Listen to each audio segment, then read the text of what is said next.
Chapter 141. Steward Chang's heart skipped a beat as he nodded repeatedly. With just a few words, he could already tell that although the young lady in front of him was young, she seemed to be the most authoritative person in this group of people. Young lady, master, madam, this old servant will show you around the courtyard. Steward Chang respectfully led them in. Once they entered, they saw a small flower bed. The entire garden was overflowing with greenery. It was really well taken care of, and a delicate fragrance assailed their nostrils. Wei Ziqing fell in love with this house at first glance. A middle-aged gardener stood by the flower bed, rubbing his hands uneasily as he stepped forward to greet them. Masters, this is the gardener, old Bai. He is clumsy with words and doesn't know how to speak, but when it comes to taking care of flowers and plants, his skills are top-notch. Chang's eye hurriedly put in a few good words for the gardener. He could tell just now that this young lady didn't seem to have any intention of keeping a servant. It's really very good. Old Bai, do you take care of this courtyard alone? Wei Ziqing smiled. These flowers and plants are really well taken care of. Seeing that his mother was happy, Arbor turned to Changzai and said, he can stay. Changzai was overjoyed and hurriedly gave Old Bai a look. The middle-aged man hurriedly bowed. Thank you, young lady. On the other hand, Xiao Zhongxing and the rest were slightly stunned and didn't know whether to laugh or cry. So their family's cold-faced baby originally wanted to chase these servants away. Needless to say, if you asked her, she would definitely answer, it's not much use to waste food, so why keep it? Darling Xiao was already being very kind by not making them pay for food and lodging. Xiao Yao secretly wiped her tears as she followed behind. Her heart was bitter. She thought back to how hard it was for her and Ao Yi to follow the young master back then. Changzai led everyone through the long corridor and introduced, there are 6 rooms here. How do you plan to distribute them, master? Xiao Zhongbong really wasn't used to the old servant calling him master. He smiled awkwardly and rubbed his nose. Jojo, you distribute them. Other than these 6 rooms, is there anything else behind? Arbor asked. There's a small arched door at the back of the court, which leads to a small garden. There is a small 2-story attic inside, and there are 4 rooms for living. Arbor nodded and turned to Xiao Zhongxing. Second uncle, you and the old lady can stay here. I'm going to stay in the attic with my parents. Xiao Yao automatically stood beside Arbor. You live downstairs. Arbor glanced at Xiao Yao. Xiao Yao only felt that Mrs. Voice was heavenly. She was actually prepared to sleep on the haystack or in the garden. I have my own room now. Xiao Hu happily ran towards one of the rooms. Arbor turned his head and looked at Changzai. Where's that old wet nurse? She called her over. In the future, she would let her take care of the old lady after cleaning. You don't have to go through so much trouble. Just serve him 3 meals a day. Miss, you're really not particular about this. The corner of Changzai's mouth secretly twitched. Which rich family would call a rough old woman to take care of the old madam? Miss, you're the only one. Arbor glanced at Changzai and vigorously waved her small hand. Our small family isn't particular about this. It's fine as long as things are done well. Soon, that old wet nurse named Sun Yang arrived in front of the Qiao family. Before she could say more than 3 sentences, Arbor waved her hand and had Sun Yang carry the old lady back to her room. Arbor's family settled down in Shijiao City for the time being. As for the Crown Prince, he had been very leisurely these past 2 days. The martial law in Guanlan City didn't have much to do with him. This lord had locked himself in a secret room in the Eastern Palace and disappeared for more than a day. His subordinates didn't care, but the old king of the Mo Kingdom was so anxious that he had blisters on his mouth. Chapter 142. A group of old officials accompanied the old king of Mo Kingdom, frowning. His Highness the Crown Prince was slacking in his work. It was really worrying. This matter had to be traced back to the day the Crown Prince returned to the capital. Consort Zheng's palace had a palace made corpse causing a ruckus. The Crown Prince sent people to suppress it. This matter was originally quite good, and it could be considered a successful solution to Consort Zheng's problem. However, this matter wasn't over. Noble Consort Zheng wept as she ran to old Wang to complain tearfully. She said that the people sent by the Crown Prince were very rude and unreasonable. After taking care of that monster, They even wantonly searched her entire palace from top to bottom and smashed many of her good things. Blah, blah, blah. She dragged old Wang to ask the crown prince for compensation. When the crown prince went to old Wang's study to report about the corpse puppet, old Wang coldly reprimanded the crown prince, saying that he didn't respect his concubine mother and had no respect for anyone. Great, this was like poking a hornet's nest. This crown prince, who appeared to be gentle and cultured on the surface, was actually a straightforward person. Not only did he rebuke old Wang, he even left in a huff and went into seclusion, never to see anyone again. That night, Consort Jing's Sephora Flower Palace was met with a disaster of destruction and looting that, although there were no clues pointing to the crown prince's doing, everyone, including old Wang, was well aware of the truth. Old Wang was furious, but this was his son's fault, so he had to take the blame. He had such an outstanding son. Although he dissed him from time to time, he knew that among all his sons, only the crown prince could do great things and inherit the Mo kingdom's throne. Old Wang couldn't bear to touch the crown prince, so he could only pinch his nose and accept this matter. Later, he even complained to Consort Jung about it, but could only appease her. Fortunately, before the crown prince went into seclusion, he had already given the order for the entire city to be under martial law. Dragon Saliva Guard Captain Yushio had led people to search the entire city. However, in the palace, it was a long story. The crown prince didn't say that he would be responsible for the safety of the entire palace, so the Dragon Saliva Guard only stayed near the east and central palaces. Just the 3,000 men under the Imperial Army commander was not enough. Wasn't it just a matter of time? There was trouble here in the morning, and there was trouble in the afternoon. Imperial Guard Commander Hui Feng felt very tired. He was running around the palace with a group of Imperial Guards. He really wanted to cry.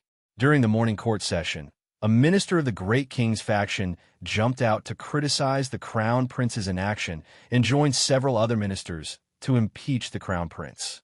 The officials of the Easter Palace Party almost got into a fight with the Great King's party. Their faces and ears turned red as they argued with each other in the throne room. Lao Wang was so angry that he almost vomited blood. After flinging his sleeves and ending court, Lao Wang hugged the beautiful Consort Jung and wanted to take a walk in the Imperial Garden with the beauty to relieve his boredom. However, a zombie suddenly jumped out of the pond and hugged Consort Jung tightly. It grabbed Consort Jing's neck and roared, almost scaring Lao Wang to death. This was a very serious matter. After Lao Wang witnessed the viciousness of zombies, he finally understood the dangers of zombies. He wanted to discuss this matter with his son, but his son was in seclusion, so he anxiously gathered the other ministers to think of a solution. This is all Consort Jing's fault. If not for Consort Jung creating trouble out of nothing and angering the crown prince so much that he went into seclusion, how would things have ended up like this? Not many people dare to say this. The person who said this was Queen Zhao's younger brother, the Marquis of Stability, Zhao Sheng. Lao Wang wanted to retort, but when faced with his brother-in-law's righteous face, he couldn't say anything. Zhao Sheng said righteously, "In my humble opinion, we should drag Consort Jing out and flog her 30 times to bring justice to the crown prince." Everyone was silent. The Marquis of Stability really dared to say anything. Lao Wang's face turned green. Chapter 143. The Marquis of Jiajing was one of old Wang's people and was usually there to smooth things over. When he saw old Wang's look, he quickly stepped forward to stop the Marquis of Stability. "Marquis Zhao, you can't say that." Consort Jung was also scared out of her wits today and is still sick. She deserves it. It would have been better if he hadn't said anything, but the moment he did, Zhao Sheng was furious. Everyone knows that zombies are everywhere now, and no place is safe. Yet she still wants to stroll around the garden with the Great King. Whenever she can't stroll, she has to stroll around during these chaotic days. If not for her, would His Majesty be scared? Would His Majesty's face be damaged? Her heart is simply terrible. Zhao Sheng cupped his hands towards the Great King as he spoke and signaled for everyone to look at the little blisters by the Great King's mouth. He didn't give Consort Jung any face. The Great King was furious. He was angered by his unfilial son. Everyone knew that the Marquis of Stability spoke without holding back. Back then, Old Wong had even praised this official for being upright and outspoken and daring to admonish.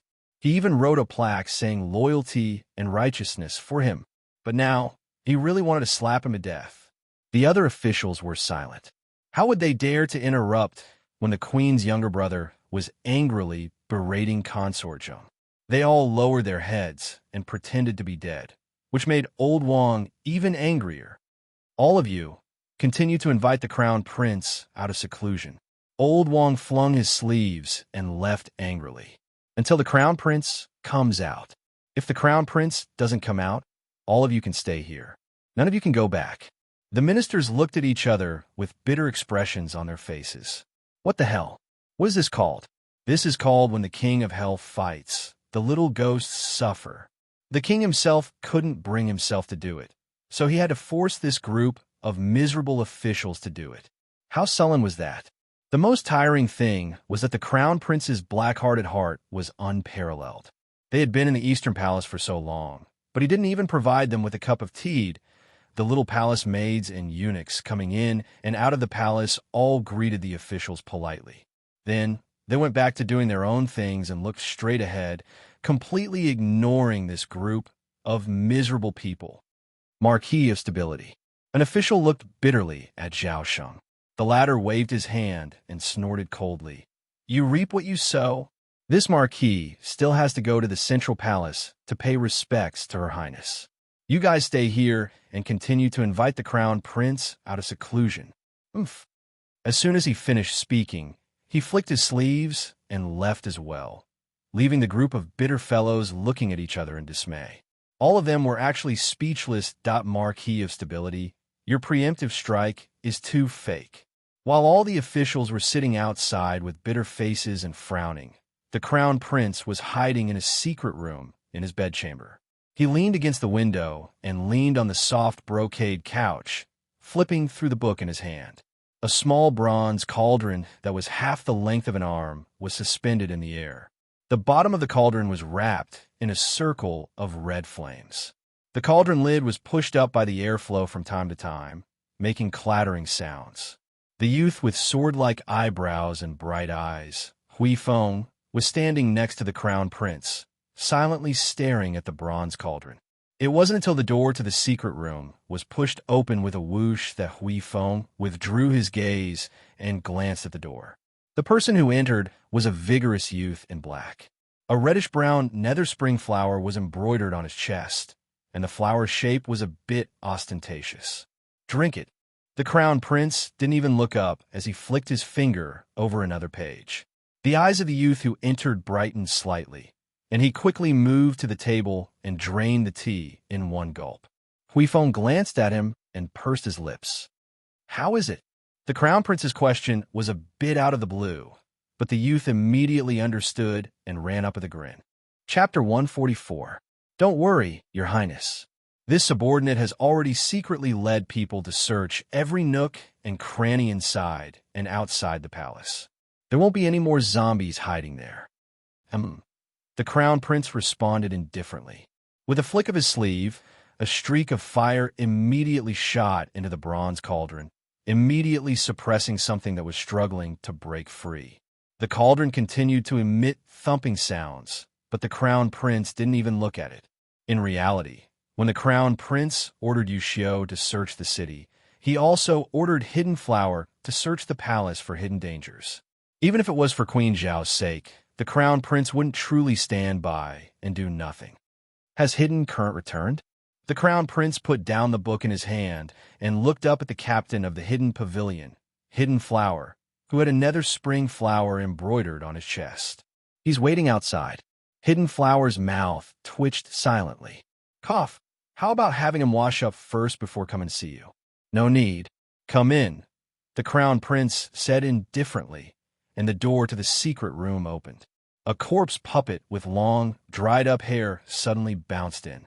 As it bounced, the rotten flesh hanging from its body fell to the ground with a pitter-patter, provoking Hui Feng's extremely disdainful gaze. My lord.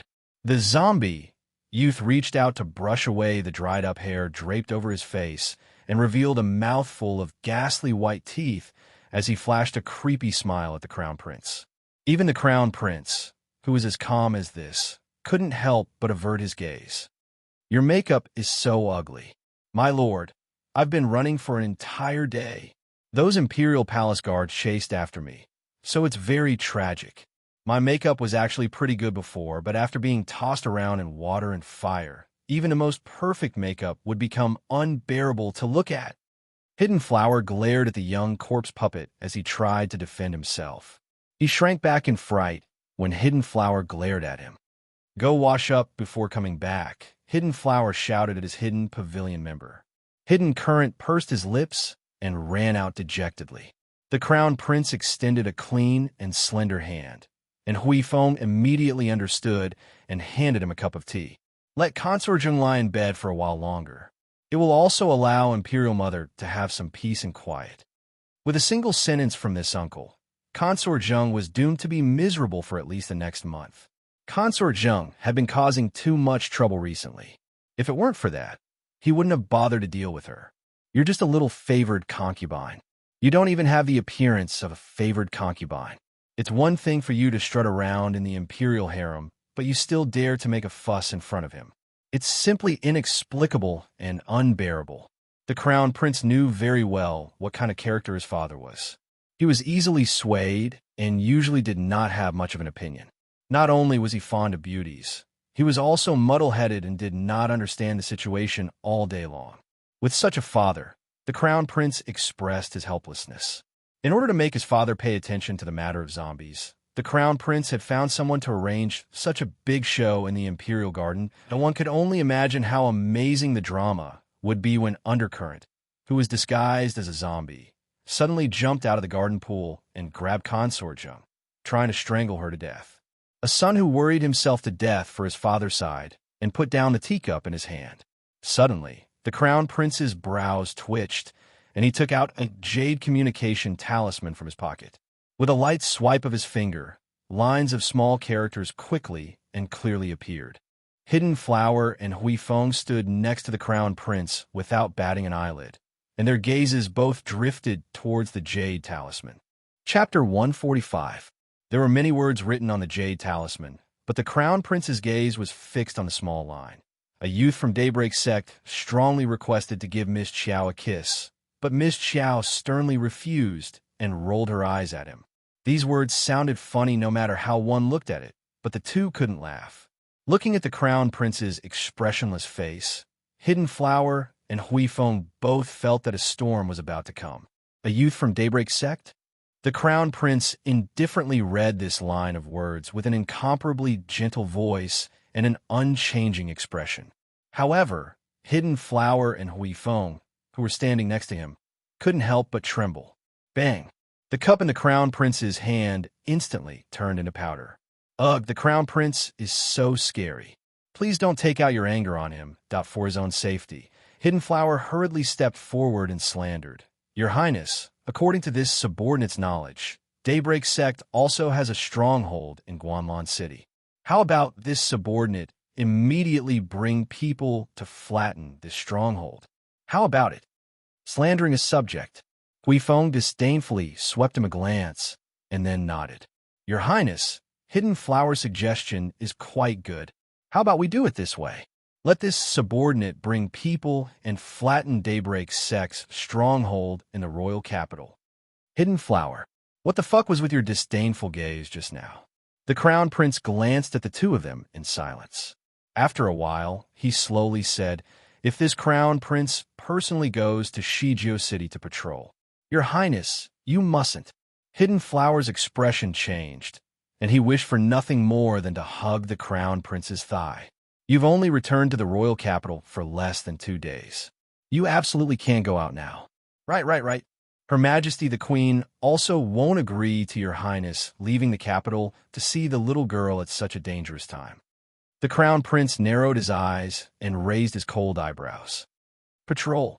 Hui Feng really wanted to cry. Sir, didn't you just come back from your patrol?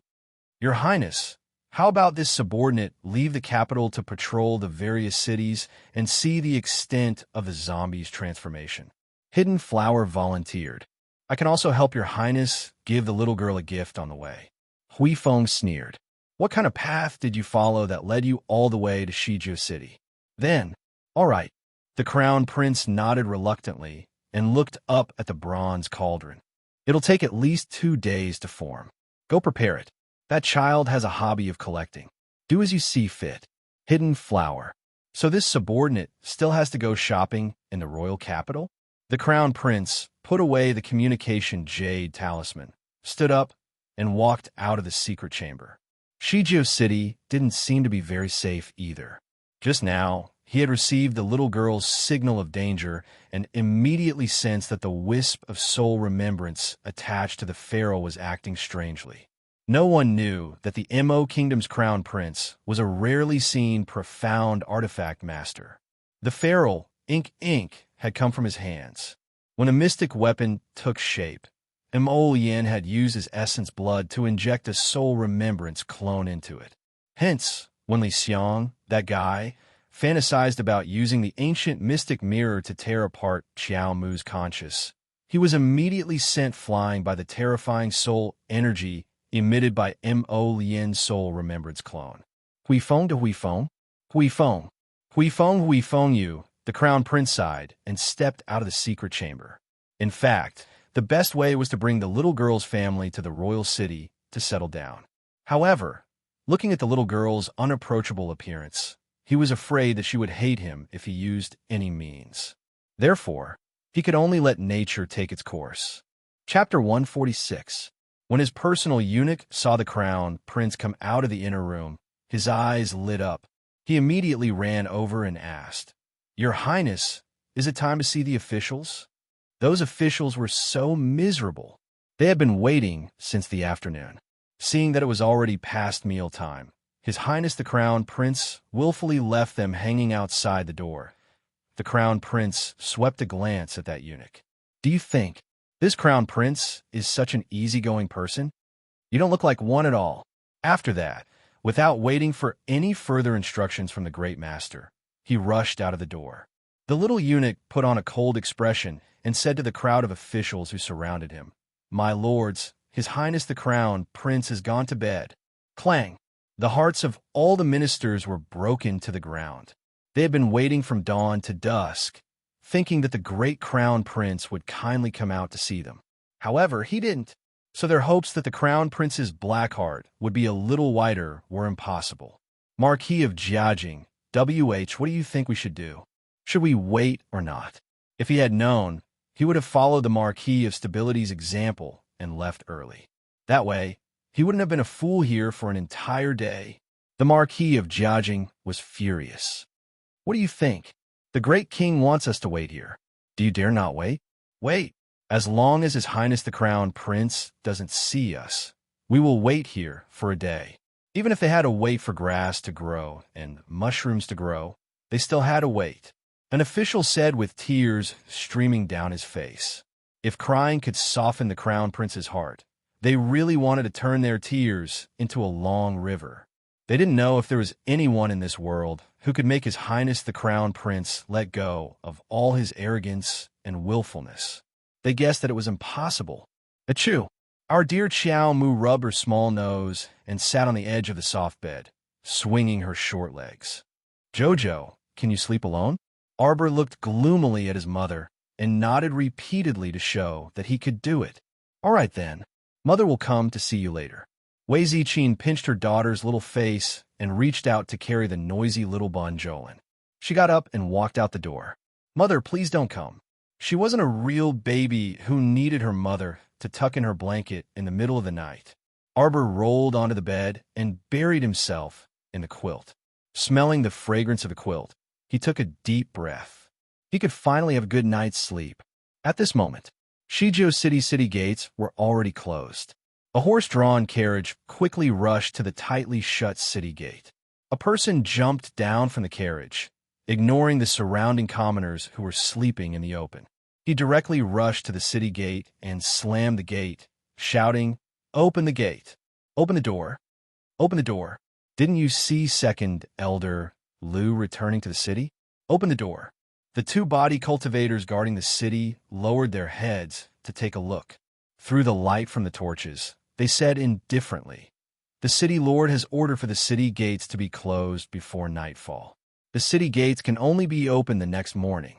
You two blind dogs." "Who is second young Master Lu?" One of the Lu family guards who slammed the gates scolded angrily. "This is the Lu estate's second young master. How dare you treat him like this? Quickly open the city gates." The two body cultivators coldly glanced at the guards and went down the city gate tower. They didn't care about the Lu estate guards' curses. "Second young master, we can't go in?" A soft voice came from the carriage. Chapter 147.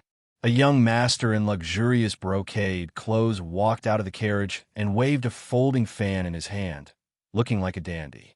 After getting out of the carriage, he kicked the guard and cursed. "What's going on? What's going on? You can't even handle such a small matter. What's the use of having people like you?" The Lu estate's guard said bitterly, "Young master, they said the city lord's estate gave a strict order to not open the city gates at night." "Preposterous." The young master in luxurious brocade clothes pointed at the city gate tower with his fan and berated angrily. "Don't you know who this young master is? Hurry up and open the city gates. You bunch of trash. If I don't open the gates, can't you think of a way? Go, smash the city gates. This young master wants to go in right now." A corner of the carriage's curtain was lifted, revealing a gentle and fair face that was as pure as a lotus flower. That woman softly called out, "Young Master Lu." The young man in luxurious clothes immediately changed into a drooling pig face and walked toward the carriage with a grin. "Little Sister Xiao Wan, don't worry. We'll be able to enter the city immediately." When Rowan nodded with a smile and lowered her head shyly from the young master's gaze. The young man in luxurious clothes' heart wavered, but he could not do anything else under everyone's gaze, so he helplessly gave up. He turned around and kicked the manservant again. "Why aren't you smashing the city gates? This bunch of daring dogs. When Uncle comes, I'll teach them a lesson." They actually dared to humiliate him, second young Master Lu, in front of a beauty. This was simply preposterous. When Rowan put down the curtain in her hand, and a trace of mockery flitted through her eyes. What a brainless guy. If it were not for the fact that she was powerless and had a difficult journey, she would not have accompanied this dandy young master and hitched a ride in his carriage to Shiju City. A few ferocious manservants took out a few sticks from the carriage and really followed this hedonistic young master to smash the city gate. There were many commoners gathered at the city gates. They had all lined up overnight and were waiting to enter the city early the next day. When they saw this noble young master's exaggerated actions, they were all dumbstruck and did not know what to say. Bang, bang, bang.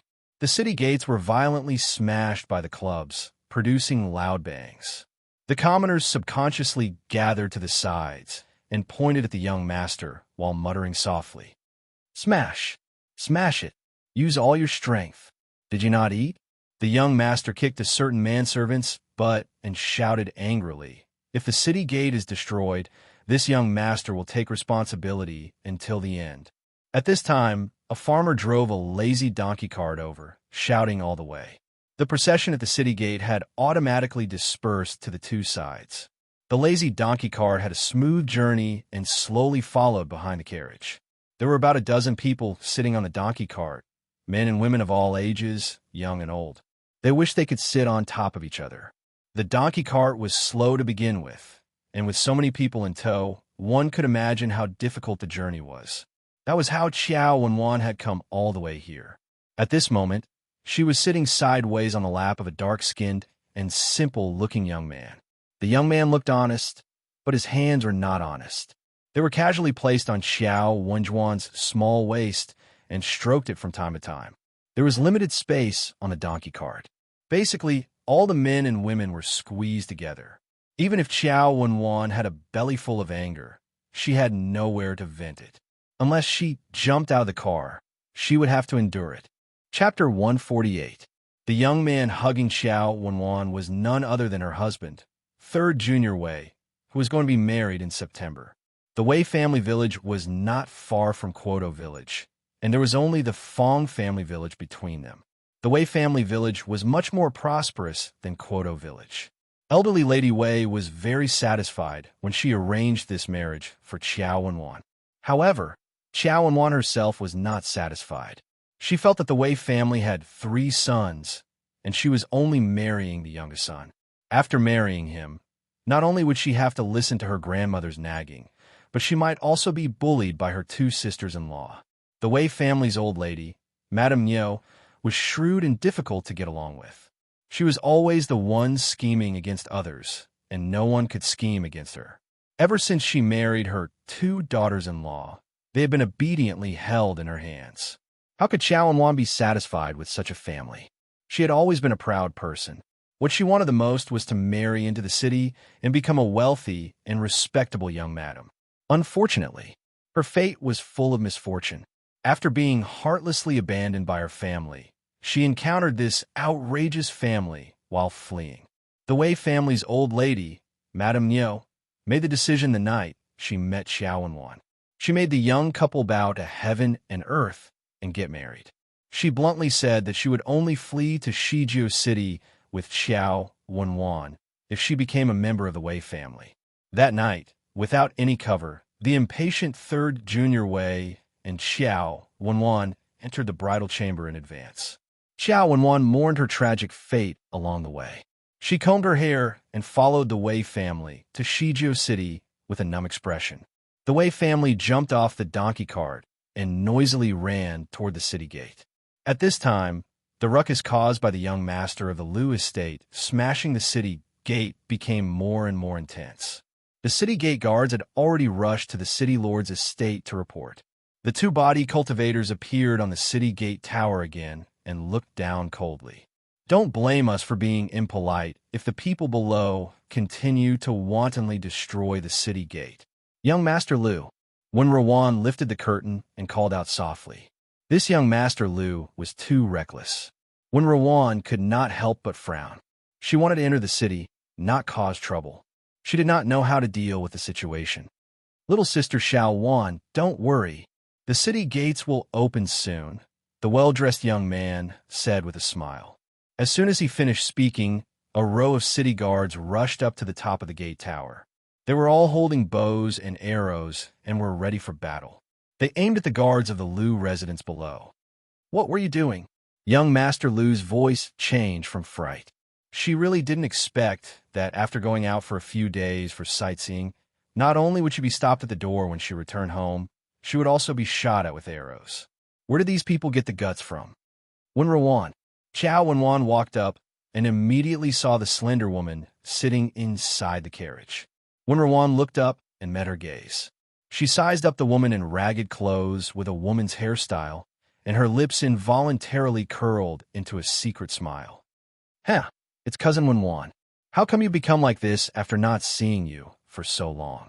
When Rowan ignored Qiao Wenwan's ashen face and covered her mouth with her small, fair hand. She pretended to cry out, Cousin Wenwan, why are you dressed as a woman? I remember you got married in September. At this time, Arbor woke up from his sleep and abruptly opened his eyes. His cold eyes looked straight at the muslin canopy above his head. He sat up and listened carefully. He saw a hubbub of voices coming from the city lord's estate, which was only half a street away. It seemed that the city lord had ordered people to leave the estate overnight. Chapter 149. Arbor blinked her pitch-black eyes and sat alone in the darkness for a long while, until the bustling sounds of the city lord's mansion faded away. She lay down and closed her eyes for a while, but she couldn't fall asleep no matter what. Arbor simply got up and lit the lamp. Facing the candle flame, she took out a blank talisman paper and started to draw talismans. She didn't have time to draw talismans when she received 300 blank talisman papers from the store.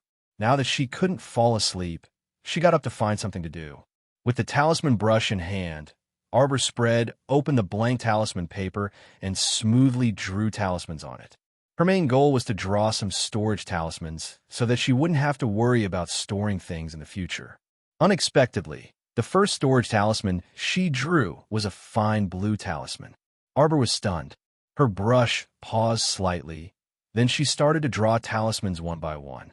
However, the talismans she drew this time were all fine blue talismans. What did this mean? Arbor was astonished. She tried to draw a strength talisman or a speed talisman. In the end, she discovered that the elementary talismans she drew were all fine blue talismans. She then tried to draw a few useless safety talismans, calming talismans, dizziness talismans, and immobilization talismans. Afterwards, she confirmed that the elementary talismans she drew were all upgraded to fine blue talismans. Arbor stopped writing. Her mystic sense entered her conscious and flipped through a jade slip from the Golden Talisman Jade Tome. She read the sentence again. The path of a talisman master is filled with unimaginable hardships and dangers. Talisman masters had to train for at least 3 years before they could draw a few blue talismans. The success rate of a blue talisman was only 1/10 of a yellow talisman. Therefore, wasn't her success rate of a fine blue talisman a bit strange? The total number of talismans she drew didn't exceed 100, right? Her success rate of a blue talisman was already 100%. She felt that her success rate was very interesting. If other talisman masters knew about it, she wondered what they would think. When she left her conscious, 2 demonstration talismans floated out of the Golden Talisman Jade Tome. Arbor silently reached out to take them and examine them. Elementary talisman, drowsy talisman, falls asleep for 15 minutes. Opponents 1 level higher than the user will be immune to the effect. Elementary talisman, summoning talisman, randomly summons a natural animal or plant. Effect, 1 day. The level of the summoning must not exceed the user's profound strength by more than 3 levels. Xiao Mu first set these 2 talismans to the side and continued to silently draw her storage talisman. One could never have too many storage talismans. In the future, when everyone went out to gather supplies, they would rely on these storage talismans. When the time came, she would equip everyone in the team with some storage talismans, so they wouldn't have to worry about not being able to collect things wherever they went. The little girl who was happily drawing the storage talisman didn't realize that the speed at which she drew the storage talisman was getting faster and faster. Originally, it took her 15 minutes to draw a storage talisman, but now she could draw one in minutes. It wasn't until there was a pile of blue storage talismans in his hand that Arbor woke up. Oh my God, I've already drawn over 200 blue storage talismans. Looking up at the sky, the east was already starting to brighten. Arbor exhaled and stored the 100 blank talismans into one of the blue storage talismans. Looking at the remaining 7 blank talismans on the table, Arbor carefully and slowly drew the last storage talisman. The moment she put the brush away, her mind slightly stirred. A strand of purple light suddenly appeared on the talisman, almost blinding her eyes in an instant. A peerless purple talisman. Arbor's pink and tender little face revealed a slight smile. This smile was much more natural than any of her previous fake smiles. This was a genuine smile that came from the bottom of her heart. There was no facial paralysis, no stupefaction. In this instant, this little wooden doll seemed to have been lit up. Even her life came alive. Chapter 150. She placed the 200 over blue storage talismans she had drawn into this supreme grade purple talisman. Arbor stretched out 2 fingers and gently stroked the talisman. A purple light flashed, and 4 cubic meters of storage space appeared in front of her. The power of a supreme grade purple talisman was 4 times that of a yellow talisman. This supreme grade purple storage talisman had 4 cubic meters of storage space. It could be accessed 400 times each. It was definitely worth it. Arbor held it in her hands and looked at it for a long time. Only then did she put this supreme grade purple talisman in her waist bag. There were only 6 blank talismans on the table. Arbor took the 2 newly drawn talismans and started to draw them. She first drew a sleeping talisman, but it ended in failure. The second time, a blue light flashed, and she drew an elementary blue sleeping talisman. The power of a blue talisman was twice that of a yellow talisman. When used on a talisman, it could double the time. This blue sleeping talisman could make people sleep for 30 minutes. Arbor held the talisman pen and thought about the remaining 4 blank talismans. She gave up on drawing the sleeping talisman and started to draw the summoning talisman. Looking at the description of this talisman, it seemed to be quite powerful. It could randomly summon all the animals and plants in the natural world. This range was huge. It could be ordinary animals and plants, or it could be mystic beasts and evil plants. Anything was possible. Arbor took a deep breath and drew the talisman. This summoning talisman was probably beyond the norm among elementary talismans. It was abnormally difficult to draw. One wrong stroke, and the entire talisman would be scrapped. Even with Xiao Mu's super smooth talisman drawing skills, she was somewhat at a loss after failing 3 times in a row. The sun rose outside the window, and the sound of her parents waking up and walking around could be heard. Arbor stared at the last blank talisman on the table. Holding the talisman pen, she calmed herself down and drew again. All the sounds outside the window were isolated by her 5 senses in an instant. There was no sound at all. Arbor was completely immersed in the world of talismans. She concentrated on drawing the elementary summoning talisman. At this very moment, Xiao Mu was completely engrossed in it and did not notice that the door to her room had been pushed open.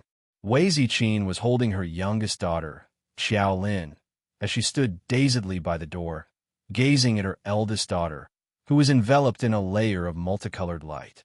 "Is Jojo awake?" Xiao Zhongbong, who had a good night's sleep and was full of energy, walked to his wife with a smile. When his eyes fell on his daughter at the table, he was also stunned. His daughter, what's on the table is a talisman paper, right? Her daughter was holding a talisman brush and drawing talismans with a serious expression on her face. This situation was somewhat inconceivable. Xiao Zhongbong had never known that his daughter was actually a talisman master. The moment he put away the brush, the entire talisman paper emitted a faint blue light. Xiao Mu heaved a long sigh of relief, and her taut nerves finally relaxed slightly. This time, the summoning talisman was finally drawn successfully. Her lips curled into a smile again, which fell into the eyes of the family of 3 standing by the door. Xiao Lin cried out happily, "Sister, you're beautiful. Sister, it's time to eat. Sister is awesome." Although she did not know what praiseworthy thing her sister had done, Xiao Lin cried out without any integrity when she saw her parents' shocked expressions. Arbor was stunned. She turned to look at the door. The warm morning sun shone on her family, making her feel a little warmer. "Father, Mother, good morning." Arbor smiled. Chapter 151. Sister, Sister. It's time for dinner. Xiao Lin stretched out her little paws and giggled at her sister enthusiastically. Wei Ziqin stuffed the little foodie into Xiao Zhongbong's arms and walked quickly to Arbor's side. She looked at the talismans in Arbor's hands in shock. "Jojo, this is? The 2 storage talismans you gave me last time were? Was it you?" "I drew them." Arbor nodded. She didn't intend to keep a secret from them. Since they happened to see it, she might as well tell them about the talismans. That way, her mother wouldn't treat the 2 storage talismans like treasures, counting the number of times she could use them and not daring to store them. Wei Ziqin's face was full of disbelief. The 2 storage talismans that Jojo had given her were a gift from the expert who had saved her. One had a large space and one had a small space. One could store 100 times, the other could store 200 times. It was filled with all kinds of utensils, food, clothes, and so on as she had tidied up the house. She couldn't bear to use them. But now, Jojo was saying that. She had drawn the storage talismans. Arbor rubbed her little nose and looked at her mother a little embarrassedly. She had casually told a lie that the storage talismans were a gift from the Crown Prince. Now she was exposed. Ahem. Mom, these storage talismans are actually quite easy to draw. Look, she took out a purple talisman from her waist and took out 30 blue storage talismans. These can store 200 times and have 2 cubic meters of space. Arbor's mother was dumbfounded. Her father was also petrified. "Jojo, did you draw these storage talismans the whole night?" Xiao Zhongbong snapped out of his daze and immediately put on a solemn expression as he looked at his daughter. "Although it's indeed very impressive that you could draw 30 storage talismans in one night, you're still young after all and still growing. Don't be so impatient in the future. You need to rest and sleep. Okay?" Arbor, actually, I drew more than 200 talismans in one night that she didn't dare to say this to her father. She just nodded her head in agreement. Xiao Zhongbong had seen storage talismans in his sect before, which was a treasure comparable to a mystic cultivator's inner world. Thus, his knowledge was much higher than Wei Ziqin's, and he knew that this type of storage talisman was very rare. Moreover, Xiao Zhongbong was extremely clearly aware that talisman techniques have been passed down from generation to generation since the ancient times until now, and many talisman techniques have been drowned in the torrent of history and have been lost for a long time. For example, not everyone knew how to draw storage talismans. It was unknown whether there were any talisman patrician families in Guanlan City who knew how to draw storage talismans. In any case, he only knew that a storage talisman was a highly sought-after item, whether it was placed in an auction or in the black market. However, at this moment, when his daughter acted like a nouveau riche and his wife, giving each of them 10 talismans, Xiao Zhongbong's hand holding the storage talisman trembled slightly, and his eyes were filled with an expression that said, "Am I dreaming? These 10 talismans are for second uncle." Arbor stuffed another 10 blue talismans into his father's hands. He then picked up the blue and yellow summoning talismans and looked at them. Finally, he put away the blue talisman and planned to open a yellow talisman. "Jojo, what's this?" Xiao Zhongbong's agitated emotions calmed down slightly. His gaze was fixed on the yellow summoning talisman in Arbor's hand. This beginner-level yellow summoning talisman was the demonstration talisman that had just fallen out of the golden talisman jade tome. Arbor thought for a moment before taking the yellow talisman and walking out of the building. He said as he walked, "This is a summoning talisman." Chapter 152. She might summon a large animal like a jackal, wolf, tiger, or leopard later. When Xiaomu walked downstairs, she bumped into the girl Xiaoyao, who approached her with a grin. "Master, madam, little master, breakfast is ready." The little foodie lay in her father's arms, and her eyes lit up when she heard that. "Big sister, breakfast." Arbor paused and turned back to say to Xiaoyao, "You guys go ahead first. I'll come to the parlor to eat later." No. Xiao Zhongbong shook his head. "It's rare to see a legendary summoning talisman. How can father not stay and take a look?" Wei Ziqin also expressed her willingness to watch. Xiaoyao, on the other hand, was a little dumbfounded. She looked at her little master and asked in astonishment, "Summoning talisman? Was there something wrong with her ears? Why did she hear master mention a summoning talisman?" From what she knew, this talisman was a talisman patrician family in Guanlan City that had been treasured for generations and was on the verge of extinction. The entire patrician family only had one summoning talisman, and it was worshipped in the ancestral hall all day long like a divine object. "All right then," Arbor nodded. "Father, mother, don't be nervous. The summoned animals and plants should listen to orders." Actually, she didn't have any confidence when she said that. She had never summoned any animals or plants from beginning to end, so who knew what the hell she would summon? What if it was a ferocious beast? She didn't want to scare Xiao Lin into crying with her loud voice. "Cough, father, mother, carry Xiao Lin and walk further away." Arbor held the yellow talisman and reminded them. Wei Ziqin thought that there might be danger, so she nodded and pulled Xiao Zhongbong back with her. She even exhorted, "Jojo, be careful. Run if you see something wrong." Arbor looked down at the yellow summoning talisman in her hand.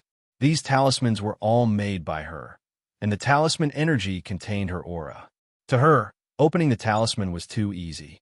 She didn't even need to drip her blood on the talisman. She just stretched out 2 fingers and wiped the talisman. After the talisman broke and the yellow light burst out, everyone tried their best to open their eyes and look at the garden. They were all very nervous. Xiao Mu, who was anticipating the appearance of a ferocious beast, was already in a fighting stance, waiting for the legendary ferocious beast to pounce on her and let her beat it into submission. However, a shrill cry rang in her ears, so shrill that her small body trembled. A few green feathers floated towards her, and the fluff drilled into her face. Arbor spat twice and wiped the fur on his face with his little hand. The shock in his eyes was still there. Suddenly, a creature with a neck and claws that were very slender and long, flapping a pair of incomparably short wings and squealing, hopped over, flapping its small wings as it chased after her while screaming. Holy shit, with this appearance, isn't it just a mutated chicken? This was a far cry from the ferocious beast she had in mind. All right? You, don't come over. Wah. Arbor's eyes widened.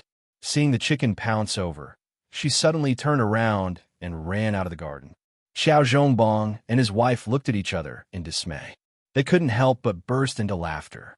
Their daughter's behavior just now was too funny. This was how a little girl should be energetic. The husband and wife happily carried their daughter and chased after her. Jojo, don't run around. The small parlor for eating is over there. Who would be in the mood to eat at a time like this? Arbor sadly looked up at the clear sky, her heart filled with helplessness. Chapter 153. Good morning, big brother, sister-in-law. Xiao Zhongxing had a good night's sleep and happily brought his son to the entrance of the small parlor. When he looked up and saw his eldest brother and his wife, he smiled and stopped. Who would have thought that when he turned around, he would see his niece, who was usually calm and composed and had the appearance of a little adult, being chased by a strange thing and running towards the reception pavilion behind him. She even let out an anxious voice from her mouth. Go back, go back. Xiao Zhongxing was dumbfounded. His son, Xiao Hu, exclaimed, Dad, it's a pheasant. Is it for us? Xiao Zhongbong and his wife. Ahem, second brother, don't be nervous. Let's go and have breakfast first. Xiao Zhongbong smiled and patted his younger brother's shoulder. He thought of something and reached into his sleeve to take out a stack of 10 storage talismans, stuffing them into Xiao Zhongxing's hands. Big brother, what are these? Talisman papers? The talisman papers sold in the shop were very expensive, and most of them were fake. Where did his brother get these? Yes, these are storage talismans your niece drew. Let's go in and talk about it in detail. They sat at the round table. Xiao Zhongbong told his younger brother how to use the talismans. He patted his dazed younger brother and chuckled. Second brother, it's fine if we keep this between ourselves. Jojo said that it's not difficult to draw these talismans. You just have to use them. Xiao Zhongbong nodded at him. Xiao Zhongxing immediately understood. Don't worry, big brother, sister-in-law. I won't tell anyone about the talismans. It was too amazing. His niece was actually a rare talisman master. Wei Ziqin exhorted the children a few more times, then turned to look at her eldest daughter, who had been chased by the pheasant and ran around in circles downstairs before bouncing back. Jojo, you guys eat first. Arbor dashed out the door again and disappeared in an instant. The little foodie nibbled on a pastry and suddenly said in a childish voice, Big sister, you're so funny. Everyone burst into laughter. Arbor ran all the way out of the reception hall and rushed to the gate. That damned chicken, flapping its short wings as it chased after her, incessantly clucking. She was the one who summoned it, so she had to swallow this bitter fruit herself. Arbor ran to the door and suddenly stopped. He turned to Newbie and stretched out his hand. Stop right there. The pheasant took small steps and stopped. Suddenly, it flapped its small wings and spat out a column of water. Xiaomu was caught off guard. How could she have known that this weakling could spit saliva? She was immediately covered in water from head to toe, dripping down. The little guy's eyes immediately burned with anger. Suddenly, he grabbed the ferrule in his hand and chased after Newbie. Don't run, you weakling. Let's see if I can beat this brat to death. Coo coo coo. Even though this weak chicken didn't have much meat on its body, it was extremely nimble and clever. When it saw Xiao Mu rushing over with an ominous glint in her eyes, it hurriedly flapped its little wings and ran towards the entrance of the alley. Don't run. Arbor was both angry and amused. After turning a corner, they arrived at the gate of the city lord's mansion. Arbor paused slightly. She didn't expect to see a group of people kneeling in front of the city lord's mansion. That weak chicken rushed over and left claw marks on their heads, causing the people kneeling in front of the city lord's mansion to cry out in alarm. Arbor was so angry that the corners of her lips twitched. She suddenly took out the spirit binding rope and threw it out. Coo coo coo. The pheasant's legs were bound by a hemp rope. It still wanted to run, but the child's wrist tightened. It couldn't help but flap its short wings and scream as it fell into the child's hands. Chapter 154. Arbor's small hand pinched the chicken's neck, causing the chicken to make pitiful cooing sounds. "Don't cry." Arbor hit the chicken's head in annoyance, grabbed the chicken's neck, and turned to leave. "Arbor!" A shout came from the gate of the mayor's mansion. Arbor turned to see Qiao Wenjuan's figure striding over and raised her eyebrows slightly. It seemed that Xiao Wenwan had the ability to escape after obtaining the special speed. After she was kicked out of the team, Xiao Mu already couldn't be bothered to speak with her, so she merely swept her a glance when she saw her before expressionlessly turning around to leave with the chicken in her hand. "Stop right there, Arbor!" Xiao Wenwan rushed behind Arbor, and just as her fingers were about to grab her slender arm, Arbor impolitely kicked her. Xiao Wenwan cried out in surprise, and she took a few steps back and sat on the ground. "Wife!" Third Brother Wei ran over and helped Xiao Wenwan up. Arbor then realized that Xiao Wenwan had combed her hair. Xiao Wenwan got married after not seeing her for 2 days? This seemed to be a bit fast. Nene Nyo ran up, and her shrewd eyes scanned Xiao Mu from head to toe. When she saw that this child's cheeks were rosy and her clothes were bright and beautiful, a shrewd glint flitted across her eyes. "Isn't this old Xiao's family's Arbor?" Madame Nyo walked up with a smile and tried to hold Arbor's little hand. "Do you still remember Granny Nyo from the Wei family village?" Arbor took a step back with the chicken and said with a wooden face, "I don't know you." Madame Nyo's deliberate smile suddenly froze on her face. "This child, didn't the two families meet a while ago because of your aunt's marriage?" Madame Nyo smiled awkwardly. "But you're still young, so it's normal that you don't remember. Where's your grandmother?" Granny Nyo is going to greet your grandmother. Seeing that this child was dressed in clean and beautiful clothes, she must be living a good life. It had been hard on the Wei clan to flee all the way here. They were exhausted and didn't even have a place to stay. If they didn't go now, when would they? "Miss Qiao, did the commotion caused by the city lord's mansion in the middle of the night disturb your rest?" The scholar Zhang Yin walked over and asked with a gentle expression. Last night, Concubine Lu's reckless second nephew caused a huge commotion. In his fury, the city lord almost chased Concubine Lu's entire family out of Shijiu City. That night, Master Lu tied up his second son and knelt in front of the mayor's mansion to beg for forgiveness. Concubine Lu cried for the entire night, causing chaos in the mayor's mansion. With such a large commotion, the Qiao residence, which was only half an alley away, was definitely affected. Zhang Yin looked at the child apologetically. "No." Arbor shook his head. "Mr. Zhang, you worry too much. We had a good rest." "That's good." Zhang Yin nodded with a smile. Madame Nyo's line of sight, back and forth on Zhang Yin Arbor's body, emitted bursts of sparks. Arbor, this brat, was actually so close to the city lord's personal scholar. It seemed like there was hope to fight for some benefits for their Wei clan. "That, Mr. Zhang, if there's nothing else, I'll go back first."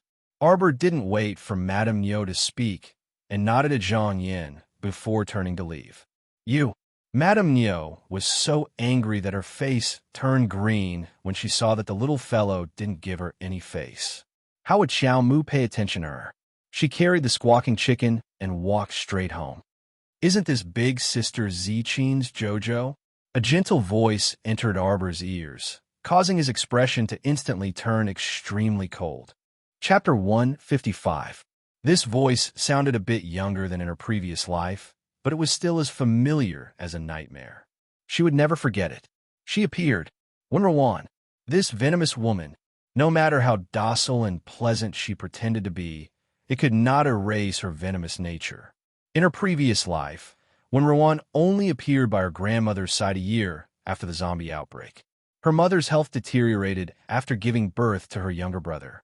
In this life, Wenruan actually appeared ahead of schedule. In reality, she could not understand why Wenruan targeted her father when she was so scheming and capable. She could have schemed against any powerful and influential family. In the beginning, her father did not agree to marry Wenruan no matter what.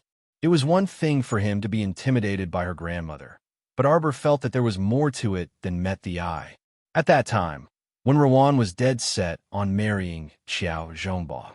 Xiao Zhongbang was a person with crippled mystic veins. How could Wen Rowan take a liking to him? Don't talk about love. Arbor scoffed. She must have missed out on some benefits. At this moment, Wen Rowan's warm smile hung on her lips. However, when she met Xiao Mu's gaze, which was like a deep whirlpool that continuously tore at her soul, she couldn't help but be taken aback. This child's gaze. Why did it seem like it carried a chill from the abyss? There was bone-deep hatred in his eyes. Could it be that she was imagining things? When Rowan blinked, when she looked over again, she saw the child's wooden face without any expression. Phew! As expected, it was her imagination. Jojo, is Aunt doing well? When Rowan's voice was very soft and sweet. It was pleasant to the ear. Grandmother? She's doing quite well. Arbor looked meaningfully at Wen Rowan. Aunt also wants to visit grandmother. In fact, Wen Rowan was her grandmother's distant niece. In her previous life, her grandmother doted on Wen Rowan dearly. It would not be an exaggeration to say that she treated Wen Rowan as half a daughter. If it weren't for grandmother's support, father wouldn't have married Wen Rowan not long after mother passed away. Wen Rowan felt that there was a hint of mockery in the child's soft voice.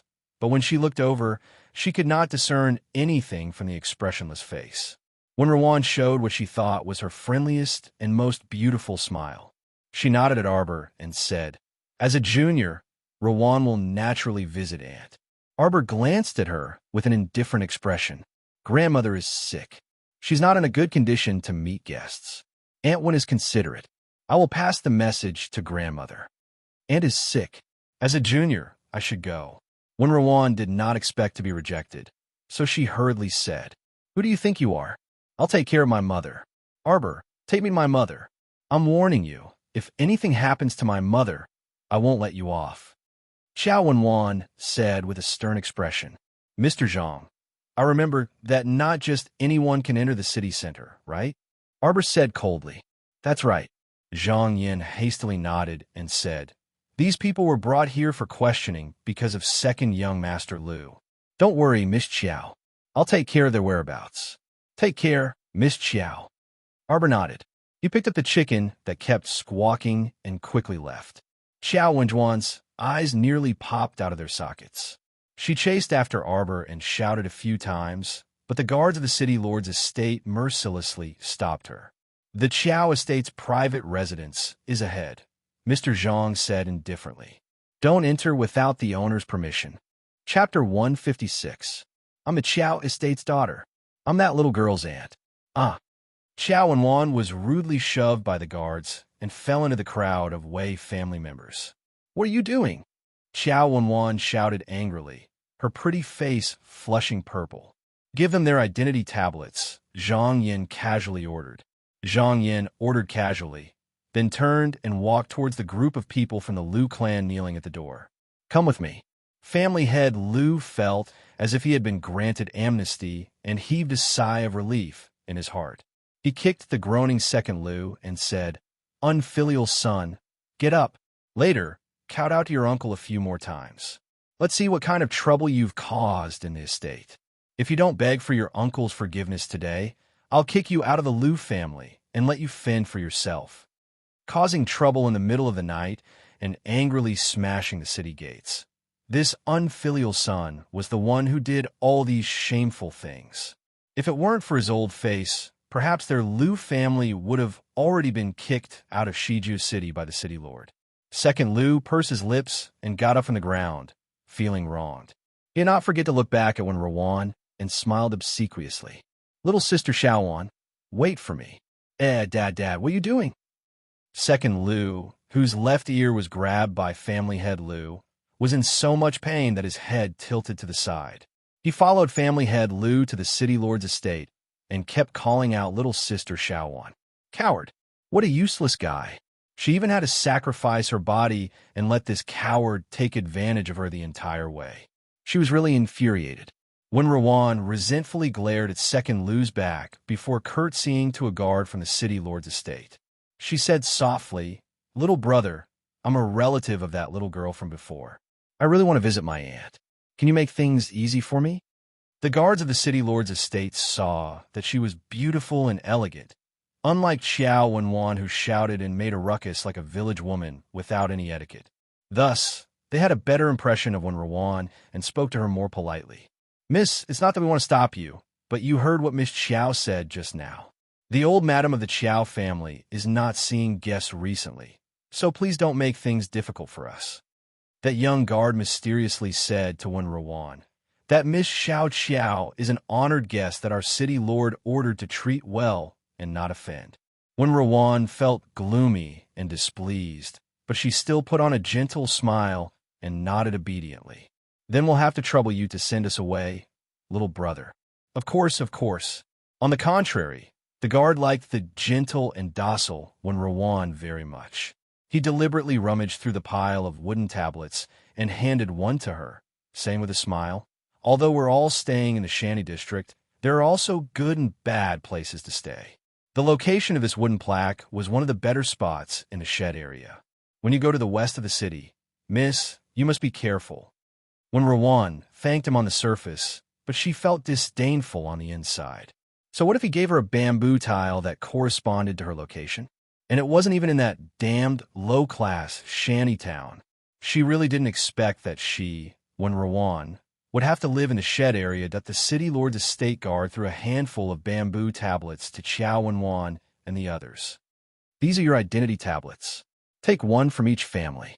Guards, immediately send them to the west of the city." Qiao Wenwan immediately kicked one of the tablets and shouted fiercely like a shrew, "What right do you have to make us leave? My mother lives here.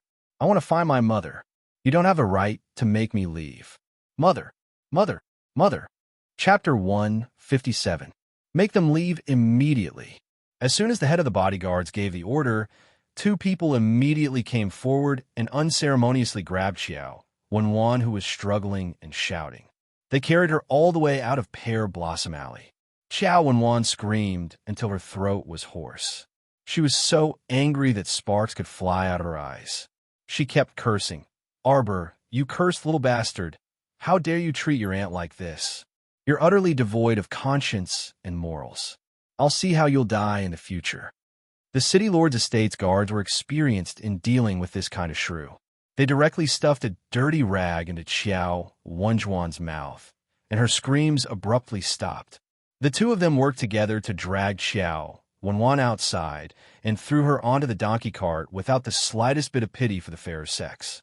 The city lord's estate's guards pushed the Wei family members onto the donkey cart one after another and pulled the cart toward the west of the city. However, they were more courteous to Wenwan. They even specially gave her a gentle pony and let her ride it alone.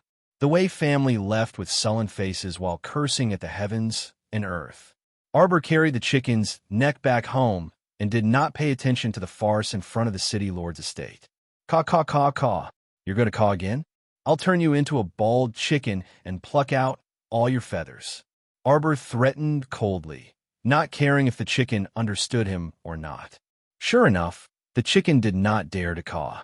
It flapped its wings and cawed pitifully. "Huh, what are you dissatisfied with?" Arbor coldly glanced at the chicken. "I'm the one who's embarrassed.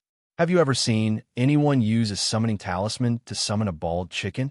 I'm truly the first person since ancient times." Arbor huffed angrily. He got a bit angry just talking about it. "Caw, caw, caw." A certain chicken flapped its wings indignantly and spouted water all the way. The child unreservedly flicked its head. "If you keep spouting water, I'll twist your head off and kick it like a ball." A certain person felt very miserable. "Child, did your parents know that you're so savage? Do you think you're so great just because you can spray water? I can find a street performer, and he can even spit fire." Arbor angrily rebuked the chicken. Then he felt that he was a little funny. This chicken, perhaps when it was summoned by him, it also felt extremely helpless and had no choice. "I'm telling you, when it's time, go back immediately. The next time I use the summoning talisman, you have to be more careful. Don't come and join in the fun, okay? I'll let it go this time. I forgive you. Let's get along well and part on good terms. After one day, leave quickly and don't look back." She was a great talisman master who had to summon fierce beasts like lions, tigers, bears, leopards, and so on. How could she endure summoning a chicken? As soon as Steward Chang's eye opened the door, he saw his stoic-faced little miss holding a chicken in one hand and muttering nonstop. That scene was indescribably beautiful. Chang's eye's mouth twitched as he opened the door for Arbor and welcomed her in. "Miss, Master and Madam said that you haven't eaten breakfast yet. Do you need some now?" Arbor shook his head. "No need, Butler Chang. I'm going to old Madam's room. Is Sun Yang there?" Speaking of Sun Yang, Chang's eye wanted to shed a tear of sympathy for her. Sun Yang was in charge of chores like sweeping the courtyard and was also assigned by the little master to go out and buy things. When she had time, she still had to go to old Madam's room to wait on her. She was as busy as a spinning top every day. Old Madam doesn't need much service. Serve her 3 meals a day and make her a pot of tea to cool down. Arbor carried the chicken and walked, as she said indifferently. At this time, it's already good enough to have 3 meals a day. What's there to be so particular about? Chapter 158. The corner of Chang Zai's mouth twitched. He could tell that the young master did not like the old lady very much. Chang Zai respectfully led Arbor to the door of the old lady's room. He gave Sun Yang a look, and the two of them left together. The old lady's leg had not recovered yet. When Arbor threw away the chicken and walked into the room, the old lady was half leaning on the bed. Seeing Arbor walk in, the old lady coughed awkwardly. "Jojo is here. Grandmother." Arbor bowed indifferently. Although his expression was cold, old lady Chiao could not find any fault with his etiquette. "Sit, Jojo." Old lady Chiao's face was full of kindness. She wanted to mend the relationship between her and her granddaughter. Old lady Chiao saw everything that happened at the city gate of Shijiu City. She finally realized that her granddaughter was very different from before. Her granddaughter seemed to have a lot of power. Even the mayor and the others were polite to her. How could an old lady like her not know how to adapt to the situation? Arbor sat down on the small stool beside the old lady's bed. He took out a family separation document from his sleeve and spread it in front of the old lady. Old lady Chiao's eyes twitched. She did not understand what the child was doing. "Grandmother, I met a group of people at the street corner just now. They said it was Mrs. Neo from the Wei family village. Are you familiar with them?" "Was it the Wei family village?" Old lady Chiao was surprised. "That's your aunt's future in-laws. My aunt has already married herself. She's with them now." "What?" Old lady Chiao looked at Arbor in shock. "Your aunt is really getting married?" Arbor nodded. "There's also a girl with the surname Wen. She and my aunt wanted to see you, but I stopped them. That Miss Wen said she's your distant niece. Are you familiar with her?" Old lady Chiao's forehead twitched. She raised her hand to rub her head and sighed. "Child, if you have something to say, just say it. I don't mean anything else. I just want to ask grandmother, do you want to live with your daughter, son-in-law, and your distant niece? Or do you plan to stay here and live with us?" Arbor's face was indifferent as he caressed the separation document. "After all, our Chiao family has officially separated. I have no obligation to care about the private affairs of other families, let alone Chiao and Wan, who has married and stayed in the Wei family. Father and mother are kind-hearted. It's only right for them to support grandmother." Arbor looked at the old lady meaningfully. "As for the others, our family is not a charity." Old Madam Chiao couldn't help but smile bitterly. This child was beating around the bush to force her to make a statement and warn her to know her place. "Jojo, don't worry. Grandmother isn't stupid. Why would she interfere with the Wei family's business? As for your little aunt, Sai." Old lady Chiao was at a loss for words when she recalled how her daughter had pushed her out as a scapegoat. Arbor nodded in satisfaction, stood up, bowed, and left. Looking at her granddaughter's resolute figure, old lady Chiao suddenly felt a little regretful. She didn't even want to say a single word to her. Was it so easy to mend a broken heart in the past? 2 days later, outside the royal palace's Qianyuqing gate, 3 large carriages of goods were parked. 2 rows of guards stood on the left and right, looking valiant and formidable. The captain of the guards, standing at the front, held a large red brocade box in his hands and looked straight ahead. "Stop the carriage." A gorgeous carriage stopped outside the Qianyuqing gate. The carriage curtain lifted, and a graceful figure darted out of the carriage, snatching the large red brocade box from the captain's hands. What a dense, mystic energy aura. Chapter 159. The guard captain was shocked and dodged backward while holding the brocade box. He raised his scabbard to block the soft, jade-like hand. "Commandery Princess, please stay your hand. This is a gift prepared by His Highness the Crown Prince. Please be careful and don't damage it." A gift from Brother Crown Prince? Who is it for? The newcomer was a young girl about 13 years old. She was wearing a long dress embroidered with golden flowers, and her glossy black hair reached her waist. There was an 8-treasure glazed hairpin inserted into her loose black hair. Her skin was creamy, and her face was like a full moon. She was extremely charming. At this moment, her hand was tightly clasped around the guard captain's wrist. Her eyes were sharp as she coldly stared at the other party. Commandery Princess Huyen. The guard captain did not appear overly flustered when facing this pampered commandery princess. He only respectfully said, "This subordinate is only responsible for escorting this batch of goods and does not know anything else. Let go. Let this commandery princess see what's inside the box." Commandery Princess Huyen pursed her lips and coldly stared at the guard captain. "Please forgive this subordinate for not being able to comply." Insolence. Commandery Princess Huyen was enraged. She raised her willowy eyebrows and glared at him coldly. "He Tian, you, a mere centurion of the Imperial Guard, dare to look down on this commandery princess like this? How should you be punished?" "Commandery Princess, this subordinate does not dare. However, this subordinate has no choice but to obey the king's orders." "Commandery Princess, please make way. This subordinate and his subordinates still need to leave the city and cannot be delayed." He Tian held the box with one hand and crossed his thick arm in front of his chest as he loudly spoke to Commandery Princess Huyen. "You impudent dog slave!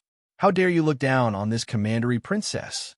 Commandery Princess Huyen gritted her teeth and cursed as she pulled out a whip from her waist. With a smack, she heavily swung it at He Tian's arm. He Tian was as immovable as a mountain and tightly hugged the brocade box in his arm. His eyes were unperturbed as he looked at the pampered commandery princess and coldly said, "Commandery Princess, this subordinate is following His Highness the Crown Prince's orders.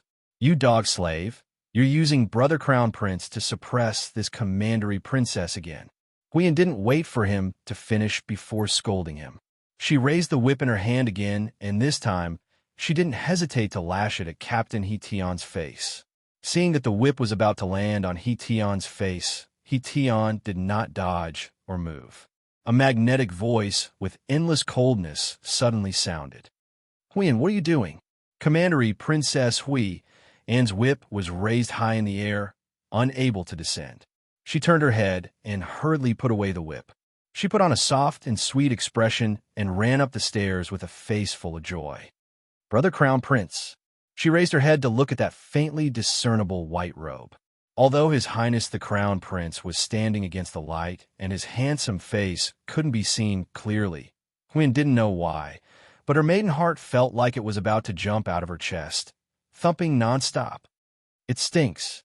Before Commandery Princess Huyen could come within 2 feet of him, the Crown Prince swiftly raised his leg and very nonchalantly kicked the flying commandery princess down the steps. Hidden Flower, the captain of the hidden pavilion, who was standing beside the Crown Prince, was speechless. The ministers who had rushed down the steps to speak with the Crown Prince. Commandery Princess Huyen rolled down the steps. She originally wanted to steady herself, but for some reason, she tripped and fell flat on her face. The scene was so beautiful that no one could bear to look at it directly. "Why are you still standing here?" The Crown Prince angrily rebuked He Tian with a sullen face. "Are you an idiot? You don't know how to fight back when someone hits you? You didn't even dodge. Do you think you're made of stone?" The ministers who had rushed down to mediate the fight. "That's a commandery princess, my lord. Is it really okay for you to instigate a lowly centurion under your command to rebel and attack the commandery princess?" Chapter 160. He Tian immediately cupped his hands and admitted his mistake with a serious expression. Yes, this humble subordinate will immediately depart. The next time I encounter something like this, I definitely won't not retaliate. Hidden Flower's mouth twitched. He freaking felt that the personal guards brought by the Royal Guard commander, Hui Feng, were similar to him. A bunch of hotheads at the Crown Prince, who was worried sick about his subordinates, sighed helplessly and turned to look at Hidden Flower. Why are you still here? This subordinate will go immediately. Hidden Flower's expression turned solemn, and he quickly followed He Tian's group. He had promised His Highness the Crown Prince that he would personally patrol Shijiao City in His Highness' stead. It was not until He Tian's group had rolled far away that Commandery Princess Huin, who had fallen flat on her face, finally realized that her brother the Crown Prince had mercilessly kicked her flying. Commandery Princess. Her personal maidservant cautiously called out to the Commandery Princess. This maidservant will help you up. I don't need you to help me. Commandery Princess Hui, and jumped up from the ground. Her well-groomed hair was half disheveled, and she looked very disheveled. The main reason was that she had fallen head first and nibbled on it, and the area around her nose was bleeding that her appearance was too beautiful, so her personal maidservant did not dare to look straight at her. Go investigate. Investigate clearly. Brother Crown Prince, who did you give gifts to? Commandery Princess Hui, and was so angry that her lips were trembling, and her heart, full of tenderness and sweetness, turned into fury. Seeing her personal maidservant's cowardly appearance, Huyen slapped her and angrily shouted, "Hurry and help this Commandery Princess tidy up my appearance. This Commandery Princess will immediately see Her Majesty the Queen." Her personal maidservant shrunk her neck with a bitter expression. Although she was afraid of Commandery Princess Huyen, she still could not help but console her. Her Majesty values His Highness the Crown Prince more than her eyes. If such a small matter is brought to Her Majesty, it will only cause her displeasure. Commandery Princess Hui, and angrily stomped her feet. I don't care. Then I'll go reason with Her Majesty, the Queen Dowager. Commandery Princess, let's return to the estate first. A few maidservants followed behind her and bitterly consoled her. Although the Queen Dowager usually doted on the Commandery Princess, if it was related to Her Majesty, the Queen Dowager's precious grandson, even 10 Commandery Princesses would not be enough. Commandery Princess Hui, and was so angry that she left the royal palace in tears. When Mo Yin heard the report from the eunuch Xiao 11Z, she didn't even raise her head. She only made a sound of acknowledgement, and the brush in her hand moved slightly before she placed it to the side. The Crown Prince propped up his chin with one hand and tilted his head to look at the table. This continued until Xiao 11Z cautiously called out, "Your Highness the Crown Prince, the 9th and 10th princesses have arrived." Oh! The Crown Prince moved his elbow and raised his head. His gaze fell on the door. Go ahead. The 9th princess and the 10th princess were both born from concubine Shi. One was 8 years old, and the other was 7 years old. Their ages weren't too far apart, and they were both cute and delicate. When the two children were led into the Eastern Palace by their wet nurses, they were very nervous. Their mother's exhortations kept echoing in their ears. When you go to the Eastern Palace, you must be courteous and respectful to the Crown Prince. You must do everything possible to please the Crown Prince. You must not let the Crown Prince dislike you. Inks now. Molly, greetings to the Crown Prince. The two of them both crouched and saluted. They were young, but they had learned proper etiquette deep into their bones. Their every move was very standard, as if they were puppets carved from the same mold. Mo Lien frowned. She only glanced at her two younger sisters before losing interest. Chapter 161. They really were completely different children. The Crown Prince was a bit melancholy. So it wasn't that he changed his personality and liked to be close to children. Instead, that the Crown Prince no longer had any interest in looking at his two younger sisters. He waved his hand, and Xiao 11Z went forward to whisper something to the two wet nurses accompanying them. The wet nurses of the two princesses were stunned for a moment before they immediately nodded. They each held the 9th and 10th princesses' small hands and led them out of the Eastern Palace.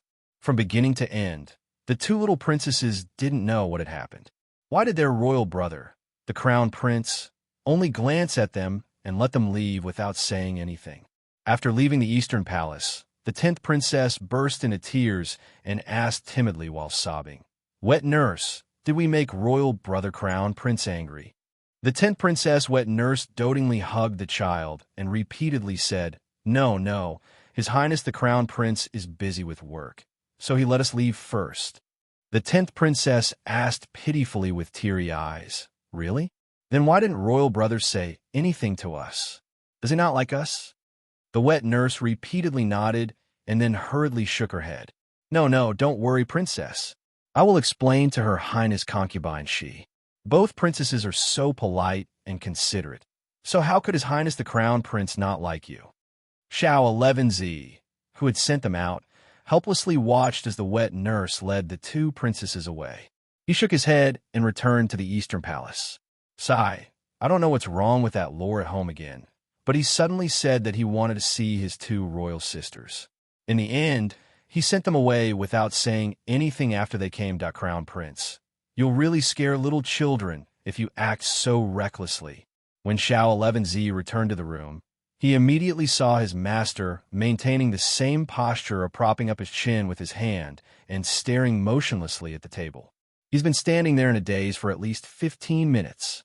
Xiao 11Z trotted to the Crown Prince's side and wanted to take a look at the table out of curiosity. However, he saw the Crown Prince reach out 2 fingers to pick up the thin drawing paper and raise it high. Xiao 11Z didn't even see a strand of hair, but on the drawing paper was a little girl with a stoic face. She was expressionlessly looking at him. Her clear black and white eyes were like 2 cold pools. If one wasn't careful, they could suck in one's soul remembrance.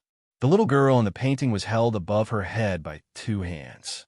If he dared to do this in real life, she would definitely beat him until his face was swollen. The Crown Prince stared at the painting for a long time and muttered to himself, "You look at me expressionlessly all day long, probably because you are lazy. Fine, laugh. Let's go." Who's looking at His Highness expressionlessly? Who dares to be so rude in front of His Highness that he can't even be bothered to smile? Xiao 11Z immediately jumped out and voiced his doubts. Who is so fearless as to treat their master like this? When had their master's temper ever been so good? "I can't kill her." The Crown Prince glanced at his personal eunuch and thought, "So stupid. Why did I take him in?" "Your Highness." The 2 princesses left the Eastern Palace with apprehension. They were very sad. Xiao 11 hurriedly came forward and reported, "I'm afraid that when I return, I won't be able to escape concubine She's scolding." The Crown Prince said nothing. Xiao 11Z snuck a glance at the Crown Prince and cleared his throat before asking, "Why did your Highness chase the 2 princesses away without saying a word?" Saying a few words of comfort was better than not saying anything at all, right? Because the Crown Prince smoothed out the drawing paper in his hand and gently folded it. He then stood up and slowly said, "They're not as cute as her at all." Chapter 162. The vassal king of Anan's Estatia series of messy, smashing noises came from Commandery Princess Hui's boudoir, and it had not stopped for an hour. Commandery Princess, Guard Nian has returned." Her personal maidservant tremblingly closed the door and was almost hit in the head by a teacup thrown at her. She rolled on the floor in a panic and repeatedly kowtowed to beg for mercy. "Idiot! Hurry up and call him in." Commandery Princess Hui and angrily sat down on the round-back chair and fiercely slammed the table. A tanned young man who looked like a farmer strode in and cupped his hands in salute. "Commandery Princess, this subordinate has investigated and found that the caravan is heading toward Shizhou City." "What kind of place is Shizhou City?" The Commandery Princess frowned. "Shizhou City is quite far from the royal capital. It's a small city. Why did Brother Crown Prince send people there?" Huiyan muttered to herself. This subordinate has also investigated and found that the Crown Prince ordered people to wantonly purchase a lot of items for young ladies in the city these past 2 days. "Women?" Huiyan's voice rose an octave before she heavily slammed the table. She gritted her teeth and said, "What a little bitch."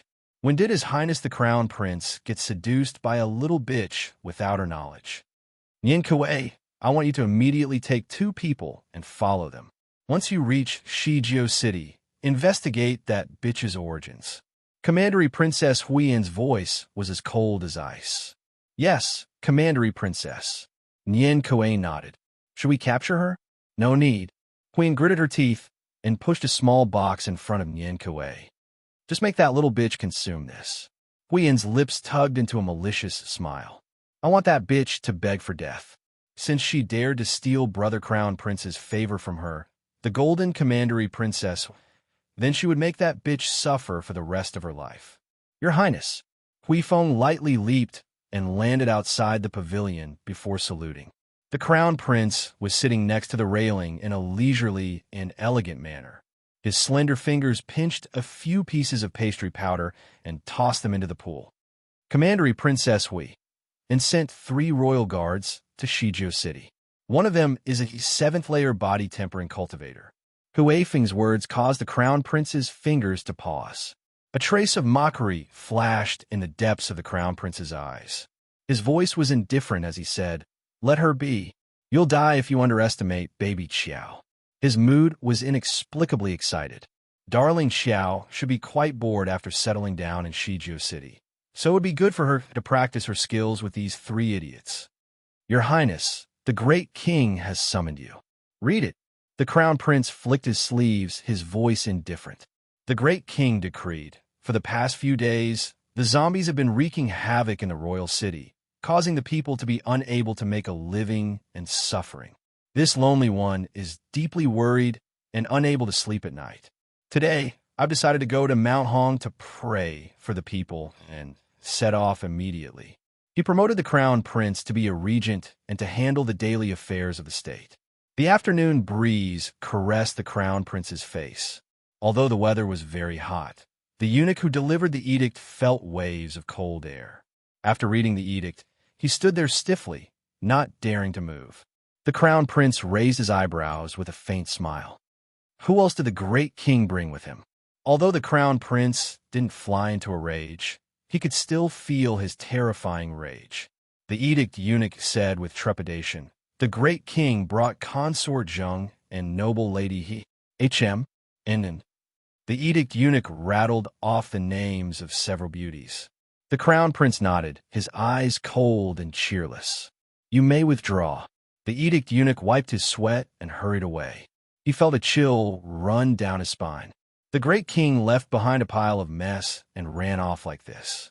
Will your Highness the Crown Prince really allow you to peacefully enjoy a beautiful holiday? Isn't it a bit too monotonous with only beauties?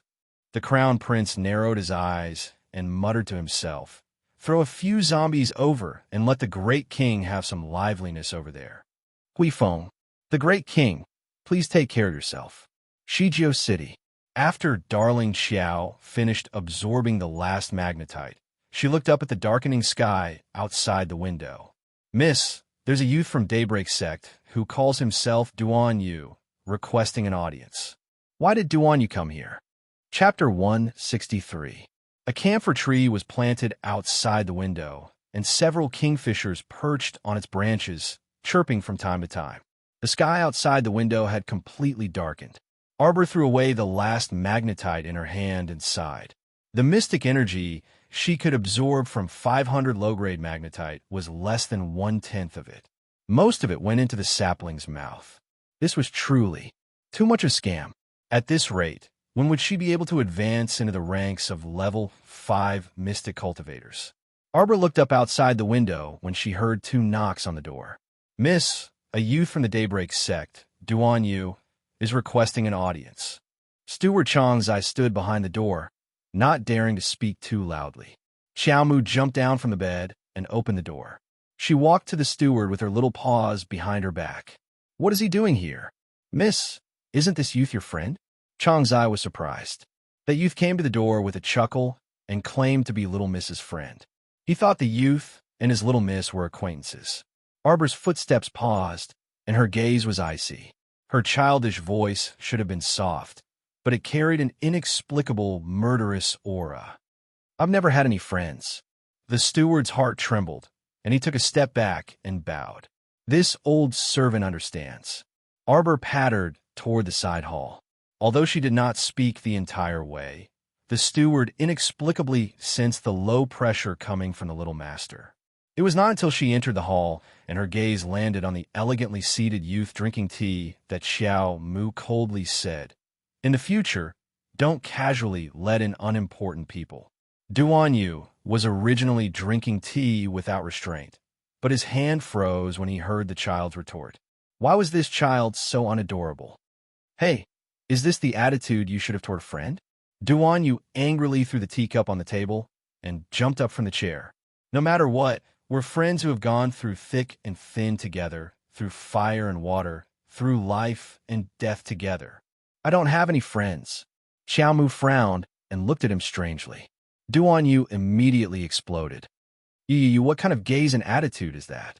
You, what did you say? What do you mean by no friends? I thought that after going through a life and death situation together, we should be good friends who can go through thick and thin together, right? He was infuriated. How could there be such an evil child in this world? When she didn't speak, she looked obedient and cute. She was soft and cute. The moment she opened her mouth, he wanted to kill her. No friends.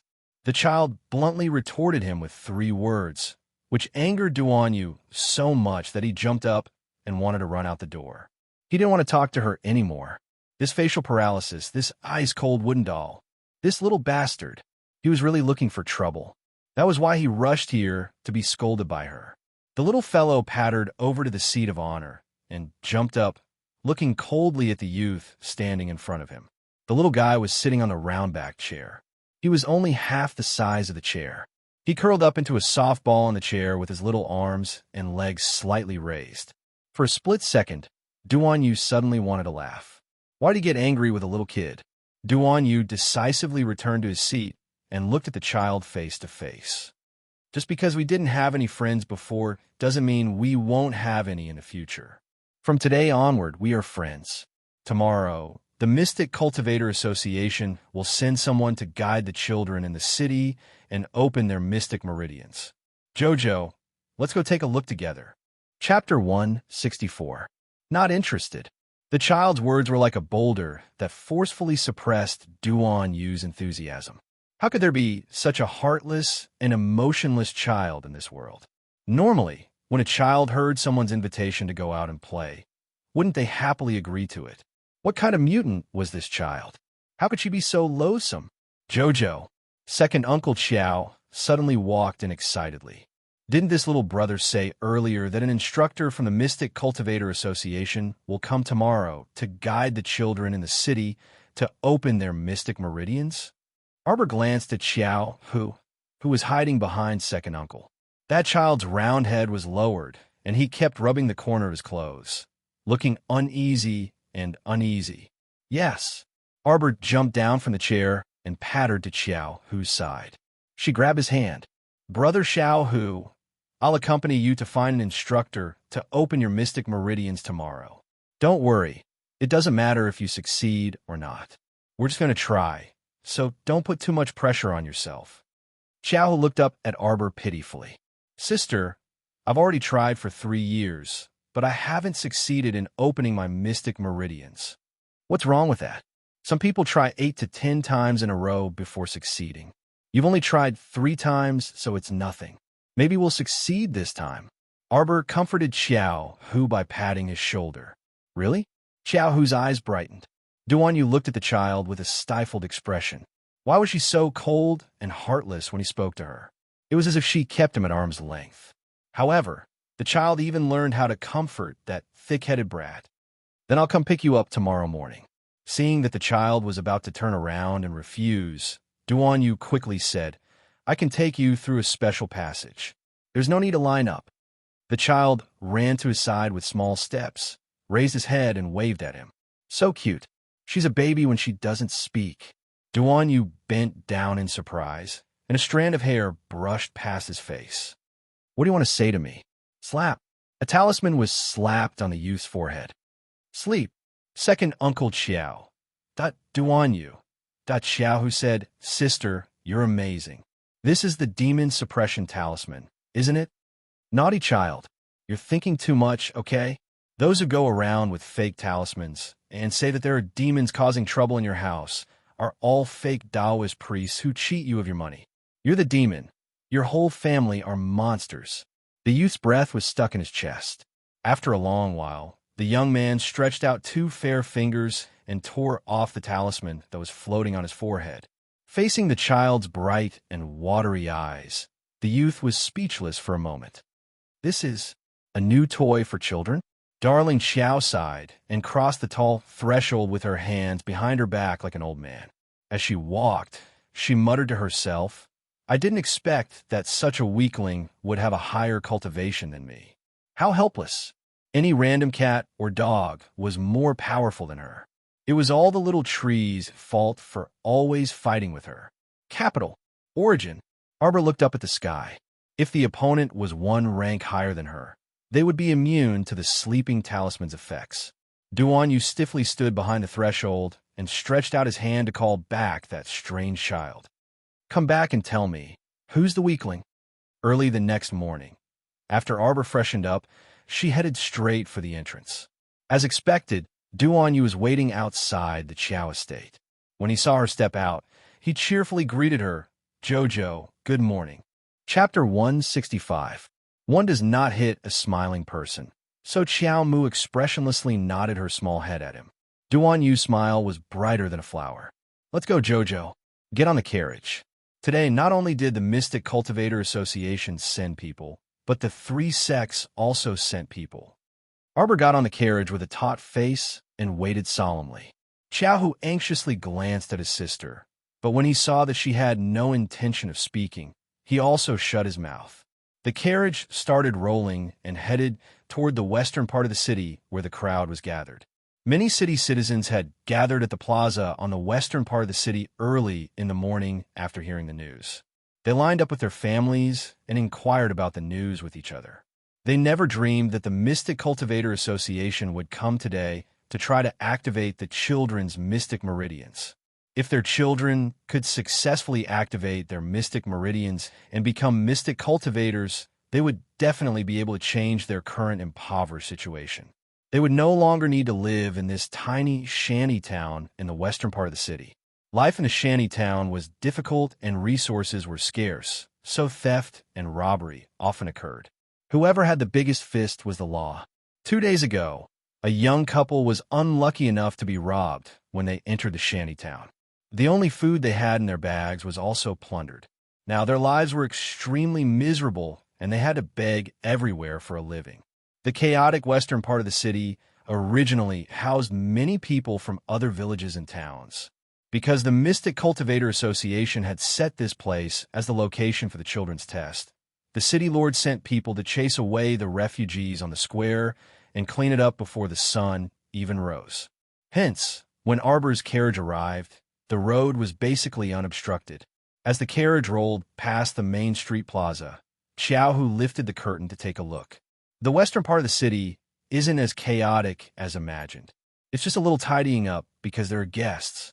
Arbor didn't need to look to know what kind of scene this place usually was. Earlier, at Shijiu City's city gate, when a young couple refused to hand over their resources and came to live in the shanty town for free with a low-class sign, Mr. Zhang's meaningful gaze made it clear to Arbor that life in the shanty town might not be easy.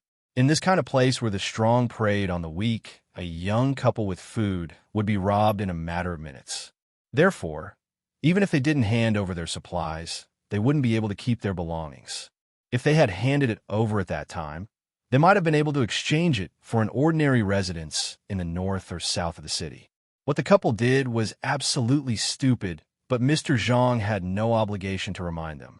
Arbor walked down from the carriage, and immediately countless gazes gathered on her. The child wore a moon-white shirt, and his stoic face was expressionless. Although she didn't have any accessories on her body, she still gave people an indescribable feeling of nobility. Yo, Xiaohu, you've come to trigger your meridians again. As expected, you come every year without fail. Unfortunately, it's not of much use. My mother said that you're a good-for-nothing and that you'll never become a mystic cultivator in this lifetime. A child's voice rudely entered Arbor's ears, causing her to involuntarily knit her brows. Arbor's cold gaze shot over and saw that it was an 8 or 9-year-old child. He wore a white robe in the style of the Daybreak sect, and the unique circular emblem of the Daybreak sect was embroidered on his chest. "Who are you?" Arbor felt that the little boy in front of him was somewhat familiar. Younger sister, He's second aunt's son, Xiao Tsong. Second aunt, Arbor's, "I don't know," expression made Xiao Tsong's heart burn with anger. "Are you an idiot?" Xiao Tsong pointed at Arbor and cursed. "You don't even recognize your second aunt, my mother?" Chapter 166. Arbor's eyes chilled to the extreme. Without another word, she stepped forward and kicked Xiao Tsong in the stomach. Xiao Tsong's eyes widened as he was sent flying by the little girl's kick. He crashed into the back of the crowd, eliciting screams in a small area. Duan Yu followed behind her, but he simply couldn't stop her. He angrily flung his sleeves. Why did Daybreak Sect only accept idiots with bad brains? Why did they provoke the little girl when they didn't have the ability? If this wasn't seeking death, then what was? Why? Xiao Tsong, who was sent flying, felt a terrible pain in his stomach, and he opened his mouth wide to cry. "Son!" A middle-aged woman darted out of the crowd and rushed toward Xiao. Calm Arbor glanced at the woman and pondered for a moment before recalling this second aunt. Wasn't she Madame Nei Li, who once came to steal her supplies? So was this outrageous second aunt. Xiao Yingchun followed behind Madame Nei Li and coyly jogged over. When she looked up and saw Arbor, her eyes widened. "Mom, it's her. That little bitch who stole our clothes and jewelry is here. Hurry and teach her a lesson." "You scoundrel."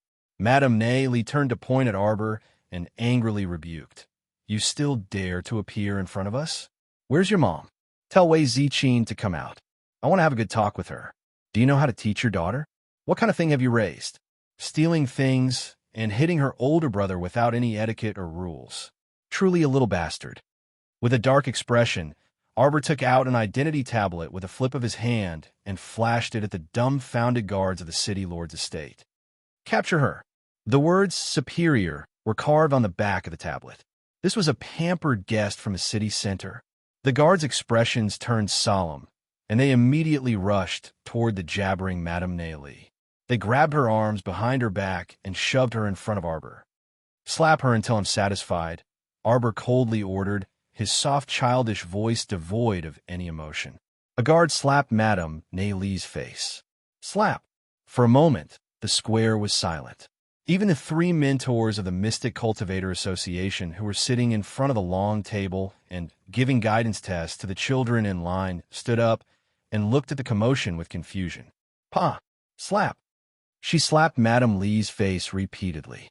Madame Li's hands were clamped behind her back. At first, she could still struggle and curse at Arbor. After a dozen or so slaps, his cheeks began to feel numb, and he couldn't even open his mouth. Xiao Tsong was furious. A layer of mystic energy covered his fist as he angrily flew towards Arbor and swung his fist at her face. "Slut! Go to hell! You overestimate yourself." Xiao Mu gripped his fist with a backhand. Xiao Tsong widened his eyes in shock. He knew very well how fast he had rushed over, but that little girl, who was 2 years younger than him, had actually grabbed his fist in an instant. What's so great about being a mystic? Could a mystic cultivator disregard other people's life and death? A level 1 mystic cultivator's eyes were as high as the sky. "You're a good-for-nothing through and through." The little girl's voice was monotonous, but everyone present could hear the chill in her voice. Crack. The pain from his wrist being broken made Xiao Tsong, this child, unable to resist opening his mouth and howling. Do mystic cultivators also know how to cry? The little girl's lips curled up mockingly. When she said this, she gave people a feeling of endless coldness. Chapter 167. Then cry even louder. Arbor flung Xiao Tsong away. The latter rolled to Xiao Yingchun's side with a loud crash. It startled Xiao Yingchun so much that she jumped to the side like a grasshopper and let out a piercing shriek. "Shut up!" Arbor reprimanded rudely. Xiao Yingchuan's eyes widened in horror, and she instantly restrained her voice. Her body trembled uncontrollably, and she reflexively covered her mouth. Why did she feel that this child was so scary? Stop, Xiao Mu said faintly and walked to Madame Nei Li with small steps. Xiao Mu raised her head slightly and looked at her swollen cheeks and mouth with a cold glint in her eyes. Your son wants to kill me. He should be dead already. What do you want to do? Li Madame's mouth hurt, and she couldn't even speak clearly. She felt a chill run down her spine, as if she had fallen into an ice cellar. She suddenly felt a bit of regret. Why did she provoke this child? Back in Quoto village, she clearly knew that although this child was young, he wasn't to be trifled with. I'll spare his life for father's sake. Arbor coldly glanced at Li Madame. Just this once. I won't. Before he could finish speaking, Xiao Tsung suddenly let out an agitated cry. Master, master, master! Xiao Tsung suddenly pounced on a figure walking quickly toward them and bawled loudly. He pointed at Arbor with resentment and anger. She wants to kill me. This little bitch wants to kill me. Master, master, save me. Don't panic, disciple. The newcomer was middle-aged and wore Daybreak's sex uniform. He looked toward Arbor with a shrewd gaze. You're so daring, child. What's your background? Tell me your name. Arbor raised a brow and sneered rudely. I hit the young one, and the old one jumps out to shout. You're really shameless. You little rascal, speaking so rudely. You really need someone to teach you a lesson, the middle-aged man said angrily with a dark expression. You want to teach me a lesson? Arbor expressionlessly swept a glance over his square face. His voice rose slightly with a hint of viciousness. You? Uncle Master Bai. You are her match. Hurry and retreat. Duan, you really wanted to kill these worrisome disciples. Did they think that he still had enough profound stones to pay those expensive ransoms when they were rushing to die in front of the little girl? Duan, you are the disciple of our Daybreak sect master, the #1 person in the sect's younger generation. How can you stand by and do nothing when you see your little junior brother being humiliated? Uncle Master Bai turned his head and angrily rebuked Duan Yu with an I'm very disappointed expression. No, Uncle Master Bai, this matter. Don't talk too much. Little girl, let me have a taste of your strength. You have to know that there's always someone better than you. You'll suffer losses in the future if you don't know the immensity of the heavens and earth. Boom! Arbor landed a flying kick in front of Uncle Master Bai. Immediately, he stomped a pit on the ground, and cracks began to appear from the middle, spreading outwards like a spider web. Uncle Master Bai's pupils contracted. The strength of this kick was beyond his expectations. At the same time, it was also beyond everyone's expectations. It was the layman who watched the show, while the expert watched the knack. The 3 mentors from the Mystic Cultivator Association all sucked in a cold breath as they watched the rapidly moving little person in the field with bright eyes. After Arbor's flying kick, he didn't give Uncle Master Bai a chance to react. He had already leaped up and swiftly arrived in front of him. Chapter 168. Uncle Master Bai had yet to recover from his shock. Arbor's fist, which was covered in dense mystic energy, arrived in front of him with a whoosh. Bam! All of a sudden, Uncle Master Bai felt a sharp pain on the left side of his face. He could even hear a cracking sound coming from his cheekbone. Uncle Master Bai was struck by an old fist and was forced to take a few steps back. He bared his teeth and howled in pain. There were many gasps in the square, mixed with a few cries of surprise. Heavens! This child's seemingly delicate and light punch actually forced an Uncle Master from Daybreak sect to retreat so many steps.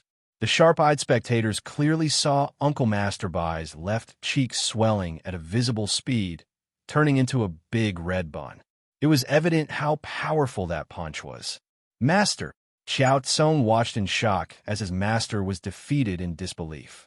In his opinion, Master simply did not need to lift half a finger to easily crush a small bug like Xiao Mu to death.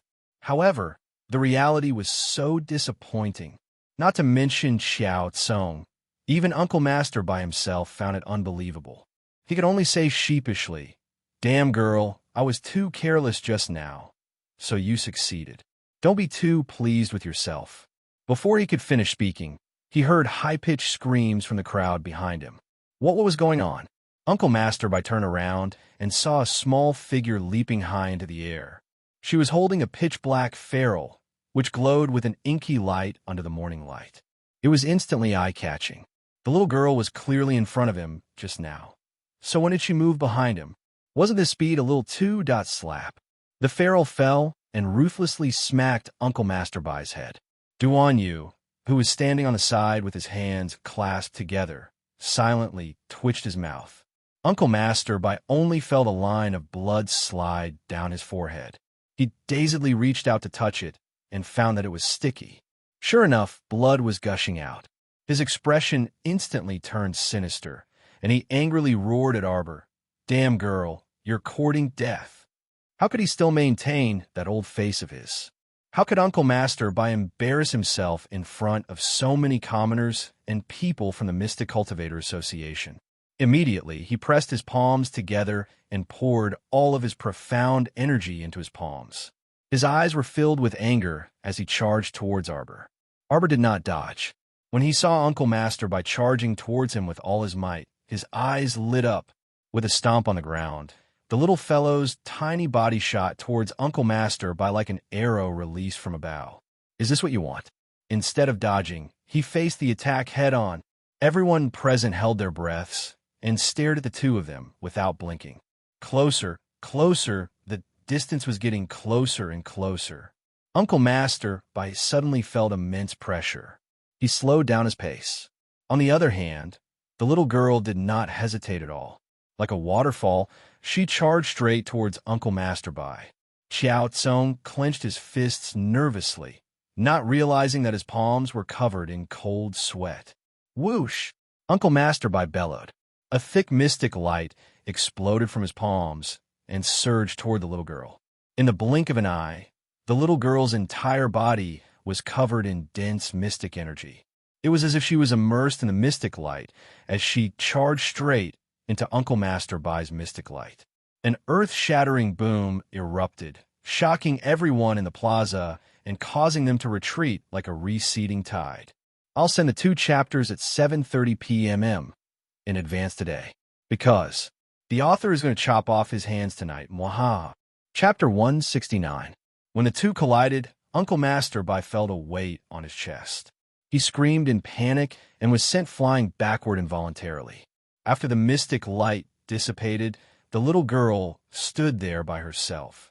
She apathetically dispersed the mystic energy covering her body and expressionlessly looked at a shallow, human-shaped pit not far away.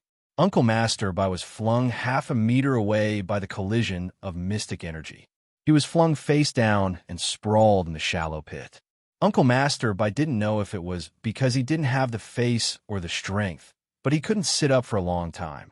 Just like that, he sprawled on the plaza all by himself.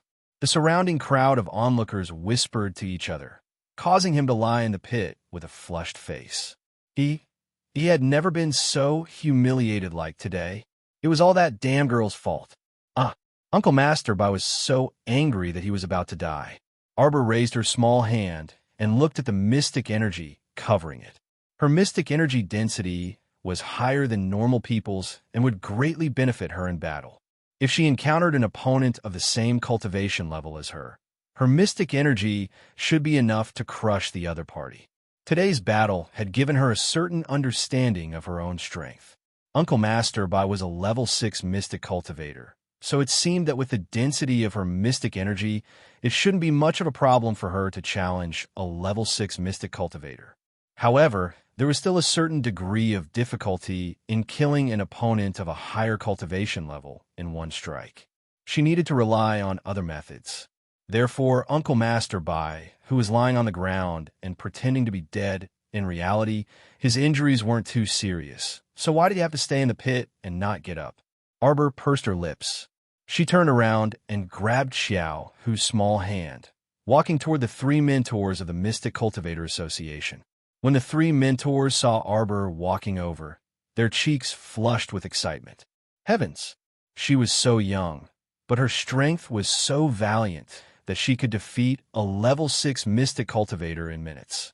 The Mystic Cultivator Association must do their best to win her over. They absolutely couldn't let go of such a genius. Suddenly, Uncle Masterby, who was sprawled on the ground, moved his fingers and flipped over. He looked at the back of the little girl who had humiliated him with a gloomy expression. Lying on the ground, he flicked something in the direction of Arbor. Bang!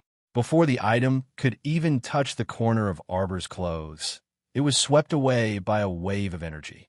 The pink sleeves rolled up, and the item that Uncle Masterby had flicked gently landed on the fair hand that had emerged from the sleeves. The woman's extremely languid voice floated up in the plaza. Why are the people of Daybreak's sect becoming more and more incompetent? Throwing a level 5 profound energy bead at a little fellow's back, he's really shameless. Uncle Masterby propped himself up and stood up. His expression was extremely unpleasant. This mystic energy bead was a rare treasure in his possession. As the name implied, a level 5 profound energy bead was a bead condensed by a level 5 mystic cultivator. Once mystic energy was injected into it and flung out, it would instantly detonate the mystic energy inside. In Uncle Masterby's eyes, Xiao Mu, who had just dealt with his attack, was definitely an arrow at the end of its flight. It was impossible for her to dodge this level 5 profound energy beads attack. However, his scheme was ruined by this damn woman before he could execute it. Uncle Masterby looked like he was about to vomit blood. Murong Sun, you really like to meddle in other people's business. TSK. The woman named Murong Sun floated to the ground and immediately crouched next to Arbor. She extended 2 fingers and pinched the little fellow's icy poker face without any explanation. Chapter 170. You're clearly so cute. So why do you have to be a little stoic? Smile. Her small face was so bouncy and comfortable to pinch. Murong Sun blinked at Arbor and suddenly guffawed. She hugged the child tightly and stood up, her fingers pinching and pinching the child's face nonstop. Until, slap, a crisp sound rang out. The child unceremoniously slapped away her claws. She expressionlessly glanced at her before her gaze landed on Murong Sun. Murong Sun was an extremely beautiful woman. Her facial features were quite gorgeous, and even though she wore light makeup, it still gave people a feeling of heavy ink and color. Also cough cough. Arbor extended his small paws and pushed her body away in disdain. Why did he have to bury her small face in those magnificent breasts? She almost couldn't breathe. Ha! Murong Sun laughed heartily and patiently guided her. Little fellow, I think I like your looks very much and your aptitude is quite good. How about you join my holy water sect's first peak? Darling Xiao immediately shook her head so hard that her head was about to fall off. No, no, no. Don't be in such a hurry to refuse. Master's heart will ache. Darling Xiao. The 3 mentors from the Mystic Cultivator Association hastily surrounded her. One of them impatiently snatched Darling Xiao from Murong Sun's hands and shouted, Mentor Murong, you're wrong. You're a mentor representing the Mystic Cultivator Association today. So how can you privately accept students? If you want to accept students, you have to accept them for our association. Murong Sun raised her fist and sent that mentor who spoke rudely flying. They watched as that pitiful mentor was sent flying into the sky in an arc by Mentor Murong, whose violence was off the charts. The other 2 mentors, Arbor, darling, don't be scared. Murong Sun cheerfully patted the child's head. With Master here, those strange uncles can't get close to you. Be good. Master will protect you. Be good, my ass. Arbor bared his small, sharp teeth. He really wanted to bite her face. What kind of person was this? Why did she suddenly jump out and claim to be her master without any explanation? How could she give people room to refuse? Wait a minute. She was here today. For her proper business. My brother is coming to test. Oh my God. Can you let me finish my sentence? Darling Xiao, who suddenly felt that Murong Sun was hugging her and turning her around, didn't feel too good. Here, this level 5 mystic energy bead. Murong Sun stuffed an object the size of a jade bead into the child's hand. I'll give it to you to play with. Arbor narrowed his eyes and sent a trace of Xian energy into it. He flicked the Xian energy bead from his fingertips and sent it flying towards the dumbfounded Uncle Masterby. Everyone, get out of the way! Duan Yu's folding fan fell to the ground with a clatter, and he only cared about dodging to the side with a shriek. Everyone retreated in all directions like the tide, leaving an empty space in the middle. Only Uncle Masterby stood there in a daze. Bang! The profound energy orb exploded on Uncle Masterby's body. Following Murong Sun's wild laughter, her lithe figure abruptly rose into the air with darling Xiao in her arms. She narrowed her eyes and looked down at the chaos below her. That's right. You took your revenge on the spot. It's completely in line with Master style. Ha ha ha ha. Murong Sun guffawed nonstop. Darling Xiao dumbly glanced at that fellow and lightly harumphed. In truth, she only wanted to test the power of this level 5 mystic energy bead. Chapter 171. This way the effect looked pretty good. There was only a shallow, human-shaped pit on the ground, but it was destroyed by the level 5 mystic energy bead's destructive explosion. Uncle Masterby's entire body sank into the human-shaped pit, and even the hem of his clothes could not be seen. Xiao Mu patted Murong Sun, who refused to let go of her, and strongly requested to get down. Murong Sun pursed her lips and reluctantly let go of Xiao Mu. Xiao Mu immediately trotted to the side of the human-shaped pit and poked her head to take a look. Uncle Masterby was struggling out of the pit with all his might, and his nose was covered in dust, causing him to cough violently. Xiao Mu made a prompt decision and pulled out a repetition talisman from her sleeve. She flicked it at Uncle Masterby, and it abruptly split open. The repetition talisman was an interesting talisman. It was not set so strictly to be immune to opponents one level higher than the user, unless the opponent was much stronger than the user. However, an unlucky person like Uncle Masterby, whose cultivation was about the same as hers, could still be hit by it. Xiao Mu crouched beside the pit and watched Uncle Masterby struggle to get up from the pit. He repeated the action of struggling to lift his head and spit out dust. Blah! Uncle Masterby raised his afro head, and his face was smeared with soot. Blah! Why did he spit again? Blah! Something was wrong. After spitting out dust 3 times in a row, Uncle Masterby belatedly realized that he seemed to be freaking repeating this action. His expression turned into horror, but unfortunately, his actions were still repeating the same action. How could this repetition setting be so perfect? She might not have caught Uncle Masterby's action if she was a second slower or a second faster. Uncle Masterby, what are you doing? Hurry up and crawl out. How could the Daybreak Sect disciples know that Uncle Masterby had already been hit? They all surrounded the pit and watched in astonishment as their Uncle Masterby struggled in the pit. What the heck? Although this pit was not shallow, it should not be enough to trap Uncle Masterby inside.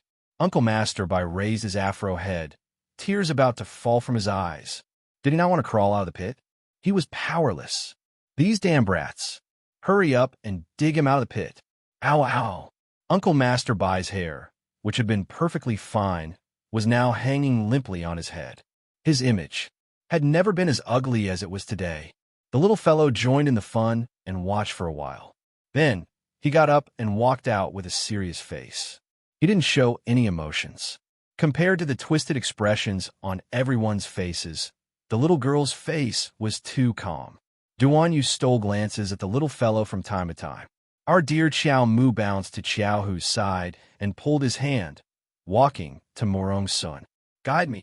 Little girl, do you want to join our Mystic Cultivator Association? The benefits are good, the treatment is good, and you can get a basic survival package every month. Whoosh!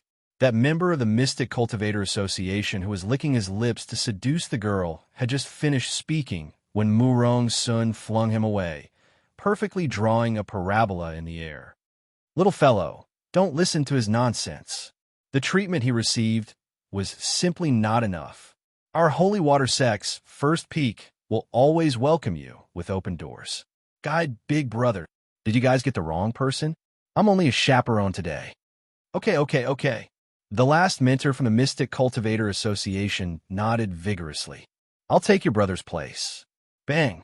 The bandit Murong Sun slashed the back of his neck, and that pitiful mentor collapsed with 2 streams of hot tears streaming down his face. President, this subordinate can't help you anymore. I'll do it. Murong Sun cheerfully reached out to take Xiao Hu. Chapter 172. Xiao Hu was a bit nervous and clenched his fists uneasily. Don't be nervous. Although Murong Sun looked unreliable, she was actually very experienced in guiding mentors. She had successfully guided more than 800 mystic cultivators, if not 1,000. Murong Sun sat there and put away a rare smile on her face, a bit of seriousness showing in her eyes. She gripped Xiao Hu's arm, and a strand of mystic energy slowly seeped into Xiao Hu's wrist. Xiao Hu only felt a warm aura start circulating inside his body. It was very comfortable as it circled around him, and his nervousness slowly disappeared without a trace. He felt like he was soaking in a hot spring, and his warm body gradually relaxed. Xiao Hu opened his mouth slightly and closed his eyes with a silly smile. Xiao Tsong, who was standing at the edge of the pit, had his eyes fixed on the pit. When he saw this, a mocking smile appeared on his face once again. Little trash, you still want to become a mystic cultivator? You won't be able to in this lifetime. Xiao Tsong held his simply bandaged arm and harumphed while enduring the pain. His forehead was drenched in cold sweat. After that, he left the edge of the pit. He didn't want to take another look at his master who had embarrassed him. How useless. He couldn't even handle a 7-year-old child. He had actually worshipped such a useless master, and even his own face had been lost along with it. In the end, Uncle Masterby was dragged out of the pit by 2 other Daybreak sect disciples. Why waste your energy and time on this little trash? Xiao Tsong crossed his arms and stood to the side. He did not dare to loudly rebuke in fear of being beaten up by Qiao Mu, so he only quietly grumbled. The mentor from the Mystic Cultivator Association, who was flung away by Murong Sun but ran back on his own, looked down at Xiao Tsong and frowned. He was so young, but his words were so harsh. It truly made people unable to have a good impression of him. Little brother, you're wrong to say that.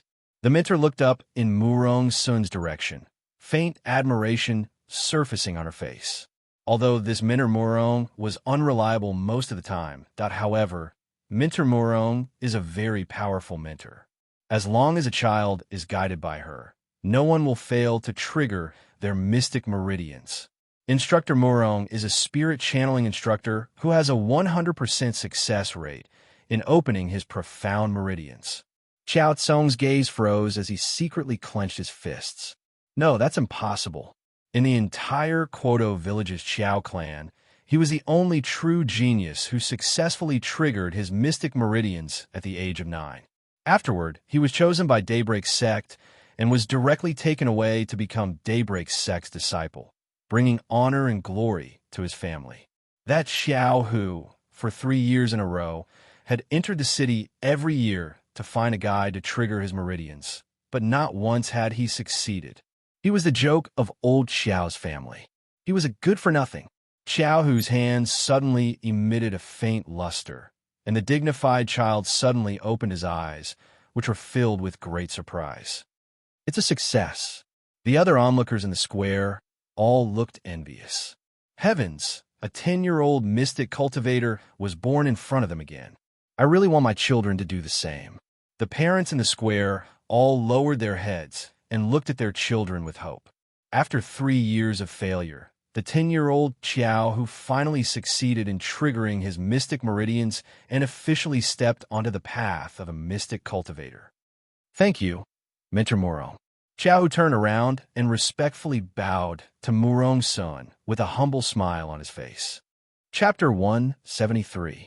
Murong Sun's lips turned up in a faint smile. Child, your mystic meridians are very good. You have a bright future. If it weren't for the fact that my sect doesn't accept male disciples, I really would have taken you in. He was praised by Mentor Murong. A bashful smile appeared on Xiao Hu's face, and he respectfully bowed to Murong Sun again. Thank you for your help, Mentor Murong. Murong Sun waved her hand. As the mentor of the Mystic Cultivator Association, helping young boys and girls become mystic cultivators is my duty. Mentor, please help our child trigger her mystic meridians. Mentor, please help my child. The crowd that surged forward with a whoosh nearly drowned Murong's son in the sea of people. Xiaomu blended into the crowd and pattered toward several parents who were watching. She covered her mouth with her hand and secretly said to them, "Why aren't you going? That mentor Murong in front is a mentor who can help the child trigger her mystic meridians with a 100% success rate. I only told you guys." Heavens! Big girl, let's go find mentor Murong quickly. Around Murong's son, the crowd was currently gathering at a terrifying speed, trapping her within. Hey child, a certain mentor, who was drowned in the sea of people, was exasperated as she watched the little girl run further and further away from her with small steps. The child even expressionlessly waved her hand at her through the crowd and made a farewell gesture. Murong's son snorted with laughter, and her enchanting eyes curved up slightly. What an interesting child. Did you think you could run away? Since Master has taken a fancy to you, you're masters for the rest of your life. Sister, I really succeeded. I became a mystic cultivator. Xiao, who only regained his wits after running a short distance behind Arbor, and exclaimed excitedly. Even now, it still felt like a dream. He really didn't expect that he would be able to step into the ranks of mystic cultivators one day. The disappointment every year already made him a bit afraid to try again. It could be seen that failure was not scary. The scariest thing was being timid and not daring to accept failure again and again. Arbor put his hands behind his back and suddenly turned around. At that moment, Xiao, who caught a glimpse of a smile on his sister's frosty face. His sister's eyes were really beautiful. When she smiled, it was as if the stars were blooming in front of her eyes. The trees were blooming, and the spring breeze was caressing her face. It was incredibly warm. It was no longer that stoic face, no longer expressionless. His sister was the most beautiful girl he had ever seen in his life. Brother, you're the best. Arbor stretched out a small fist and gently punched Xiao, whose shoulder. He raised his hand and pointed in the direction of Pear Blossom Alley. Let's go home. Xiao nodded vigorously. Let's go home, little sister. Hand in hand, the two siblings ran toward Pear Blossom Alley. They completely forgot about Xiao Song, who was clenching his fists and pulling a long face. They didn't even look at him. The little girl smiled at the student-looking idiot. The folding fan in Duan Yu's hand uncontrollably fell to the ground again, and his eyes were engraved with that blossoming smile. It turned out that she could also smile so warmly, beautifully, and vividly. However, you habitually wrap yourself in layer after layer of icy spikes and don't allow others to approach you or come out by yourself.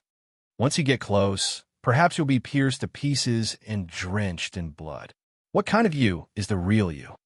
Duan Yu couldn't help but feel melancholy. Chapter 174. Father, Father. Xiao, who shouted loudly as he ran through the door with a face full of joy. Arbor's lips curled up slightly as he watched the young boy excitedly rush through the door. The fragrance of flowers wafted through the courtyard. Mother sat in front of the stone table with little sister in her arms. She turned around and revealed a joyful smile at the two siblings. Father and second uncle put down the teacups in their hands and stood up to look at them.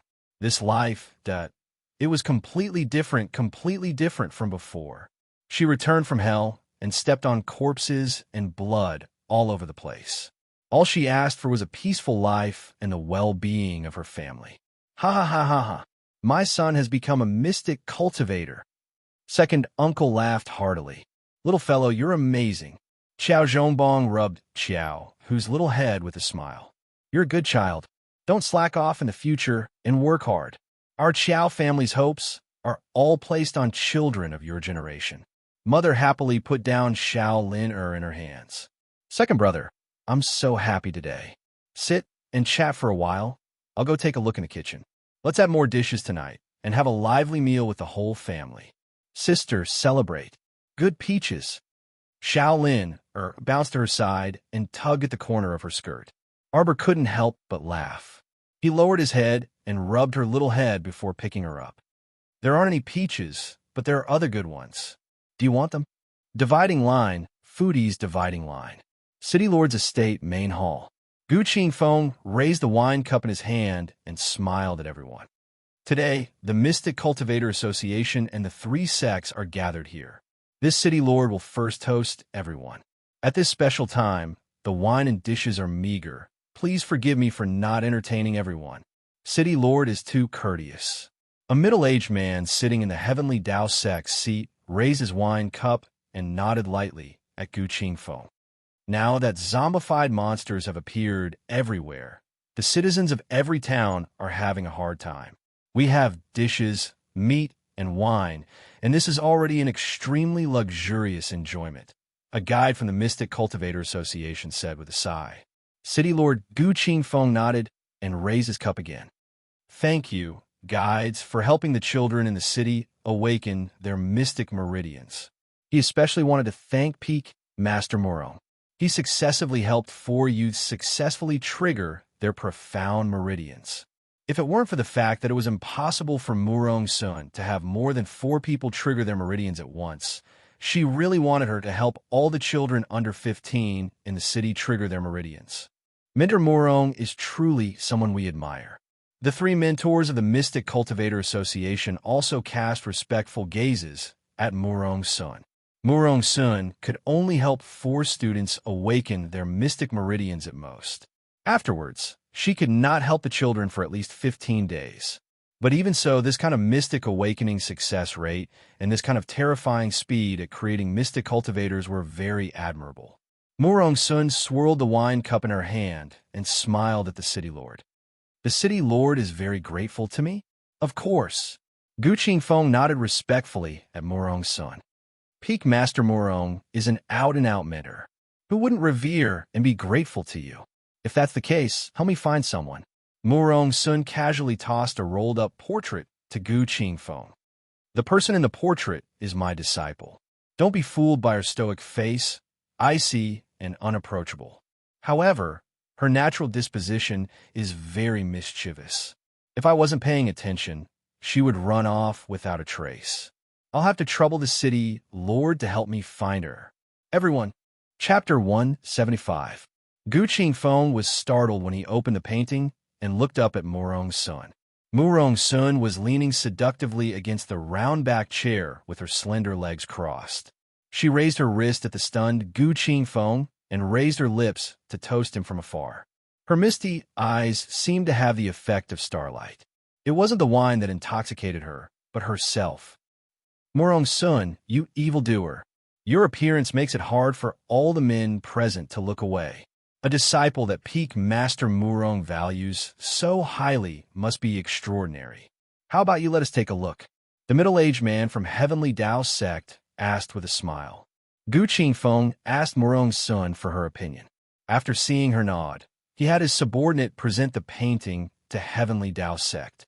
Murong Sun absent-mindedly sipped her wine and said aloofly, "My disciple is a natural beauty with an exceptional constitution, so there's no harm in letting you see her." Heavenly Tao sect's Guan Yongnian was startled when he opened the painting. Murong Sun raised her brows, an interesting smile on her lips. Could it be that Home Master Guan also knows my disciple? Guan Yongnian closed the painting and nodded. My disciple brought a portrait the day before yesterday and said that she found a 7-year-old mystic cultivator in a small place like Quoto Village. Our Heavenly Tao sect is also very interested in recruiting this kind of talent. Unfortunately, the zombie transformation happened too suddenly and everything happened too abruptly, so before we could find that child. A 7-year-old mystic cultivator? A dark-skinned woman from Daybreak sect with a rigid face narrowed her eyes and left her seat to walk to Halm Master Guan's side. She picked up the portrait in front of Halm Master Guan and glanced at it. She snorted and said, "It really is her." A 7-year-old mystic cultivator was rare these days. No, it should be said that it was extremely rare. In theory, every child could activate their mystic meridians when they turned 7. But there were only a few who could successfully activate their mystic meridians. When Liu Yumei heard that Murong Sun's disciple was a 7-year-old mystic cultivator, she felt a bit disgusted. It was indeed the stoic child that her disciple spoke of. Morong-sun, how dare you? You wicked disciple is so young, but you're already so vicious, and heartless. Lu Yume glared at Peak Master Morong. Do you know what she did? Not only did she injure my junior brother Bai, you even heavily injured several of my Daybreak Sect's disciples. What is even more unforgivable is that you kill my disciple, Li Xiang. Morong-sun, what else do you have to say? The 3 sects were originally of the same breath and branch. Each mind their own business. You connived with your disciple to do such an evil thing. Shouldn't you give our Daybreak Sect an explanation? Gu Qingfeng's smile froze on his face. He only wanted to hold a small banquet to welcome the people from the 3 sects. Why are you arguing with each other again? Could he, the city lord, live a comfortable life? Morong-sun sipped the wine in her cup, and her slender eyes lifted slightly. Her breath reeked of alcohol, and she looked at Lu Yume teasingly. Hall Master Lu, what kind of explanation do you want? Oh my God, Peak Master Morong, your current appearance is truly a living evildoer. Even Lu Yume, who was a woman, could not help but blush. She nearly forgot what she was questioning Morong-sun about. Morong-sun, as the Peak Master of the Holy Water Sect, you should carry out the mission of the 3 sects being as one. Hand over your evil disciple. Let our Daybreak Sect deal with her. Morong-sun's tipsy eyes were half-lidded, and a mesmerizing curve curved her eyes. Her thin lips parted in a teasing smile. Don't tell me that this Peak Master still hasn't found my little disciple. Even if I did find her. TSK, how could this Peak Master's beloved disciple be handed over to you to deal with? Chapter 176. Morong-sun, you? Lu Yume's darkened face turned green from anger, and she swept the wine cup in her hand away without any explanation. Morong-sun narrowed her half-drunk eyes and shook her finger at Lu Yume with a smile. You're angry out of humiliation, angry out of humiliation. Peak Master Morong. Gu Qingfeng jumped up from his stool and stretched out his hand, nervously looking at the wine cup flying toward Morong-sun. Morong-sun raised her cup with a smile and brushed her sleeves in a carefree manner. She clinked her cup against the wine cup flying toward her, and mystic energy seeped out of her fingertip as she lightly flicked it. That wine cup flew back at lightning speed and crashed toward Lu Yume, who had an extremely unsightly expression with an extremely tyrannical force. Lu Yume took a deep breath and stretched out her hand to catch the wine cup. Suddenly, the entire wine cup shattered with a bang several inches away from her hand, turning into fine powder that instantly dissipated before her eyes. Everyone was flabbergasted. Lu Yume's eyes even bulged out. Her fingers were still holding the cup, and Lu Yume's mouth was slightly agape. She froze on the spot and did not know what to say. Just how strong was Morong-sun? Only then would he be able to control this surge of profound energy as he pleased, and manipulate it as he pleased. Morong-sun propped herself up on the table with one hand and crossed her legs. She raised the wine pot and drank a mouthful with a grin. She laughed loudly and said, "Hall Master Lu, it's impolite not to reciprocate. You should also receive a pot of mine." Her slender leg lightly lifted and kicked, and the wine pot shot toward Lu Yume's head at a terrifying speed. Peak Master Morong, my junior sister Lu has offended you. Please be magnanimous. A man sitting next to Lu Yume hastily jumped up and blocked in front of Lu Yume with a solemn expression. He circulated all the mystic energy in his body and barely caught the wine pot. His throat instantly tasted sweet, and he nearly could not hold back the mouthful of blood that was about to rush out. Senior brother. Lu Yume was startled and hastily reached out to support the man who stumbled back several steps. Morong-sun chuckled and put down her slender legs. She flicked her sleeves and stood up. Thank you for your hospitality today, City Lord. This Peak Master still has important matters to attend to, so I'll take my leave first. Peak Master Morong, about the 3 sects disciples heading to Qingha Town for training. Guan Yongnian of the Heavenly Tao sect hastily stood up and asked. Murong Sun slowly turned her head to look at him. Of course it will be held as scheduled. But according to our investigations, Qinghe Town has been completely occupied by zombified monsters. I'm afraid the disciples of the three sects won't be able to deal with them. How can one become a talent without training? Hall Master Wan, do you want to cultivate a little flower in a greenhouse? Or do you want to polish an ancient sword? Murong Sun smiled faintly and walked outside with a flick of her sleeve. It's fine if your two sect disciples don't have the guts to go. My holy water sect will keep the appointment as scheduled and carry out this life and death experience. Murong Sun's figure disappeared into the distance, only leaving behind a faint voice that lingered in everyone's ears. Peak Master Murong's words are very reasonable. Although Qinghe Town is fraught with danger, it can indeed temper the sect's disciples. Guan Yongyan of the Heavenly Tao sect nodded and said, since that's the case, my Heavenly Tao sect will also participate in this experience as scheduled. Hall Master. The person next to Guan Yongyan was startled and wanted to speak. However, Guan Yongyan waved his hand to stop him. However, there are many zombified monsters gathered in Qinghe Town. I'm afraid the 21 disciples of the three sects won't be enough to deal with them. Therefore, I would like to request the city lord to issue a mission order and gather all the mystic cultivators, body cultivators, and superhumans in the city to head to Qinghe Town together. Gu Qingfeng lightly bumped his fist. This city lord has the same intention. Chapter 177. The next day, the city lord's estate issued a level 3 mission call. They were to gather all the mystic cultivators, body cultivators, and superhumans in the city to assist the disciples of the three sects in gathering food and supplies in Qinghe Town. It was said that there was a large granary in Qinghe Town with an abundance of food, enough to match 3 months of Shijiao City's food reserves. Qinghe Town? Arbor vaguely remembered this place. On the second day after the zombie outbreak, all the residents in Qinghe Town died, and it became the zombies' base of operations.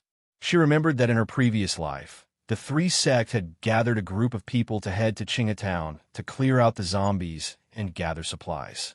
Unfortunately, all the disciples of the three sects died in that town, except for the Holy Water sect's people who managed to escape. As mystic cultivators, every time the city lord's estate issued a special mission, the mission's contents would be directly transmitted to the mystic cultivators to show their importance. Arbor was no exception.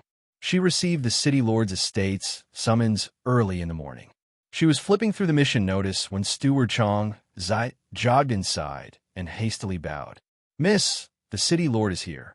Arbor pressed down the notice and looked up at the steward. She nodded lightly. Understood. Please ask City Lord Gu to wait for a moment. I'll be right there. Chong Zai humbly agreed, then hurriedly turned around and hurriedly ran to the front hall to receive the city lord.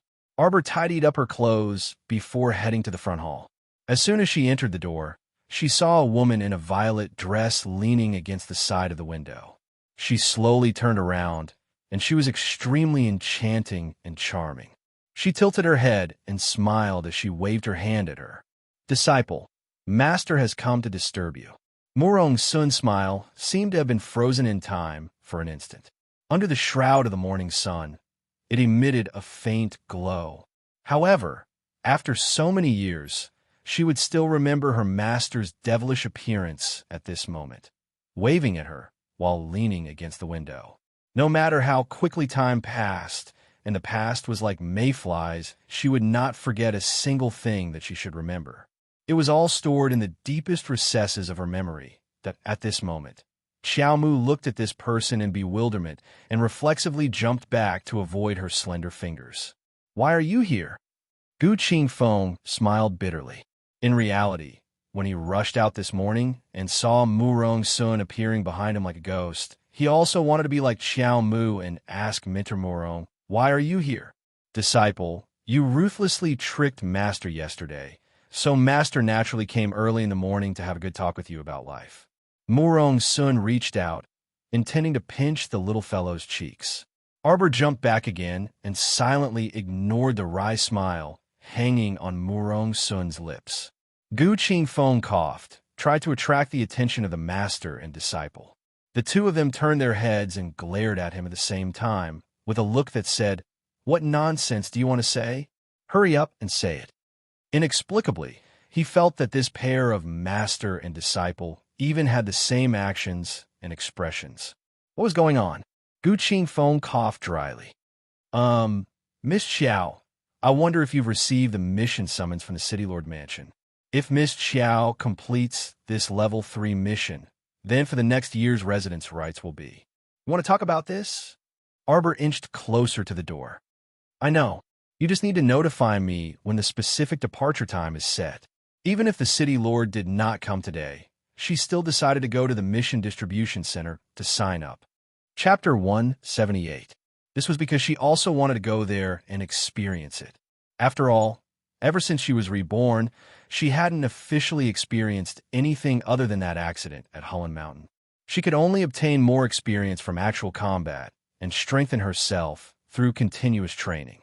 She never dared to slow down because she didn't have the right to do so. Moreover, she also wanted to take a look at how unconquerable Qinghe Town's zombie colony, which caused people to turn pale at the mere mention of it in her previous life, was. Do as you wish, City Lord. Arbor turned her head and slipped past Murong Sun's hand, practically dashing out the door. City Lord Gu looked up, and his lips involuntarily twitched. The child, who had always been calm and composed, actually looked like she was running away in a sorry state. Murong Sun burst out in laughter. She took a wrong step and floated into the air, following the child as she said, "Little thing, how about you make a bet with Master? If you can trap Master for 15 minutes today, you win, and Master won't cause trouble for you in the future." Having a spirit floating behind her the whole way was so beautiful that she couldn't bear to look back. Arbor dashed out of Pear Blossom Alley. When she turned a corner, she happened to bump into Duan Yu, who was walking toward her with a grin. She extended her hand to greet him. "Jojo, what a coincidence." "Hello." The youth looked dumbfoundedly at Mentor Morong, who floated past him. Xiao Mu felt like she might have used up all the strength she had in the first half of her life. She had already placed 3 speed talismans on herself to keep up with her running speed. Then she looked back. Holy shit, the spirit behind her was still following her with a grin. Her expression didn't change at all. Arbor dashed toward the east of the city. She felt like she had run thousands of miles for 4 hours, but she still couldn't shake off that fellow behind her. "Little one, don't blame Master for not reminding you. The direction you're running in is getting closer to the water area. That area is especially spacious, so you can't escape." A certain master drifted with Xiao Mu the whole way. Her face wasn't red, and she wasn't out of breath. "Oh, your sister. This body of water leads to the sea gazing. It can be considered a branch of the sea gazing. Don't be fooled by how calm the water is right now. At noon, the high tide is 10%, but the current is very turbulent." A wide body of water appeared in Arbor's eyes. At this moment, she also stopped running and turned to look at the spirit behind her. "Why aren't you running anymore?" Murong Sun stopped in midair and looked at Xiao Mu with a smile. "You have to keep your word." Arbor suddenly said this to her, before tossing out a section of the spirit binding rope from his pocket and swiftly wrapping it around Murong Sun's wrist. With a tug and a pull, the child directly dragged the floating Murong Sun over and pattered to a nearby tree. She tied Murong Sun to the tree several times and tightly tied her up. Murong Sun's eyebrows twitched, and she looked at her youngest disciple in exasperation. "Disciple, you shouldn't do this. If you tie me up here, the tide will rise in less than a quarter of an hour. If a wave comes, I will drown." Thud, thud, thud. The little fellow let go and threw Murong Sun aside before madly sprinting away. As he ran, he thought, the spirit binding rope is very powerful, so it shouldn't be a problem to bind Murong Sun for a quarter of an hour. Several minutes later, Xiao Mu paused in her steps and glanced back in distress. Murong Sun said the tide was about to rise. She was so strong, so she shouldn't drown out. However, the spirit binding rope always tied people up and couldn't be freed. Arbor hesitated for a few seconds before deciding to run back to take a look. However, when he reached that place, He couldn't help but be dumbfounded. He didn't see Murong Sun, but he saw Duan Yu's pig-like teammate standing in the water and anxiously calling out to him, "Jojo, Jojo. Arbor, fuck me. You're tied up by the spirit binding rope again." Chapter 179. Arbor waded over and came to Duan Yu's side. "Why were you tied up here? Where's Murong's son?" Arbor looked at Duan Yu in bewilderment. Her small hand touched the rope binding Duan Yu's wrists and gently pulled. It was quite funny. After Mentor Murong escaped from the spirit binding rope, she tied Duan Yu to a tree. This was truly heaven's will. It was Duan Yu's turn to be unlucky. "Duan Yu, don't think I can't tell that you're gloating just because your face is stoic." After Arbor untied Duan Yu's spirit binding rope, he quickly pulled Xiao Mu and ran toward the shore. The water level rose very quickly. In just a few minutes, the water had nearly crossed Arbor's shoulders. However, due to the high terrain in the city, the water could not rush into the city no matter how high it rose. The two could only swim to the shore after less than a minute. "What are you doing with Peak, Master Murong?" Duan Yu asked in bewilderment as he paddled. "I already explained to her that we're not friends. She's crazy and insisted on keeping me here as a hostage. She said you would come back to save me. But when I was tied up in the water by her, you didn't even know I was here." "That's right. If I knew you were here, I wouldn't have bothered to come back." Arbor's mouth twitched, and she kept paddling her small arms toward the shore. "Why do you have so much to say? We should hurry to the shore." For some reason, she felt a chill on her back. That deranged mentor probably would not let them off so easily. Don't you think the sound of the water is getting louder?" Duan Yu swam forward and kept looking back to pull Arbor.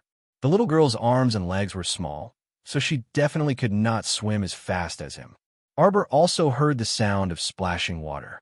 It seemed to be right next to their ears. The two of them turned their heads to take a look, and their faces were immediately filled with shock.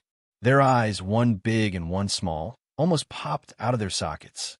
Fuck! The sudden wave behind them was too scary. It swept up about 4 to 5 meters high and splashed water everywhere. Shit! Where did such a huge wave come from? Roar! Duan Yu only felt a huge wave rolling over him from behind. When it crashed down on his head, it freaking stunned him. With such a huge wave crashing down, Duan Yu was instantly swept into the water.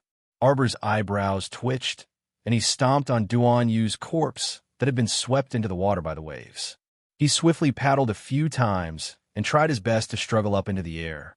The profound energy around his body floated and quickly spread out. Originally, he thought that once he circulated his profound energy, it would be an easy task to break free from the water. However, that Arbor quickly discovered that his profound energy seemed to be suppressed. That was because there was an even higher level indescribable power that was suppressing her profound energy. "Instructor Murong, you're here," Arbor said with certainty. Although Murong Sun appeared to have left after she returned, the current situation made her very certain that Murong Sun was definitely hiding in the shadows and heartlessly watching them make a fool of themselves. The water suddenly parted to the sides, creating a shallow path. Murong Sun came out from behind the huge wave and lightly tapped the water's surface with her toes. She walked on the water like it was flat ground and cheerfully arrived in front of them. However, Arbor's gaze was fixed on her left hand. There was a nimble current of water circling around the back of Instructor Murong's hand. It slithered and spun endlessly like a living being. Chapter 180. What is that? Xiao Mu's gaze was immediately attracted by the water flowing around Murong Sun's hand. This is a water spirit. Murong Sun waved her hand, and the giant wave behind her rose again. Duan Yu's head just happened to pop out of the water. However, the giant wave crashed down again and slapped him back into the water. Arbor, she looked quite miserable. There are 5 spirits in this world, and this is only one of them.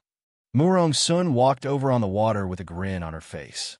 When your cultivation reaches a certain height, you can gradually sense a trace of the origin power in this world. At that time, I'll be able to comprehend this trace of origin energy. Of course, it's very difficult to comprehend the five spirits on our Seacombe planet. Moreover, it would be suppressed. It could even be said that it was basically impossible to comprehend the origin of the five spirits on this godforsaken Seacombe planet. However, the little fellow did not need to understand this clearly yet. Arbor was pensive. She looked into the distance, and her thoughts also drifted away. She remembered that person. He could control lightning and fire. That pair of dark green, jade-like eyes flickered with a demonic light under the lightning and fire's illumination. So these were the five spirits, the origin power of this world. They could completely suppress mystic energy. The difference between him and her was like heaven and earth. What if they met again?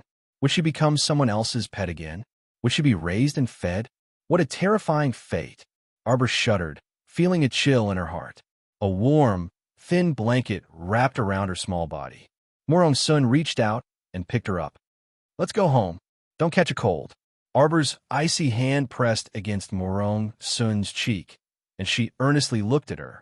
Master, will I be as strong as you in the future? This child's eyes were as black as two flawless gems, extremely beautiful. Morong Sun was startled, and her heart almost melted with this soft call. She laughed loudly and carried Arbor away, leaving behind only a faint voice.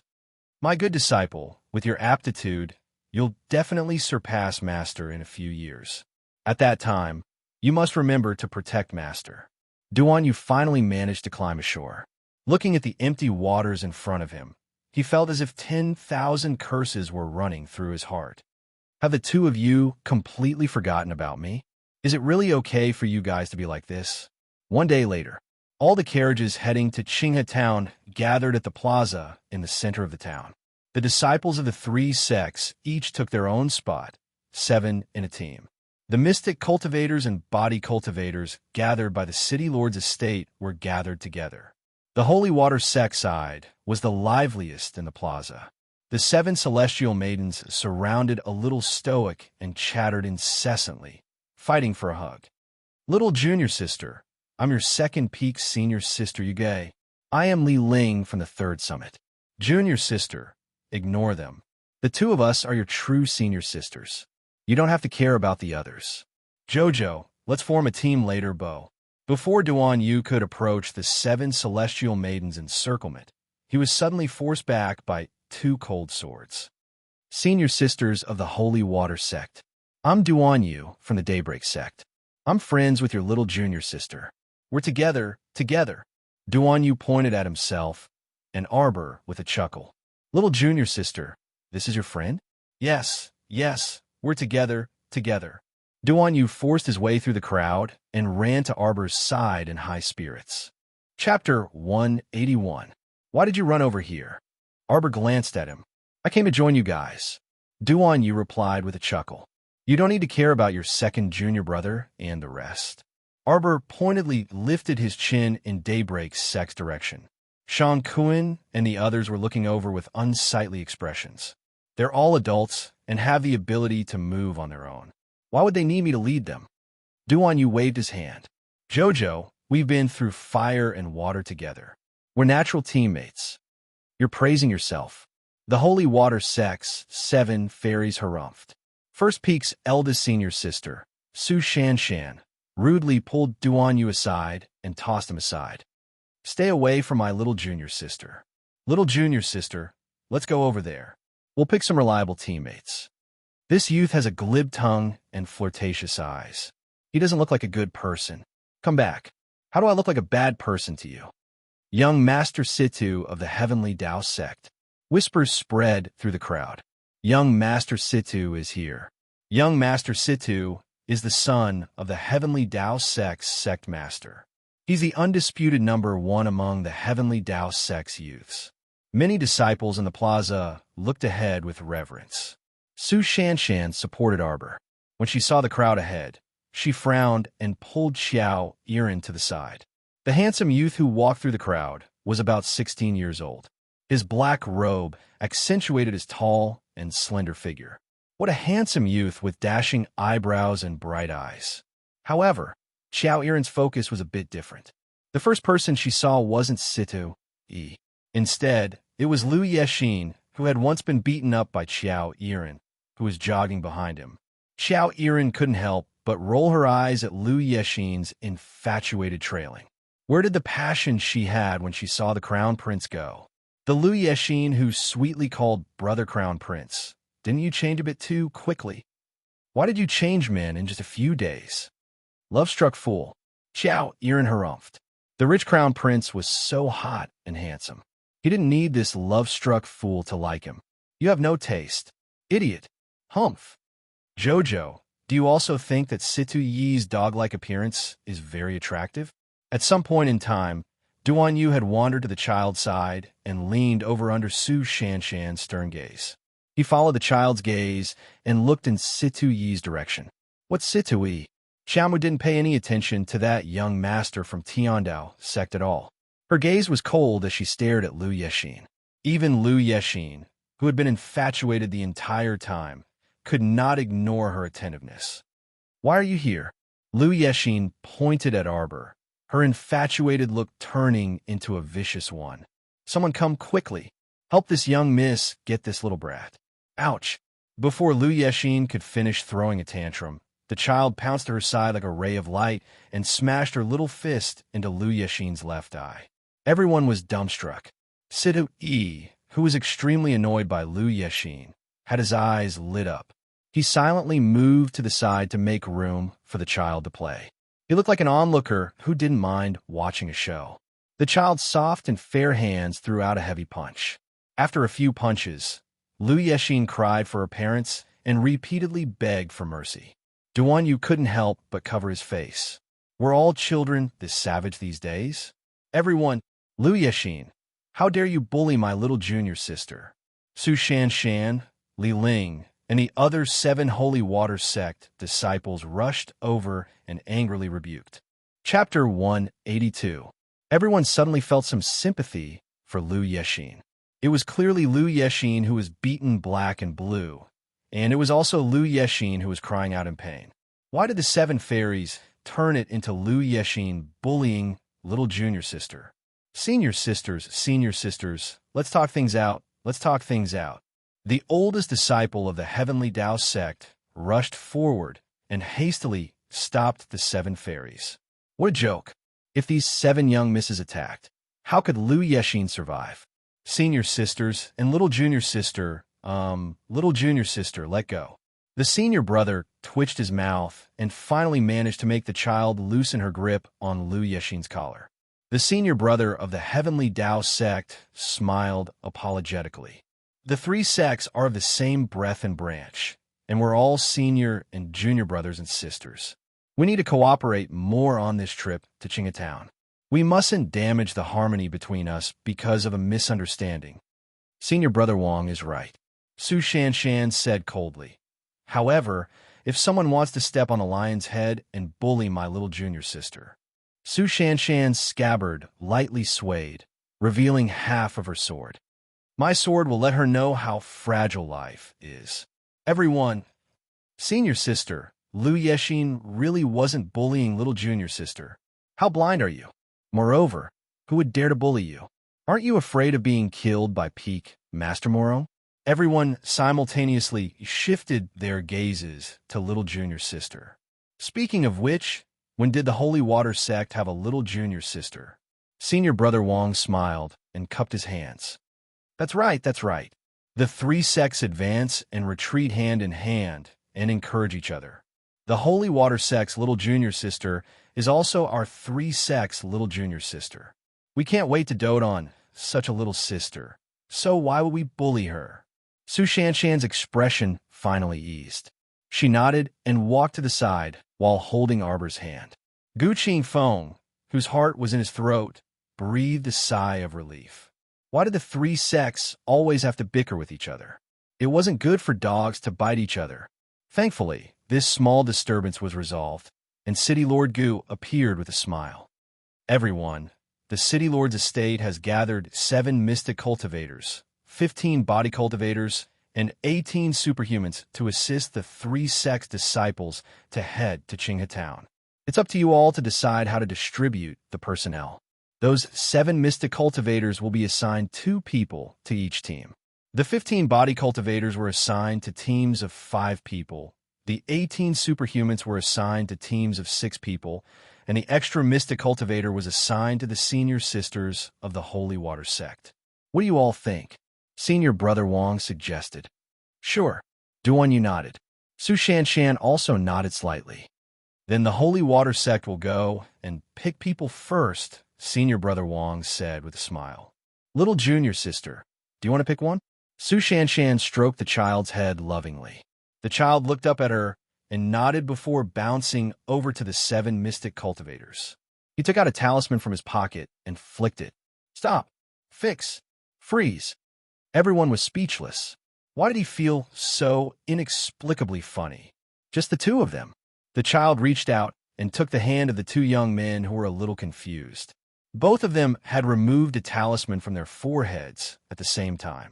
The other 5 mystic cultivators stood motionlessly on the spot, probably feeling very aggrieved. The funniest thing was that one of the female mystic cultivators was flirtatiously flirting with her hair and winking. Then she was frozen in place. Sidu E, who was being winked at, felt all the hair on his body stand on end, and he took 2 steps back. Senior Brother Wong didn't know whether to laugh or cry. Little junior sister, you can still pick one more. No, Arbor muttered and pulled the 2 young mystic cultivators back to the team. Sidu E, Duan Yu, and the others clearly heard the little fellow muttering, useless and wasting food. Chapter 183. These mystic cultivators? City Lord Gu walked up to the 5 mystic cultivators in astonishment and sized them up. Only then did everyone understand that the child wasn't fooling around just now. She really immobilized all 5 mystic cultivators on the spot. And the reason she could lead the 2 young mystic cultivators away was because they weren't immobilized by the talismans the child took out. According to the child's thoughts, these immobilized mystic cultivators weren't even as strong as her. So what use were they? Bringing them along would only get in her way and waste her food. Everyone silently turned a glance at the child. They wanted to ask where these talismans came from, but when faced with the child's expressionless stoic face, they didn't dare to ask anything in the end. Little junior sister. First Peak's second senior sister, Xue Xiao, excitedly grabbed her small hand and lightly squeezed it. Little junior sister, were those immobilization talismans you threw out just now? It wasn't like they hadn't seen immobilization talismans before, but seeing their little junior sister take out a handful from her pocket at once, this was a bit exaggerated. When did Guanlon City's talisman patrician family become so generous and willing to sell so many talismans on the market? There were too many fake talismans these days. Even if they were sold in a talisman shop, they might not be genuine. Thus, seeing their little junior sister take out a handful of talismans at once was truly a bit of an eyesore. Arbor nodded. He took out several talismans from his pocket and stuffed them into his second senior sister's hand. He patted her hand. They can't immobilize level 5 mystic cultivators and above. Body cultivators with cultivations similar to level 5 mystic cultivators probably can't immobilize them either. Because they were heading to Qinghe Town, Arbor had already used up the remaining 100 blank talismans in advance. The talismans he drew were all strength, speed, and support talismans. So interesting. I'll go try. Xue Xiao also had the temperament of a child. She took the immobilization talisman and ran toward the body cultivators. But this time, the body cultivators and superhumans were on guard. When they saw a girl running toward them with an excited expression, they hastily retreated and looked at her with vigilance. Xue Xiao gripped the talisman and curled her lips regretfully. It seemed like she couldn't experiment on these people. Looking at their guarded gazes, how hilarious. It was as if she wanted to skin them alive. Xiao Xiao, stop messing around. Su Shanshan glanced at her second junior sister helplessly. She held the child's hand and walked forward, picking out 11 people from body cultivators and superhumans. What surprised Arbor was that she actually saw Qiao Wenwan and Wei Sanlang in the group of superhumans. Third Junior Wei gave her a silly smile, but Qiao Wenwan glared at him as if she wanted to eat him alive. She walked towards Arbor. Su Shanshan frowned and reached out to block Xiao Wenwan. "What are you doing?" Xiao Wenwan angrily clenched her fists. She had already heard that Arbor had joined the three sects. How could the heavens be so blind? While she, Xiao Wenwan, was struggling bitterly in the slums in the western part of the city, fighting over half a rotten steamed bun until her face and ears turned red, that damn girl actually joined the three sects and even became the Holy Water sect's little junior sister. This time, if it wasn't for the abundant rewards provided by the mission, Xiao Wenwan wouldn't have risked her life. "Senior Brother Wang, we've chosen." Su Shanshan glared warningly at Xiao Wenwan and pulled her little junior sister back to her team. Daybreak Sect and Heavenly Tao Sect had also chosen. At this time, the 5 mystic cultivators who were immobilized in the center of the plaza could finally move. Chapter 184. The other 4 mystic cultivators were good-natured and did not say anything, but they awkwardly went to the other 2 groups. However, the female mystic cultivator who winked at Arbor angrily jumped up and dashed toward the Holy Water Sects group.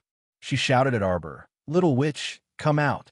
Senior Brother Wang could not stop the female mystic cultivator and could only follow behind her with a bitter smile. "Who are you calling a little witch?" The 7 celestial maidens exploded and glared at the female mystic cultivator with arched brows. Arbor calmly walked out of the group and stopped in front of the female mystic cultivator.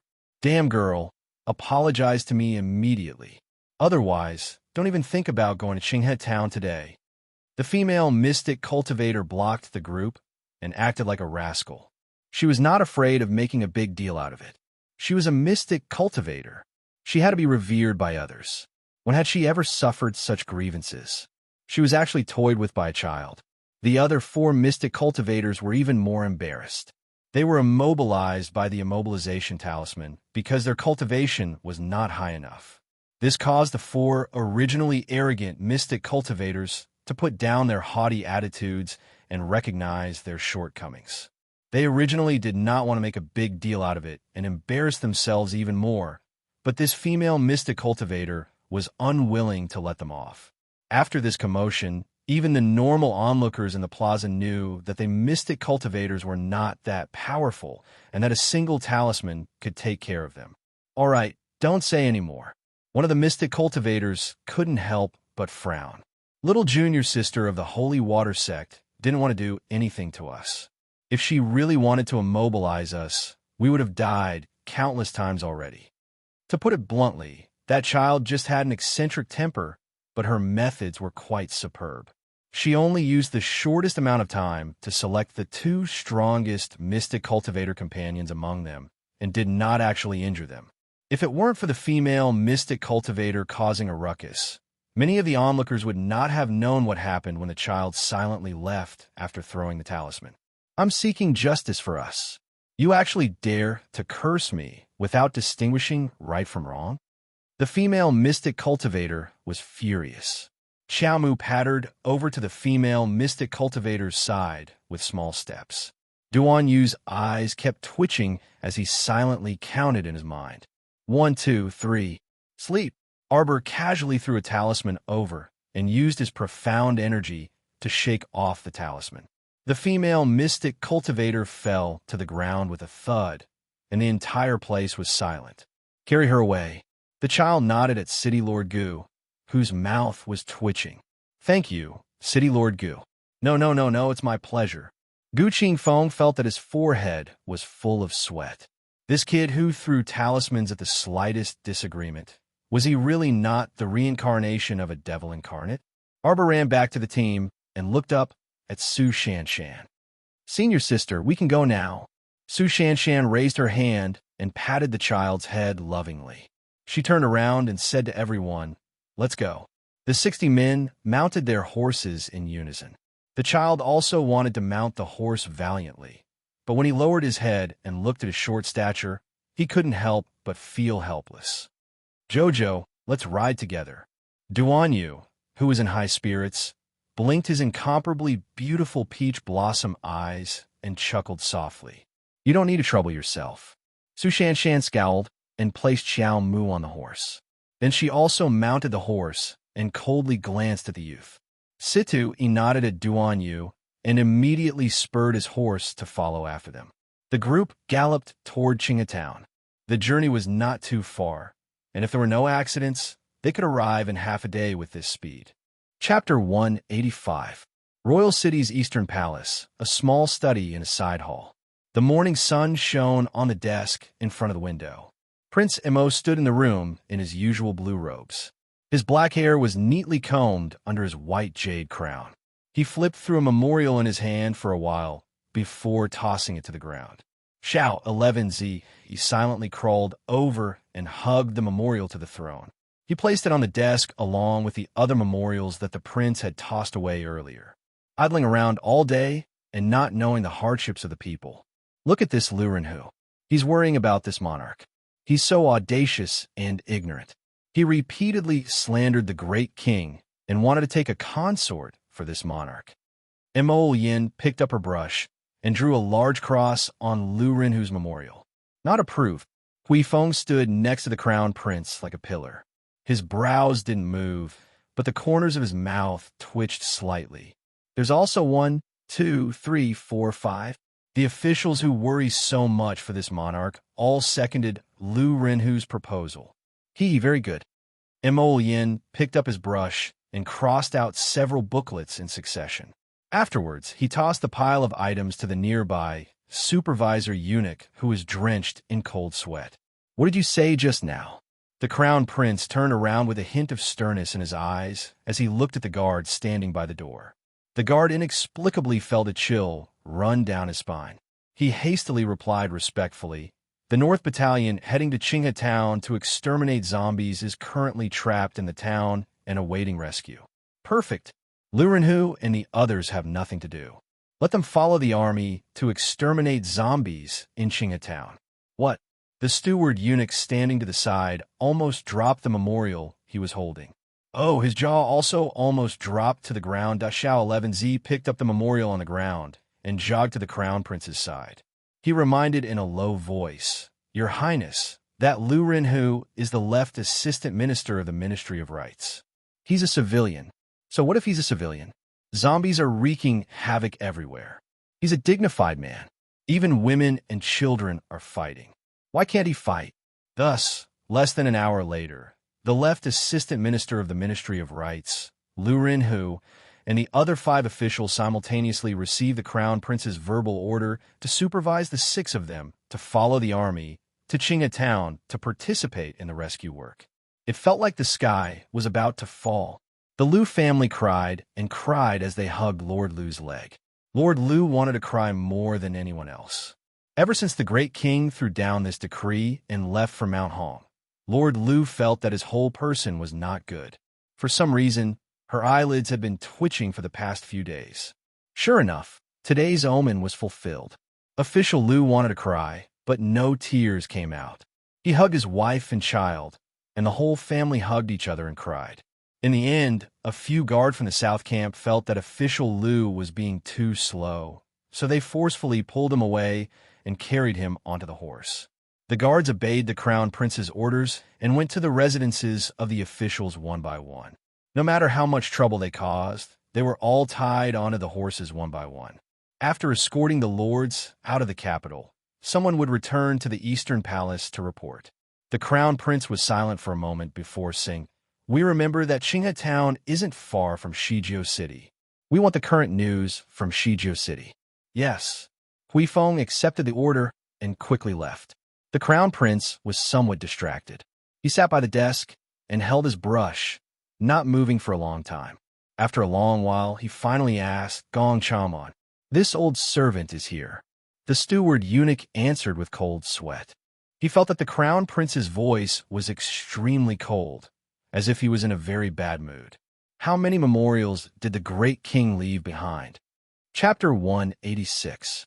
Gong Chong and silently wiped the sweat off his forehead with his sleeve and said with trepidation, Your Highness, you've been going through memorials for more than a dozen days these past 2 days. There's still about a dozen days left." The crown prince's expression instantly darkened, scaring Gong Chong and into kneeling on the ground and not daring to utter another word. The great king's days are truly smooth sailing, the crown prince muttered indifferently.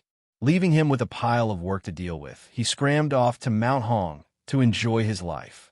Gong Chong and wiped his sweat and murmured, Your Highness, this old servant was about to report something. On the way to the temporary imperial palace on Mount Hong, the great king's party was ambushed by 2 zombies, and noble lady, he fainted on the spot. Why were there only 2? Didn't he have the hidden pavilion send a few more over to add some excitement to the great king? He wasn't reliable at all. If the great king knew what this unfilial son was thinking, he might rush over and strangle him to death. Your Highness, Kiki wants to send more people to Mount Hong to protect the great king. Gong Chong and asked cautiously. The great king took away 3,000 royal guards, so the entire royal guard camp is now empty. The South Camp is going to reinforce Town now, so this crown prince doesn't have any more men to mobilize. The crown prince looked up and coldly glanced at Gong Chong.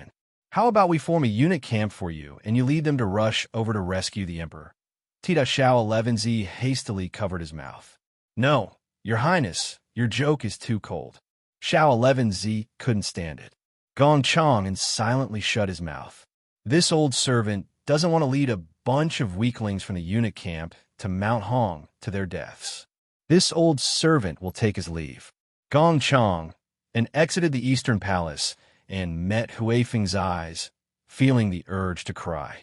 Huifeng couldn't understand the meaning behind Gong Chong's bitter expression, so he quickly entered and said with a serious expression, Your Highness, there's news from the Night Pavilion. Shijiao City issued a mission call and summoned many mystic cultivators and body cultivators to accompany the members of the 3 sects to Town for training.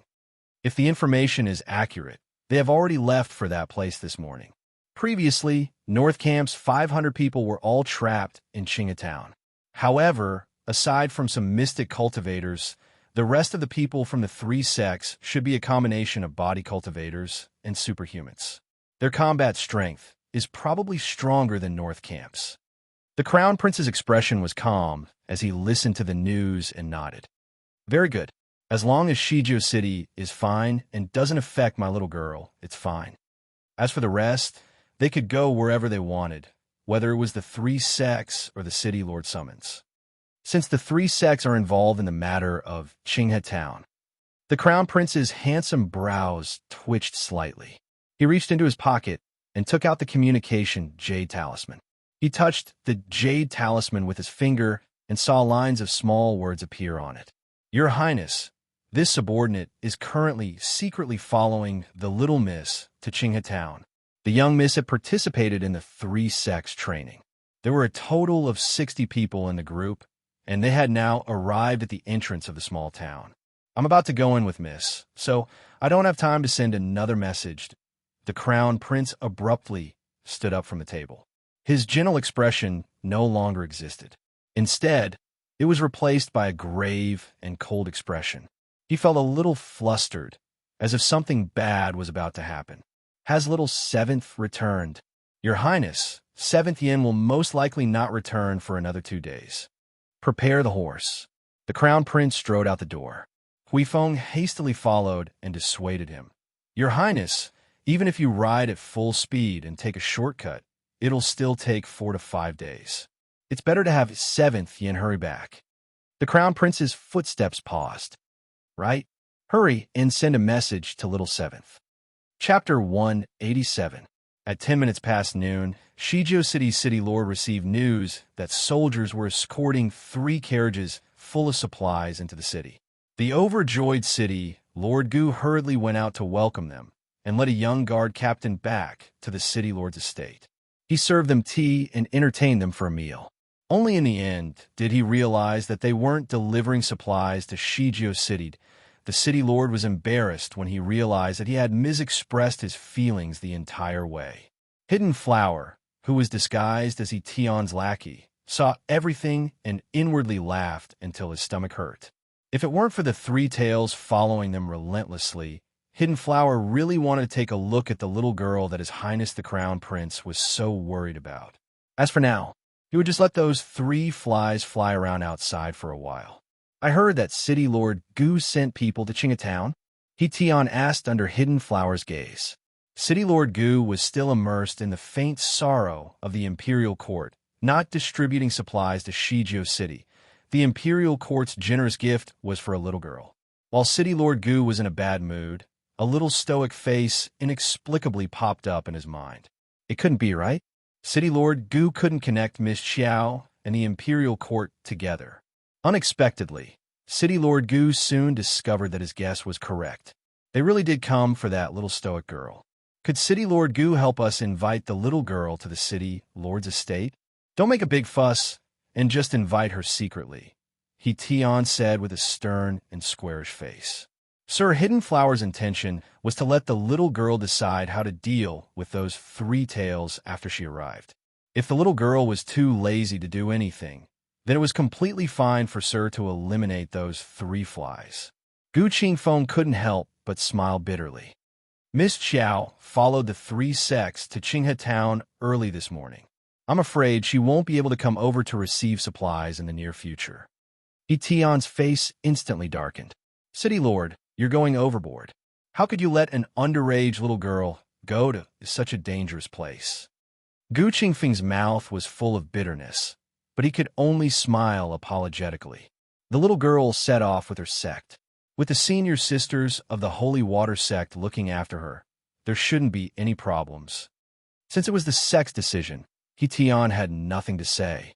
If that's the case, then we'll have to leave these supplies in the City Lord's manor for a few more days, Hidden Flower said with a smile, but his sparse eyebrows were slightly furrowed. City Lord Gu was crying in his heart, but he couldn't show it on his face. He nodded happily and ordered the servants to prepare a room for Tian and the others to rest. When he sent the 2 off, City Lord Gu couldn't help but cough and asked timidly, "May I know when the imperial court will distribute supplies to Shizhou City?" Tian immediately put on an official face and said solemnly, "Recently, zombies have been everywhere. In many towns and cities, the control is very chaotic, and there are starving people everywhere. The resources distributed by the imperial court still need to satisfy the needs of those especially poor places. In comparison, Shizhou City was very stable and prosperous. His Highness had also praised City Lord Gu for his good governance and benevolence. The Crown Prince and even the Great King are very pleased, and there is no need for the imperial court to send another Zhizhou to inspect." Gu Qingfeng was bursting with joy, and he was grinning from ear to ear. "Your Highness is too kind." He was immediately swayed by Tian's few words. He didn't even remember to ask for supplies and eagerly sent them to rest. Chapter 188. Arbor's group arrived at Qinghetown at noon. Everyone dismounted, but did not rush inside. Instead, they gathered at the entrance and planned to eat some rations and rest before entering the town. The leaders of the 3 sects were Su Shanshan, Situ Yi, and Shang Kuan. Duan Yu insisted on staying in Xiao Mu's team no matter what. Even the 7 celestial maidens' cold gazes could not erase his determination to stay. Arbor did not mind. This youth's cultivation was definitely higher than hers, and he felt a bit mysterious. He looked like a weakling, but he was not. The little fellow looked up at the sky. Although it was noon, the sky above Qinghetown was overcast, as though it was concealing an aura of death. Everyone silently took out their rations to eat. When Xiao Mu saw that most of the mystic cultivators acted in unison and took out food from their inner worlds with a swipe of the air, she could only swallow her pride. A certain poor child could only resign himself to his fate and take out a piece of pastry from the bag at his waist. She had just taken a bite when she heard a loud exclamation. "Aren't you a mystic cultivator?" Lu Yexin seemed to have caught Xiao Mu's weakness and pointed at her with a malicious smile. "Oh, I know. You're a mystic cultivator without an inner world. Ha, no inner world. No mystic conscious. Idiot. Trash mystic cultivator, ha. Lu Yexin did not notice that Arbor, whom she rebuked, was expressionless and emotionless when she said this. The other 4 to 5 mystic cultivators in the 3 teams all glared at Liu Yexin with fury on their faces. Situ Yi and Senior Brother Wang were sitting not far from Liu Yexin, and they all glared at this brainless junior sister with a frown. While she was mocking others, did she forget that there were 2 mystic cultivators in their Heavenly Dao sect team who had not opened their inner worlds? One of them, Senior Brother Zhao, was already over 30 years old, and being unable to open his inner world was the pain of his life. Liu Yexin originally wanted to annoy Arbor, but she didn't expect to offend more than half of the mystic cultivators present with her words. Duan looked up and looked at the child beside him with interest.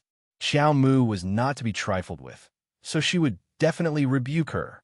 However, ha ha ha ha, Xiao Mu responded to Liu Yexin's ha ha ha ha ha, and let out a series of chuckles. On her palm-sized face, her eyebrows, eyes, and nose didn't move at all. If it wasn't for the sound coming from her mouth, no one would think that she was smiling. It looked like a little doll carved out of jade. After the child finished laughing, she lowered her head and continued to eat the pastries. She didn't have the slightest intention to talk to anyone. Everyone was speechless. Uffed, Duan burst out in laughter. Sure enough, following a child was too interesting. Situ, he didn't know whether to laugh or cry as he looked at the child. Little junior sister is still young. It's normal that she doesn't have an inner world. Junior martial sister Liu, I remember that you also just formed your mystic sense a month ago and successfully opened your inner world. You're 5 years older than junior sister. Hearing Situ Yi's words, Liu Yexin was so angry that she almost cried.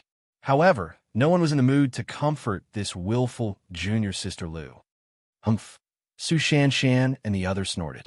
Seeing that Liu Yexin had been rebuked by Situ Yi, they let her off. Senior Brother Wang took out a map and said to everyone, "Everyone, please come over and take a look." The entire Qinghe town can be roughly divided into 3 areas. We don't know the exact location of the granary, so we need to split into 3 groups to explore it. Chapter 189. The residential area is concentrated on the east side of town, and there's also a school there. The west side is mostly concentrated with shops, while the north side seems to be a large farm that's connected to a field and a small stream. That's the situation. Everyone, decide how to distribute the search areas, Senior Brother Wang said. Su Shanshan nodded. Senior Brother Wang, how about you distribute the search areas? We don't have any objections. Senior Brother Shang, what do you think? Senior Brother Wang good-naturedly looked at Shang Kuan from the Daybreak sect. Shang Kuan shook his head aloofly. We'll follow Senior Brother Wang's arrangements. Senior Brother Wang nodded with a smile. Since no one has any objections, I'll distribute the search areas. Since no one has any objections, I'll distribute the search teams in these 3 areas. Senior sisters from the Holy Water sect will search the residential area and school in the east. The Daybreak sect will search the shops in the west. As for our Heavenly Dao sect, we'll search the farm in the north. Su Shanshan and Shang Kuan didn't have any objections. The north side was relatively large, so Senior Brother Wang's distribution was already considered of them. We still don't know where that granary is. It could be divided into several warehouses, or it could even be empty. Therefore, it's best to be careful. Searching for supplies is secondary. The main thing is that so many of us came in, so I hope to see everyone leave safely.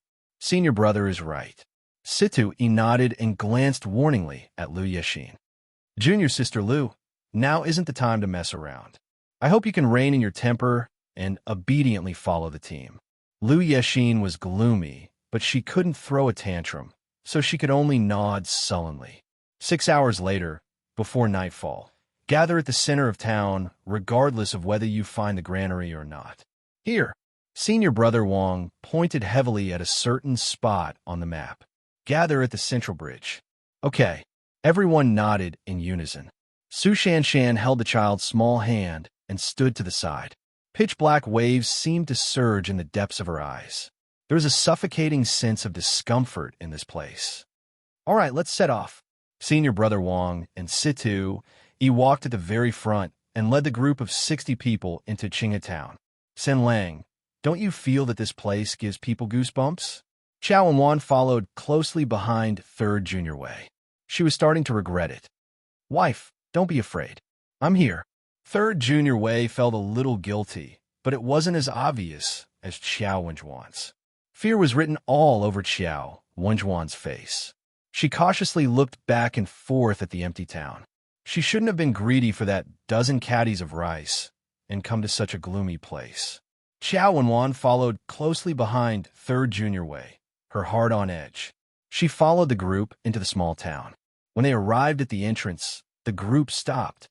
Let's disperse here. Remember to gather at the central bridge before dark. Don't get caught up in the fight. Senior brother Wang didn't finish his words. A piece of bloody flesh fell from the memorial arch above his head. Blood splashed onto the heads and faces of several people. Everyone's heart tightened. Only Xiao Wenwan opened her mouth and howled uncontrollably. But halfway through his howl, he was punched hard in the mouth. The force of the punch threw her to the ground with a bang. Everyone's vision blurred. A nimble and slender figure charged over like an angry lion cub and landed punch after punch on Xiao Wenjuan's mouth. Everyone's hearts couldn't help but tremble as they looked at the bloody teeth that had fallen to the ground. This little fellow was truly ruthless. Chapter 190. Third Junior Wei was dazed from fright. When he finally regained his senses, he hastily rushed forward to stop the fight and said with a sullen face, "Jojo, stop fighting, stop fighting. You're almost beating your little aunt to death. Do you want to kill everyone?" Arbor's eyes were so dark that not a trace of light could be seen. Arbor flung Xiao Wenwan away and said coldly, "Scram back to Shizhou City. You don't need to go in. The team doesn't need trash like you who only knows how to scream when you encounter a little trouble to drag us down." Xiao Wenjuan's mouth was full of blood, and she spat out a mouthful of blood mixed with broken teeth. When she looked up, she glared at Arbor with a venomous gaze and let out a hoarse roar. She pounced forward, wanting to push Arbor to the ground. She wanted to strangle this child who embarrassed her in front of everyone. Unfortunately, before she could get close, Arbor raised his leg and kicked her away. She rolled on the ground and roared as she pounded the ground to vent her anger. "If you want to die, I'll fulfill your wish." Arbor stared coldly at the woman on the ground. At this moment, the child exuded a ruthless aura, and a faint white mist of mystic energy surrounded her raised hand. She would lose her life with just one blow. A normal person's life was so fragile. Even a superpowered person would be powerless in front of a mystic cultivator. Third Junior Wei was so scared that he shrank to the side. How would he dare to go forward and say a word? Even Liu Yexin, who had been jumping up and down, did not dare to speak. She only kept sneaking glances at Arbor with a strange mood. She felt that she had always been bullied by the child. Today, she suddenly saw her bullying someone else, and so viciously at that. It felt a little strange. In comparison, it seemed that she was not so strict with herself before, that at least her teeth were still in her mouth. Liu Yexin subconsciously raised her hand to touch her mouth. "Little junior sister." Su Shanshan slowly walked to her side and gently held her hand. She bent down and picked up the child. "Let's go." Xiao Mu's accumulated cold energy slowly relaxed. She looked up at Su Shanshan and silently nodded with pursed lips. Killing an unimportant woman would be as easy as blowing off dust, but why should her junior martial sister bear the bad reputation of killing a relative? "Leave immediately. Don't stay." Su Shanshan shouted at Xiao Wenwan with a cold face. She then turned to her team and said, "Everyone, listen to my orders. Don't make any noise. If you attract a large number of zombies to the team, you will bear the consequences. That's right. Calm down when something happens. Don't panic." Senior brother Wang nodded in agreement. Even the people from Daybreak Sect who had always found Arbor an eyesore didn't say anything this time because they knew very well that if it weren't for Arbor stopping Xiao Wenjuan's shouting in time, perhaps many zombies would have been attracted by now. They didn't want to be surrounded by zombies while they were still at the town's entrance. Shang Kuan said solemnly, "Everyone, be careful. We're heading west." After saying that, his sharp gaze swept over the timid Third Junior Wei. "She's your wife? Take her back to Shizhou City. Our team doesn't welcome you. Third Junior Wei opened his mouth, wanting to defend himself, but Shang Kun had no intention of listening to him. He directly led the team to the west side of town.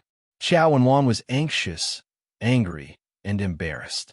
She kicked and slapped the ground, wanted to make a fuss again, but Third Junior Wei pounced over and covered her mouth. Wife, be quiet. Chapter 191. Xiao Wenwan wanted to eat Third Junior Wei alive. When she was flung to the ground by Qiao Mu just now, she clearly saw that this cowardly man did not know how to stand up for her at all. Even when he saw that Qiao Mu was beating him viciously, he kept retreating backwards, deeply afraid of being implicated by her. You. Third Junior Wei hurriedly covered Xiao Wenjuan's noisy mouth and dragged her out of the town. Wife, keep your voice down. We shouldn't be fooling around right now. The whole group has left, and only the two of us are left. If something happens, we won't have anyone to reason with. Reason my ass. Xiao Wenjuan's mouth was covered by Third Junior Wei again. Her mouth was filled with the taste of blood. Wife, you're too impulsive. That's not good. Look at you. If you didn't make a fuss just now, they wouldn't have kicked us out of the group. Third Junior Wei dragged Xiao Wenwan all the way to the town entrance. He was a strength-type superhuman, so Xiao Wenwan couldn't resist at all when he held her down. When the two of them reached the town entrance, Xiao Wenwan suddenly cried out and tried to pry the man's arm away. She stared in front of her with a frightened expression. A person with long hair that they couldn't tell whether it was a man or a woman was sitting on a stone block at the town entrance with his back facing them. Two hands were slowly crawling on his head of messy hair. No matter how one looked at it, there was a sense of creepiness. Fortunately, it was still daytime. If it was nighttime, they would be scared sick by this person, even if they weren't sick. The two of them gathered their courage and walked to the side, trying their best to avoid coming into contact with the person on the stone block. However, the person suddenly turned his head. A pair of eyes protruded from the deep eye sockets of his face. They were shockingly huge. The guy opened his mouth at the two of them, revealing two very sharp fangs. Without saying anything, he climbed down from the stone block and suddenly pounced at the two of them. Xiao Wenwan was so scared that she fell on her, but Third Junior Wei couldn't care less about Xiao Wenwan at this time. He quickly ran out of the town. The zombie pounced and clawed at Xiao Wenwan. The wound on her left arm was so deep that the bone could be seen. Xiao Wenjuan's eyes shrank in pain. Third Young Master Wei, you damned donkey. Xiao Wenwan cursed in shock and fear. Seeing that the terrifying zombie was about to pounce on her face again, Xiao Wenwan took a deep breath and suddenly burst forth with speed. With a whoosh, she swept past the zombie and rushed out of the town. Roar! When the zombie saw that the meat in its mouth had flown away, it hurriedly chased out of the town in a crooked manner and chased in the direction of the couple. Roar! Roar! Although Third Junior Wei's strength was different from a mortal's, his speed was no match for Xiao Wenjuan's. It didn't take long for Xiao Wenwan to overtake him. Third Junior Wei looked back and saw the corpse puppet howling madly as it chased after him. He cursed anxiously and angrily. Wenwan, why did you lure it out? You useless man who deserves 1,000 cuts. Xiao Wenwan roared angrily. Her speed exploded to the extreme as she rushed forward. She roared angrily, go to hell. Third Junior Wei's expression was extremely ugly. He still wanted to say something, but he suddenly realized that there was a gust of wind behind him. When he turned around, the zombie had clawed at his face. How could this be? Third Junior Wei's eyes widened in horror. The zombie's speed had always been very slow. Although he couldn't run as fast as Xiao Wenwan, he was at least much faster than a mortal. But now what kind of zombie was this? How could speed be so shocking? Third Junior Wei couldn't think about it in detail. He punched the zombie's body and clearly heard a crack from the zombie's body. Third Junior Wei was delighted, but in the next second, his throat was bitten by a pair of terrifying fangs. Chapter 192. After the three teams split up at the Memorial Arch, they each went to their own area to search. They did not know that Xiao Wenwan and her husband met with misfortune. Of course, even if they knew, they would not pay too much attention. Su Shanshan walked at the front of the team while holding the child's hand. Xue Xiao followed closely behind her with a step's distance. Her playful smile disappeared, replaced by a grave expression. Gurgle, a young body cultivator in the team, kicked something and stopped with a frown. Everyone gripped their weapons tightly and looked down, only to see his sinister head lying quietly at their feet. Everyone's breathing tightened, but their expressions were still relatively calm. Su Shanshan looked up at the undulating rows of residences. There are probably more than 100 residences here. We'll split into 3 teams to search. Xiao Xiao, you lead one team. Junior sister Yugui, you lead the other team. We'll split into 3 teams so we can search faster this way. If anything happens, remember to use the sex communication talisman to contact us immediately. Yes. Yu Gui and Xue Xiao each picked 6 people and left quickly. Besides her and her little junior sister, there were 6 other people with Su Shanshan. There was Duan Yu, who they could not shake off, junior sister Li Ling from the 3rd peak, a young mystic cultivator named Yang Shu, a middle-aged body cultivator named Ajin, and 2 superhumans, a pair of young siblings. The older brother, Xiong Yin, was 17 years old and a strength-type superhuman. The younger sister, Xiong Li, was 15 years old and a speed-type superhuman. After introductions, everyone learned that Xiong Li not only ran fast, but also had developed hearing. Before Su Shanshan entered the residences to search, she had Xiong Li listen to the surroundings. After finding no problems, she quickly led everyone into the residences to search for supplies. The 8 people searched 5 to 6 residences, but did not find anything. They could not help but look at each other with wry smiles.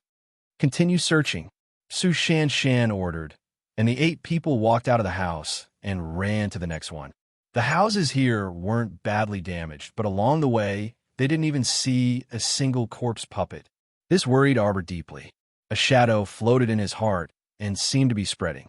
After exiting the residences, Arbor looked up at the sky. It was even darker than before. Duan Yu poked the child's back. Jojo, did you discover something? It's too quiet here. The child's words made everyone's hearts tighten. Xiong Li even consciously stopped in her tracks, once again holding her breath and listening attentively. However, I really didn't hear anything. The footsteps of a corpse puppet are very different from ours. As long as one appears near us, I will definitely hear it, Xiong Li explained anxiously. Su Shanshan nodded. Everyone be careful. Let's continue searching. Next room. Everyone couldn't help but quicken their pace. However, although the rooms were intact and undamaged, there was no food at all. Could there be a mistake in the information? The people of Qingatown have already fled with their food? The young mystic cultivator, Yang Shu, asked with a frown. No, they didn't escape, the middle-aged body cultivator said with a pained expression. How did you know? My in-laws live in Qingatown. After my wife brought the 2 children back to her parents' home, she hasn't returned since. The middle-aged body cultivator closed his eyes. He had been waiting for his relatives in Shizhou City, but they never came. Then, are you familiar with the town? Chapter 193. The middle-aged body cultivator revealed a bitter smile. I went out to gain experience for several years and didn't return home often, much less have the time to visit my in-laws. Now that he thought about it, he was filled with regret. While he pursued strength everywhere and was busy making friends with all kinds of people, his wife took care of their elderly parents with their 2 children and never once complained to him. But now, it was so difficult for him to even see his wife and children again. The young mystic cultivator, Yang Shu, patted body cultivator Ajin's shoulder. He wanted to say a few words of consolation, but was unable to say anything after a moment of hesitation. Everyone present was well aware of this. Ajin's wife and children were most likely doomed. Su Shanshan took a deep breath and said, Let's finish searching this area. If we still don't find anything, I think we shouldn't enter these residences one by one. Let's circle to the back and see if there are granaries. Okay. They all nodded without any objections. Arbor gathered his sleeves and followed behind them. He slowly turned his head and glanced behind him. There seemed to be some kind of unease hidden under the peaceful residence district. The 8 of them entered a relatively large residence. This size was one of the best in the entire Town. Mystic cultivator Yang Shu was the first to kick open the 2 large doors. Everyone cautiously entered with weapons in hand. The courtyard was bleak and empty, without a single person in sight. Other than Arbor, standing alone in the courtyard, the other 7 did the same as before. They walked along the long corridor leading to the back rooms to search for supplies. Arbor circled the courtyard by himself and picked up any tools he saw that he could use. After returning to his original spot, Arbor took out a storage talisman from his sleeve and flicked it open, instantly storing everything inside. Su Shanshan, Duan Yu, and Yang Shu just happened to return to the courtyard. They immediately saw the child standing in the middle of the courtyard, gently gathering her sleeves and slightly raising her head. A talisman emitting a blue light was floating in front of her. Her small, fair hands poked out of her sleeves and swiped at the air. All the miscellaneous items on the ground disappeared in the blink of an eye. Everyone's hearts jolted, and Duan Yu even sprinted to the child's side. He grabbed the child's hand and exclaimed, "Storage talisman!" The child calmly withdrew his hand and looked at the young man expressionlessly. "Young man, what are you so excited about?" "Wow, this kind of storage talisman is hard to buy even on the black market." Compared to her older brother's solemnness, Xiongli, this younger sister, was pretty and vivacious. She was not shy with strangers at all, and she ran up to Qiao Mu and held her small hand with a chuckle. "Little sister, you really have hidden your abilities well." Su Shanshan nodded her head in agreement. Earlier, when they were outside the town, the child had taken out the bag from her waist and taken out some food. She had even been mocked by that ignorant Lu Yexin. But could Lu Yexin have a storage talisman? Perhaps even her father, who was the vice hall master of Tiandao sect, wouldn't be able to get a precious storage talisman from the black market. No wonder Master said to her aloofly before they left, "Your little junior sister doesn't need you people to worry about her. Compared to your little junior sister, Master is more worried about you all. Xiao Xiao's temper is especially irritable, so you have to watch her more. As for your little junior sister, you'll know in the future." Recalling her master's meaningful smile, Su Shanshan took a deep breath. Chapter 194. It's possible to buy immobilization talismans on the black market, but I've never seen a storage talisman before. Duan Yu's eyes were so bright they were about to burn. He tossed the child's disdain to the back of his mind. Duan Yu relentlessly grabbed the child's hand and chuckled as he questioned, "Little fellow, where did you buy these talismans?" Could it be that some underground black market opened an auction and didn't inform him?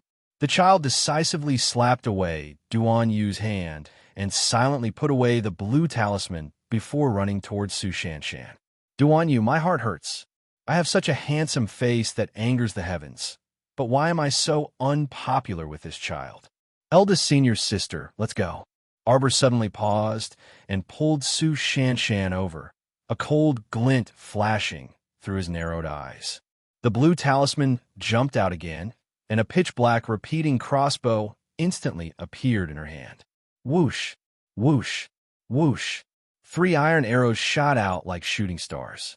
Hoarse screeches came from the sky, and 3 black lumps fell down. They were accompanied by pieces of rotten flesh that softly clattered to the ground. The 7 people instantly gathered around Arbor and looked up in shock. The originally pitch-black sky was now tainted by a large flock of pitch-black crows, turning it completely black.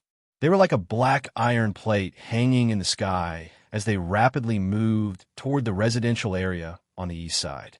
Arbor's heart skipped a beat, and he clenched his fists tightly. 3rd-level mutated zombie crows. Why did these things appear in Town? The mutation speed was so fast in this life that mutated zombie crows appeared in less than half a month. What more terrifying things would happen in the future? Or could it be that these mutated zombie crows also appeared in her previous life, so almost all the people from the 3 sects were trapped in Town and never returned? In reality, there was no time for her to think about it. Although these mutated zombie crows were not difficult to deal with, there were too many of them. Once they surrounded them, they would probably be wiped out. Moreover, she finally figured out. Why was this place so quiet? It was likely that the corpses had been eaten by the crows before they mutated, which accelerated the mutation of the corpse crows. It made the entire Qinghe town look empty without a single zombie to be found. Junior sister Li Ling quickly released the sex message talisman and asked everyone to gather at the town's memorial archway, Su Shanshan said calmly. Li Ling immediately took out the sex message talisman from his inner world and hastily wrote 2 lines of words. Then, he threw it into the sky with a whoosh and watched as it turned into specks of stars and dissipated. It's too late, Grand Senior Sister.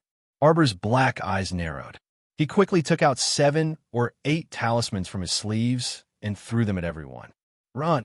Arbor took the lead and ran towards the back of the residential area. At this moment, Su Shanshan also realized that it was unrealistic for everyone to run back to the entrance of the town. The sky in front of them was completely blocked by the mutated cadaver crows. They flapped their wings that were full of rotten flesh, and, as they flapped, smelly lumps of flesh fell from above. The place where Arbor escaped to was an opening. Su Shanshan shouted, "Come over here. Follow little junior sister." Xiong displayed her innate speed and grabbed her brother Xiong, Yin, who was running at the very back.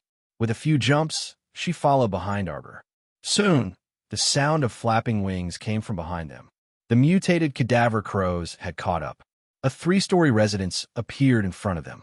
The Qingfeng Academy plaque at the entrance was already broken and lying on the ground.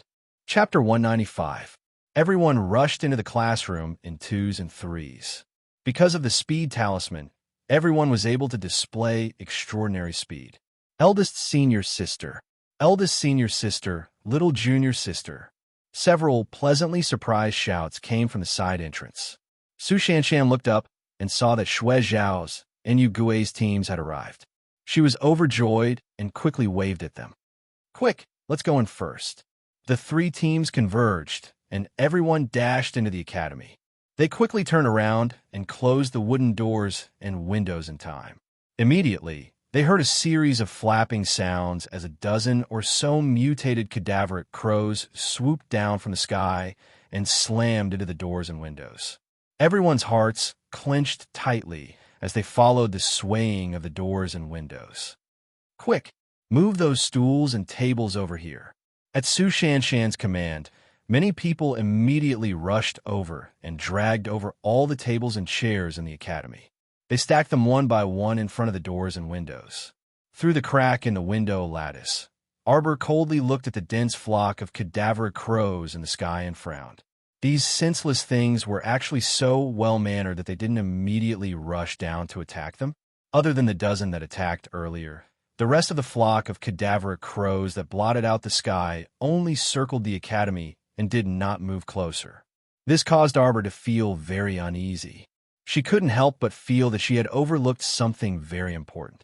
Arbor and Duan Yu, who was standing next to her, looked at each other and saw a trace of seriousness in each other's eyes. Thud, thud, thud, thud, thud, thud. In the quiet, clear breeze academy, where only breathing could be heard, a soft sound suddenly came from the stairs leading to the 2nd floor.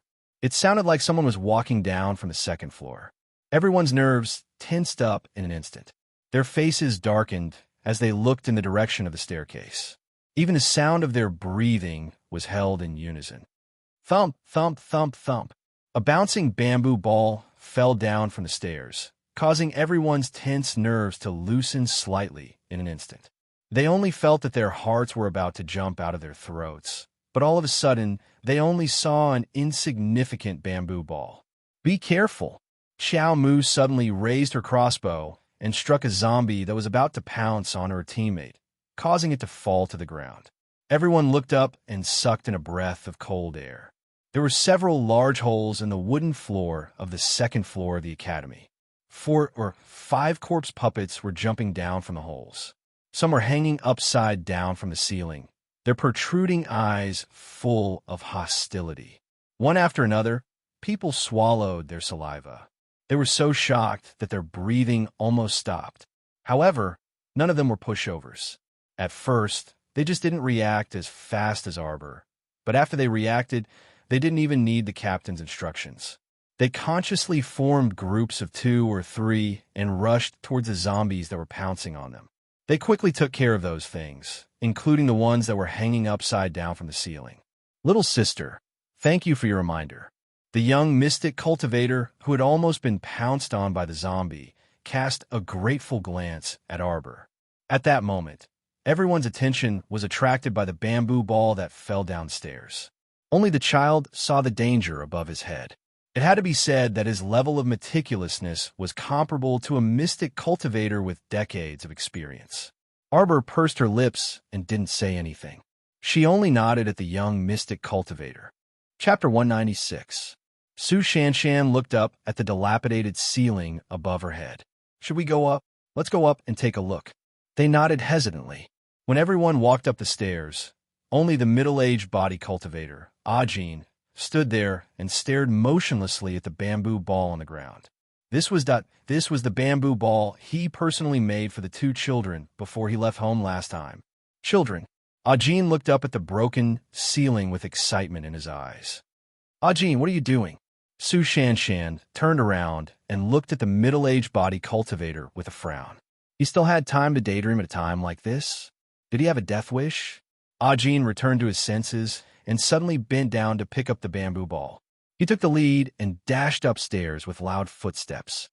Ajin, the young mystic cultivator, Yang Shu, looked at the middle-aged body cultivator in astonishment.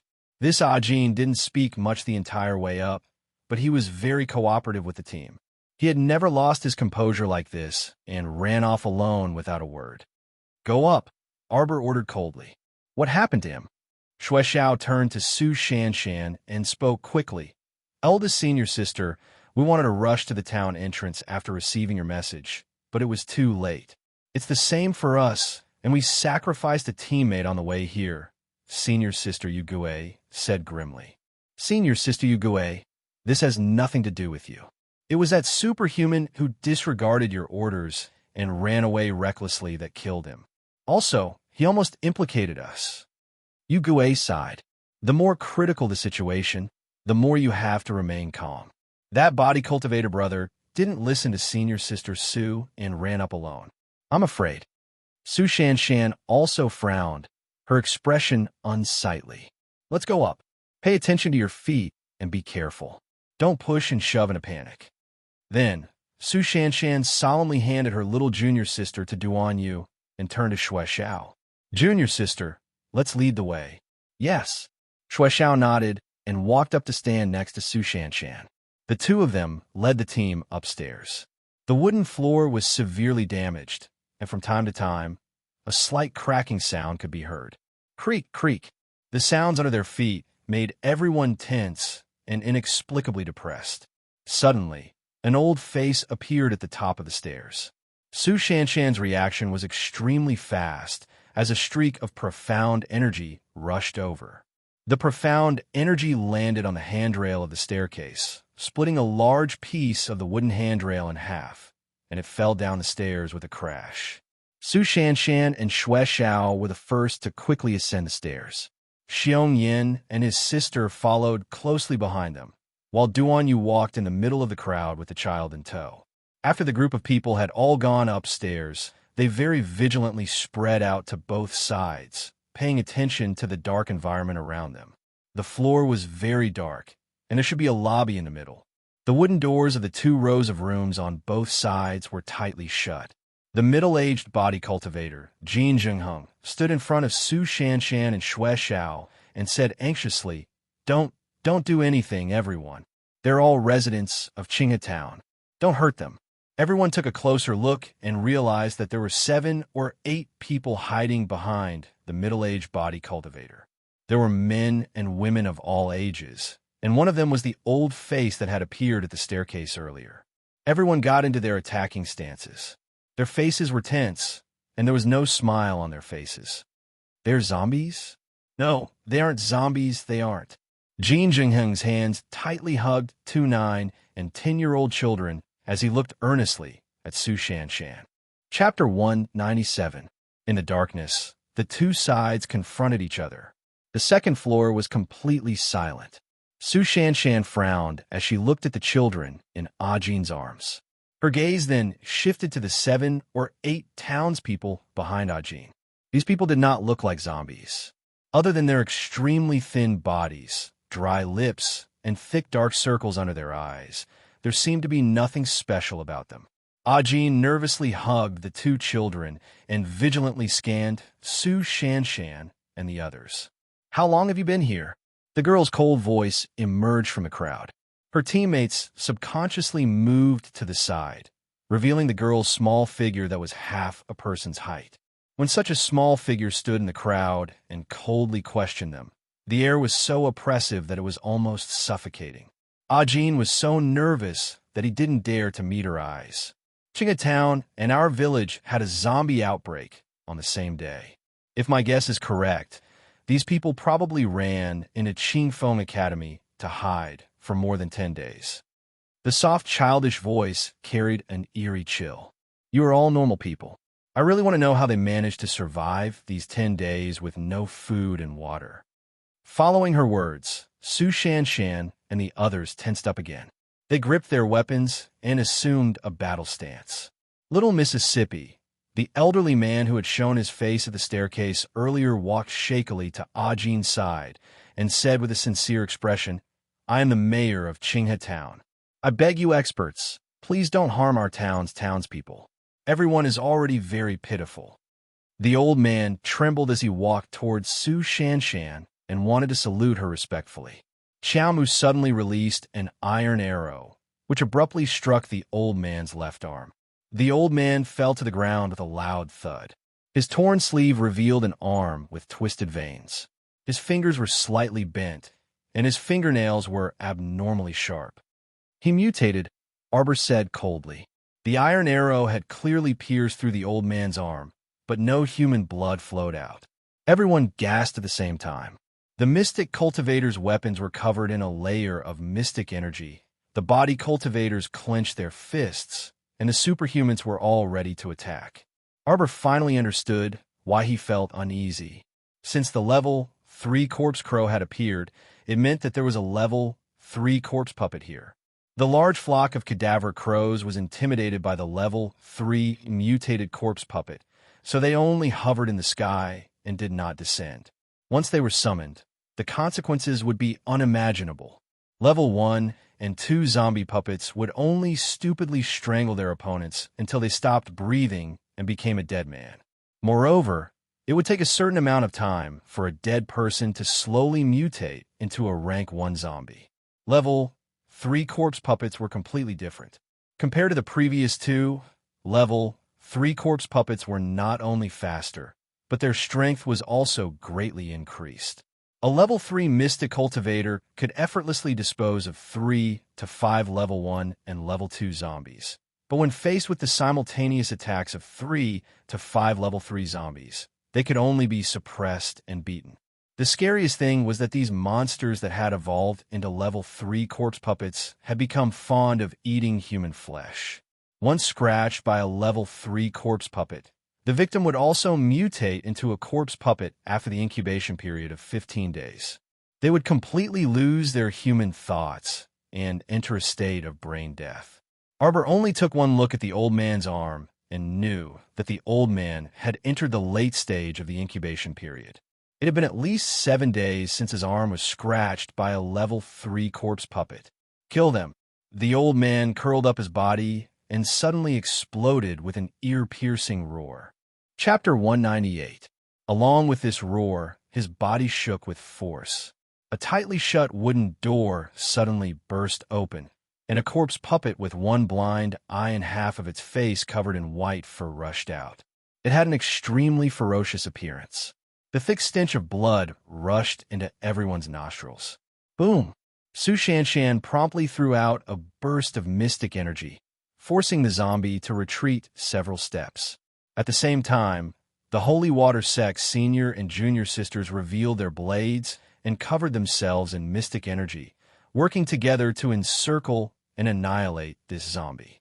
In a flash of cold light, the mystic cultivators had already surrounded this level 3 zombie. Level 3 zombie. Concentrate your mystic energy and hit its head. Arbor shouted as he coldly stared at this zombie. This zombie was an ordinary level 3 zombie. According to her calculations, there should be a level 3 mutated zombie here. Could it be that it was still hiding in the dark? Hence, Arbor did not join the battle. Instead, his icy gaze searched the surroundings. Duan Yu, I'm here. Duan Yu grabbed the child's hand. Make this place brighter. No problem. The youth finally had a use for his skills. He happily took out a small bead from his pocket and lightly flicked it with his finger. Swoosh! That object flew into the air, illuminating the entire second floor.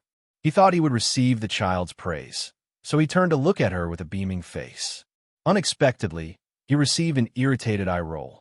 Duan Yu, are you the beads of an abacus? He plucked and moved. As teammates, shouldn't they have taken out illumination pearls to illuminate this place?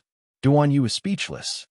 No, this illumination pearl is very high class, okay?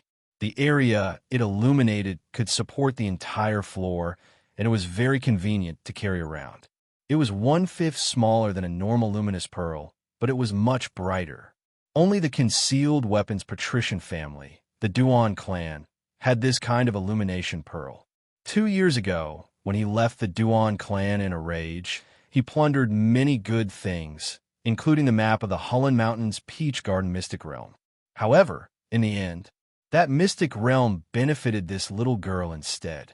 Just thinking about it made him angry. Do you still have the core ravaging thunder you used to blow up the mountain last time? Take out those two. If the corpse crows rush down later, blow it up. The little girl said ferociously. Duan Yu looked at her very helplessly and aggrievedly. But the core ravaging thunder is very difficult to create. Ever since we parted ways at Hullen Mountain, I have only made one. If I use it now. Use it. The little girl patted the young man's waist. Actually, she wanted to pat his back, but she was too short. Two, but I only have one. The little girl glared fiercely at the young man in front of her. In less than 3 seconds, the young man was defeated. He pouted and said, 2x2 then. I'll give it all to you. After taking the 2 core ravaging thunders from the miserable young man and putting them in his pocket, the little fellow turned his head to look at the corpse puppet that was roaring with all its might in the encirclement. That zombie was basically under the control of the mystic cultivators. Although he was a level 3 zombie, he couldn't do anything when he fought alone and encountered a team led by Su Shanshan, a level 7 mystic cultivator. No matter how ferocious he was, Su Shanshan's 2 bursts of mystic energy was enough to make this zombie collapse.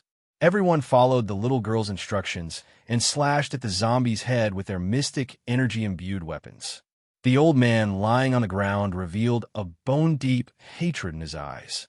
He pounded the ground and bellowed, "You bunch of brats, you think you can subdue it like this?" Bang, bang, bang. The wooden doors of several surrounding rooms cracked open at the same time, and groups of zombies staggered out. They looked around in a daze before suddenly pouncing at Su Shanshan and the others. Chapter 199. Bang! Bang! Arbor fired several bolts in succession with his crossbow. Each bolt could blast open a zombie's head without missing a target. This type of normal crossbow could only fire 5 bolts in succession at most. Thus, after Arbor killed 5 zombies, he did not install more bolts in the crossbow. Instead, he put away the crossbow and swung his fists. Mystic energy erupted, and beams of white light shot toward the zombies' heads that surrounded him, attacking them indiscriminately. In a chaotic battle, the 7 or 8 Qinghe Town townsfolk held their heads and dodged to the side in horror. One of them was hit by the mystic energy ejected by the mystic cultivator and fell to the ground with a wail. Ajin hugged the 2 children and hurriedly shouted at the crowd, "Stop! Listen to me, all of you stop!" The young mystic cultivator, Yang Shu, paused in his attack and was almost caught by a zombie that pounced out from the side. A mystic light suddenly exploded on the zombie's hands. Following that, a black ferrule floated into the air and swung at the zombie's head, causing it to explode. The ferrule returned to Arbor's hand after a smooth black ink. Yang Shu was startled, then hastily turned his head and nodded gratefully at Arbor. Thank you. Arbor coldly swept his gaze over Yang Shu and Ajin. He harshly rebuked in his soft, childish voice, soft-hearted. They've all been infected and have entered the incubation period. In essence, they're no longer your kind. Being merciful will only cause your own deaths. Don't blame me for not reminding you. Once these people complete the incubation period and completely mutate into zombies, they'll become level 2 zombies or higher. Yang Shu lowered his head in shame. He was actually not as decisive as a little girl. He had truly been foolish for so many years. Kill them all. Arbor coldly threw down this sentence and ignored Ajin and the others. He turned and flew to eldest senior sister Su Shanshan's side to help deal with the several dozen zombies that surged out of the side room. How could you? How could you be so cruel? Ajin's expression instantly changed as he hugged the 2 children. Could it be that the child meant to kill everyone present? But they were just some innocent townspeople of Qinghe Town.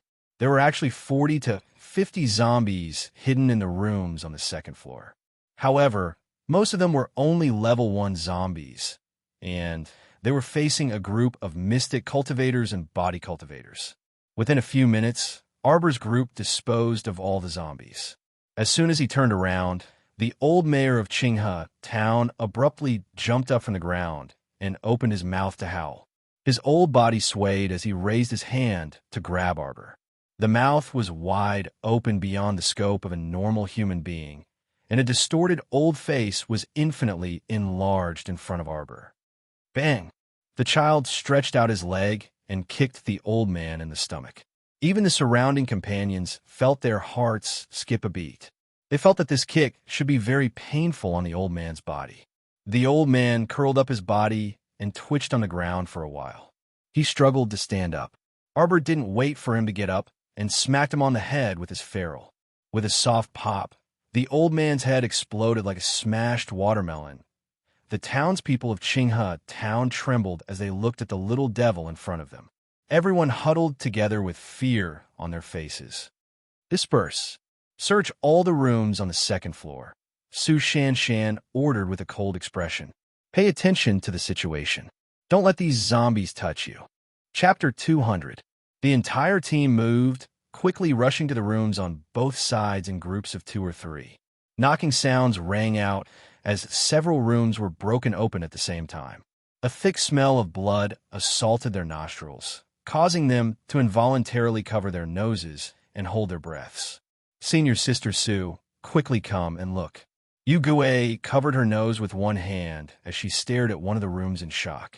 Su Shanshan and Xiao hurriedly walked over. Yu Gue moved to the side to make way.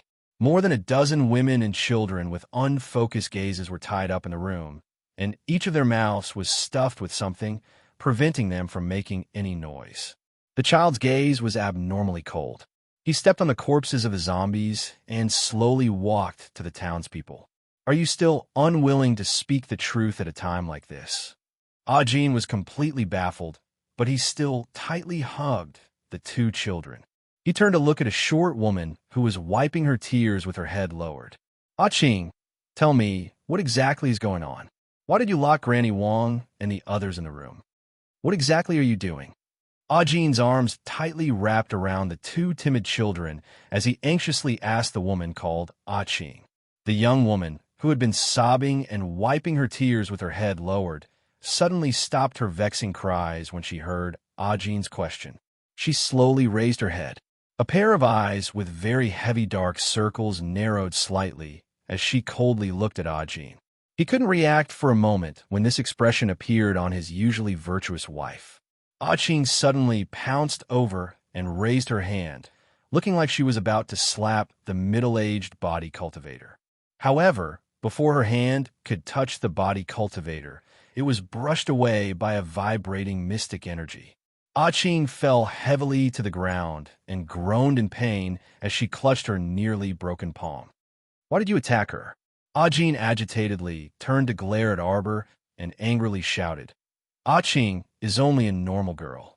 As a powerful mystic cultivator, Don't you feel ashamed attacking a normal person? Not at all, Xiaomu coldly replied with 2 words. You. Ajin's eyes widened in anger. Shut up, Xue Xiao impatiently roared and pointed her sword at Ajin. If you want to die, I'll fulfill your wish right now. Don't endanger your teammates. Xiao Xiao. Su Shanshan calmly pressed down Xue Xiao's arm and looked at Ajin with a frown. I thought you were a qualified teammate all the way here, but now I have to say that you have disappointed us greatly.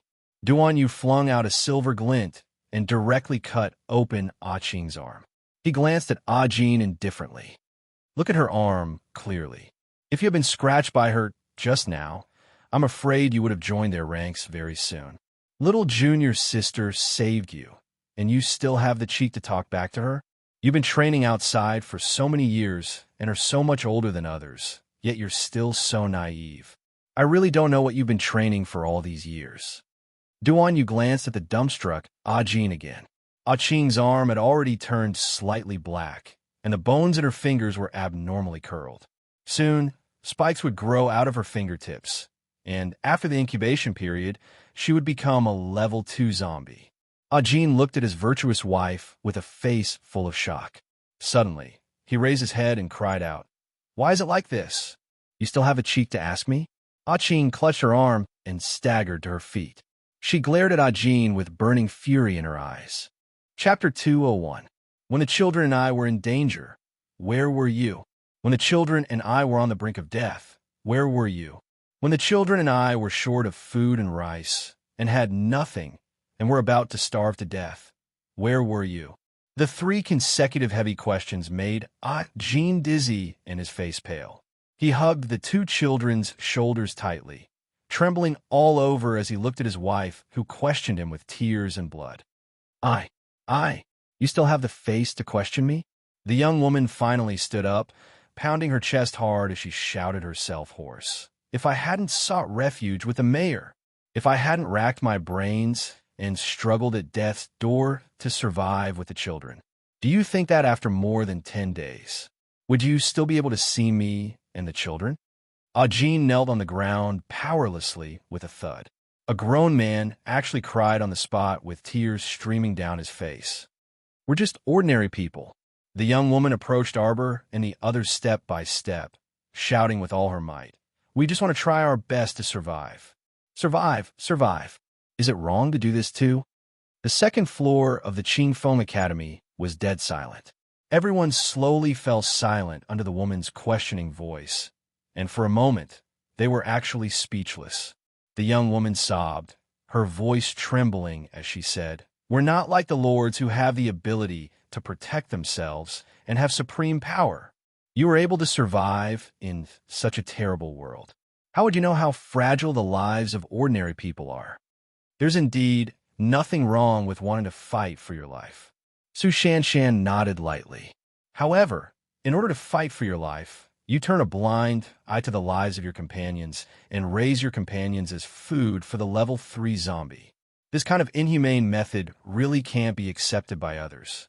Arbor raised his head slightly, and a faint smile flashed through his eyes as he looked deeply at Su Shanshan across the crowd. Elda senior sister was extraordinarily intelligent. As expected, she saw the problem with a glance. Qing suddenly covered her face and cried bitterly. Ajin cried as he pounded the ground and looked up at his wife. Is what she said true? Is it? Where are your father-in-law and mother-in-law? Did you also give your father-in-law and mother-in-law to the zombie as food? Qing suddenly cried and knelt down, her tears soaking her clothes. She couldn't help but shake her head and say, I didn't want to. I didn't want to either. Su Shanshan's cold eyes stared fixedly at Qing, who was crying on the ground. She said softly and firmly, For the sake of our lives, we can choose to lose our dignity. But at the very least, as humans, the bottom line that we must uphold is something that we absolutely cannot lose. In front of Qing's eyes, the scene of her parents crying silently flashed past. In front of her eyes, the lively and cute children of her brothers and sisters flashed past. For the sake of survival, she had already completely abandoned her own nature and had already completely abandoned these close relatives of hers. Ching sobbed and murmured, I'm sorry. I'm sorry. There was no turning back now. After the zombie tide broke out in the town, we were forced to move here. Ching silently shed tears and said softly, but soon, some of us died of illness, and the nightmare began. After the mayor's son and daughter-in-law died, they both mutated. It's this level 3 zombie that you're talking about. He's the mayor's son. The mayor said that he had a way to control this pair of powerful zombies, but he requested that we provide one of the townspeople as food every day. Chapter 202. Your Excellency, you're right. It's truly very lowly and pitiful to lose our dignity and struggle at death's door like this. Ching closed her eyes. We've already thrown away too much in order to survive. We've completely lost ourselves and have no future. But in reality, the little girl was right. We were still infected in the end. Ching turned to look at Arbor and cried with a bitter smile. We discovered this situation 2 days ago. One of the townspeople suddenly mutated. My hand and the children's hands were all scratched by her. Jin's entire body was cold, and his hands were trembling. Bit by bit, he removed the tattered clothes on the 2 children's arms. His gaze was fixed on the bruises on the children's arms. Such a big man hugged the 2 children and cried until he lost his voice. Everyone was silent, unable to say a word. Even the most cold-hearted person could feel some kind of emotion flowing in their hearts. Your Excellency, just kill us. Ching silently shed tears and slowly lowered her head. Even if you don't kill us, we won't be able to survive in a few more days. We'll even become terrifying monsters that other people loathe.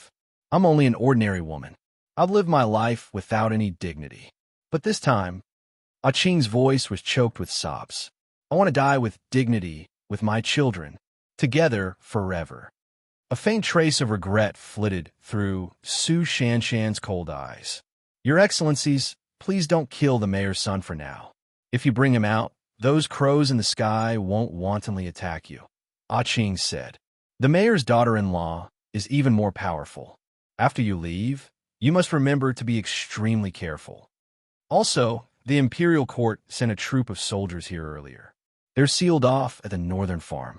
A townspeople with dark circles suddenly spoke. Because powerful zombies like the mayor's son and daughter-in-law appeared here, those low-level zombies that mutated at the beginning didn't seem to dare to come over. However, they're gathered at the farm. If possible, I hope that your Excellencies can save even more people. Don't let them become as miserable as us. Tears silently welled up in the eyes of the senior sisters from the Holy Water sect. They pursed their lips and couldn't bear to look at Ching and the other townspeople anymore, so they all turned their heads away. Ching, this time, our family will not be separated again. Jin stopped crying and hugged the 2 children tightly. He looked up at his wife. No, Ching was shocked. She shook her head and said, Go. I don't want you here. You're no longer qualified to die with us. Ching. Jin carried the 2 children to his wife and held her hands tightly. No, I'm qualified. From now on, I will no longer abandon you and the children for the sake of pursuing illusory strength. We will be together forever, forever, forever. Ching pursed her lips tightly and tears rolled down her cheeks. Although her body was cold, when she clenched her fists, it was incomparably hot. Even her dead heart began to thump, thump, thump, thump. Have you decided? Su Shanshan stared coldly at the middle-aged body cultivator. Yes. The middle-aged body cultivator stood up and bowed with one hand across his chest. Thank you, my teammates, for your support and help along the way. I want to be willful one last time to be with the person I love the most. I wish you all the best on this trip. She only turned her head away and couldn't hold back her tears anymore. Okay, we respect your decision. Su Shanshan nodded lightly. Everyone stood before this middle-aged body cultivator with awe and respect. They raised their hands in unison and bowed with one hand across their chests. We wish you all the best, our friend. Xiaomu took a deep breath and blinked before turning around and heading downstairs first. Duan Yu's gaze followed the child. It wasn't until everyone tied up the level 3 zombie to the first floor that they heard a muffled explosion from the second floor. Chapter 203. Watching his teammates go to their deaths with smiles on their faces as they reunited with their families, he felt very uncomfortable in his heart. Arbor reflexively clenched her small fists and raised her head slightly. She felt like she was standing alone on the edge of a cliff. Her vision was blurry in the boundless darkness, and she couldn't hear or see anything. Suddenly, a pair of gentle hands picked her up and gently patted her back. Arbor smelled a familiar scent and laid her small head on Su Shanshan's shoulder. Her muffled voice came from her shoulder. "Eldest senior sister, don't be afraid. Eldest senior sister will protect you." The child's heart skipped a beat, and she didn't move away from Su Shanshan's shoulder for a long time. Only Su Shanshan felt a drop of iciness rolling down her neck. The child softly murmured, "Eldest senior sister, if only I had met you earlier." If she had met eldest senior sister in her previous life, no matter what happened in the end, she wouldn't have had to fight to the death for her dignity and honor. Su Shanshan's heart tightened. For some reason, she felt that when the child softly murmured those words, her heart seemed to be filled with sorrow. "You won't be alone." Su Shanshan strode forward with the child in her arms. Xue Xiao and Li Ling dragged the trussed-up corpse puppet. The group took a deep breath and moved toward the entrance of Qingfeng Academy. After everyone moved away the tables and chairs blocking the entrance, Xue Xiao and Li Ling dragged the level 3 corpse puppet to the front of the group. Although Ah Qing said that with this level 3 corpse puppet in hand, the flock of corpse crows in the sky would be more cautious, everyone's hearts were still hanging by a thread. They all entered a tense state of preparation for battle. After Xue Xiao and Li Ling dragged the level 3 corpse puppet out of the door, the group of people behind them walked over. Everyone was a few steps away from the two of them. They looked up at the sky and saw the flock of corpse crows hovering in the sky. Sure enough, they were just hovering in the sky and didn't show any signs of swooping down. Only then did their suspended hearts slightly relax. Su Shanshan promptly said with the child in her arms, "Go north."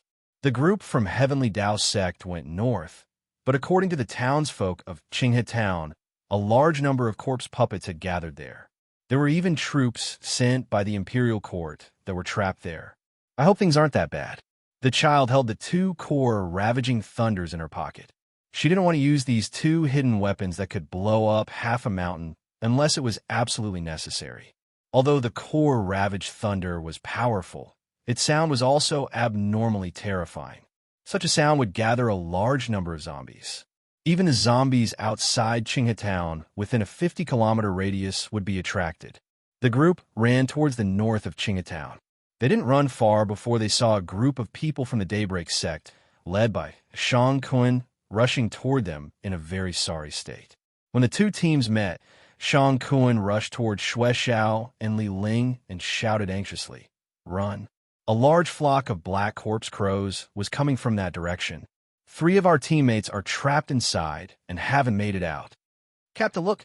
A member of Shang Kuin's team pointed at the flock of corpse crows circling above Xue Xiao and the others. The heavens really wanted them dead.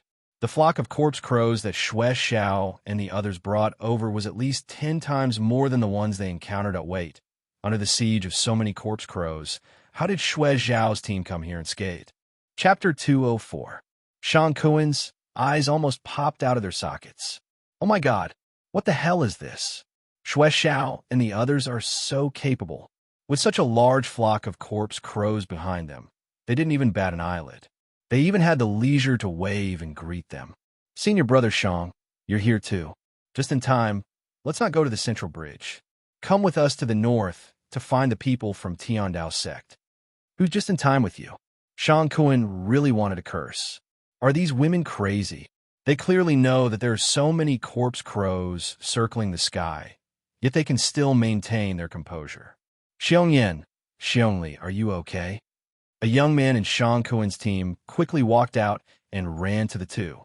"We're fine, Brother Guran. Let's not waste any more time. Let's go north together." Xiongli nodded. "We sacrificed 3 of our brothers." Sean Cohen wiped his sweat. Originally, their team only had 18 people because they chased away Xiao Wenwan and her husband. Now, the team only had 15 people left. We're also missing 2 teammates. Shui Xiao didn't say anything more to Sean Cohen. She dragged the level 3 corpse puppet that was tied up like a dumpling and quickly headed north.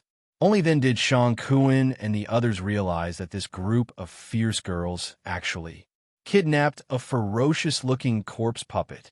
They even crazily stuffed the corpse puppet's mouth with a lump of mud so that it couldn't roar. It could only stare with a distorted face. Is this something that girls can do? Sean Cohen shuddered for no reason, exchanging glances with his fellow disciples. Let's go. Shui Xiao and Li Ling dragged the corpse puppet and continued to run forward. The group immediately followed their footsteps, walking side by side. Second, senior brother, let's follow them. Look, those corpse crows in the sky don't seem to have any intention of attacking them. Sean Cohen felt that the girls were a bit unreliable. However, if they turn around and left now, the large flock of corpse crows would definitely chase after them and bite them. They almost couldn't handle 1/10 of the corpse crows before. Could they handle it now? The answer was naturally no. Sean Cohen immediately led the team and followed behind. The group of more than 30 people rushed towards a northern farm. What came into view was a large brownish-yellow field. There were traces of planting on the ground, but most of the crops had withered. The remaining edible plants had probably been picked clean by the townspeople when the chaos began. The farm was right behind the field, but halfway through, they saw 2 severed limbs. Looks like they were attacked as well. The group did not stop. They continued to run forward until they reached the entrance of the farm. Then, they drew in a breath of cold air. There were at least 200 to 300 level 2 zombies blocking the main entrance. They were all swaying and banging against the door and walls, looking extremely stiff. The farm was surrounded by a large wall. The main entrance was a wooden fence. At this moment, there were at least 30 to 50 zombies blocking the entrance of the wooden fence. They were all foolishly ramming themselves against the fence that was on the verge of collapse while letting out loud roars. Situ, E, and the rest carried a lot of logs over and piled them at the entrance. The group of people hid behind the logs and released their profound energy at the zombie horde. However, this wouldn't last for long. Mystic Cultivator's profound energy was not inexhaustible. A genius young Mystic Cultivator like Situ, he could continuously release profound energy for no more than an hour. Once profound energy was completely exhausted, it was a very troublesome matter. Its recovery would become abnormally slow. Chapter 205. A blue storage talisman floated in front of Arbor. Previously, she had stored half of her bows and arrows in this blue talisman to deal with unexpected situations like this. After all, it was very difficult for the Heart of Paradise to be exposed in front of everyone. However, talismans were different. Even if people knew that she was a talisman practitioner, it didn't matter. Moreover, at her age, very few people would link the creation of these talismans to her. 15 bows and arrows, along with a pile of arrowheads, poured out of the talisman and poured out in front of everyone. Storage talismans. Sean Cohen and the others dazedly looked at the little girl with slight astonishment. Those skilled in archery, take a bow and follow me. Arbor took a bow and waved at everyone. Don't waste mystic energy. Pay attention to preserving your strength. Excellent. Shui Xiao picked up a bow with one hand and hugged a large pile of arrowheads. She chuckled. I'll broaden your horizons and let you see how great this lady's equestrian archery is. Count me in. Me. Among the 15 people, there were both body cultivators and mystic cultivators. They picked up their bows and followed Arbor's small figure. Those level 2 zombies circled around the high wall and foolishly gathered together. Naturally, there wouldn't be dozens of them gathered in every place. Arbor deliberately led everyone to a place with fewer zombies and randomly picked a place where only a dozen or so zombies were gathered. Everyone knocked their arrows. Without needing Arbor to say anything, the arrowheads uniformly shot towards the zombies' heads. As a man, Sean Cohen naturally felt embarrassed to hide behind a group of little girls, so he naturally took a bow and shot.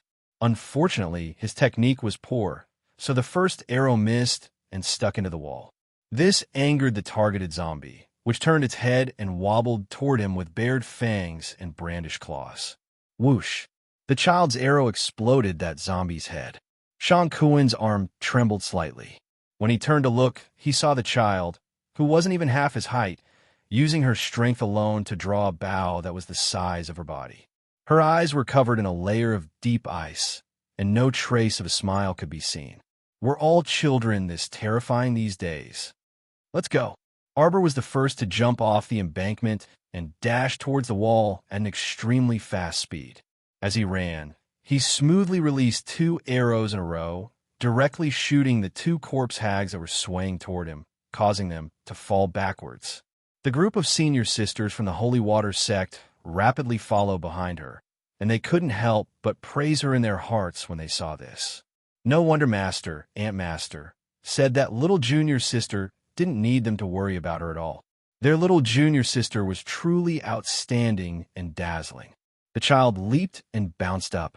His small figure swiftly moved over the tall wall and landed steadily with one hand on the ground. After that, everyone carried their bows and arrows and leaped over the wall and landed behind the child. Before they could even catch their breaths, everyone rushed straight towards the pile of logs where Situ, E, and the others were. When Situ, E, and the others heard the sound of something heavy falling to the ground, they nervously looked at the side of the wall, thinking that some zombie had climbed over the wall. In the end, they saw a group of teammates running towards them. At this moment, everyone in the Tiandao Sex group felt their hearts heat up. They excitedly stood up from behind the pile of logs. "How is everyone?" Su Shanshan led everyone over in quick steps. "Senior Sister Su, everyone's here." Situi looked at the people behind Su Shanshan with a moved expression. "We're in the same team. If we're leaving, we'll naturally leave together." Su Shanshan tilted her head. Her gaze was as cold as usual, but her words made everyone's blood boil. Chapter 206. Situ E, how's your archery? The child's soft voice suddenly rang out. "It should be pretty good." Situ E turned to the child upon hearing that. Looking at that little stoic face, he pursed his lips and smiled. "Get it to him." The child glanced at Sean Cohen. Although she was expressionless, everything was conveyed without words. Blinded by shaking hands. Wasted arrows. The latter. Why do I feel like I'm being deeply despised by the child? Cleared these at the entrance. We'll charge out. The child took the lead and shot an arrow at one of the zombies surrounding the fence, sending it flying backward and crashing to the ground. Such astonishing arm strength caused everyone present to cast admiring gazes at her. As expected, the children of other sects were all so outstanding. Whoosh, whoosh, whoosh, arrows were fired continuously. Everyone drew their bows and shot repeatedly at the group of corpses blocking the gate. Seeing that half of the zombies were quickly cleared, everyone was delighted. Su Shanshan led everyone closer to the fence. Once the remaining zombies were cleared out, they could charge out from the entrance. However, at this moment, an extremely sharp roar suddenly rang out from outside the tall wall. That sound rushed straight to everyone's eardrums, giving them a terrifying shock. A few superhumans without cultivation bore the brunt of the impact, and their ears immediately bled from the shock. Boom! A row of walls next to the fence was the first to shatter, and rocks fell to the ground in a disorderly manner. The zombies that were originally wandering outside the walls swarmed in through the holes created by the shock. Everyone's expressions changed, and the arrows in their hands flew even faster as mystic energy radiated. The body cultivators waved the swords in their hands and swept away the chopped logs to hit the charging zombies. Roar! That terrifying roar rang out from outside the walls again. Uffed! A superhuman was injured by the shock and spat out a mouthful of blood. His companions hurriedly supported him and dragged him to the back. More and more zombies stepped in from the flattened walls and swayed towards Su Shanshan, Sid E, and the others. The most terrifying thing was that the black zombie crows that were originally merely circling in the sky seemed to be summoned and slowly gathered together, about to launch an all-out attack. It's a level 3 mutated zombie. It's that mayor's daughter-in-law. Quick, let's go. Let's go inside. Senior Brother Wong beckoned everyone to run into the greenhouse.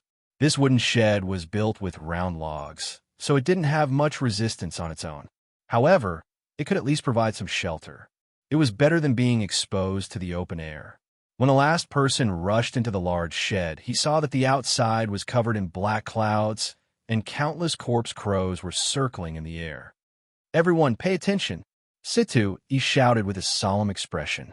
As the countless cadaveric crows swooped down, he took out something from his pocket and smashed it on the ground.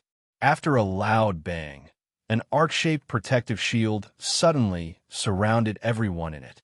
If it were any other time, everyone would fight to admire a defensive, profound armament. But now, who would have the time and energy to do so? Dong, dong, dong, dong, dong, dong. Terrifying crashing sounds were emitted from the transparent protective shield. Countless corpse crows seemed to be enjoying the thrill of crashing as they dove down mindlessly. Soon, even the wooden frame at the top of the shed was lifted by the cadaver crows. Roar! A level 3 mutated zombie puppet with long hair jumped down from the roof of the tent and stared at the people inside the tent. Chapter 207. When the level 3 zombie jumped down, it happened to come into close contact with Liu Yexin, who was inside the barrier. How close was it? It was so close that their noses were practically touching through the barrier. Liu Yexin let out a high-pitched shriek, scaring all the teammates around her. That's enough. They weren't scared to death by the zombie, but were nearly scared to death by your shriek. If word got out, they would laugh their heads off. The level 3 zombie clawed at the transparent barrier, producing a clang. Go, go, go, go! Senior Brother Wong shouted. Everyone supported each other, and some brawny men directly carried the injured. Everyone ran toward the back of the large shed with the transparent barrier. Liu Yexin ran in the middle of the team, stumbling and crooking. The people around her were unlucky and kept being bumped around by her. However, seeing that a young girl like her was trembling in fear at this terrifying scene, the others didn't say much. However, compared to Liu Yexin's trembling legs, Xiao Mu's calm and composed gaze appeared a bit abnormal. She was 5 years younger than Liu Yexin. You're not scared? Duan Yu ran beside the child and saw how fast she moved and jumped. If it weren't for the many people blocking the way, the child probably would have reached the front by now. You can just imagine it as a plaything that can jump. What's there to be scared of? As Xiao Mu said this, she even found time to pat the youth's waist. Don't be scared, I'm here. Duan Yu. Why did he freaking have the urge to laugh? If it weren't for the wrong place and time, all his teammates would have laughed.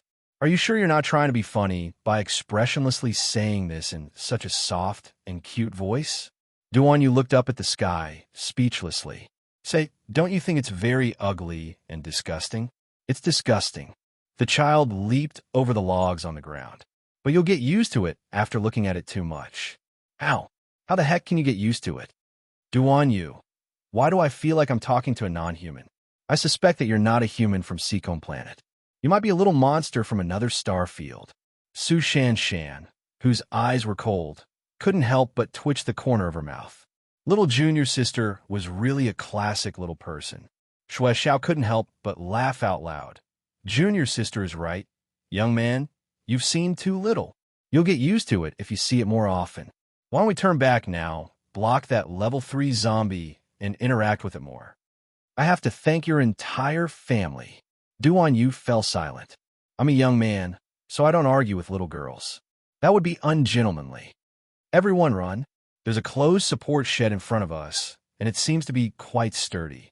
Senior Brother Wong shouted and led the team straight ahead. Everyone also saw the closed shed at the same time. All the logs in the shed were tied together with very thick ropes. It was indeed much stronger than the previous shed. Let's go in and hide first. There were 7 or 8 injured special ability users in the team who needed to go in and adjust. Everyone's nerves were stretched taut the entire way, and when they reached the closed shed, their breathing was very rapid. Liu Yexin flew forward and kicked open the shed's door, wanting to run inside first. Senior Brother Wong quickly grabbed her hand. Junior Sister Lu, don't be rash. Let's see the situation first. Ah, Lu Yexin screamed. Chapter 208. As Lu Yexin screamed, she subconsciously grabbed Senior Marshal Brother Wong's arm, her eyes filled with terror. Because when she kicked open the door to the wooden shed, she was greeted by a rotting corpse puppet with half its face missing. It pounced at her. At such a close distance, Lu Yexin was so scared that she peed her pants and almost fell to the ground. Senior Marshal Brother Wong decisively grabbed Lu Yexin and flung her backward to meet the corpse puppet head-on. A beam of mystic energy hit the puppet's head. However, the swaying corpse puppet didn't fall. Instead, it clawed at Senior Marshal Brother Wong even more ferociously. Its two hands, so rotten that the bones poked through the skin, grabbed Senior Marshal Brother Wong's neck tightly. Senior Marshal Brother Wong choked and coughed. Fortunately, Situ reacted in time and hit the corpse puppet's head again with a beam of mystic light. Half of its head fell to the ground and rolled beside Lu Yexin's feet. Before Lu Yexin could scream, she was kicked twice by the furious sect brothers. Shut up. Senior Marshal Brother Wong let out a long sigh of relief and coughed violently several times while clutching his throat. Everyone saw that his neck was already bruised and had a faint bloodstain. It was obvious that the corpse puppet had used a lot of strength. Just as everyone breathed a sigh of relief, Arbor glanced at the corpse puppet's half-head lying on the ground and suddenly raised her crossbow to aim at Senior Marshal Brother Wong's head. Everyone was shocked. Some even subconsciously tried to stop Arbor. Little Junior Marshal's sister, what are you doing? The child's cold voice slowly rose. Senior Marshal Brother, you've been infected. I'm sorry. White fur grew on its body. It was the sign of a level 3 corpse puppet. On the half-head on the ground, half of its face was clearly covered in white fur. There was a long bloodstain on Senior Marshal Brother Wong's neck. The wound had already been cut open. He had been scratched by a level 3 corpse puppet. At most, it had an incubation period of 15 days. After that, he would mutate. Only by completely erasing him now would they be able to put an end to the trouble that was about to happen. The Heavenly Tao sect brothers' eyes instantly turned red. No, it can't be. Let's go in first. Senior Marshal Brother Wong was exceptionally calm. He ordered everyone to move into the enclosed shed. Corpse puppet, Xiongyan shouted. Among the 20 or so people who were huddled in the corner, one of them stood up shakily. His lips were cracked, and he couldn't even speak clearly. No, don't do it, my lords. We are soldiers of the Imperial Court. We are all soldiers of the North Battalion, not zombies. The soldier who spoke swallowed hard and finished his sentence. Xiongyan blocked the door with his hand. Although everyone had entered the house, they were still on high alert. Gumei said, just now, a level 3 corpse puppet jumped out from among you. You must have been scratched as well. No, I didn't, the soldier explained with difficulty. We've been trapped here for about 4 to 5 days. That guy started acting weird last night. Sir, we tied him up. Who knew that he would suddenly break free and rush to the door? Another soldier weakly grabbed a broken rope and smiled bitterly. We really don't have the strength to stop him. For a moment, the atmosphere was stifling. Then, a series of banging sounds came from the top of the wooden shed. Everyone looked up. The level 3 mutated corpse puppet was lying on the wooden shed and hammering the shed. Chapter 209. Senior Brother Wong. Everyone looked at Senior Brother Wong with bloodshot eyes, then turned to look at Lu Yexin, who was trembling in fear. It's all your fault. If you hadn't rashly barged in, how could Senior Brother Wong have been infected? Under the pressure of everyone's gazes, the little girl trembled in fright. Her knees suddenly gave way, and she knelt on the ground with a plop. She repeatedly kowtowed while weeping bitterly. Sorry, Senior Brother Wong. It's all my fault. Sorry. Senior Brother Wong, I was wrong. I really know I was wrong. Bam, bam, bam. Lu Yexin kowtowed more than 10 times without any discount, and her forehead was bruised from kowtowing. Tears rolled down her cheeks, and her face was flushed red from holding it in. It was her fault. It was her fault. if she hadn't been as willful, reckless, and cowardly as a mouse. If she hadn't insisted on following Senior Brother Sidhu to train because her father was the Vice Hall Master, Senior Brother Wong wouldn't have been harmed. She truly regretted her past actions. Looking at everyone's accusing gazes, she simply couldn't accept the reality that Senior Brother Wong was about to die because of her. I didn't expect you to have the time to quarrel here. Arbor coldly changed the subject and aimed her crossbow at Senior Brother Wong again. Apologies, Senior Brother. Senior Brother Wong laughed bitterly. A young mystic cultivator from Heavenly Tao sect suddenly blocked in front of Senior Brother Wong. Little junior sister, why are you so cold and unyielding? We've been companions for so long, so how can you attack just like that? Whoosh! An arrow brushed past the young mystic cultivator's throat and shot straight into the pile of wood. The young mystic cultivator was dumbfounded. If you want to die with him, I don't mind having a companion on the road to the Yellow Springs. The little girl's voice was cold without any warmth. The young mystic cultivator trembled and subconsciously moved to the side. A trace of mockery flitted through Arbor's eyes. Hypocrite! Look, you're not that fearless. In the face of life and death, human nature is selfish. This isn't shameful. What's shameful is that you're clearly selfish but still pretend to be noble. The little girl's cold words chilled everyone's hearts. The young mystic cultivator, in particular, was unable to retort and lowered his head in shame. Silence. There was no other sound other than the sound of something hitting the top of their heads. Junior sister. Senior Brother Wong smiled bitterly. Will I immediately turn into a zombie?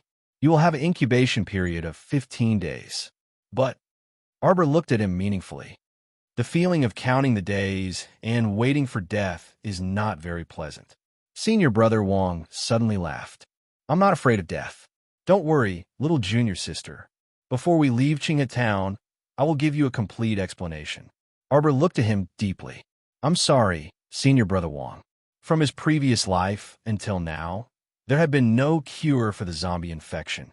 If she met with misfortune, she would personally deal with herself, because being a walking corpse was even less dignified and arrogant than being in his previous life. Rather than struggling at death's door to live, it was better to die as he pleased. Xiaomu walked up to those North Camp soldiers with small steps. Those unlucky ones who were scared out of their wits kept retreating. They felt that the child in front of them was a very scary person who would attack without warning. Arbor tossed them a bag of pears. If you can move after eating, stand up by yourselves. Each and every one of you is like a bear. You're really smearing your master's reputation when you go out. The soldiers, why did they feel angry yet speechless? Chapter 210. Just what kind of child was she? They originally thought she was a child with a heart as cold as a knife and a heart as hard as iron. But the moment he turned around, he was able to hand over precious fruits to a total stranger. This child was a person brimming with contradictions, an enigma to begin with. The soldier took out a pear and fiercely bit into it, as if he wanted to chew and swallow the words Xiong Sisi. This wooden shed can last for about 7 minutes at most, Arbor said indifferently. Is everyone ready? Ready to... Everyone's voices were a bit hoarse. Ready to fight to the end. Ready for the possibility of sacrifice at all times. Everyone held their breaths as they waited. The mystic cultivators were doing their best to recover the mystic energy in their bodies. Perhaps we will die here today. Arbor's expression was still indifferent. Even in the face of this kind of crisis, she still had that familiar stoic face. But before we die, we must do our best to obliterate these corpses that intend to humiliate us. The child's words made everyone's breathing tighten, and the blood in their bodies boiled endlessly. Kill! Someone raised their sword and roared. Everyone's blood boiled as they roared. Bam! The roof of the shed was finally overturned by the persevering level 3 zombie. That thing howled as it jumped down. Its head was covered by long hair, and the 2 eyes hidden within seemed to be looking at the level 3 zombie beside Arbor. Arbor cleaved down with her ferrule and cleanly chopped off the level 3 zombie's head. Everyone, weren't they hostages? Just kill them like that, all right? Roar, roar, roar. The level 3 zombie went crazy. He shoveled up the wooden shed with his fists and kicks. With a leap, its protruding eyes locked onto Arbor, and it quickly pounced over. Bam! Arbor raised the flying ferrule in her hand and ruthlessly slapped the zombie's face. With a shriek, the intoxicating sound immediately caused one of the body cultivators to spit out a mouthful of blood. He fell back with a dispirited expression and rolled outside the group, breaking away from the protective shield. A flock of zombie crows blotted out the sky and rushed over with a whoosh. In just a few seconds, that body cultivator was completely surrounded. When they flapped their rotting wings and left, everyone could only see a skeleton standing on the spot. Soon, the skeleton crumbled into pieces. Roar! The rank 3 zombie puppet let out an angry roar, and the flock of corpse crows circling in the sky suddenly locked onto Arbor. They flapped their wings and screamed hoarsely as they merged into a huge black ball. There were so many of them that one couldn't see the end of them. They rolled towards Arbor. Little junior sister. The Holy Water Sect senior sisters broke away from the protective barrier and pounced on that little person. However, at this critical moment, a fiery red light suddenly appeared on the horizon. It was connected to the burning red clouds, and the entire sky was dyed red. The child's slow little heart skipped a beat, and he suddenly realized that his little body was already flying into the sky uncontrollably. What to do? Could be the nouveau riche crown prince. Why is he here? He wouldn't slap her old ass face, but in public, would he? The kid was dumbfounded. His body was surrounded by a pure-colored light. Countless cadaver crows were shattered by the light before they could even get close. The nouveau riche crown prince's mystic energy was too dense.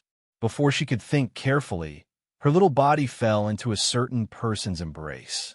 Ha! A cold and magnetic voice rang out beside her ear. Xiao Mu's stoic face involuntarily stiffened. What should she do? She could feel his displeasure from this laughter. Chapter 211. Only then did the child realize that she had been swept into a certain someone's arms at lightning speed. How was that a layer of burning clouds on the horizon? It was simply Crown Prince Imo standing on the back of an ancient golden dragon that was enveloped in intense flames, standing against the wind. Wherever the dragon passed, the sky was scorched red, and the cadaver crows were roasted until not a single feather was left. The Crown Prince's elegance was indeed incomparable. His ink-black hair was scattered by the wind, and his white robe embroidered with green bamboo stuck to his slender body. His sleeves billowed in the wind. However, darling Xiao was a bit dumbfounded. She didn't see the Crown Prince's celestial beauty, but instead fixed her eyes on the huge dragon head that turned over. Dragons didn't seem to belong to the category of mystic beasts. She didn't know what to think when a creature she had only seen in history books suddenly turned to look at her with a pair of huge dragon eyes. What did we agree on when we parted? Crown Prince Lien tilted his head slightly and looked down at the child in his arms with a smile. We didn't agree on anything. The child's blank expression quickly turned into a poker face as she nodded slightly. Although she didn't remember any damn agreement, it was fine. No matter what he said, she should be able to bluff her way out if she put on a serious face and nodded, as if she understood whatever he said. The Crown Prince was still smiling, but the child inexplicably caught a hint of danger in his narrowed phoenix eyes. Didn't I say that you can find me if you need anything? You did say that, but you're far away in the royal capital, Guanlon City. Can you appear in front of me when I summon you? The child snorted. Jojo, no matter what, you have to trust me, okay? The Crown Prince held the child's face with one hand and looked at her intently with his phoenix eyes. If I can say it, then I'm naturally confident that I can do it. Regardless of whether we're separated by thousands of mountains and tens of thousands of seas, as long as you call me, I'll appear by your side. There was a faint smile in his phoenix eyes as he murmured softly, Remember to try in the future, okay? The child's old face was a little uncomfortable.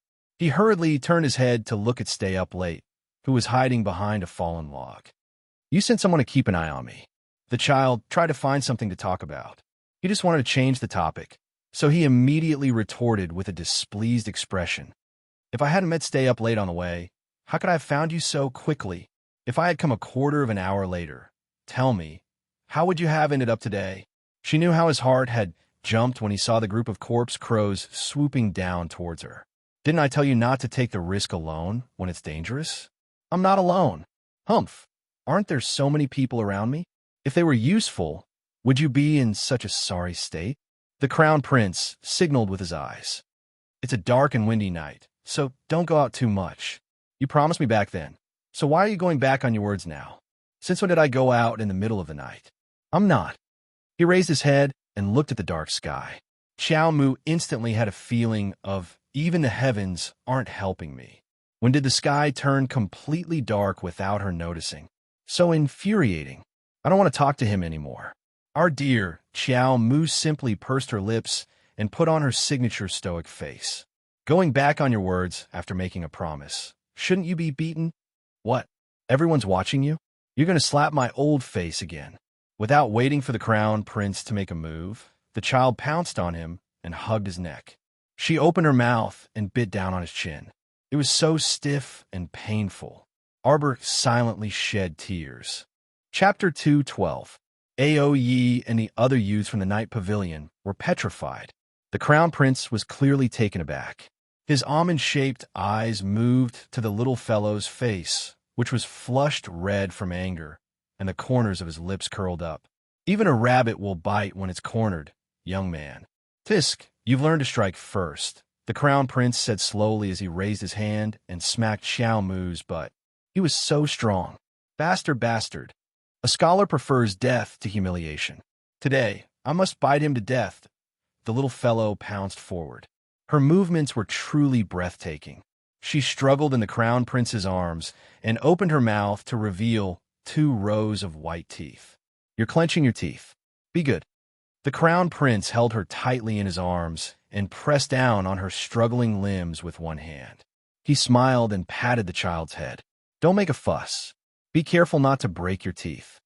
Arbor was speechless. Look, those ugly things are making my Jojo so angry that her face is red. Don't worry, I'll destroy them for you now and clean them all up. Okay? I'm going to bite him to death. This bastard is twisting the truth. Is she angry because of the zombie hags? She's angry because of me, okay. Xiao Mu grabbed the youth's arm and was about to bite him. However, the youth stretched out his slender finger and pointed at the sky, as usual. Jojo, look. The child grabbed his arm and raised his head slightly, only to see clusters of flames flying towards the corpse crows hovering in the air like scattered meteors. So many flames that clusters of flames danced and collided in the sky, emitting an even more dazzling red glow. The child had already forgotten to bite him. This was the second time she saw Crown Prince Lien control so many blazing red flames with such ease. The originally frightening flock of corpse crows quickly turned into ashes under the roasting of the raging flames. Not even a trace of flesh was left. Only a faint burnt smell entered everyone's nostrils. Su Shanshan and the rest were already stunned. From the moment the golden dragon appeared in the sky, they were already completely stunned and didn't know what to say. At this moment, there was only shock left in his heart, and a feeling of reverence towards the strong rose in his heart. Are these the 5 spirits? The child murmured, and his little hand let go of his arm. Mo Lien paused for a moment, then smiled. It can be considered as the 5 spirits. Did your master from the Holy Water sect tell you about the origin energy of heaven and earth? Yes. The child nodded, then turned to look at Mo Lien. Very powerful. Seeing that you've helped me deal with so many corpse crows, I'll write off the previous debt with you. Mo Lien couldn't help but chuckle. She raised her finger and poked the child's soft cheek. It can't be written off. You were so disobedient and didn't abide by our previous agreement. Logically speaking, it's not enough for me to hit you. The child's face was painted green. Give him an inch, and he wants a yard. How audacious. What was Jojo waiting for? Bite him to death. Bite him to death. Mo Lien suddenly hugged her and laughed heartily. Look, Her little face that had been painted green had suddenly become lively after changing from the expressionless face she had at that time. Cute Imogen pinched the child's face and jumped down from the golden dragon's back with the child in her arms. She landed in front of Situ, E, and the rest protective barrier, and met the eyes of the rank 3 mutated zombie that emitted a foul smell. With a kick, the bow and arrows on the ground landed in his hands. Chapter 213. Hugging the child, Imogen reached out to hold the child's soft hand and pulled the bowstring together. She chuckled softly and murmured, "Jojo, if you inject mystic energy into a normal bow and arrow, although it's not enough to unleash the power of a mystic weapon, the result is quite impressive." Everyone simultaneously stared at the arrow that shot out like a shooting star towards the level 3 zombie. Only Arbor realized how strong the youth's infusion of energy was. That feeling of being suddenly injected with super powerful energy and the strength of her short arm, exploding whoosh. The arrow pierced through the level 3 zombie's head. Without any suspense, the unlucky level 3 zombie was sent flying by the arrow. It maintained a stiff posture as it retreated with the arrow in its body. It was firmly pinned to a wooden stake and could no longer move. Absolute silence reigned over the scene. What a strong youth. An ordinary arrow was able to kill a level 3 mutated zombie puppet that had given everyone a headache. Was this the difference between a genius and a normal person? Until Duan Yu harumphed and disdainfully pursed his lips. Pretentious? What pretentious? In terms of looks, this young master is not inferior to you. Humph. Jojo, let's get down. Duan Yu fearlessly extended his hand towards the crown prince and met the crown prince's phoenix eyes, completely ignoring the cold glint in them. Humph. You think I'm scared of you? Their gazes collided, and it was as if a flaming shooting star streaked across the sky. Arbor was expressionless, but in reality, she was roaring in her mind. What are you doing, Xiao? Such rich energy. It's like I'm soaking in a sacred spring. Oh, so comfortable, Oh, master, let's absorb more, Oh, why don't you go to heaven with so many onomatopoeia? The mental tree had gone crazy. Arbor pressed her swelling head. She really wanted to stuff its mouth with something. Imogen lowered her head slightly, and her gaze landed on the soft emerald branch that was secretly wrapped around one of his wrists. It was only a small section, so she definitely wouldn't see it if she didn't look closely at his wrist. It seemed like his Jojo had a lot of secrets. Imogen smiled and walked forward with Arbor in her arms, avoiding everyone's gaze. He didn't show the slightest bit of displeasure because the power in his body was being absorbed by some stupid tree. Oh, if I can obtain the blood from this young man's heart, master, I will be able to smoothly integrate the paradise into the star field. Arbor's expression changed. This damn tree had gone crazy. Things were getting out of hand. Xiao Mu's icy small claw abruptly hammered Imogen's wrist as she mentally issued a strict order. Go back. Right now. Woo. Sensing its little master's anger, the tree didn't dare to act rashly.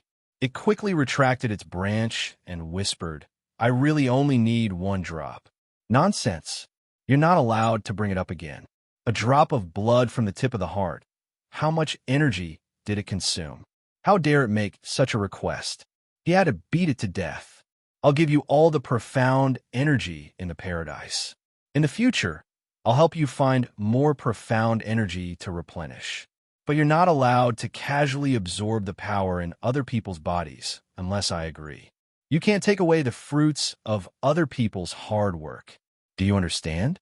If you can't do it, don't follow me. It didn't want anyone's power. It was just that the Crown Prince's power was rich and powerful, so it really attracted the tree. If it was anyone else's, it wouldn't even be interested. Chapter 214. The sapling sobbed.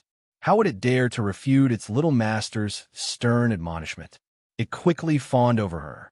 MHM, I know. Xiao will be obedient. Xiao, we will become stronger in the future. Arbor's gaze was resolute as he looked ahead. Rely on ourselves. What is it? Mo Yin looked down at the slender branches that swiftly receded and disappeared. She then looked at the child's taut face. It's fine, it can't absorb much. You're still indulging it. The sapling immediately became agitated. Master, you said it's fine. Why? Haha, you're so agitated that you stutter. Shut up and go back to cultivating. Arbor ignored this cheating tree. Boo-hoo, youth, goodbye. If there's a chance next time, Arbor directly blocked its nagging. You. Arbor looked up at him. Are you all right? That tree of mine is too insensible. It's fine, it's really fine. Mo Yin smiled and patted the little one's head. Don't worry about me. Xiao Mu flew into a rage out of humiliation and immediately kicked him with her short leg. I'm not worried. Huh. The crown prince couldn't help but laugh. With a wave of his hand, all the wooden shards that had collapsed on the ground gently floated up. They were instantly flattened to the sides by a mighty force. A cave entrance was revealed under the sealed wooden shed. Granary? Arbor's eyes brightened. It should be. The crown prince nodded with a smile. Let's go down and take a look. Duan Yu and the others all ran to the cave entrance, but Mo Yin left them behind with an indifferent, you guys stay up here. There were 4 underground granaries built below, and they were filled to the brim with grains, beans, and potatoes. Arbor waved his hand and took out 50 storage talismans in front of the crown prince, filling them to the brim. As a result, every granary lost exactly a quarter of its food supply. The crown prince couldn't help but smile. If it were anyone else, their jaws would definitely drop to the ground for this little one to casually take out 50 storage talismans. For you. Darling Xiao calmly took back all the full storage talismans, then took out 20 empty storage talismans and placed them in the crown prince's hand. Hush money. The crown prince almost laughed out loud. He naturally reached out to take the storage talisman from her and praised, My Jojo is really amazing. Would those arrogant talisman masters of Guanlon City die of shame if they saw the little fellow take out a handful of talismans? He wondered if those idiots could even produce 10 talismans in a month. Because talismans were rare, there were even fewer of them on the market. It was not an exaggeration to say that it was difficult to obtain a talisman even with 1,000 gold taels. Go ahead and decorate. Call them in when you're done. The little fellow raised her hand and patted him on the shoulder.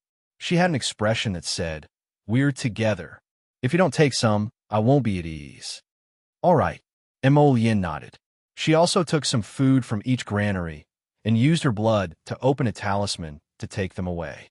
Arbor, he thought that the nouveau riche crown prince would be humble and say, Leave it to my people. But he didn't. However, the youth's straightforwardness made Arbor admire him. She hated people who were hypocritical and coy. After the 2 finished packing and left the underground granary, they said to everyone, There's a lot of food down there. Everyone cheered, finally feeling that this trip was not in vain. In the end, Prince Mo decided to take away the remaining half of the food and sent a few brats from the night pavilion to wait here for the South Camp's rescue team. When the time came, they would transport the food back to the capital together. The food reserves here exceeded City Lord Gu's expectations. Even if they took away so much, the remaining food was enough to feed the city's people for 4 months. Arbor and the others' trip was simply a bountiful harvest. Chapter 215. After a night's rest, they set off on their return journey the next day. The return journey was a bit slow with food, but thankfully it was safe and they did not encounter any zombies. Arbor returned home in the evening. Her expression involuntarily relaxed as soon as she entered, and she softly called out, Mother, I'm back. Ah, Jojo's back. A woman's gentle voice rang out. This was no different from a bolt from the blue to Arbor's ears. She froze on the spot and coldly turned her gaze toward the woman who spoke. When Rowan was standing quietly beside her grandmother in her courtyard. She was wearing a captivating red robe with a cyan floral pleated skirt. She was holding a pot of stew and looking at her with a smile. Fragmented images flashed past Arbor's eyes. When Rowan was just like the soft and gentle when Rowan in front of her, as she complained tearfully to her father, Xiao's son is too hard to teach. Stepmother is in a difficult position. If I'm too strict, people will gossip. If I'm not strict, he'll go out and cause trouble again like today. I really don't know how to teach him. Her younger brother, whom her mother risked her life to give birth to, was led astray by this woman for no reason. In the end, he muddle-headedly died in an inexplicable love affair. Her younger brother was only 16 when he died. A young life fell just like that. And Mo Yin, who had walked in with her, could most clearly sense the change in Xiao Mu's aura. This little fellow was fine just a moment ago, but the weather changed in an instant, and her vicious aura soared. At this moment, her eyes were icy, and her wooden and cold expression was just like when they met for the first time, and she was ruthlessly smashing Wu Yinjin with a rock. Prince Mo's phoenix eyes narrowed dangerously, and he followed Xiao Mu's bone-chilling gaze to the uneasy and slightly terrified woman standing by the flower bed. "Why are you here?" Duan Yu had just stepped into this small courtyard when he heard little Jojo's interrogative voice. He was so nervous that he almost blurted out, "I came to find you." Then he realized that he had misunderstood. Little Jojo wasn't dissing him. She was dissing someone else. "Scram!" Arbor yelled at Wenruan as he moved to the side to make way for her. Wenruan was so nervous that she almost dropped the pot of stew she was holding in her arms. She knelt down in front of Wang Nei with a plop, and her delicate body trembled. 2 streams of tears fell down her cheeks. "Aunt!" The old lady was so angry that her whole body trembled. She slammed the stone table. "Yu, how unruly! This is your aunt, Yu." She was so angry that she couldn't speak coherently. Arbor's eyes were like poisonous arrows. Chong Zai, Steward Chong Zai, stumbled over, his face pale with fright as he rolled on the ground. "Miss Xiao Xiao, what did I say when I left this house? How dare you let anyone in? Do you still have any respect for this little master of yours?" Arbor's eyes widened, and he clenched his fists. His whole body was trembling as he roared at Chong Zai. "You also pack up your things and scram today. Immediately. Immediately. Scram." Duan Yu was so frightened that he kept quiet out of fear, not daring to make sound. It was quite scary when the adorable little Jojo was angry. That fury seemed to have substance, and whoever was burned by it would be unlucky. No matter how silly he was, he did not dare to go over and provoke bad luck at this time. Chong Zai kowtowed like he was pounding garlic and said, "Xiao Xiao, Master." Chong Zai was wrong. Chong Zai won't dare to do it again in the future. "Please give this old servant a chance, little master." Elderly Lady Qiao was so angry that her whole body went limp on the round-back chair. She pointed at the enraged Arbor with a trembling finger. Chapter 216. Kick this woman out immediately. Don't let any random people step into my courtyard in the future, Arbor said sternly. "Why, yes, little master. Yes." Chong Zai was truly scared silly. This little master's style of telling people to scram at the slightest disagreement was truly frightening. There were not many masters in the Qiao family, and they were all amiable. It was rare to encounter such a good master. Even the servants' meals were so good. So how could he possibly want to leave? In the current world, where could a powerless person like him go, even if he scrammed out of the Qiao family? Chong Zai flopped in front of Wenruan and said coldly, "Miss Wen, please." "Aunt." A trace of panic appeared on Wenruan's face. She truly did not expect that damn girl Arbor would have such a strong reaction to her appearance. Wenruan was filled with hatred. She knelt on the ground and shuffled a few steps before sobbing beside elderly Lady Qiao's legs. "Aunt." She did not want to leave this place. She had racked her brains to finally move into the Qiao estate yesterday. The living conditions of the Qiao estate truly moved her. She was no longer willing to return to that shed area filled with pigs, cows, and sheep. "You're too impudent and rude." Elderly Lady Qiao struggled to get up from the round-back chair. "I thought I made it very clear to grandmother that day." Arbor stared at elderly Lady Qiao with eyes that could shatter ice shards. "If grandmother doesn't understand, I don't mind repeating myself. If grandmother wants to live with your niece, I'll immediately send someone to escort you to the Western District. Chang Zai, invite Mr. Zhang over. Elderly Lady Qiao instantly froze.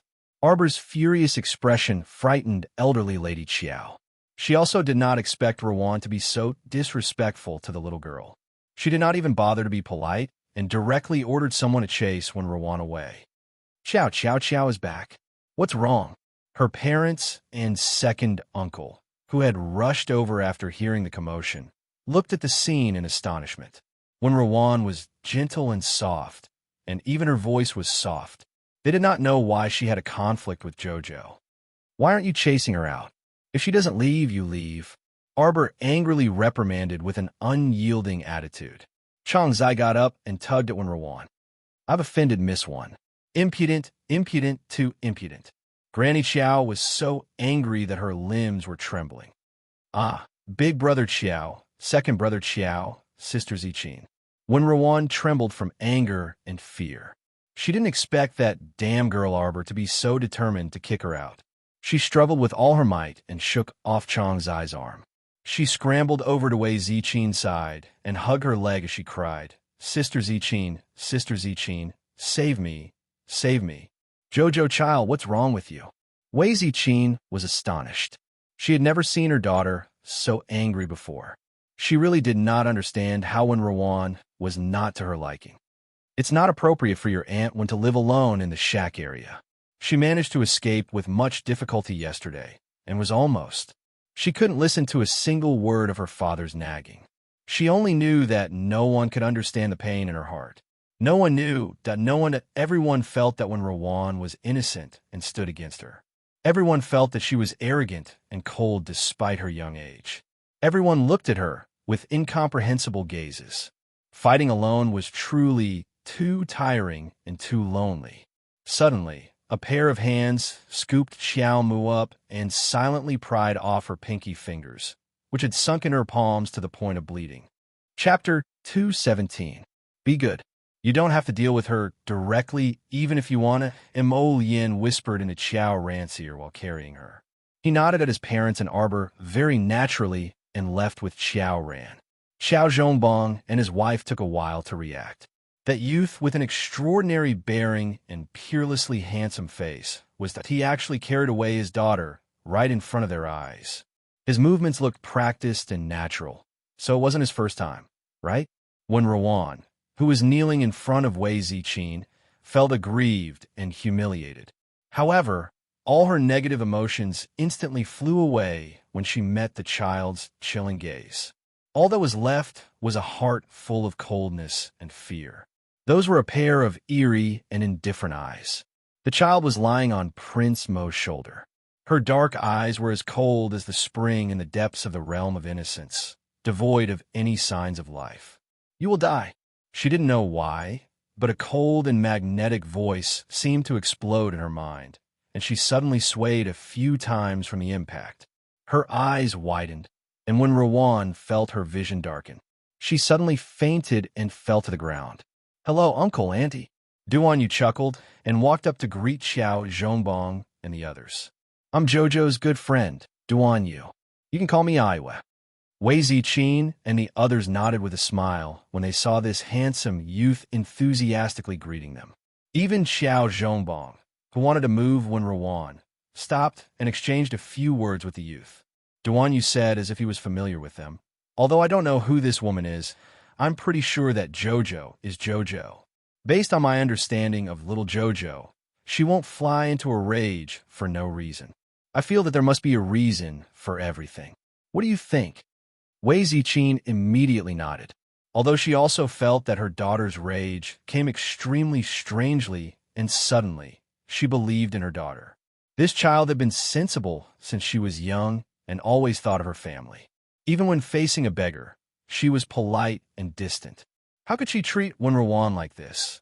Da Qiao Zhongbong smacked his lips and exchanged glances with second Uncle Qiao. This time, he didn't know whether he should go and help Wen Rowan, who was lying on the ground. I'm going to see my daughter. Wei Zichin left in a hurry. After Crown Prince Mo carried darling Xiao back to her boudoir, he naturally sat down next to the window with her in his arms. He placed the child on his lap and stared at her expressionless face. She didn't say anything, so he accompanied her in silence. After an unknown amount of time, the child's body moved slightly. He lowered his head and said in a muffled voice, Why are you talking to me? I am a cold and temperamental man." "Nonsense." Prince Emo reached out and grabbed her little face. "Come look at me." The little stoic glared at him with an icy expression for quite a while, but her heart warmed slightly. Emo Lien smiled and asked in a low voice, "Did you see anything? You're beautiful. You're one of the most beautiful people I've ever seen," the child answered seriously. Emo Lien. Why did he feel like he didn't know whether to laugh or cry? And what the heck was one the most? Who was the second or third? Was it Duanyu? He simply lifted her higher and pressed his forehead against hers as he chuckled softly. "Not that. I'm asking if you saw anything in my eyes." "Eyes?" The stoic child nodded. "They're even more beautiful than Duanyu's." Emolien, fine, he should be happy. In this little fellow's eyes, he was very good-looking. Hui Feng, who was hiding in the shadows, couldn't help but facepalm. How could His Highness the Crown Prince and the child's conversation be so funny? Chapter 218. I want you to see that trust is written all over my eyes. Prince Emo didn't know whether to laugh or cry. He reached out to hold her little face. "No matter what you do, I'll believe you. No matter what you want to do, I'll stand by your side," Emo Lien said softly as he pressed against her little head. "So, you're not alone. Next time, don't show that I'm so lonely expression because it hurts my heart to see it. I want her to die." The child pursed her lips and subconsciously clenched her fists. "My mother will give birth in 2 months at most. I can't let her live past these 2 months." Emolien loosened her fingers one by one, took out a bottle of top-quality medicinal powder, and applied it on the tiny wounds on her palms. 3 days. The child looked up at Emolien with a trace of unconcealable shock in her eyes. Shijio City's Thousand Flower Festival is in 2 days. This time, City Lord Gu received so much food, she'll definitely. Emolien whispered into her ear. The child stared at him blankly. Wasn't this young and handsome crown prince treating her too well? She had a strange feeling in her heart. She had never seen someone so obedient to her in her 2 lifetimes. Even that pervert who doted on her so much in her previous life only doted on her like she was a small animal. He didn't trust or respect her at all. Was this what friends were like? They fought zombies together, collected food together, and now they were killing a person together. It probably wasn't anything to be surprised about. Don't you? Think I'm cruel, merciless, and vicious? Emolien reached out to cover her little mouth and leaned close to her face. "You're my JoJo. You'll always be the best." Arbor blinked and thought, "I also think I'm not bad." "JoJo, can Mother come in?" Wei Ziqing was standing outside the door.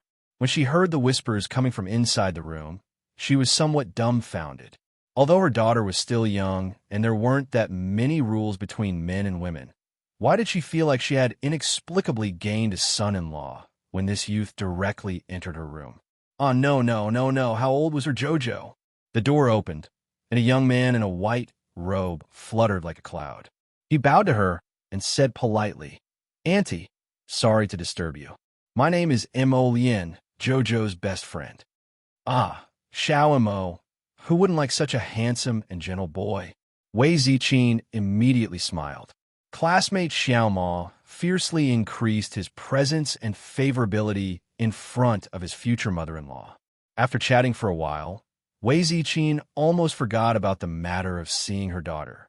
Arbor was a little stunned. He looked speechlessly at the 2 people who were chatting at the door. It was Prince Emo who reminded Wei Ziqing to give some space to the mother and daughter. Only then did Wei Ziqing send him off with a smile. She held JoJo's hand as soon as she entered the house and showered him with praises. "I don't know which family son is from. He's young and elegant. He's really well raised." Looking at her daughter's confused face, Wei Ziqing remembered the important matter. "Good child, Mother didn't understand what happened just now. Can you tell Mother about it? Mother knows that my daughter isn't such a rude person. Something must have happened. Mother." Arbor's eyes stung. She buried her head in Wei Ziqing's arms. "I'm sorry, Mother. Your daughter embarrassed you just now." Although she knew why she was angry, Her mother and the others didn't know. Perhaps in their eyes, it was really a child's willful and reckless nonsense.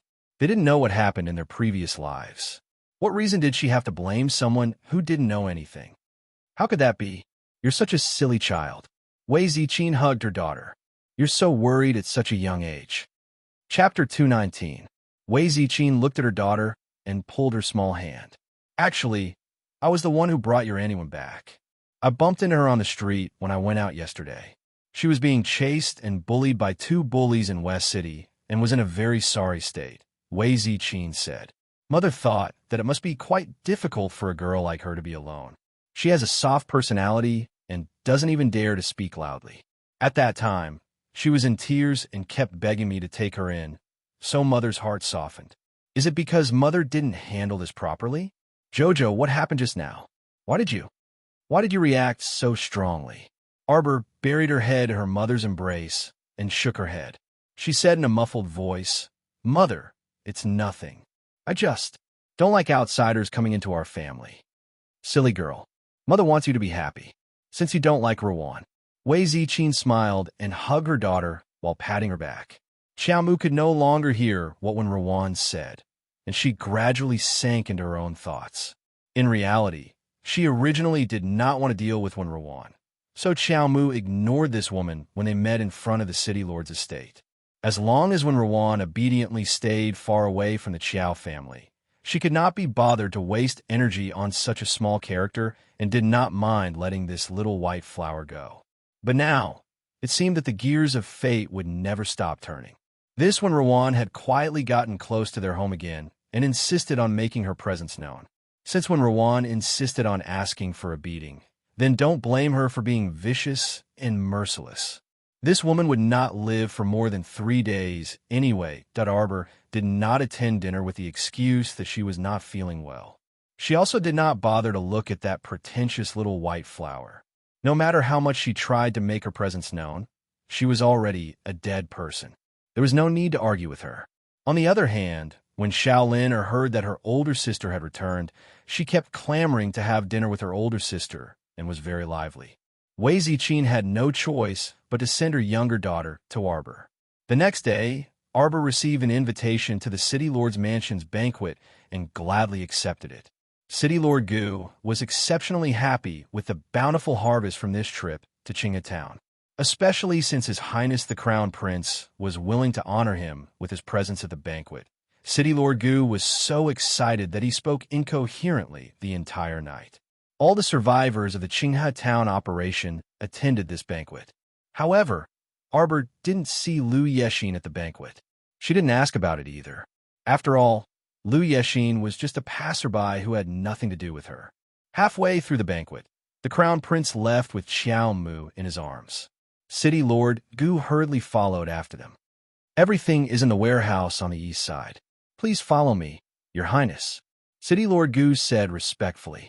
Hidden Flower and He Tian followed and looked at each other. His Highness really cares a lot about this little girl. Gu Qingfeng ordered someone to open the storeroom.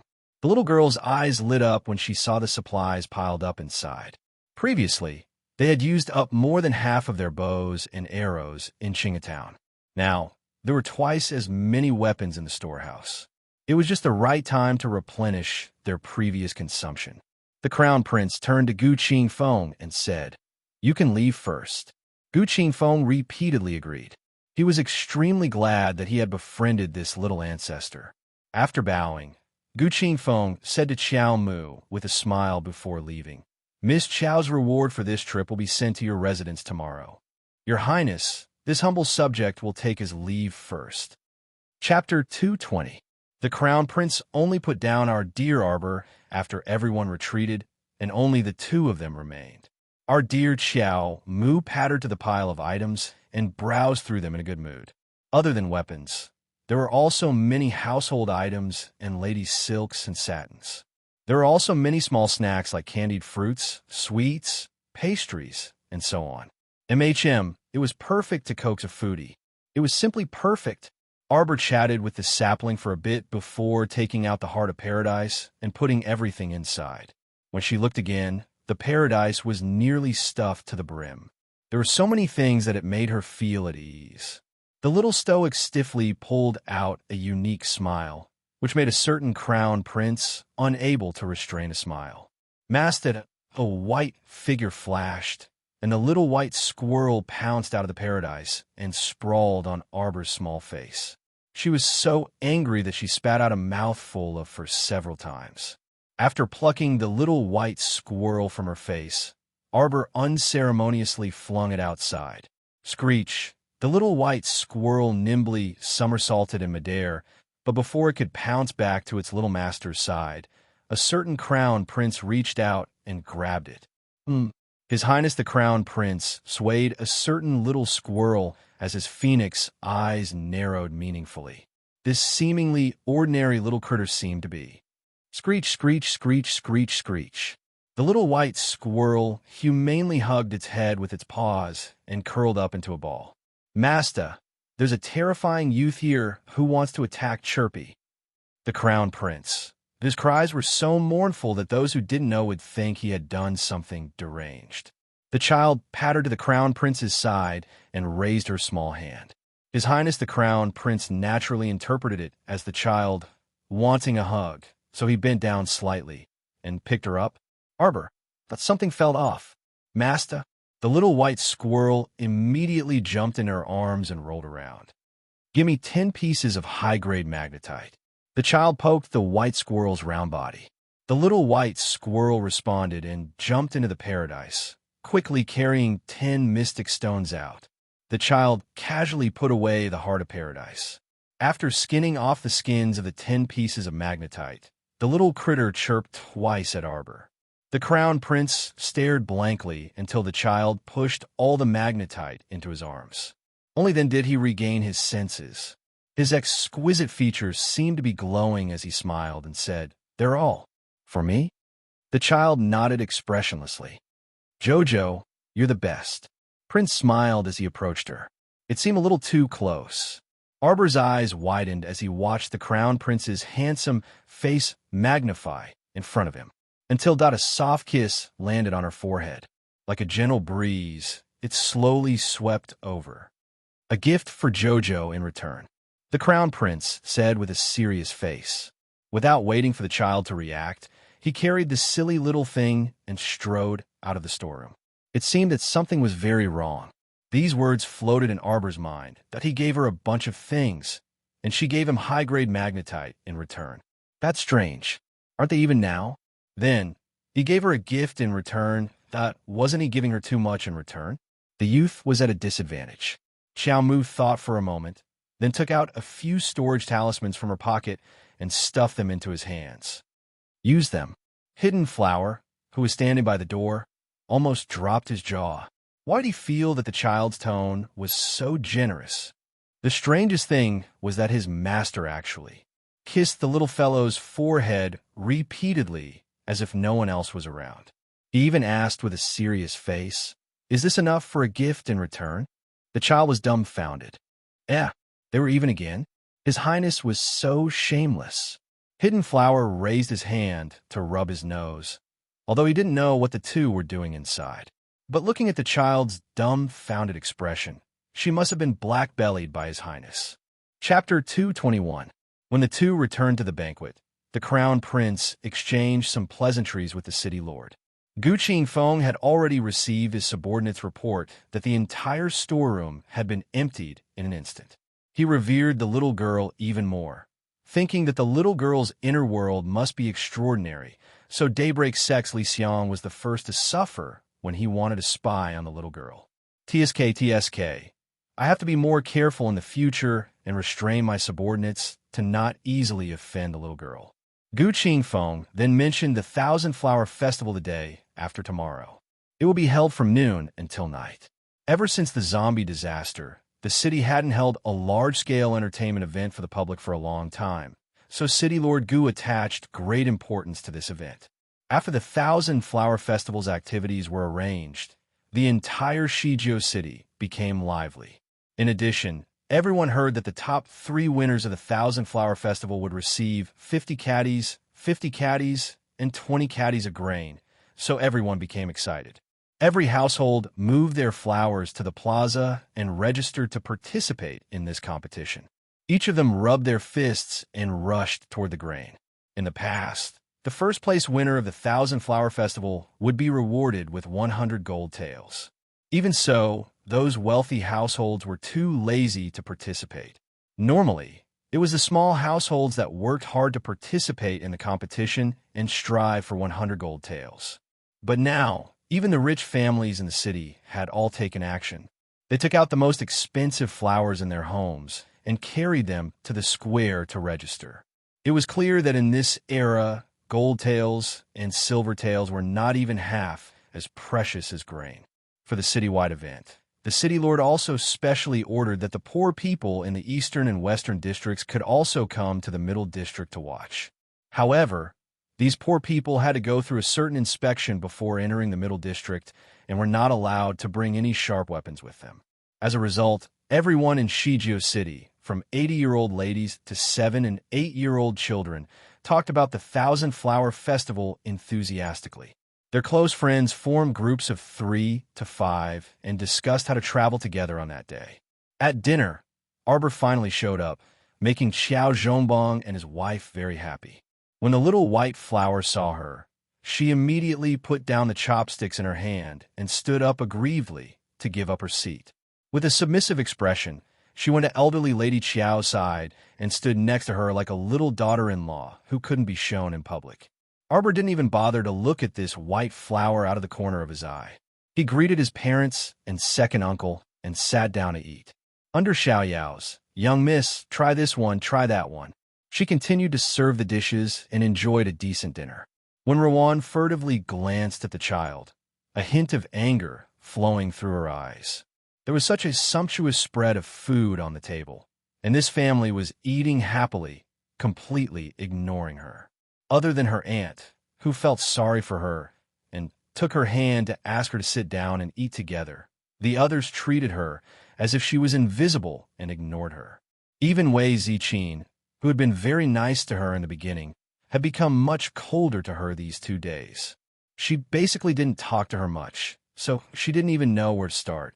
It was simply depressing. She still remembered the first day she came to the Qiao family. This family was very friendly to her, but everything changed drastically ever since that little bitch Arbor returned. Elderly Lady Qiao had Sun Yang, who was serving beside her, add a stool for one Rowan, and when Rowan barely sat down. Arbor put down the small bowl in his hand and expressionlessly said, "I'm full. Father, mother, daughter will take her leave first." Everyone, her meaning couldn't be more obvious. She clearly didn't want to see her. Chapter 222. Jojo. When Rowan hastily stood up and smiled awkwardly at Arbor. I heard the Thousand Flower Festival will be held in the city tomorrow." When Rowan stuttered when she met the child's dark eyes at first.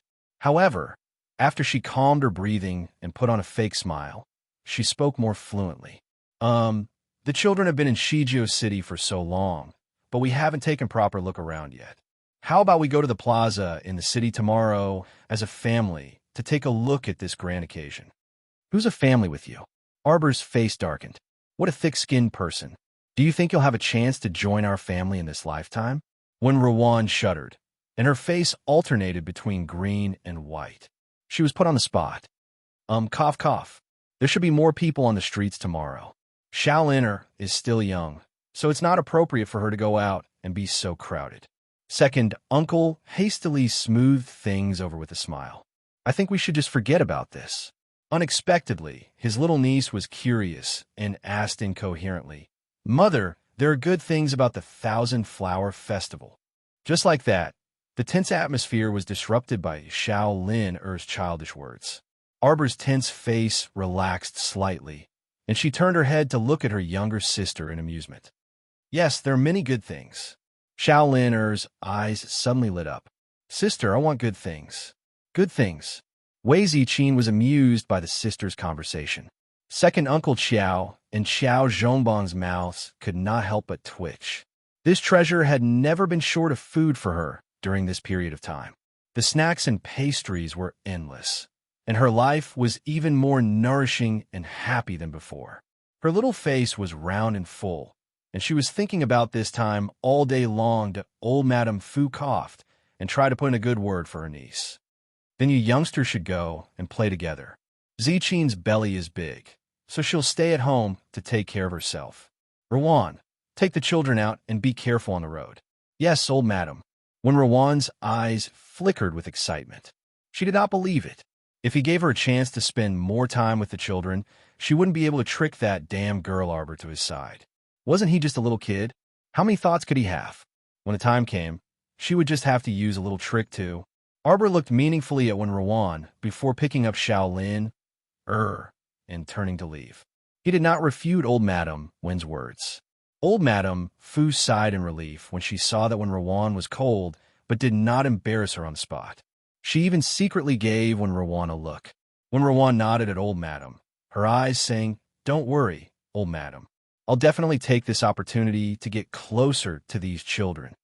How could she have known that Arbor had pretended to agree to go out with her just to take her life?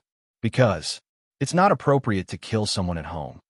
The 10,000 Flower Festival was about to begin. Suddenly, Arbor stopped in his tracks. His cold eyes shot to the top of the wall. With a turn of his hand, he stuffed Shaolin into Xiao Hu's hands. "Brother Xiao Hu, bring little sister back. I'm going out for a bit." Xiao Hu was just excitedly talking about going to the 10,000 Flower Festival tomorrow when he raised his hand to catch Shaolin.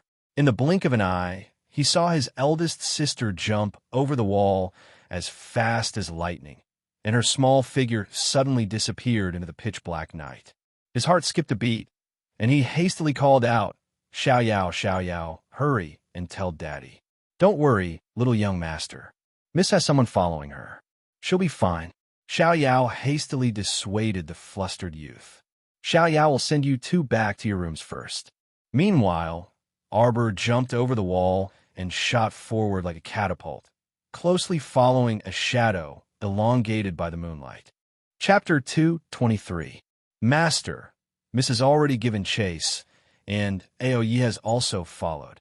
Huifeng stood solemnly in front of the carriage at the corner of the street and cupped his hands. The crown prince, who was resting with his eyes closed inside the carriage, slightly opened his phoenix eyes when he heard this. The carriage's exterior looked unremarkable, but the interior was actually filled with soft cushions, and every inch of the interior was wrapped in silk. The short table was delicately painted with green bamboo, and a large red brocade box was placed on top of it, right next to the crown prince's left. Huifeng continued, "That person was discovered as soon as he jumped onto Miss's wall, so he didn't have time to do anything. He was chased by Miss until he jumped over the wall and left in a sorry state like a stray dog." TSK. The crown prince chuckled disdainfully. Huiyan's lackeys were truly unreliable. "Let's go take a look. Let's just treat them as appetizers for tomorrow's 1,000 Blossom Festival celebration. If Jojo wins, I'll give this to her as a reward." The crown prince's fingers lightly stroked the large red brocade box next to him. This item had always been under He Tian's care, but since the crown prince was here in person, it was more appropriate for his master to personally give it to the little girl. He Tian was quite tactful. Hidden Flower followed beside the carriage the entire way and straightened out the creases on his sleeves. He couldn't help but chuckle. Then what if she loses? Huifeng glanced at him. Does this fool know that trouble comes from careless talk? If she loses, I'll sell you. An exquisite kettle was thrown out of the carriage and smashed directly at Hidden Flower's head. Hidden Flower dodged to the side with a sullen face. So infuriating. Master is so unreasonable and randomly insults people. I beg for an explanation. At this time, the man being chased by Arbor like a stray dog was already inexplicably sweating on his forehead. He simply didn't dare to believe that a level 4 mystic cultivator like him would be discovered the moment he stepped onto the other party's wall. This child was too strange. That speed of pursuit simply made him feel inexplicably apprehensive. Could it be that the person he encountered now was a tough nut to crack? The man swiftly ran toward the rendezvous point. Damn little brat. Since you want to follow me, then keep following me. Let's see how you'll die without a burial place then. Suddenly, A strong gust of wind hit his back. The man turned his head around in shock and saw that a small stoic face had already appeared behind him. She was holding a ferrule as black as ink, and she swung it at his back without any explanation. Before the ferrule arrived, a strong gust of wind had already arrived. Profound energy suddenly exploded on his back, causing him to stagger 2 or 3 steps forward in a sorry state. Before he could even open his mouth to make a sound, a terrifying little foot carrying profound energy suddenly kicked him in the back. Pooh! The man's old face stiffened. As he rushed forward, he spat out a mouthful of old blood. He felt as if his internal organs had been turned around in his body. Every part of his body was in pain. What a scary girl. I have to run. Sensing the approaching aura of death, the man didn't dare to stay any longer. He ran forward with all his might. Just now, he had already mobilized all the profound energy in his body to block that wretched girl's attack. But he was still injured. What did this mean? The man's eyes widened. This wretched girl's cultivation was higher than his. Why was this so? How old was she? Bang! Arbor swung her ferrule again in pursuit, but it missed. A beam of light formed by profound energy fiercely smashed several inches behind the man's heel, scaring him so much that his old face turned pale. He suddenly staggered and actually ran away at an extraordinary speed. The child wrinkled her brows and sniffed. She followed that man out of the city and ran toward the ruined western part of the city. Chapter 2:24. Damn girl, there's a path to heaven, but you don't want to take it. Let's see how fierce you'll be in a while. The man forced a smile and suddenly stopped and turned around. Arbor also stopped and turned her head to look at the 2 brawny men that appeared from the shadows. Damn girl, it's not too late to beg for mercy now. From his appearance, the person who spoke looked like an ordinary farmer. His face was dark, and he looked honest and considerate. Xiao Mu coldly swept her gaze over the 3 people's faces in succession. Who sent you here? The dark-skinned man sneered. Go ask the king of Hell's Hall. 2 immobilization talismans suddenly floated into the air and suddenly split open when they hit 2 of the men. Before those 2 idiots could figure out what was going on, they were immediately immobilized on the spot, dumbstruck. Before they could react, Arbor turned around and charged at the dark-skinned man. You're courting death, the man roared, a trace of surprise flashing through his heart. This child actually had an immobilization talisman on her.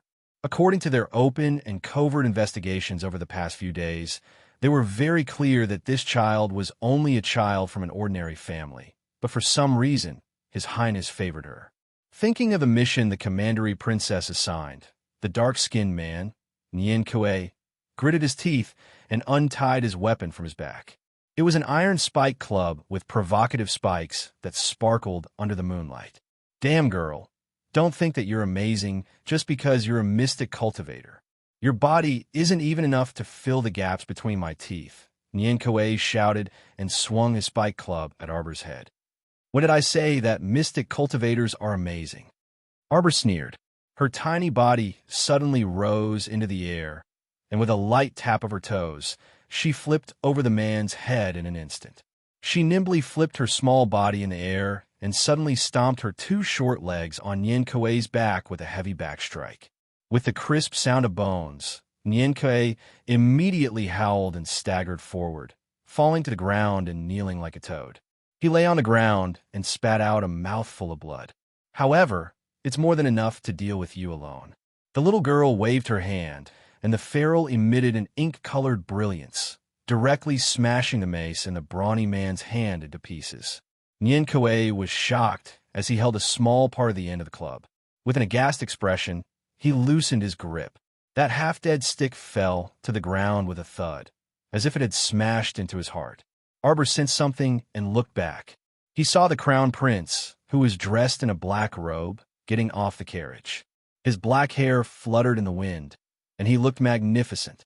The little fellow's eyes lit up as he hurriedly ran towards him. The corners of Hidden Flower's lips curled up as he thought to himself, as expected of my lord. From the age of 80 to the age of 8, he can charm everyone in the world. Hurry up. Help me extract a strand of his life soul. The little fellow rushed to the crown prince's side and hurriedly grabbed his hand.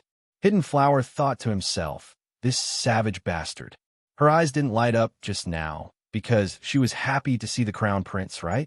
The crown prince naturally interpreted her action of rushing over to grab his hand as a request for a hug and caress. He reached out and picked her up. He rubbed her small head and said with a slightly displeased expression, "What use can such a good-for-nothing be? If you want to use someone, just leave Hidden Flower behind." "Master," Hidden Flower called out exaggeratedly and desperately squeezed out 2 drops of manly tears. Arbor turned to glance at Hidden Flower before turning back to the crown prince and saying, "He's already crying, so you should keep him for yourself. Don't be so heartless. It's not easy being a subordinate." Hidden Flower and Huifeng both twitched their mouths. Aoyi, who was hiding in the dark, thought, "Then why did you freaking charge him back then?" Chapter 225. When Yin Kuei saw the crown prince, he had already collapsed to the ground, trembling. The other 2 were even worse. After the immobilization talisman's effect was lifted, they fell to their knees one after the other and prostrated themselves on the ground, not daring to raise their heads even an inch. Your Highness, Your Highness." "Ah!" Yin Kuei screamed and rolled back and forth on the ground while holding his head. Arbor reached out to take the soul that the crown prince handed over, a strange smile faintly appearing on his lips. "Search him." Xiao Mu expressionlessly gave the order. Without waiting for Stay Up Late to rush out, Hidden Flower and Huifeng scrambled to Yin Kuei's side. They roughly kicked him twice and flipped him over to search him. Soon, a small box was handed over to the little girl. The crown prince's phoenix eyes darkened as he stared at the box in the child's hand.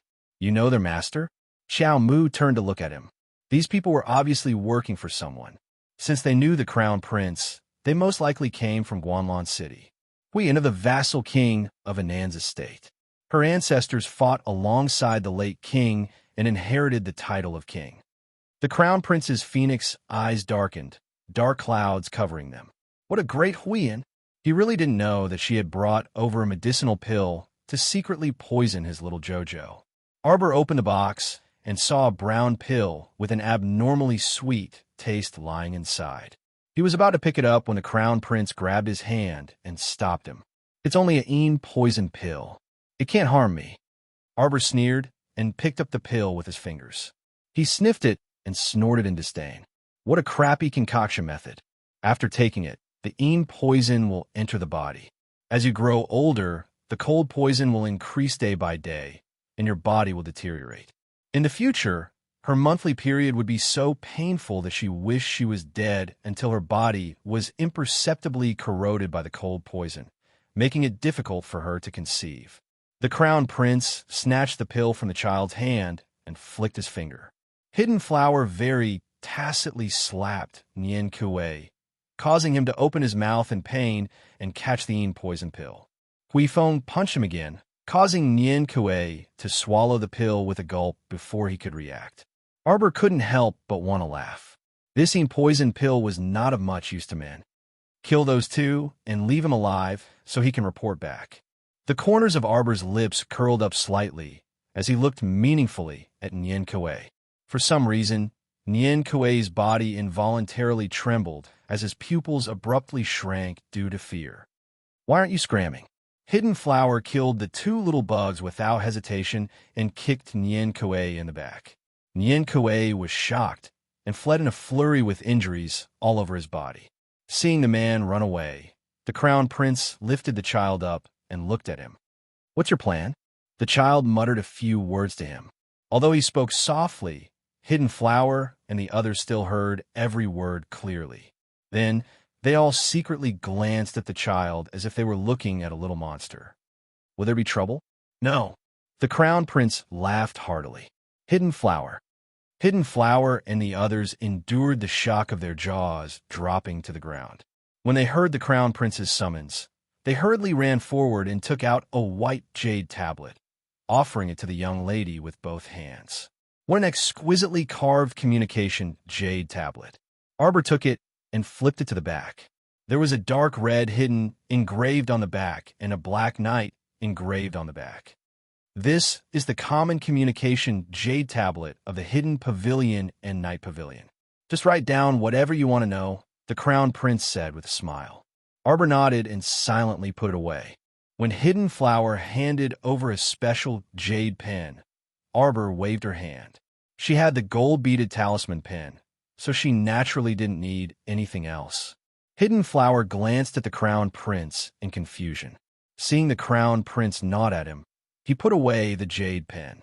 Chapter 226. Jojo, you've won, so there's a reward. Arbor reached out and hugged the brocade box the Crown Prince stuffed into his hands. When he opened it, his gaze was attracted by an ink-colored ring. Without too many garish decorations, this ring quietly laid there. Its lines were very distinct and exuded a unique charm. The child reached out to pick it up and put it on. The ring immediately contracted and very obediently encircled her small hand. "You're a mystic weapon master," Arbor said hesitantly. He had wanted to ask last time.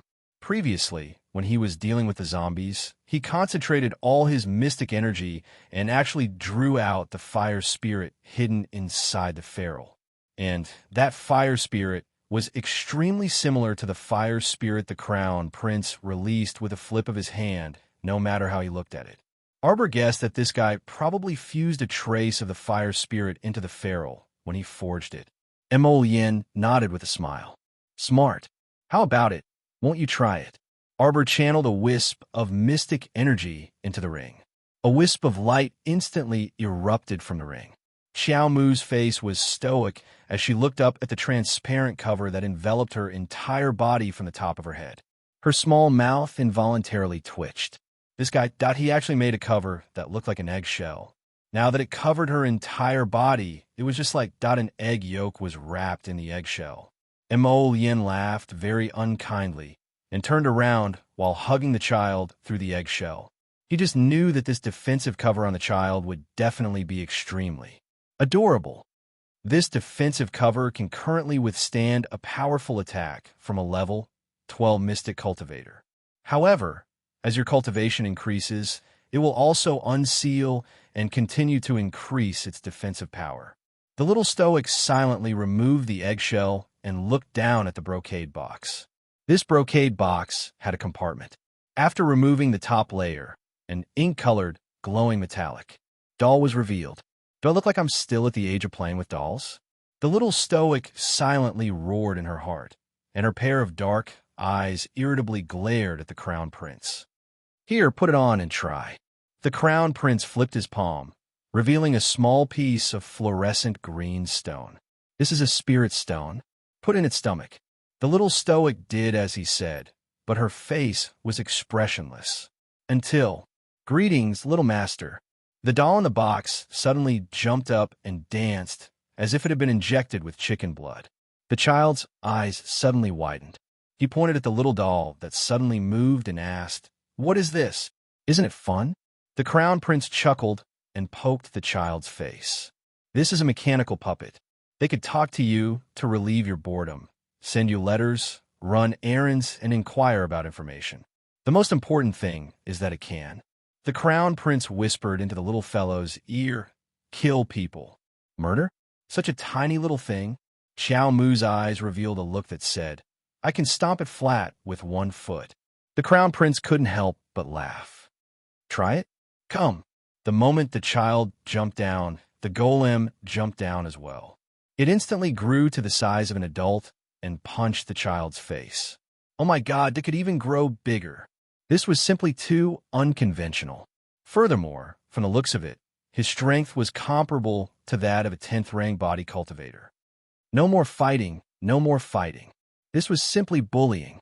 The child ran a circle around the field, making Hidden Flower and the others secretly laugh.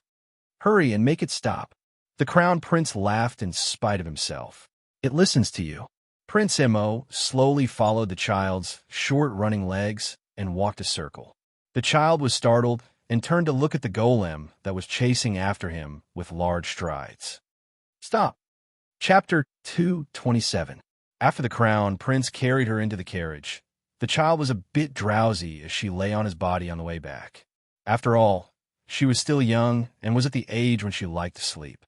When they arrived at Pear Blossom Alley, the Crown Prince didn't wake her up and directly carried her back to her room. He only greeted Wei Ziqin and Xiao Zhongbong before he left.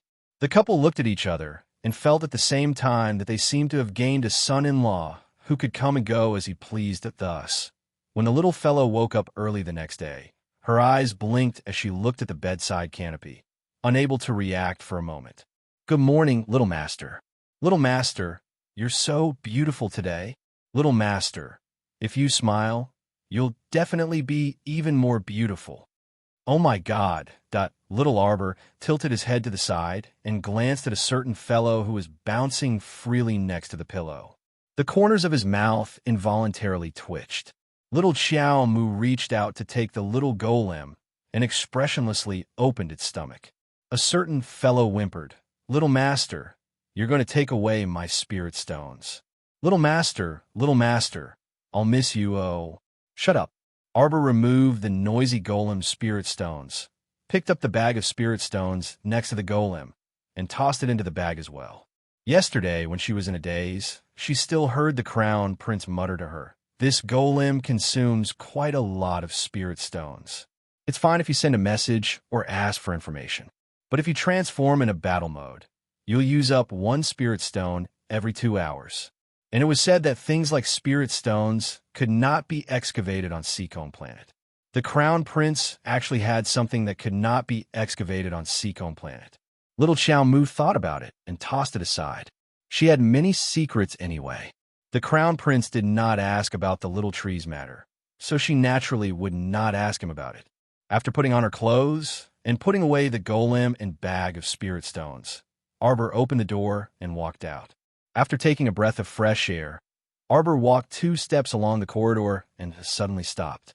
She looked coldly at the 2 people whose backs were facing her in the small courtyard. Xiao Zhongbong truly did not expect to be stopped by one Rowan so early in the morning. Although the 2 of them kept a certain distance from each other, they still felt a little strange when they saw Miss Wen walking closer step by step in a mysterious manner. "Miss Wen, if you have something to say, just say it." Xiao Zhongbong frowned and took 2 steps back. Wen Ruan smiled gently at Xiao Zhongbong and took out a white jade porcelain bottle from her sleeve. She handed it to him and said with a smile, "Big brother Xiao, there's a meridian healing pill inside. It'll definitely help your damaged mystic meridians greatly if you take it. Who knows, there might even be hope for the recovery of his profound veins." Xiao Zhongbong's eyelids suddenly twitched, and his slightly heated gaze landed on the porcelain bottle in Wen Ruan's hand. "This, Miss Wen, I can't accept a reward without any effort. How can I accept such a valuable gift from you? Big brother Xiao, don't decline. I've always been grateful that you guys took me in, and I've always wanted to repay Big brother Xiao." Wen Ruan smiled gently and said softly, "Big brother Xiao, are you suspecting the origin of my pill? Don't worry. This pill was given to me by a Taoist priest who had the demeanor of a transcendent being. I helped him out a little, and he gave it to me. It's definitely not fake, so don't worry, Big brother Xiao." "No, it's not." Xiao Zhongbong awkwardly took a step back and repeatedly waved his hand. That won't do. Miss Wen, I can't accept this pill. I absolutely can't accept it. You better take it back." "Father," Arbor called out normally and interrupted Wen Ruan's words. Chapter 228. Xiao Zhongbong immediately let out a sigh of relief when he saw his daughter and strode over. "Jojo, you're up. Let's go. Your mother and the others should be waiting in the dining room. Let's go." Could it be that in her previous life, when Rowan also took out this immortal pill and failed to kidnap father, which made grandmother more determined to let her marry into the family? Was it also because father could recover his mystic meridians and become a mystic cultivator, though when Rowan was willing to marry him? Otherwise, how could this scheming woman be willing to marry someone else? Later on, she was captured by her friend and had her limbs broken. She was locked up day and night to study her inner world, so she really did not pay attention to whether her father recovered and became a mystic cultivator in the end. However, these matters from her previous life did not matter, because when Rowan, this possible variable would be erased that Arbor gave when Rowan a thought-provoking gaze. Jump around properly. There's not much time left, you. She then turned around and followed her father to the dining room. When Rowan inexplicably shuddered and angrily put away the white jade bottle in her hand, she inwardly cursed Xiao Zhongbong for not knowing how to appreciate favors and angrily followed her father to the dining room. She had not eaten breakfast yet, so she naturally could not bring the children out on an empty stomach. When Rowan reached the dining room, she could not help but stifle her anger. Xiao Zhongbong and Xiao Zhongxing's family were happily eating breakfast and completely treated her as invisible. They did not even bother to greet her. Old Madam happened to say that she was not feeling well again, so breakfast was sent to her room. When Rowan was alone, so she took a bowl and chopsticks and casually ate. The more she ate, the more she found the food tasteless. Today's breakfast was just a pot of plain porridge and steamed buns. She ate until her mouth was almost bland. When Rowan knew Wei Ziqin had a secret because she often saw her fiddling around in the kitchen with the door closed. Soon, she would be able to conjure a lot of delicious meat and poultry. But today's breakfast was too plain. Usually, when she saw Xiao Lin that girl, eating pastries that she had never seen before, she completely didn't know how to share them. She really didn't know how Wei Ziqin raised her daughter. The children she raised were each more selfish and heartless than the other. When Rowan secretly smacked her lips and gently put down the bowl and chopsticks in her hand, no matter how resentful she was, she still wore a very amiable smile on her face. She looked in the direction of Arbor and softly said with a fawning expression, "Jojo, should we go out earlier? We can still stroll around on the way." Shaolin held the bun in both hands and took a few bites. Her eyes suddenly lit up as she looked at her elder sister. "What's the flower this time?" Xiao Zhongxing laughed unkindly. Arbor also didn't know whether to laugh or cry. He extended his hand toward Shaolin and Shaolin immediately tilted her small body and pounced toward him. "Mother, father, second uncle will go out first." Arbor stood up with his little sister in his arms. His small body hugging a little bun didn't seem out of place at all. Instead, it was a little creepy. "Jojo, be careful on the road." Mother rubbed her stomach and looked at the sisters with a smile. "Xiao, pay attention to your two sisters," second uncle instructed with a smile.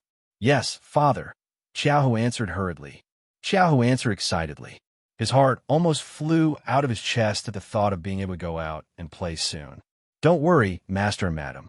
Xiao Yao will take good care of the young master and young miss." Xiao Yao walked over with a chuckle and stood next to Arbor. Little White Flower also smiled hypocritically at Wei Ziqin. "Sister Ziqin, don't worry."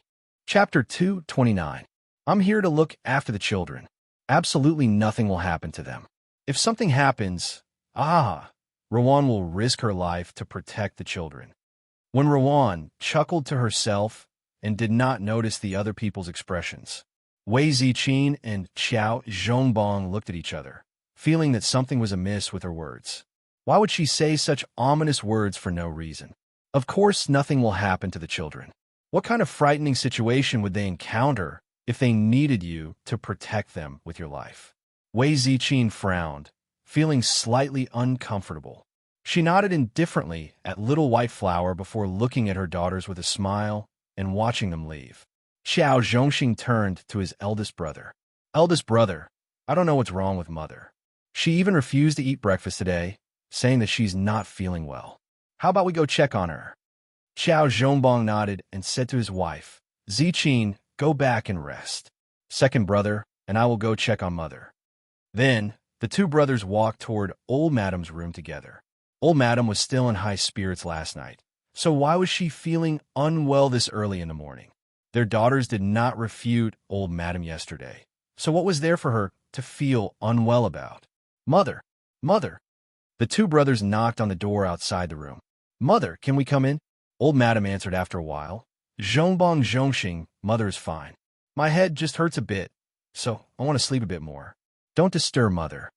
The two brothers looked at each other in astonishment. "Mother, why did you suddenly have a headache? How about we have Chong Zai go to the medical center in the city and invite a doctor back for Mother." Old Madame Chow hastily said in a slight panic, "And no need. Ah, no need to trouble yourself. Mother will be fine after sleeping a bit more. All right, you two brothers can go. Mother is fine." Why was Mother acting so strange? Xiao Zhongbong and his brother muttered softly before leaving in embarrassment. On the other side, Little White Flower led the 4 children out and sneaked a glance at Jojo. "Jojo, we came out quite early. Where do you want to go?" The 4 children remained silent. Arbor remained silent and expressionless. Jolin, who was in her arms, was munching on half a bun and ignoring everyone else. Xiaoyao lowered her head and followed her mistress. Since her mistress didn't say anything, she naturally wouldn't say anything. Xiaohu looked around and didn't hear what the Little White Flower was saying. The 4 children were so uncooperative that Little White Flower gritted her teeth in anger. Once again, she secretly cursed the Qiao family for not knowing how to raise children. The group of 4 walked out of Pear Blossom Alley and headed towards the main street. The lively atmosphere that greeted them made Xiao, whose eyes turned back and forth. He didn't even have the time to watch the fun, let alone listen to Little White Flower's nagging. "Sister, this time." Little Lin pointed at a stall with her chubby little finger and yelled. Arbor looked back and saw a stall selling silk flowers. He couldn't help but be amused by this little girl. "You're not allowed to eat. Eat half of the bun in your hand. You're not allowed to eat before dinner. Look at how round your stomach is after eating so much." In this day and age, the rice and grain sold on the streets were more expensive than gold. How could they set up a stall selling fine snacks if they couldn't even afford to eat coarse grains? Little Lin pouted and silently continued to munch on her bun. When Rowan scooted over to the sisters and reached out to Qiao Mu ingratiatingly. Qiao, Shaolin is quite heavy, right? You must be tired from carrying her. How about I carry her for a while?" "No need." Arbor dodged and walked forward with Little Lin in his arms. Chapter 230. When Rowan suppressed a trace of anger in her eyes as she roared inwardly, "You're just like your dad. You don't know how to appreciate favors." If it weren't for the fact that the Qiao family was well off and didn't have to worry about food and clothing, she wouldn't have bothered fawning over them like a little wife. She just didn't want to go back to that lousy place in the Western District to suffer. Arbor walked in front with Shaolin in his arms, and the corners of his lips curled up slightly. As the sun gradually rose, the flow of people on the main street increased. Many people walked toward the Thousand Flowers Plaza in groups. "I think Landlord Lee's flower will win first place in the competition." That's right. Even those rich and powerful families are rushing to participate in this Thousand Flowers Festival. Poor commoners like us won't be able to make a living. I think we can forget about that 50 kilograms of rice. Everyone discussed in low voices, and quite a few people sighed. "Don't worry. I heard there's also an incentive prize for 200 participants. Each person can get a kilogram of beans. But we'll have to rely on the number plate in our hands to draw a prize. We have to hurry and get a matching number plate." "Oh, that's great." Right. Let's hurry and get a plate." But why did the city lord let those filthy fellows from the eastern and western districts in and fight with us for the number plates? Arbor walked toward the entrance of the plaza where the number plates were distributed. Since they came out to play, they naturally had to put on a show. The number plates were a pair of thin, specially made bamboo slips with numbers carved on the back with a knife. The line was very long, but the number plates were distributed quickly, so it wasn't long before it was their turn. Arbor's children each took a pair. When they flipped it open, they saw that their number was already over 5,000. "Little sister, do you think I'll get a kilogram of beans?" As Xiaohu spoke, the adults next to him couldn't help but snicker. "Little brother, it all depends on luck. Say, there are at least 10,000 people participating in this event in the entire city. It sounds like 200 participants are quite a lot, but compared to the total number of participants, the winning ratio really isn't high." Xiaohu nodded. "You're right, uncle. It all depends on luck. It'd be great if I could get a kilogram of beans. Hey, kid, who doesn't want a caddy of beans? I still want to take that caddy of beans. Maybe I'll be lucky enough to get it." My face is white. Xiaohu raised his head and snorted. Arbor was speechless. "Bro, you don't need a pound of beans. You look so expectant, and you're even arguing with a stranger. She felt that she might be very poor. Seriously, it felt so annoying to bring a bunch of clowns out on the streets. All kinds of flowers and plants were placed along the street, circling around the main street to the plaza. It was extremely crowded and bustling. As the sun approached noon, the people who were watching the flowers began to cast their cards. They cast one card and kept the other. It was said that there would be people in the city lord's mansion working overnight to count the number of the winners. The winners would only be announced the next day. At that time, as long as they were the winners, they would be able to line up at the city lord's mansion to receive food with a number plate. Arbor held little Lynn in his arms as they walked. From time to time, he would take down his sister's outstretched hand that was asking for a flower. Suddenly, Xiao Mu's footsteps paused in front of a flower pot that resembled a begonia, and she blinked. The old man who was arranging the flower pot was so happy that he almost jumped out. "Kid, cast your card. Do you like it? Quickly cast your card for this old man." It was a pity that it had been on display for an entire afternoon, but only a few people had cast their cards. The old man was about to cry. How could he win a prize like this? The whole family was waiting for the rice to boil at home. "Old Grandpa, are you selling this flower pot?" Arbor's little face was expressionless, but his dark eyes were brighter than ever. Chapter 231. The old man was startled. He examined the children in front of him and saw that they were dressed in bright and beautiful clothes. They should be the children of some wealthy family in the city. He hesitantly asked, "Sell? What's the price?" If the child wanted to give him any gold or silver, he naturally would not sell it. 50 caddies of rice in exchange for your pot of flowers. Are you selling? Arbor asked softly. 50 caddies of rice. The old man's loud voice immediately attracted the attention of a group of people. Originally, not many people paid attention to them, but now that the 50 caddies of rice was mentioned, they immediately surrounded them. Arbor did not like crowds, so he frowned and said, "Grandpa, are you selling or not? 50 caddies of rice in exchange." Of course. His family had a large population, and the monthly allowance from the city lord's estate was not enough to feed them. Even if they lived frugally and ate porridge every day, the food would only last them for 20 days. They would have to think of other ways to feed themselves. The food at home was about to run out, and now the child asked for 50 caddies of rice in exchange. How could the old man refuse? "Then come with me," Arbor said to the old man indifferently. He turned around and led the old man to a tea house on the side of the street. This tea house was actually empty. They could not even fill their stomachs these days. Who would have the leisure and mood to come here like an idiot to drink tea and talk about swords? Arbor randomly picked a private room and walked in. He said softly, "Stop them outside." Yes, Mississippi immediately appeared and blocked the crowd who wanted to rush in with a murderous expression. "Miss has ordered that no one is allowed inside." "I'm not an outsider. Let me in. I'm a relative of your Mississippi." When Rowan wanted to squeeze in, but was blocked and pushed by Aoye's extended arm. When Rowan staggered back several steps and was immediately pushed to the back by the crowd. She was so angry that her face turned pale and her lips trembled. Aoye stood at the half-open door of the tea house and said coldly, "No one is allowed inside. Otherwise, you will be killed without mercy." Everyone immediately took a few big steps back.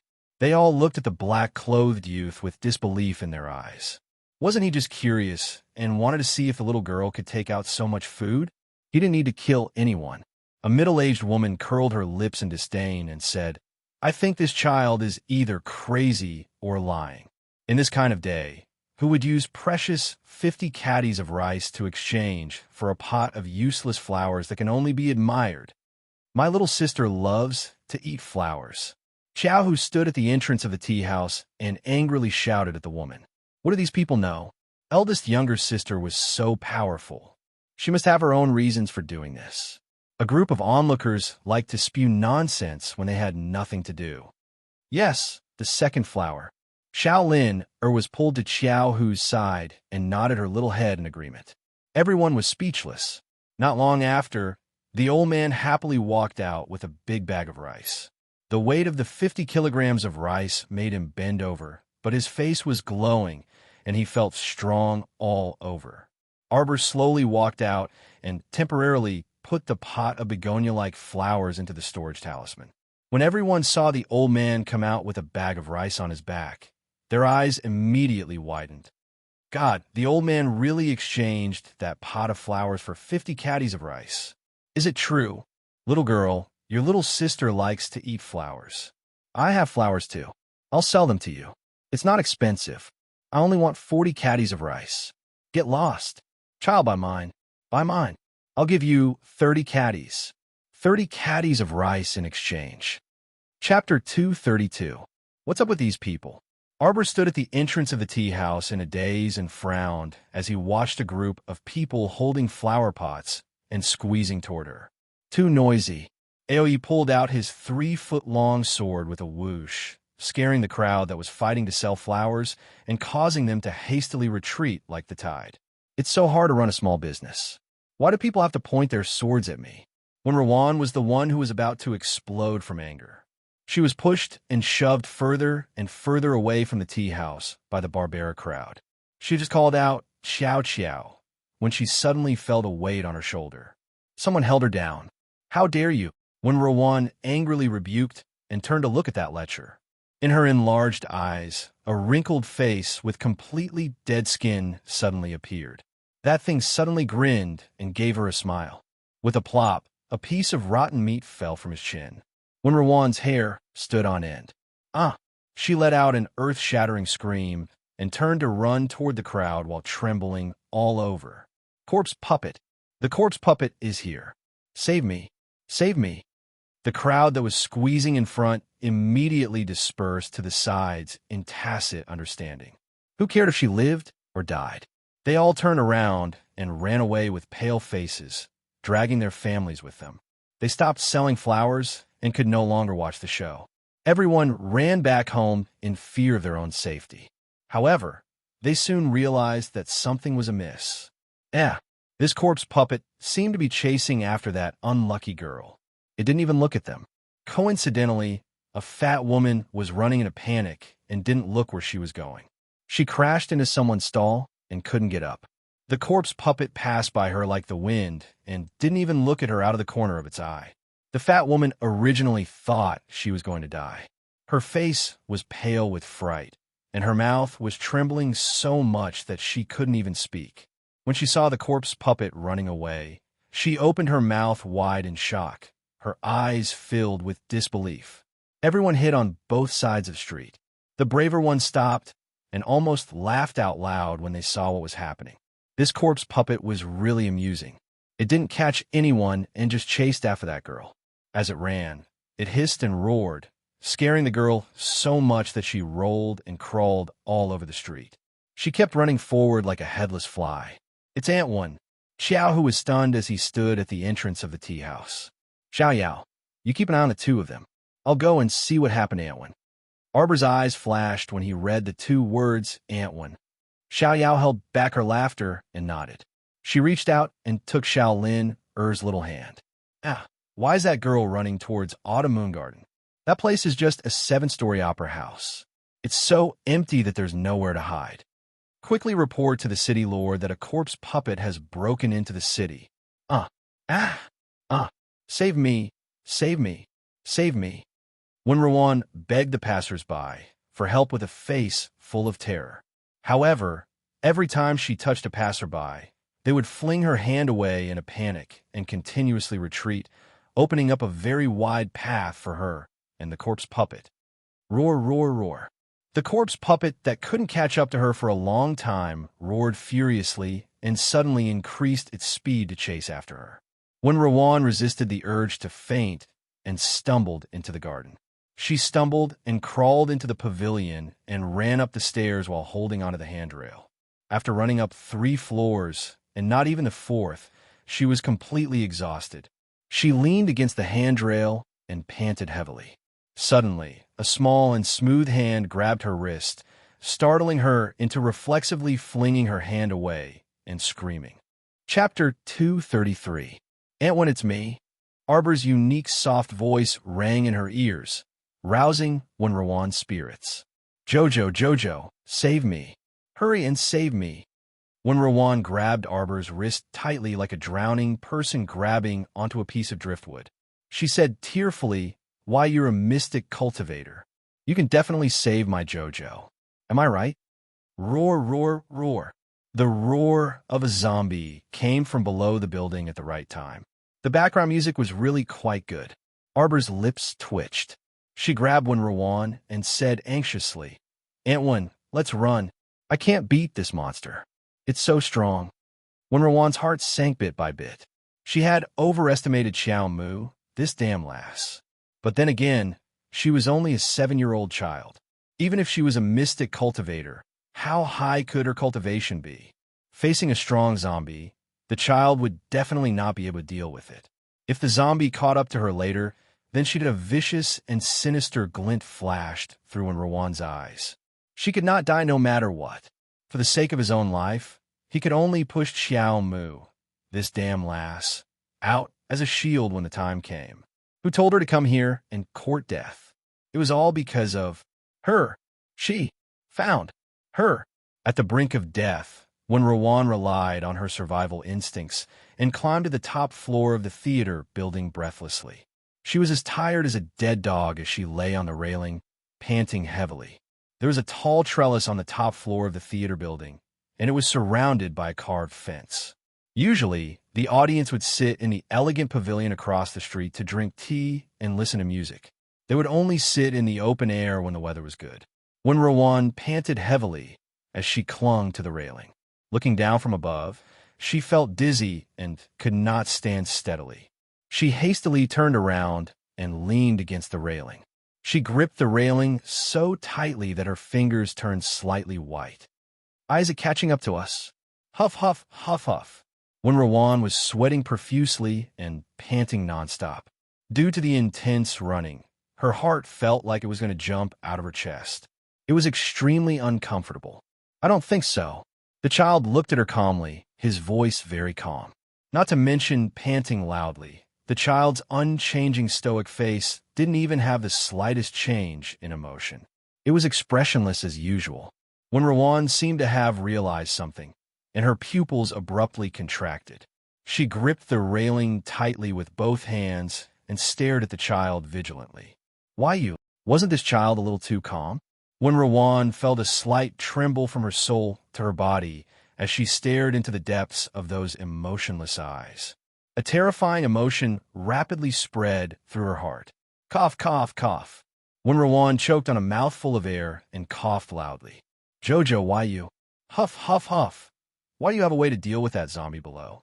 Don't lie to Aunt Wen." "I don't have a way." The child slowly walked toward her. Tap, tap, tap. Every small step seemed to land on Wenruan's heart, causing her heart to palpitate and her eyelids to twitch nonstop. At this moment, a roar came from the top floor. Wenruan's nerves were stretched taut. She sternly yelled at Jojo, "Jojo, come to me quickly. It's coming, it's coming." Damn it, this child seemed too calm. She had to have him firmly in her hands. She heard that zombies wouldn't pay attention to other people when they were focused on eating a person's corpse. Chapter 234. "Aunt Wen, you not try to push me to death so you can run away yourself, right?" Xiaomu suddenly stopped in her tracks. She tilted her head and looked at the woman who was as gentle as water with a strange expression. Wenruan's heart skipped a beat. She tried her best to maintain her composure, but she stuttered, How is that possible? Why would Aunt Wen do that?" "Huh." The child's voice was faint. His soft voice rose slightly at the end with an inexplicable meaning.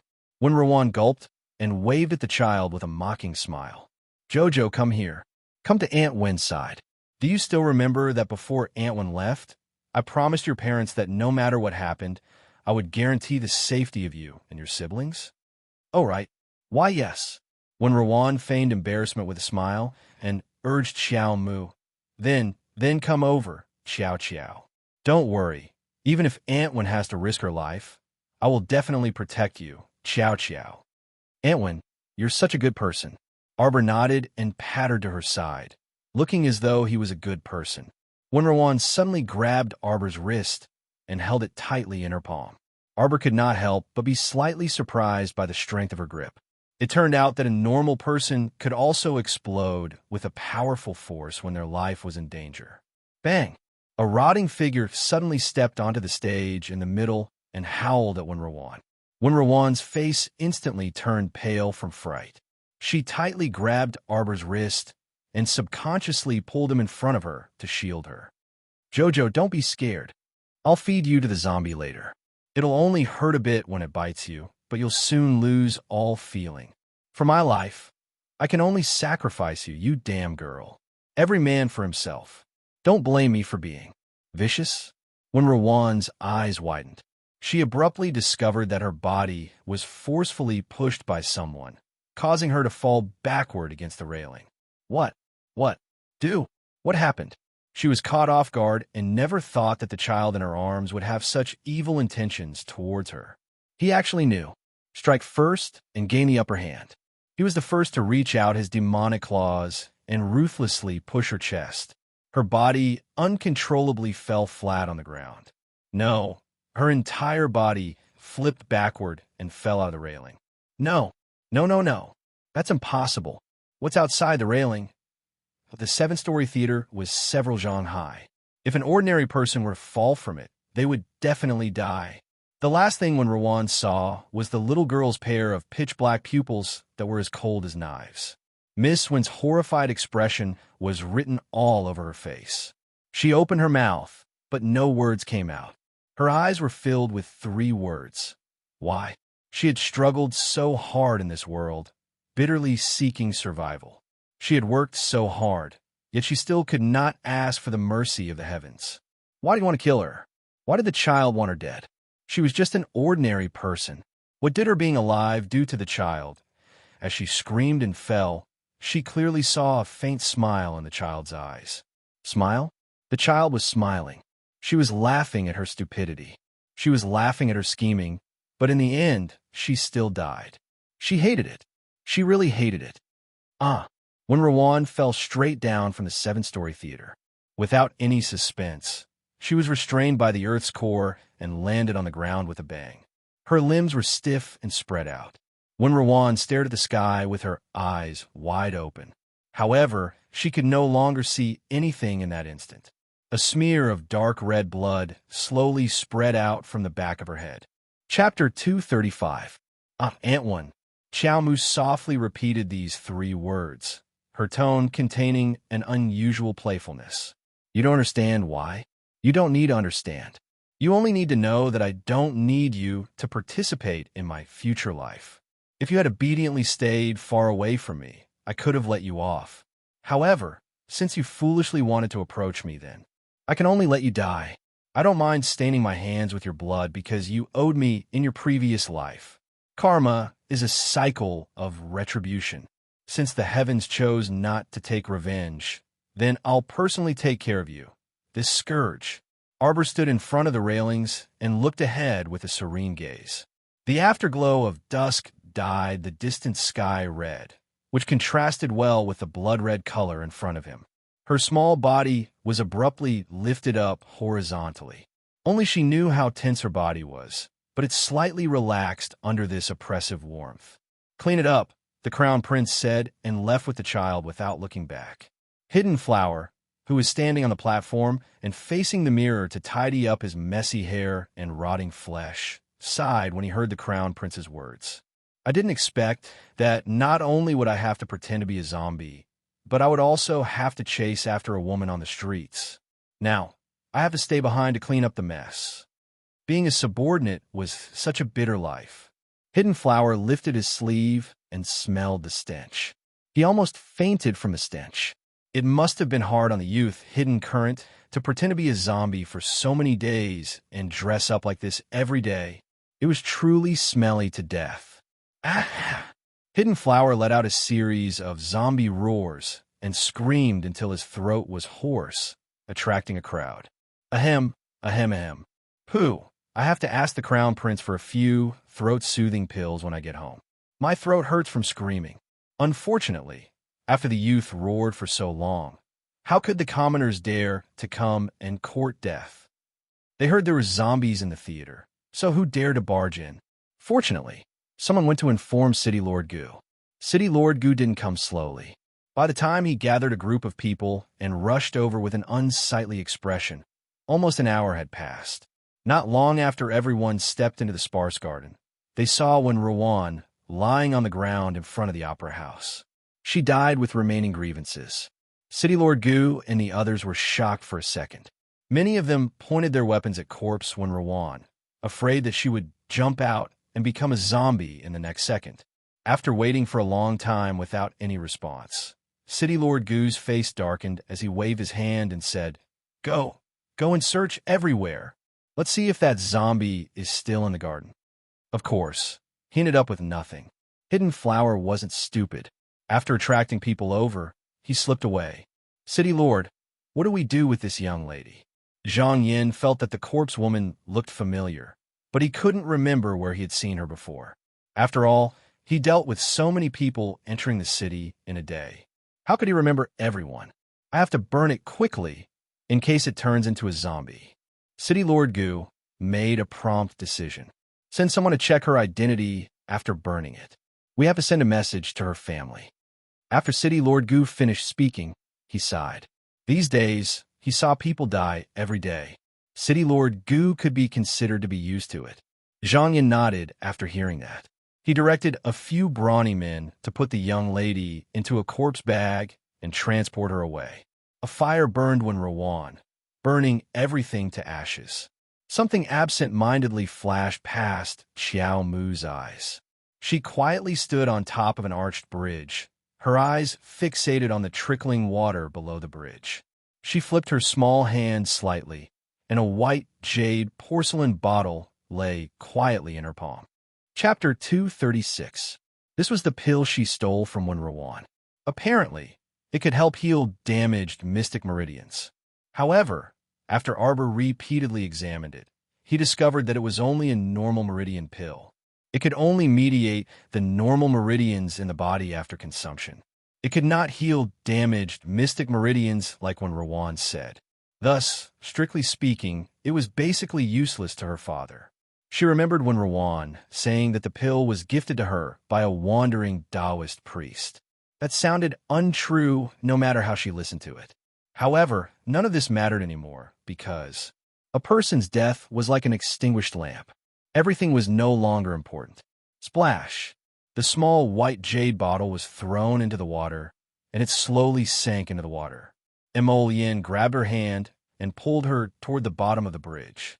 You should feel better after being exposed to the wind for so long. Don't you think I'm cruel? The child lowered her head and kicked a small pebble at the tip of her foot. Yin squeezed her hand with a smile. When I was 8 years old, I killed a personal nanny who took care of me and implicated many people. At the time, Royal Father ordered them all to be executed. Do you think I'm cruel? She harmed you. The little fellow raised her chin and stared at the youth with her pitch-black eyes. That's right. She poisoned me and was discovered. At the time, she begged me and knelt on the ground, crying and shouting. She told me from when I was 3 years old to when I was 7. She kept on confessing that she used to take care of me so attentively. Yin absent-mindedly raised her head and glanced at the distant night. I didn't forgive her. Moreover, I personally executed her. I used to respect her a lot. She was a woman who looked very benevolent. She deserved to die, Qiao said coldly. You didn't do anything wrong. What right did a traitor have to cry and shout in front of you? If it were me, I would have made her beg for death. That so-called friend from her previous life better pray to the gods and Buddha that he didn't appear in front of her. Otherwise, she wouldn't let him go. Are you going back? The child tugged at Prince Mo's hand. I'm not busy. I can stay for a few more days. Hui Feng, who was secretly following them in the dark, quietly exchanged a glance with Aoyi. In the past 2 days, impeachment letters have been sent to the queen like snowflakes. The matter of the crown prince abandoning state affairs and running away in the middle of the night had even startled the queen dowager. How could she be as indifferent as a certain master said? Yin suddenly picked up the child and sniffed her tiny neck. Why do you have a stench on you? Arbor, he really wanted to slap this guy to death. Wasn't the stench caused by him? It's your subordinate's stench. Your subordinate passed the stench to me. The child rolled his eyes. When he thought of how Hidden Flower had disguised himself as a zombie and chased after them, the corner of his mouth couldn't help but twitch. Then I'll go back and punish him later. I'll help you vent your anger, okay? The Crown Prince said with a straight face. Arbor couldn't help but be curious and looked up at him. What do you plan on punishing him for? Making him disguise himself as a zombie for half a month and not allowing him to bathe. What do you think of this method? Mo Yin lowered her head and winked at the child. Ao Yi and Hui Feng, who were secretly following them, both felt their feet slip. They deeply sympathized with the captain of the hidden pavilion. The child's eyes immediately turned round. Then he's not allowed to appear in front of me again. Otherwise, she might faint from the stench. Chapter 237. Okay. The Crown Prince immediately nodded. This pair of heartless people decided Hidden Flower's tragic fate for the next half a month with just a few sentences. Aoe and Hui Feng looked at each other, and both observed a moment of silence for Hidden Flower. Today is the Thousand Flower Festival. It's rare for it to be so lively, but the good atmosphere was ruined, Arbor lamented in a small voice. The two of them walked down the street. The ground was littered with flowers, and there was not a single person in sight. The crowd must have been scared back home. Isn't this pretty good? You like peace and quiet, and I also like this kind of peaceful atmosphere. Mo Yin smiled. The ground is littered with flowers, the little fellow muttered. She lay on the youth's shoulder and looked up at the night sky. It's ugly. Only a ray of moonlight faintly shone down. The moonlight was warm. Mo Yin chuckled and pointed up. Isn't it easy to see flowers? Look over there. Under the moonlight in the distance, a shower of flowers spun up. Colorful petals fluttered down, and it was as if they were performing a beautiful flower dance under the night sky. A few petals were blown by the night wind and stuck to the child's upturned face. The night sky had been replaced by the brilliance of luminous pearls. Red, yellow, pink, and green petals fluttered in the air. It's beautiful. The child's unbreakable frozen face showed signs of cracking. Her lips tugged into an uncoordinated smile, and she subconsciously reached out to grab the falling petals. This truly was the Thousand Flower Festival, not just in name, but also in reality. The gloominess brought about by when Rawan's death was completely swept away now. For you, the youth handed a small box adorned with round purple gems to the child. The child opened the box and saw that it was not jewelry, but a box full of colorful petals. The fragrance assailed her nostrils. For a moment, her heart was touched, and a warm ray of sunlight seemed to shine into the darkest corner of her heart. You stink. I'll let you smell it when you take a bath at home, the youth said with a serious expression. Fuck. The sunlight is gone. My feelings and whatnot were all fed to the dogs. You're the stinky one.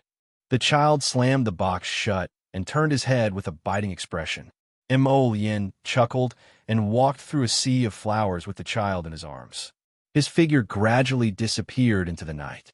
By the time Arbor was carried back to the original street by the youth, the siblings met up and the children were sent home by the Crown Prince. It was almost late at night. Xiao Zhongbong, his wife, and second Uncle Qiao had been waiting anxiously for a long time and couldn't sit still. Second Uncle Qiao had even gone out to search and brought back the bad news of a zombie attack on the streets. Just as the family was about to go out and search again, the children came back. Wei Ziqin heaved a sigh of relief. She reached out to pull her eldest daughter over and asked worriedly, Child, are you all right? Is it true that a zombie sneaked into the city? It's true. Arbor nodded. That zombie attacked Antwan. I'm sorry, Mother. I chased after Antwan, but couldn't find her. The zombie might have chased her far away.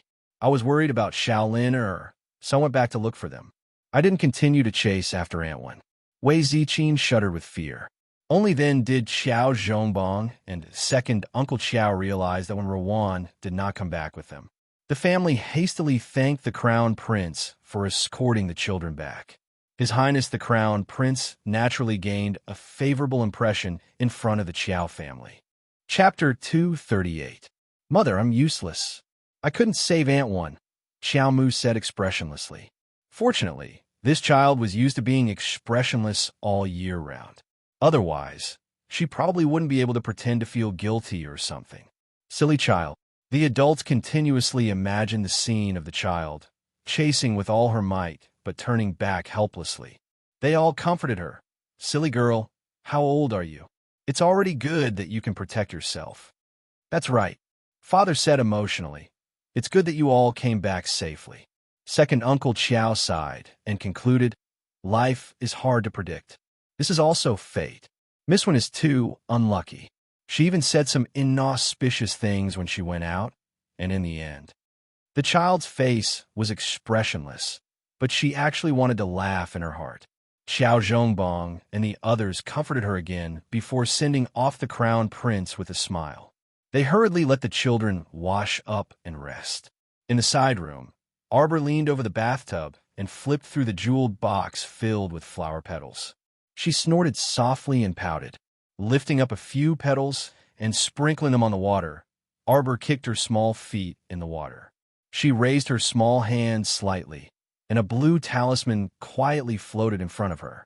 She took out the pot of flowers from the storage talisman and placed it on the round stool beside the bathtub. Arbor's small hand held a pair of small scissors horizontally. Chocho, are you asleep? Arbor approached the flower with the scissors and cut off one of the flower buds. She peeled off the petals one by one, revealing the light green stamen. There were a dozen small green beads on the small stamen. They were small and round, and their skin was soft. They couldn't be pinched and could only be taken lightly. They looked very delicate. Arbor's movements were light and fast. She took these small green beads one by one and placed them all on one of the petals. Can you tell me how I know that this isn't a begonia at all? It's a medicinal plant called the green radish flower. Arbor reached out and gently fiddled with the small beads. Every budding green radish flower has a dozen green radish seeds in its stamen. The poison pills made from this will be thousands of times stronger than the poison pill that the young miss of the prince's mansion gave me. Arbor raised his head. The corners of his mouth slightly curved as he stared at the pot of radish flowers. Other than the flower bud that she had taken away, there were 3 or 4 smaller ones in the pot. Other than that, the large blooming flowers had already lost their medicinal value. Chocho, did I really learn medical skills from someone? Why? Can't I remember? Arbor's small hand stirred the water in the tub. His voice was a little low, and for some reason, his chest felt a little stuffy. Little master, Chocho only remembers that you've memorized countless medical and poison books, such as the 10,000 Poison Holy Scroll. Your master is actually very powerful. However, because Little Mistress had traveled through time and space to be reborn, a large portion of your power had been sealed, which caused a portion of your memories to be lost. If Chocho could appear in front of Little Qiao right now, it would definitely have a serious expression on its face. Little Mistress, after you were sealed, Chocho was actually the most pitiful one. What the heck was with this sudden change in style and crying tone? Chocho used a very, very, very long time to accumulate that little bit of power. It wasn't easy for me to grow 2 leaves. Luckily, after Little Mistress was sealed, those 2 gluttons were also sealed on the main planet. Otherwise, I wouldn't be able to keep my 2 leaves. I remember you said that your leaves can not only increase one's perception of mystic energy, but also strengthen the body and extend the lifespan of ordinary people. The sapling shuddered in his dantian, feeling that something bad was about to happen. Chapter 239. Chocho leaves. Ha. Master, actually, after you were sealed, Chocho's memories also became incomparably chaotic.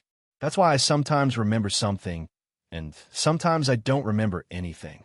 Chocho awkwardly tried to change the topic. Furthermore, Master probably doesn't know. The items in your inner world that you can see with your naked eyes are only a small part of it.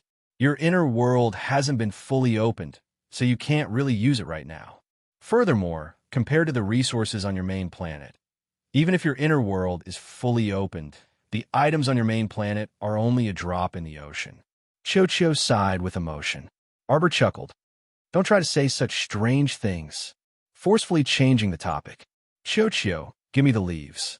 Little Master, believe me, Chocho is telling the truth. If Little Master can reach rank 7 cultivation now, Chocho can immediately help you integrate the Heart of Paradise into the Star Domain.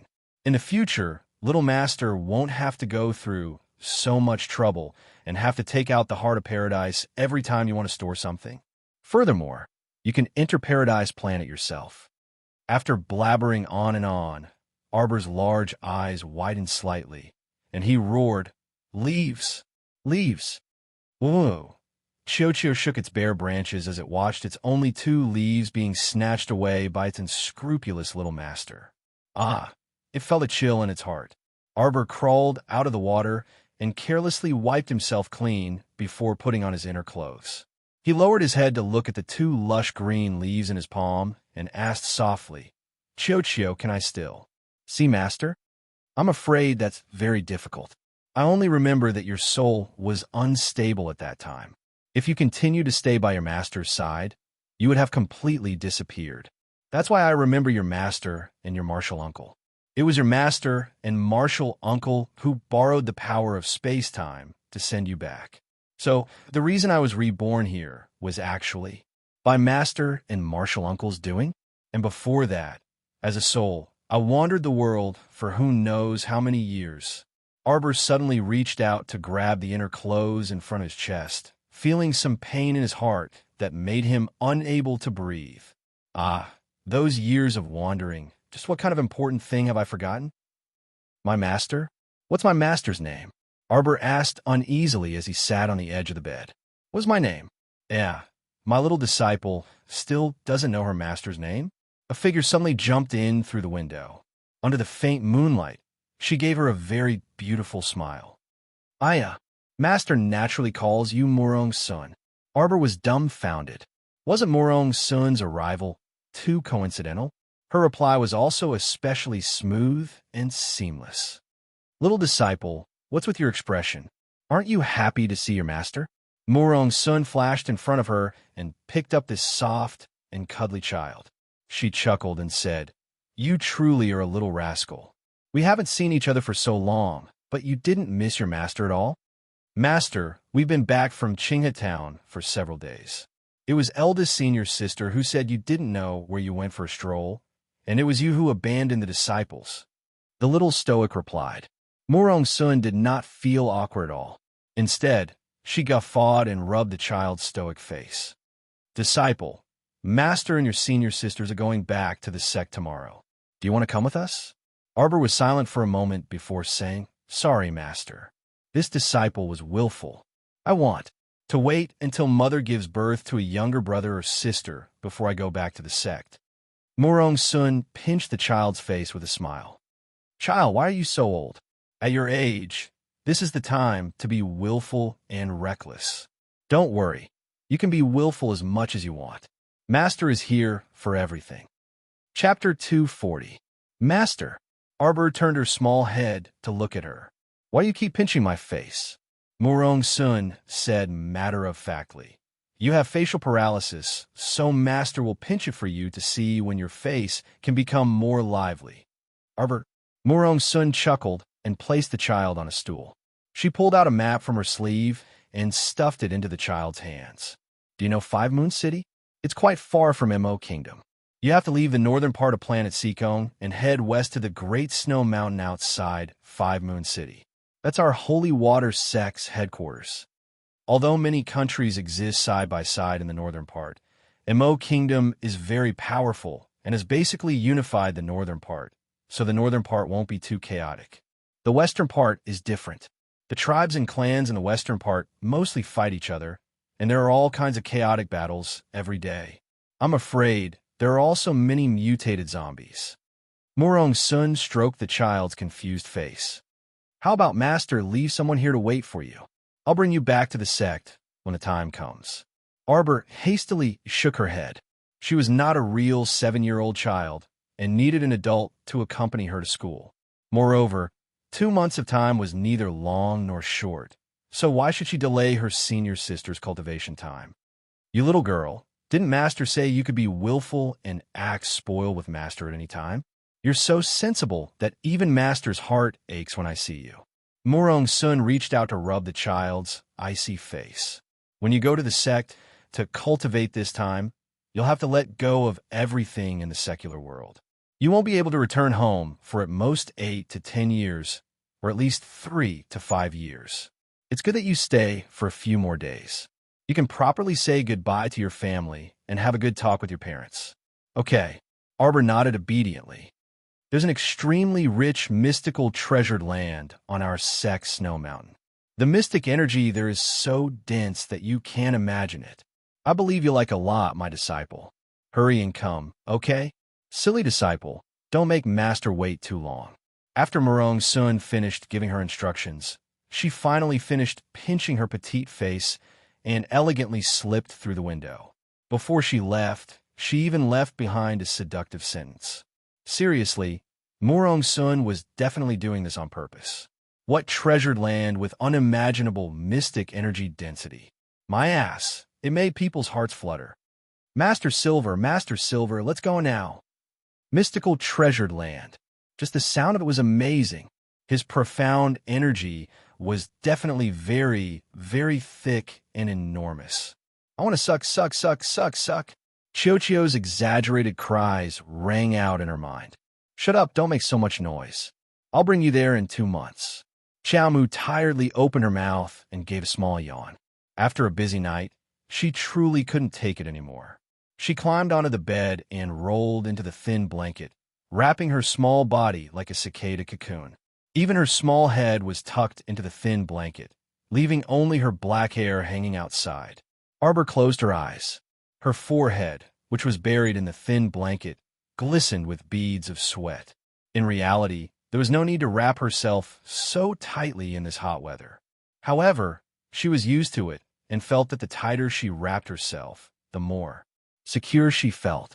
At noon the next day, Arbor was woken up by the warm sunlight falling on her eyes. The child wrapped in the thin blanket was drenched in sweat. She flung the blanket off her body and got up. After washing up and changing into a clean and fresh set of clothes, Arbor went down the attic. She actually slept until noon. It looked like she really was tired yesterday. Her physical exhaustion was secondary, but the most important thing was her mental exhaustion. Chapter 241. As soon as Arbor entered the main hall, he paused in his steps. As it turned out, City Lord Gu and Mr. Zhang were also present. They were talking to their parents and second uncle. Elderly Lady Qiao was sitting at the side, her eyes red as though she had just cried. Sun Yang consoled her from the side. Elderly Lady Qiao wiped the corners of her eyes with a handkerchief and sighed. Rowan was truly a poor child. I didn't expect something like this to happen yesterday. Her death was truly too unjust. City Lord Gu's eyes brightened when he saw Arbor enter. He hastily walked up and politely greeted the child. Miss Qiao, were you frightened by yesterday's incident? Arbor naturally pretended to be hesitant and nodded. City Lord Gu came to deliver when Rowan's ashes. After cremating her, he should at least leave some ashes for her family as a memento. City Lord Gu was shocked when he found out Rowan's identity last night. He was still on tenterhooks when he came to visit, afraid that the little girl would angrily rebuke him. However, it seemed that this Miss Wen did not have much status in this family. After all, she was an outsider and was only slightly related to elderly Lady Qiao. Although Qiao Zhongbang and his wife sighed, they were not sad. They calmly received the news of her death. After all, they had only interacted with Rowan for a few days. Qiao Zhongbang felt that this Miss Wen had a lot of thoughts. When City Lord Gu and Mr. Zhang went out, they coincidentally saw the Crown Prince enter the Qiao residence. City Lord Gu hastily said to Mr. Zhang, "Has Miss Qiao's reward from the previous mission been delivered?" "It has. Don't worry, sir." "I Then hurry up and send some things over. Just say it's, supplementary reward. His Highness the Crown Prince eats, lives, and comes to the Qiao residence every day, right? We can't let a little girl spend money to feed His Highness, right? That's not good." His Highness was a bit shameless. Mr. Zhang was dumbfounded. What the hell was Sir Gu thinking? You're saying His Highness is a freeloader behind his back. How much do you want to die? Oh, little M.O. is here. Wei Ziqing smiled happily when she saw Mo Lian. She hurriedly invited him in and sat down. Jojo just woke up. Let's have lunch early. Jojo must be hungry too. Auntie, you don't have to work so hard. Just eat something. Prince Mo, who used to have "I'm hard to please" written all over his body, responded with a smile and put on a face that said, "I only need a bowl of rice to satisfy you." Arbor stealthily shot a murderous glare at this guy. He couldn't help but raise his chin at him, indicating for him to scram. This damned fellow. He came to their house every day and was especially familiar with his father and second uncle. Where did these three men get so much nonsense from? A certain crown prince was well-read and intelligent. As long as he was willing, he could really talk about any topic. Whether it was martial arts techniques or military affairs, he could talk about anything. Therefore, father and second uncle were really chatting with the crown prince. The more they chatted, the happier they were. They kept praising young Master Mo, saying that he was knowledgeable and had exceptional talent. They were really putting all the good things they had on him. In just 2 or 3 days, he took in her entire family. Even the little foodie would say, "Big brother," this time, every time she saw the crown prince. Darling Xiao was really infuriated. This group of people with no moral integrity had all changed sides in a moment of inexplicable carelessness. "Come out." Arbor gave a certain crown prince a murderous look. Wei Ziqing hurriedly went up to pat Xiao Mu's head. She looked at her daughter in complaint. "What are you saying, child? Don't be fierce to little Mo." Chapter 242. Yes, don't yell at me. Crown Prince nodded repeatedly, his almond-shaped eyes sweeping over the child as he chuckled. How infuriating. Mother wasn't even Jojo's biological mother anymore. Ahem. Madame Xiao coughed lightly, tried to attract Arbor's attention. "Jojo, I heard that grandmother's body hasn't been well these past 2 days." Arbor turned his head and replied coldly, "Sunyang, why aren't you helping grandmother back to her room to rest?" Madame Xiao was so angry that she pursed her lips. She hadn't even finished speaking. Judging from the little girl's string of words, she probably didn't want to see her at all. Madame Xiao hurriedly sat up straight and rushed to say, "Jojo, do you have any good medicine on you? Grandmother's hand accidentally bled this morning. If you have any good medicine, lend it to grandmother to apply it." Madame Xiao forced a smile at the little girl. She rolled up her right sleeve, revealing a red, glistening wound on the back of her hand. "Mother, where did you get hurt?" Xiao Zhongbong jumped up. He was close and saw that the wound was quite long and deep. Xiao Zhongbong's heart ached for his mother, and he couldn't help but complain, "Sunyang, how are you taking care of Madame Xiao? How did you let Madame Xiao get hurt like this?" Sunyang was also shocked.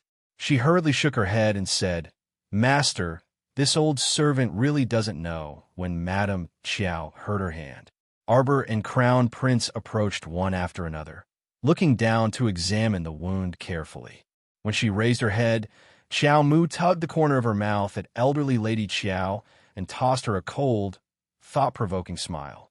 Madame Xiao froze for a moment, her heart skipping a beat. However, her old face quickly calmed down, and she continued to look at Arbor innocently. "Jojo, do you have any good medicine?" "Yes, I have all kinds of medicine." Arbor's smile becomes more and more interesting. She takes out a small box of high-quality ointment from her waist. It's the leftover ointment that Mo Liushi used to scratch her. "Grandmother, let your granddaughter apply it to your wound. Granddaughter can show her filial piety," Arbor said softly with a smile. The old lady felt goosebumps all over her body. She was really not used to the little guy speaking so politely to her. "There's no need. I'll go back to my room and apply myself." Madame Xiao snatched the ointment from Arbor's hand and hurriedly stuffed it into her pocket. She got up and said that she had a headache and wanted to go back to her room to rest. Then she fled without looking back. "Xiaoyao, you stay here with mother and sister. Father, second uncle, come with me." As soon as the old lady left, Arbor's little face turned cold. Second uncle and Father Xiao looked at each other, their hearts sinking. The old lady took the medicine and hurried back to the house. As soon as she entered the house, she was disgusted by the rotten smell. She endured the discomfort and hurriedly pushed open the door to the small room. She called out softly, "Wanna quickly come and apply the medicine." Mother got the ointment. A woman with long, withered, and disheveled hair suddenly turned around. There were dark circles under her eyes. Xiao Wenwan snatched the ointment from the old lady's hand and complained anxiously, "Why were you gone for so long?" Ever since the day she was scratched by the zombie, her wound had never healed. It was even worse these 2 days. It actually started to fester and rot, and she even saw a small piece of rotten flesh fall off her arm. No matter what ointment she applied, it didn't help. She remembered that her niece had a lot of high-quality ointment on her, so she took the risk to sneak into the Qiao family in the middle of the night to ask her mother for help. Chapter 243. Wan'er, it's not like you don't know that your niece is more cunning than a ghost. If she knew that you snuck home, she would definitely chase you and even me out of the house without mercy, old Madame Qiao said with lingering fear. Wan'er, Mom will help you apply it. Old Madame Qiao looked at the wound on her daughter's arm worriedly, and tears streamed down her face. The wound was so deep that the bone could be seen. How could it not hurt? Xiao Wenwan felt that the ointment did have a cooling and anti-swelling effect when applied on her arm, but there was too little ointment. "Mom, go get some more from the little bitch. This little isn't enough." Bam! Xiao Mu violently kicked open the door with a loud bang. The mother and daughter in the room jumped in shock, and the ointment in their hands almost fell to the ground. Old Madame Qiao glared at Arbor and stood up agitatedly. Why did you barge in?"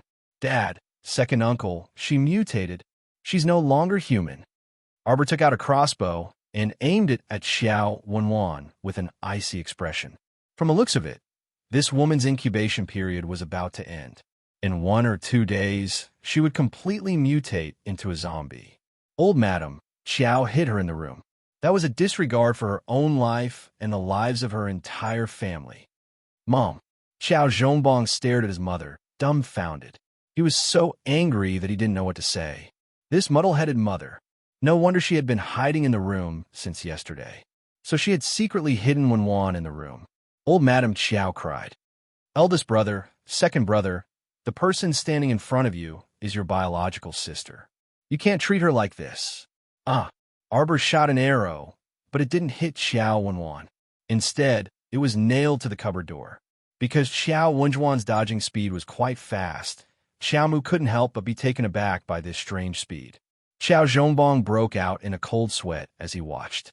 He dragged his panic-stricken mother over and yelled impatiently, "Old mother, did Xiao Wenwan scratch your hand?" "She wasn't caught," Arbor said coldly. "Her wound is deep, shallow, and crooked. It's obvious that the pain was unbearable when she cut herself open." Madame Qiao was really desperate for Xiao Wenwan. She didn't even hesitate to cut her own hand to get Arbor's ointment. "Mother, Wenwan has mutated. Listen to me. She really can't stay here. Otherwise, it will harm our entire family." Second Uncle Qiao also advised. "Second brother, are you still human? How dare you say such things? She's your sister." Madame Qiao angrily slapped her son. Xiao Wenwan hid beside the cupboard and looked at them with a grimace. Suddenly, she shouted, "You're the mutated ones. You are the ones who deserve to die. Since no one wants to make things easy for me, I'll make you all die with me." With that, he pounced forward and grabbed the back of Old Lady Qiao's head with both hands. Old Lady Qiao was stunned. She didn't expect her daughter to attack her again. Seeing that Xiao Wenjuan's claws were less than an inch away from the back of the old lady's head, a spark suddenly exploded on her hand, causing her to immediately let out a miserable howl. She fell backwards, and the 2 bones in her hand were exposed outside the skin. Old Lady Qiao's lips trembled as she turned back to look at her daughter in shock. There wasn't a trace of blood between her broken hands. She really wasn't alive. What a sin! Old Lady Qiao was overcome with grief, and tears streamed down her face. She couldn't accept the fact that her flower-like daughter had turned into a zombie no matter what. Chapter 244. No, don't kill her. She's innocent, and she didn't want to end up like this. She was harmed by someone else. Elderly Lady Qiao pulled her son to her knees. Let her go. Let your sister go. Mom, your son can't agree to this. Sister isn't human anymore. You can't let her go out and harm people. Qiao Zhongbong wasn't ambiguous about this matter at all. Slap. Elderly Lady Qiao slapped her son's face, her wrinkled old hand trembling non-stop in midair. She pointed at Qiao Zhongbong and angrily roared, "Unfilial son." Qiao Zhongbong's left cheek immediately turned red and swollen. It was clear how much strength the elderly lady had used to slap him. Mom, have you gone senile? Second Uncle Qiao stomped his feet in anger.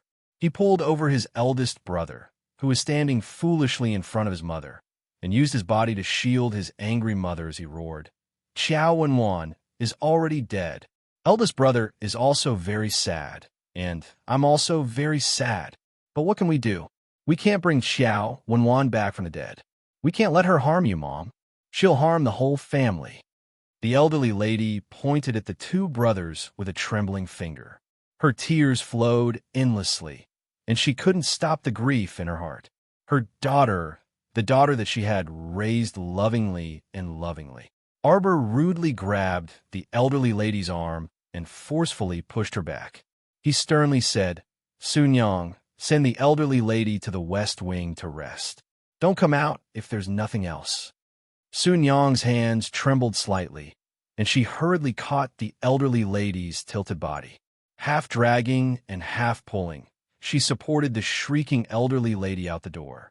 Qiao Wenwan crawled up from the ground. Her head was crooked abnormally, and her bulging eyes stared intently at Arbor. Suddenly, she roared and pounced at him. Bang! Bang, bang, bang! The crown prince merely lifted his finger slightly, and several fire orbs were sent to Qiao Wenjuan's side, where they exploded with a bang.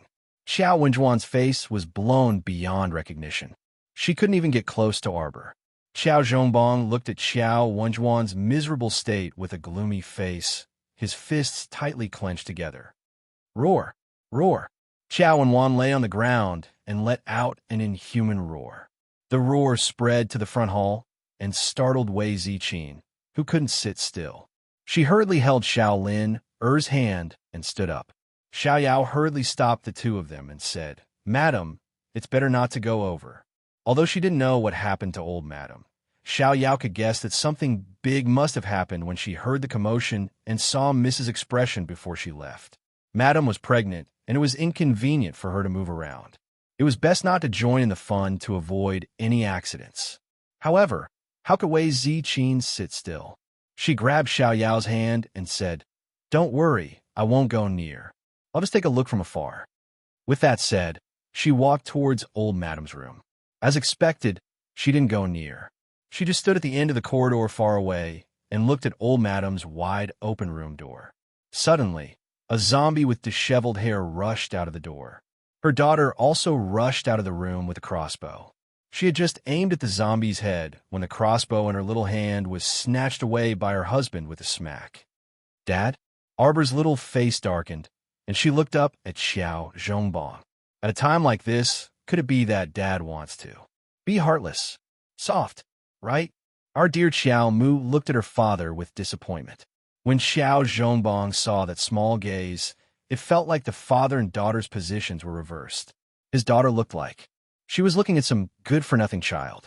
The melancholy and disappointment in her gaze was simply brilliant. Chapter 245. Jojo, don't do it yourself. Let Dad do it. However, Qiao Zhongbong, with a dark expression, suddenly raised the crossbow in his hand and shot an arrow at the head of Qiao Wenwan, who was running away screaming. He was so swift and decisive that he didn't seem like her indecisive, good-for-nothing father at all. That whoosh. The arrow immediately pierced Xiao Wenjuan's head and pulled her forward a few steps before she fell to the ground with a plop. Arbor's eyes curved slightly as he secretly glanced at his father. His father probably didn't want him to deal with this little ant, right? He was using his own method to protect his daughter. If this crime of killing his wife had to be shouldered by someone, then he, Qiao Zhongbong, would be the one to shoulder it, even if Mom wasn't willing to forgive him for the rest of her life. Even if Mom blamed him for the rest of his life, Xiao Zhongbong reached out to stop Arbor as he ran forward with the crossbow and kicked Xiao Wenjuan's leg twice. Seeing that she didn't move, he finally sighed in relief. Second uncle went forward to check again before saying to Arbor and Xiao Zhongbong, "This is a serious matter. I don't know if Xiao Wenwan injured anyone when she snuck into the city. I'll go to the city lord's manor to report and have the city lord send someone to clean up this corpse." Arbor nodded in agreement. Second uncle is right. Thank you for making this trip, second uncle. Second uncle hurriedly waved his hand and hurriedly left. Wei Ziqin, who was standing in the corridor with her heart on edge, took a deep breath and hurriedly walked over to the father and daughter. "Jojo, Zhongbong, what's going on? Why does Zombie run out of this house? Are you guys okay?" Xiao Zhongbong smiled bitterly at his wife. Xiao Wenwan fell to the ground, and her face was a mess from the fire spirit's explosion. Wei Ziqin naturally didn't recognize who this person was. "Let's talk in the front yard." When Wei Ziqin found out that the corpse puppet just now was actually a mutated Xiao Wenwan, she couldn't help but be shocked. Wei Ziqin looked at her husband worriedly and asked, "Mom?" Xiao Zhongbong smiled bitterly and waved his hand. "Let her be." Soon, second uncle and city Lord Gu rushed over with a team of people from the corpse disposal team and swiftly carried Xiao Wenwan away. Wei Ziqin stood up and looked at Mo Lian. "Little Mo, you must be hungry. I'm sorry that something like this happened at home." "It's all right, Andy. No one wants this kind of thing to happen. You should persuade Uncle to console him. I think Uncle's mood won't be too good for the next 2 days." A certain crown prince walked past Xiao Mu and suddenly winked at her. "Good child, you're so considerate." Wei Ziqin smiled as she looked at the young man. The more she looked at him, the more she liked him. Arbor reached out a small hand at her mother's back. "I'm so angry. Mom, I'm your biological daughter, okay? I'm the poor child who hasn't eaten a single grain of rice since I was born." Bam! Arbor sat down on the stool in a huff. A figure suddenly appeared next to the child, and before she could react, her small body was lifted high into the air. "Jojo, you must be tired. I'll carry you to the dining room." Prince Mo walked gracefully with the child in his arms and received the praising gazes of good young man from Xiao Mu and Xiao Mu. "Let's go wash our hands and eat." "Wash your sister's hands. I'm not a child. Put me down, you jerk." Prince Mo secretly chuckled, but he hadn't taken 2 steps when he heard Duan Yu's voice from the door. "Jojo, is Jojo home?" Prince Mo turned around with Miss Xiao in his arms and shot a murderous look at Duan Yu, who was running over. Untactful guy. Why'd he come to join in the fun? Could Jojo's family's favorability be improved by just anyone? Don't even think about it. Humph. Chapter 246. Little Mo, eat more. Wei Ziqin kept putting food into Prince Mo's bowl and didn't forget to call out to Duan Yu. "Ayu, you eat too." Shaolin watched as the food that originally belonged to her was placed into the 2 youths' bowls. She could only aggrievedly gnaw on the bun in her hand. Arbor felt even more aggrieved and exhausted. She wanted to eat a piece of meat, so her parents rushed to give meat to the 2 youths. She wanted to eat a mouthful of vegetables, so her parents took turns to make the 2 youths eat more vegetables. In the end, she wanted to drink a mouthful of soup, but her mother snatched the large soup ladle from her hand and eagerly ladled a large bowl for Prince Mo. How infuriating! How could there be such differential treatment? After finally finishing lunch with a stifled heart, the unscrupulous parents carried Xiao Lin, and pulled Xiao Hu away. The child scowled as she bounced to the reception pavilion next door and sat down in an armchair. She stared at the approaching Duan Yu. "Why are you still here? Don't the people from your sect need to go back?" Prince Mo nodded in agreement and slowly walked to the child's side to sit down. Duan Yu felt like he was already used to the child's insults, so he didn't mind her cold attitude at all. He ran to her and placed a box in front of the child. "For you." On the side, the crown prince immediately glared daggers at Duan Yu. This punk actually dared to use a gift to trick the little girl. The child opened the box and saw that it was 5 core ravaging thunders that could blow up half a mountain. Although her face was expressionless, The two youths could sense that much of the pressure around the child had dissipated. The child had always been very straightforward when it came to accepting gifts. She would silently accept them if they were given to her. You still want to be polite? Don't even think about it. I'm already giving you enough face by not leaving with the gift after accepting it. I'm going back to the daybreak sect with them in the afternoon. Duan Yu pursed his lips. I probably won't be able to come out for 2 to 3 years. However, I heard that the 3 sects will have a competition every few years. We will still have a chance to meet again in the future. Oh, the child nodded. After saying so much, you only replied with a no. How can we continue chatting happily like this? This child's expressionless face seemed to have a special skill that could kill a conversation. Okay, got it. Moi Chen raised his hand and picked up the child who was caught off guard. He turned around and waved his sleeves to send the guest off. You should go back and pack up, so I won't send you off. Housekeeper, please send the guest out. This guy was overstepping his authority. Why do you act like you're the master of my house?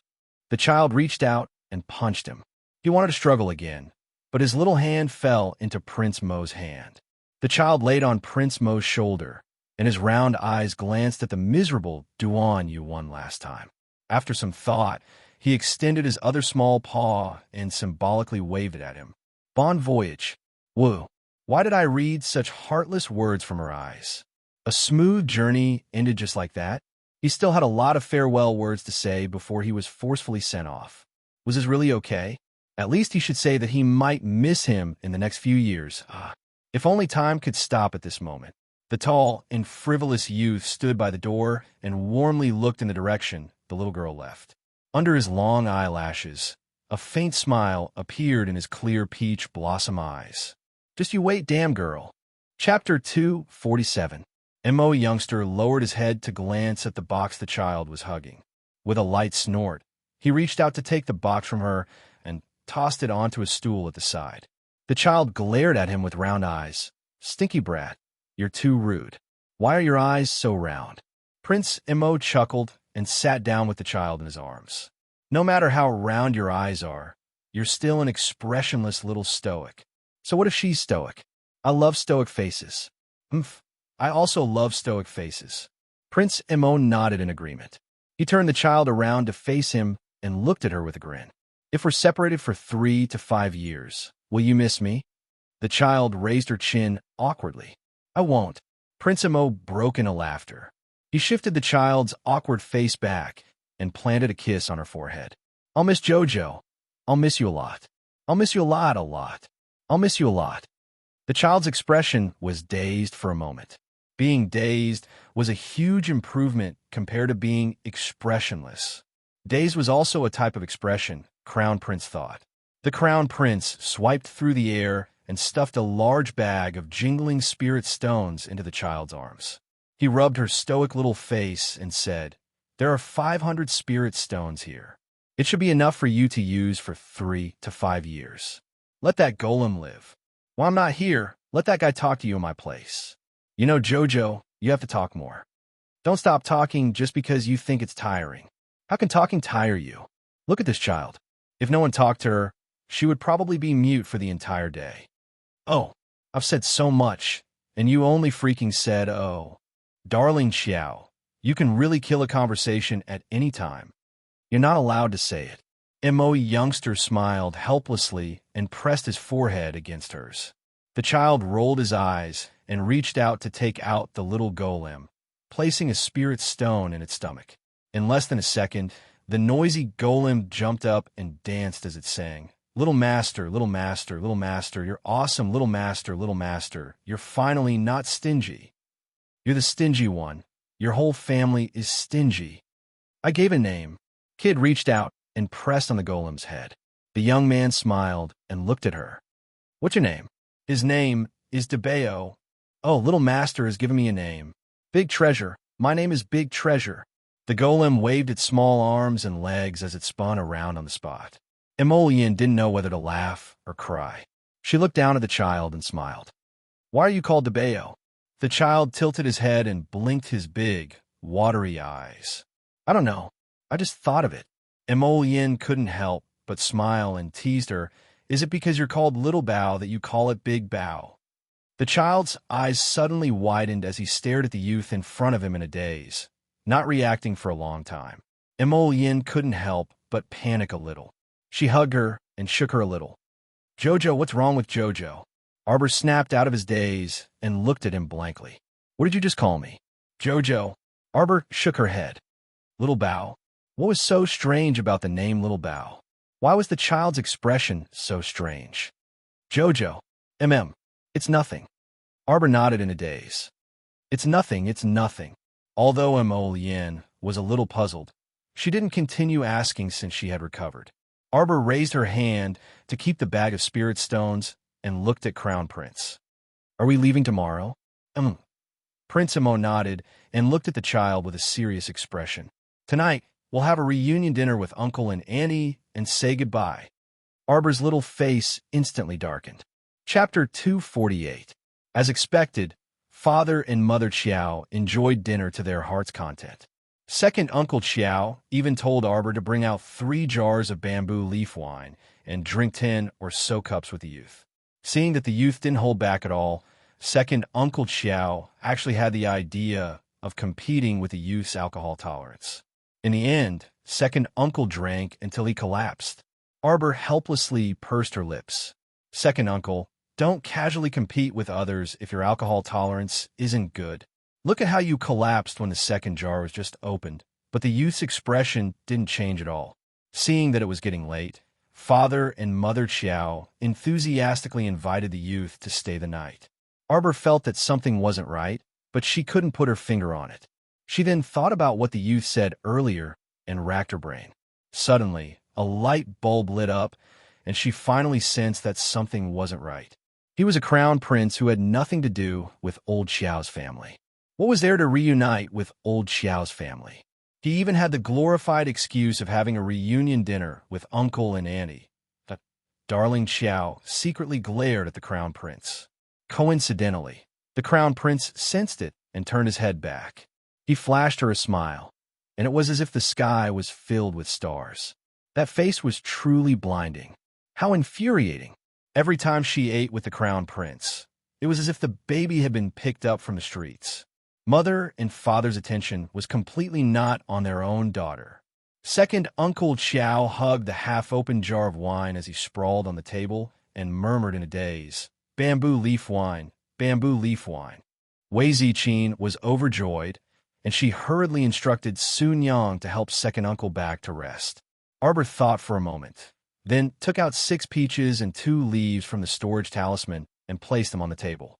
The peach trees in the paradise bore fruit very slowly. After so long, she had only plucked 6 peaches, and they had been stored in the storage talisman. "There are fruits after the meal. 1 each. Eat." "Peaches." The little foodie immediately jumped up and was the first to jump to Arbor's side, reaching out to grab one of the peaches. "Yo, this peach grows well." Xiao Zhongbong immediately laughed. "Father, eat this leaf first, then eat this peach." Arbor handed the leaves and peaches to his father and said to his mother, "Mother, you too." "I've thought about it. Father, your profound veins are damaged, causing your profound energy to flow out completely. But that doesn't mean that you won't be able to sense profound energy from now on." Arbor looked at his father with a serious expression and said, "This leaf can increase a normal person's perception and profound strength. Who knows, it might even help you reconstruct your profound veins." Logically speaking, with Mother's condition, it is impossible for her to reopen her profound veins, but there is no harm in eating this leaf. At least it can strengthen her body. The couple stared blankly at their daughter, especially Xiao Zhongbong, who listened to his daughter's explanation as if he was listening to a fairy tale. He couldn't help but stutter when he opened his mouth. "Daughter, why will you mean that this leaf can help Father sense mystic energy again? It should be possible. Father, give it a try. If it's useful, it won't be too late to eat this peach." The energy contained in this peach was very rich. Although the amount wasn't much, it should be enough for Father to advance. This little leaf was actually comparable to the pulse-regulating pill. Xiao Zhongbong didn't say anything else and swallowed the leaf in one gulp. Wei Ziqin also ate the leaf. Soon, Qiao Zhongbong looked at his daughter with joy at the turn of events. Jojo, father felt it. Father felt the recovery of profound energy, the awakening of profound veins. It seems that I can really reconstruct my profound veins. Arbor nodded. Father's condition is equivalent to the second time he has opened his profound veins and completely reconstructed his profound veins. Chapter 249. Her premonition wasn't wrong. The leaf she snatched from the sapling was indeed useful to Qiao Zhongbong. Daughter, father has to go into closed-door cultivation immediately. Take care of little Mo and arrange for him to rest. Qiao Zhongbong left this sentence and left in a hurry. Arbor couldn't help but want to roll her eyes. At such a critical juncture, father still couldn't abandon little Prince Mo and even instructed her to take good care of him, as if she had mistreated him. Mother, what do you think? Arbor looked towards her mother. However, Wei Ziqin had an odd expression as she looked back at Arbor and asked, Jojo, those mystic meridians. Are mystic meridians like thin and weak meridians? Can you feel a trace of special energy slowly swimming within? Arbor's eyes suddenly lit up. Mother, you've triggered your mystic meridians? Should be. Wei Ziqin nodded in astonishment. She knew her own body best. Back then, her family's miss had once said that she had no hope of triggering her mystic meridians in this lifetime and could only settle down as a normal person. Thus, she had never rashly asked to become a mystic cultivator. But today actually, that on the side, Qiao, whose mouth had long gaped open so wide that a duck egg could be stuffed in, today was truly too dazzling. In the beginning, eldest uncle felt that his mystic meridians were recovering and had hope of successfully repairing them. Now it was even more exaggerated. Eldest aunt, who had never cultivated mystic energy, actually said that she had successfully triggered her mystic meridians. Just that tiny leaf, a leaf. Qiao, who hurriedly threw himself to Arbor's side and shook her arm, saying, eldest sister, do you still have that leaf? Give big brother one. Arbor couldn't help but laugh as she looked at the dignified child. You dummy, you're already a mystic cultivator. You don't need to sense mystic energy anymore. If you just want to increase your mystic energy and advance, eating peaches will do too. Peaches. Qiao, who had a flash of inspiration, and hurriedly picked up a peach. He stared dumbfoundedly at Shaolin, who had already finished half of it. Big sister, little sister has already eaten half of the peach. Why isn't she having any reaction? Arbor couldn't help but laugh when he saw how his sister wished she could bury her head in the peach. Little Lin, is still too young. Opening her profound meridians now wouldn't do her any good. It's better to slow down and wait until you're 7 or 8 years old. Since he had yet to trigger his meridians or temper his body, he was naturally unable to absorb the energy contained within the peach juice. Therefore, this glutton was the true, reckless waste of natural resources. Eating peaches was only to satisfy one's appetite. Sister, this peach. Shaolin, little hand, which was covered in peach juice, touched the second peach. She was reluctant to let go, but her eyes looked pitifully at her older sister. Arbor was about to die from her laughter. He shook his head and said, Big sister doesn't want to eat anymore. I'll save it for you, but you're not allowed to eat it today. Save it for tomorrow after lunch. Shaolin Baobao's eyes suddenly lit up. She hurriedly reached out to take Tao Zi and smiled sweetly at her sister. Thank you, sister. This is for you. Arbor stuffed the last peach into the crown prince's hands. He turned to his mother and said, Mother, you should also return to your room and go into seclusion.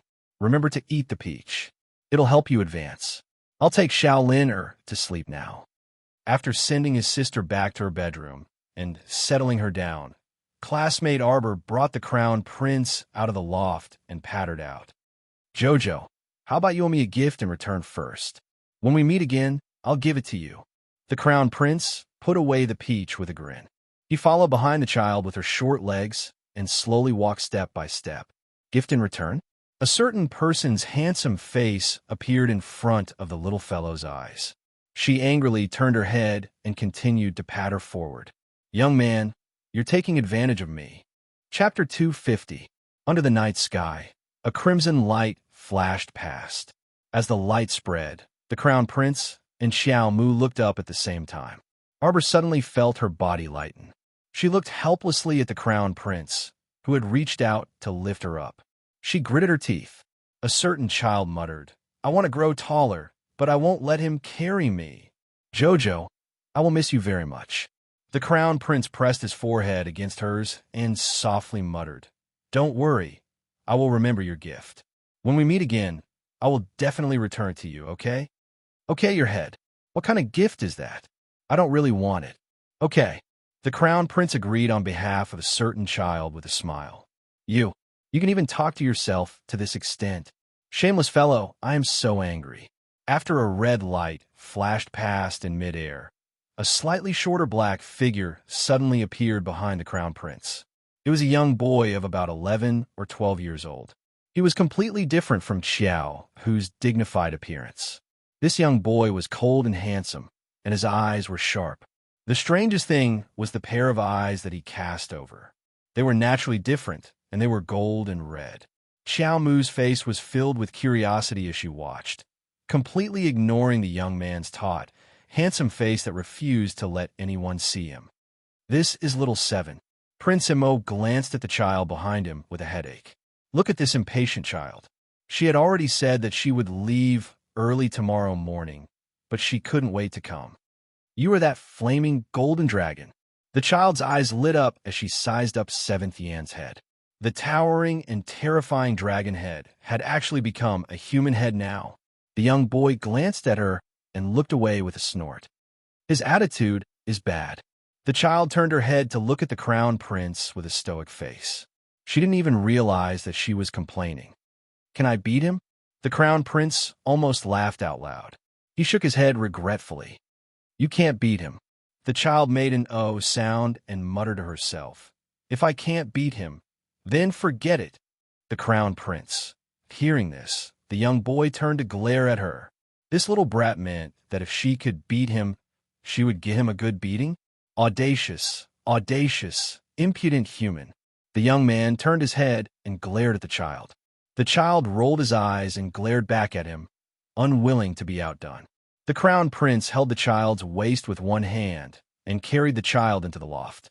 Could it be that the auras of these two little fellows were incompatible? Why were they staring at each other like black-eyed chickens when they first met? It was better not to put the two of them together.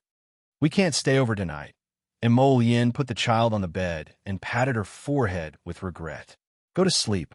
Be good and close your eyes. I'll leave after I see you fall asleep. Arbor, there's no way I can fall asleep if you stare at me like that. The Crown Prince patted her small body and said softly, Don't worry, I won't forget the gift in return. We'll meet again soon, when that time comes. The Crown Prince flicked his sleeves. Xiao Mu vaguely smelled a faint calming medicinal fragrance. Her long eyelashes fluttered, and she actually fell asleep. Mo Yin sat on the edge of the bed and stared at her in a daze for a while under the cold moonlight through a thin veil. Then he got up and left. The door to the room closed with a creak. The young man's tall and slender back was elongated under the cold moonlight. He looked lonely and elegant like snow. Seventh Yan's figure flashed, and he transformed into a dragon and flew into the sky, circling and dancing under the cold moonlight. The Crown Prince leaped up and quietly stood on the dragon's back. He turned his head and gazed deeply at the small courtyard. Although he wasn't there, his heart yearned for it. We'll meet again, Jojo. The flaming golden dragon swept across the sky, illuminating the pitch-black horizon and sprinkling a sea of golden flames. Chapter 251. By the time Arbor woke up, it was already late in the morning. Hugging the thin blanket, she sat on the bed with a slightly lost expression. She actually slept quite well last night, but for some reason, she felt uneasy. In her hazy dream, she seemed to have seen the Crown Prince's figure leaving on a dragon. The youth's aloof figure turned into a red, and the farther he went, the more intense it became in her eyes. It was like a blazing inferno that could burn through thousands of layers of ice and thousands of miles of snowy peaks. He left. Duan Yu also ran away. Master, eldest senior sister, and everyone else left. It seemed that in that instant, the surrounding air quieted down, and she was the only one left in the world. A faint sense of loneliness lingered in her heart, unable to be brushed away for a long time. It was as if, in the past, she was also abandoned by someone important. Good morning, Master. Master is as beautiful as a flower today. Good, good, good, good. The silence was completely broken by the golem's noisy voice. Sister. Xiaolin used her chubby body to knock open the door with a bang and gave her a big grin. Arbor jumped down from the bed and swept away the gloom in her heart. She pulled her sister's hand and said with a smile, "Go wash up. Master. Master, wait for me." The golem bounced and chased after the two sisters. Xiaolin looked back curiously. Sister, that little doll can talk. That's right, he's called Big Bao. Not only can he talk, but he can also do many things. Arbor half-carried the chubby Xiaolin, and led her over the tall threshold to walk down the attic. When she pushed open the attic's door, a ray of sunlight shone in from outside, so warm that she couldn't help but squint her eyes. Arbor paused and took out a common communication jade tablet for the hidden pavilion and night pavilion from her pocket. A line of words quickly appeared on it. Reporting to Miss, Royal Guard Nian from the vassal king of Nan's estate has arrived at Guanlan City and is currently rushing back to the vassal king's estate. Arbor took out a talisman pen and left a line of words on the communication jade tablet. Continue to keep an eye on him. Report back immediately once the royal guard meets with that commandery princess. Sister, what are you writing? Xiaolin blinked curiously. Sister is writing about how to punish bad people. The corners of Arbor's mouth slowly curled up into a sneer. With a swipe of his hand, he grabbed Nian Kuei's strand of life soul. The vassal king of Anan's estate's Huiyan, right? Do you think you'll be fine just like that? I've never met you before, but you dare to harm me.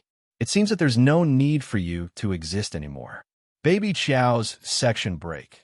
The galloping horses galloped rapidly on the main road of Guanlan City, startling the pedestrians on both sides of the road and forcing them to give way. The people who live in the royal capital had long since recognized the attire of the high officials in the royal residence. When they saw the royal guards of the vassal king of Anan's estate galloping past, no one dared to say anything and obediently dodged to the side. The members of the vassal king of Anan's estate were used to being arrogant in Guanlan City, so no one dared to offend them. Otherwise, they would definitely suffer. Nian Kuei's face was dark as he gripped the reins tightly with both hands and rushed back to the Wang Fu. When the horse arrived at the entrance of the estate, Nian Kuei leaped off the horse and tossed the reins to the manservant before hastily heading inside.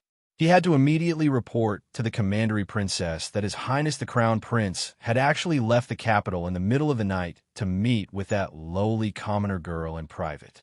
He had even extracted a strand of Nian Kuei's soul for that girl. Utterly abominable. He had to ask the commandery princess to step in and take back that strand of his soul. Chapter 252. When Nian Kuei was led inside, Commandery Princess Hui, and was looking at herself in the mirror and trying on 2 new pieces of jewelry. Hearing the footsteps, the Commandery Princess did not even look up and asked nonchalantly, "Is it done? How is the little bitch's reaction after eating the medicine I gave her?" Nian Kuei's expression was a bit unsightly, and he suddenly knelt down on one knee. "Commandery Princess, this subordinate was incompetent." Commandery Princess Hui and was startled, and she abruptly slammed her hand on the dressing table. She angrily glared at the kneeling Nian Kuei through the mirror. "You mean you failed?" Nian Kuei was a level 7 body cultivator. How could he fail when he was sent to a small town to deal with a commoner? Huiyan could not accept this kind of failure at all. She glared at Nian Kuei coldly and angrily. What exactly happened? Nian Kuei did not even dare to look up. He organized his words and quickly reported the matter. Huiyan's face alternated between green and white. She pondered for a long time before coldly asking with a dark face, "You're saying that Brother Crown Prince cares about a 7 or 8-year-old brat?" Nien Kuei nodded repeatedly. That's right. His Highness the Crown Prince secretly left the capital for this girl. So Commandery Princess must already know about this. You ran into Brother Crown Prince in Shijio City. Huiyan's delicate face was so dark that water could drip from it. Yes. Good. Good. Commandery Princess Hui, and clenched her teeth and cheered repeatedly. She instantly broke a jade bracelet woven with gold threads in her hand. Brother Crown Prince treated her like she was nothing and had never treated her well. She observed that his usual behavior kept people at arm's length, so she thought that he treated all women the same as he treated her. He was cold, noble, and unpredictable, like a clear stream in the mountains. He was so aloof that no woman could get close to him. However, she did not expect him to do something so outrageous. He abandoned state affairs, left the capital overnight, and disappeared for so many days just to see a commoner girl from a small town. She could not understand. She could not accept or agree with him. Brother Crown Prince's actions broke the fragile heart of a young girl. Huiyan abruptly slapped the broken jade bracelet in her hand and said with gritted teeth, Nien Kuei, I want you to bring another group of people to Shijio City. This time, I'm going to kill this bitch. She doesn't know what's good for her and doesn't know the immensity of heaven and earth. Did she think that a slut like her would be able to become a phoenix one day? I will never let her get what she wants. Princess, the Crown Prince extracted a strand of my soul and gave it to the young lady. I'm afraid I'm not up to the task. Princess, please help me plead with the Crown Prince and ask for my soul back. Huiyan's eyes suddenly widened. From a mirror, she could see that guard Nien, who had been chattering, suddenly swelled up like a bulging ball. No, Commandery Princess Hui, and simply could not imagine the impact of a seventh-layer body cultivator's self-detonation at such a close distance. She took a step forward, intending to escape. Nien Kuei's body suddenly exploded. The loud noise even traveled out of the vassal king of Anan's estate and shook half of the capital. Whether it was the peddlers setting up their stalls, the people chatting loudly with their neighbors, or the hurried passersby on the street, all of them froze in that instant and looked back in shock in the direction of the vassal king of Anan's estate. The earth trembled continuously from the tremors. The terrifying impact of the explosion destroyed more than half of the Commandery Princess's boudoir in the center of the vassal king of Anan's estate. Even many trees in the back garden were forcefully snapped. Chapter 253. In the southern study of the Eastern Palace, a heavy atmosphere spread among the officials.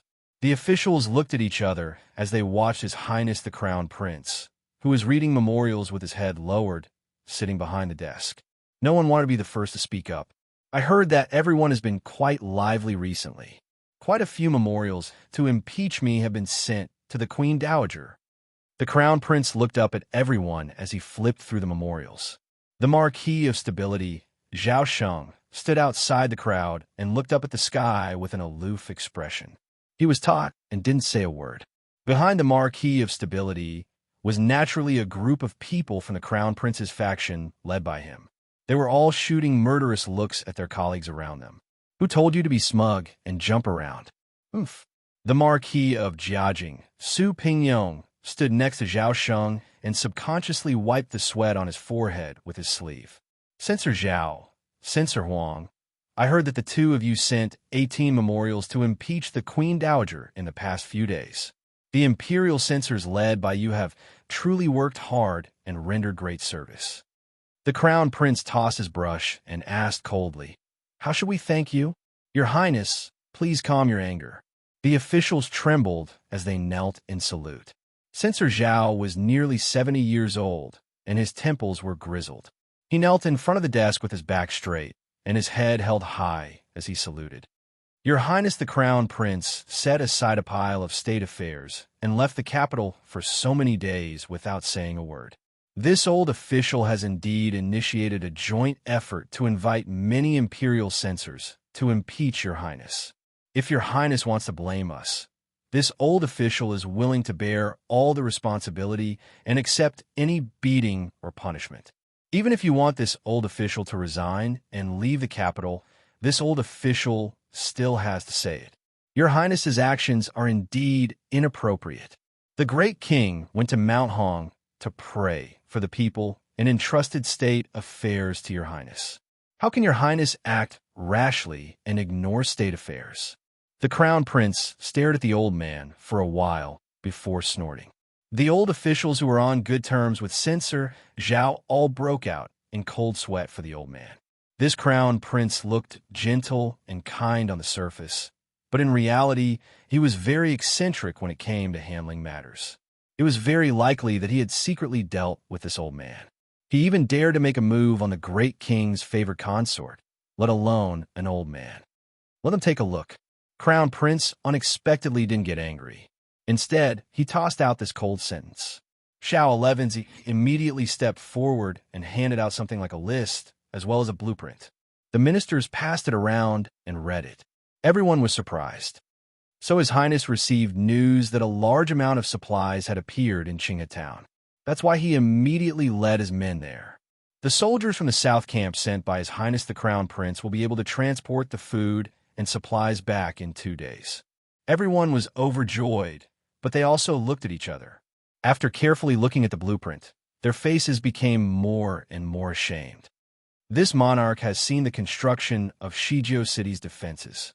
Based on this foundation, we plan to first build large-scale fortifications in the various major cities, with the capital as the center, and expand outwards. This process should take several years, but once completed, it will definitely be beneficial to the people and the country. As the Crown Prince spoke, everyone crowded around the blueprint and scrambled to read it. A moment later, the group of officials hurriedly knelt and begged for forgiveness, especially the old officials who had impeached the Crown Prince countless times. Their faces were filled with shame. So it turned out the Crown Prince had left the capital to do something big. See, without a word, the food had been transported back. After inspecting the construction of Shizhou City's defenses, he also had a plan for the future defenses of Mo Kingdom for the next several years. This subject is ashamed. The Crown Prince raised his phoenix eyes and coldly swept his gaze over the group of officials. Rise. This monarch hopes that all of you will think carefully before you do anything in the future. Don't be hot-headed and be used by others for nothing. This subject was muddle-headed. Before Censor Zhao could kneel and beg for forgiveness, the Crown Prince waved his hand at him. Censor Zhao was about to speak with shame on his face when a loud sound suddenly spread through half of Guanlan City. Mo Lian's lips curled into a smile. Chapter 254. Your Highness, Your Highness. The steward eunuch Gong Chong and ran inside in a panic and rolled to the ground. Something big has happened, Your Highness. Just now, someone from the vassal king of Anan's estate self-detonated and attacked Commandery Princess Huan. Apparently, she's heavily injured. The vassal king of Anan has sent people to the palace to invite several royal physicians to the estate to save her. The Crown Prince's expression was indifferent. He only nodded slightly and waved his hand to dismiss the steward eunuch. All the officials looked at each other without saying anything. He Qizheng. I'll leave the construction of the fortifications to you. The Crown Prince looked at a dark-skinned man in his 50s. This person was the right assistant minister of the Ministry of Works, He Qizheng, He Tian's father. He Qizheng cupped his hands in acknowledgement, his square face brimming with righteousness. Everyone secretly looked back at the Minister of Works' fecal face and silently gulped. The Crown Prince directly bypassed the minister and handed the task to the right assistant minister, He Qizheng. His attitude was simply too obvious. Just as they said, don't go overboard. Besides, our Crown Prince wasn't someone to be trifled with. This lord's temperament was perverse and extremely straightforward. Moreover, the connections in his hands were perhaps much more than they imagined. The Marquis of Jiajing, Su Pingyong, who usually liked to smooth things over, wiped the cold sweat off his forehead. He had a premonition that since the Minister of Works and the left assistant minister were jumping around so fiercely, it would be their turn to suffer next in a flash. The officials all withdrew. The crown prince flipped through the memorial to the throne next to him and slightly raised his head to look at Hui Feng, who had swiftly entered. "How is it?" "Reporting to your highness." Hui Feng cupped his hands and quickly reported. Commandery Princess Huiyan was sitting in front of the dressing mirror at the time. After Nyan Kuei self-detonated at close range, Commandery Princess Huiyan was injured by the lens, and her face was unrecognizable from the explosion. She lost her sight in her left eye. She actually didn't die? The crown prince's voice was slightly surprised. His little fellow was a black-hearted and ruthless little thing. She deliberately made Nyan Kuei return to Hui. Anne sighed before crushing his soul and causing it to self-detonate without hesitation. It was inevitable that Hui would suffer the consequences of her own actions. However, the crown prince didn't expect that Hui wouldn't die from the explosion at such a close range. The princess used a 4th-level defensive profound weapon at the critical moment. Hui Feng said, although she still can't withstand Nyan Kuei's self-detonation, her life is saved. Of course, that level 4 defensive profound artifact was definitely completely destroyed and could no longer be used. What did the vassal king of Anan say? The crown prince grabbed a cup of warm tea and held it loosely in his hand, his gaze incomparably sharp. The vassal king of Anan has just dispatched several hidden guards out of the capital. Deal with it. The crown prince de-emphasized. If the vassal king of Anan is smart, he should know what to investigate and what not to investigate. The crown prince's voice was clearly so indifferent, but Hui Feng's heart inexplicably tightened. If the vassal king of Anan dared to provoke His Highness the Crown Prince, that would absolutely be an extremely unwise move. Your Highness, how should we deal with the matter of the Minister of Works and the left assistant minister inciting the imperial censors? We feel that he is somewhat unfit for the position of minister, so it would be more appropriate for him to abdicate the position to a worthy person. The Crown Prince's expression was cold and apathetic. Last time, the youngest brother of the Minister of Works family obtained a lucrative position from the Great King. Their entire Huang family profited quite a bit from the construction of the canals in Meilong City. Hui Feng immediately understood. This subordinate will immediately instruct the Night Pavilion members to organize the previously collected information and hand it to those imperial censors. The Crown Prince's phoenix eyes flashed, and a faint smile flitted across his pursed lips. Chapter 255. The next day, the youngest brother of the Minister of Works took advantage of his position to send all the details of the corruption and fraud case to the imperial censors in multiple copies. The imperial censors, led by Censor Zhao, all exploded in anger. They sent impeachment memorials to the Crown Prince as if they didn't cost anything. The Minister of Works was caught unprepared by this matter and was too overwhelmed to fend for himself, so he naturally didn't have the energy to find trouble with the Crown Prince. On the other side, the Crown Prince sat in the study and quietly listened to Hui Feng's report. The vassal king of Anan personally led a team to escort the Commandery Princess out of the city today. He said he was going to find the ghost physician of the ghost sect to try his best to save the Commandery Princess's face. Hui Feng calmly said, but the imperial physicians also said that even if the Commandery Princess tried his best to save her face, her eyes wouldn't be able to be saved. The Crown Prince nodded, no longer in the mood to listen to Hui An's matter with a disinterested expression. The hidden guards from the vassal king of Anan's estate who went out of the city to investigate the reason for Nyan Kuei's self-detonation have all been disposed of by the hidden pavilion. The vassal king of Anan probably understood your highness's intentions and didn't send anyone else to investigate. The Crown Prince sneered. At least he's tactful. If he dared to set his sights on the little girl again, he wouldn't mind sending this sworn brother of the great king off on his way. Your Highness, the provisions delivered by the South Camp soldiers just arrived this morning. Very good. Have Song Yuan from the Ministry of Revenue properly arrange this batch of supplies. The Crown Prince stood up and walked outside as he coldly asked, how has the great king been doing in Mount Hong recently? Hui Feng lowered his head, and the corner of his mouth twitched. The great king really isn't doing well. With your highness making things difficult for the great king at every turn, it'd be strange if the great king was happy. 12th Prince, be careful. His Highness the Crown Prince is discussing politics in the southern study. You can't barge in so rudely. The wet nurse's anxious voice came from afar. Big brother, big brother. A small purple-red figure strenuously stepped over the tall study threshold and rolled toward his big brother's feet. He hugged his big brother's thigh and cried, Big brother, Big brother. Grand Tutor Lee hit my study partner. Song shout I. Big brother, you have to stand up for me. Hit him for me. Hit him. Hui Feng. The Crown Prince looked speechlessly at his younger brother, who was rolling and crying at his feet. He raised his head and looked at the middle-aged man with a pale face who lifted his green robe and bowed in greeting. Your humble servant greets your Highness the Crown Prince. Grand Tutor, please rise. The Crown Prince massaged his temples with a headache.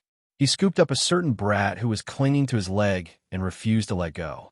Holding the brat on his leg, he looked helplessly at the elegant Grand Tutor in green robes.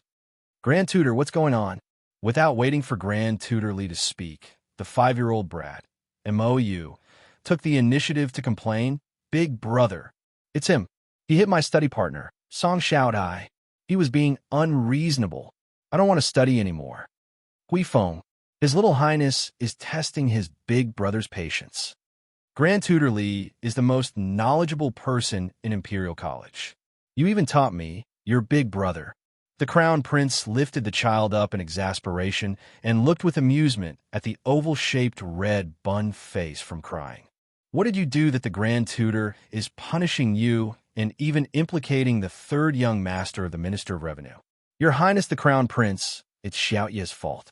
It was Xiao Dai who was playful and took his 12th Highness to skip class. The 7-year-old Song Xiao Dai lowered his head in shame. MOU immediately jumped up and covered his head with one hand. He shook his head and said, Big brother, your head hurts from studying every day? Can I not study anymore? The Crown Prince smiled gently at MOU. Not only will you have a headache today, but your hands will also hurt, and your butt will hurt even more. Someone, bring me a ferule. Xiao 11Z covered his mouth with his hand. Chapter 256. Little MOU's hand was hit twice by His Highness the Crown Prince, and he cried for a full 15 minutes. Seeing that no one was paying attention to him, he stopped wailing and sniffled as he wiped his tears with a small handkerchief. At the same time, he secretly peeked at his big brother, who was reviewing memorials behind the desk. Give His 12th Highness some water to moisten his throat. The Crown Prince put down his brush and instructed coldly. Little MOU felt a prickling pain in his red hand when he held the cup, and his tears fell pitter-patter. When Big Brother got angry, he didn't even look at Little Brother. So scary. Little MOU shuffled his little butt and jogged to the Crown Prince's side. He hugged his thigh and begged to be petted, whining pitifully. Big brother, I was wrong. I'll definitely study hard in the future and won't drag Xiao Dai out to play anymore. I won't contradict the Grand Tutor anymore. I'll definitely be obedient and won't cause trouble. I'll be a good child. Don't be angry, big brother. The Crown Prince glanced back at him and reached out to place him on the desk. He looked at little MOU with a serious expression and said, You have to remember, Big Brother's burden will be handed over to you sooner or later. In the future, Mother will also need you to take care of her. You have to be a responsible man. He muttered to himself for a while before saying softly, Big Brother will leave sooner or later.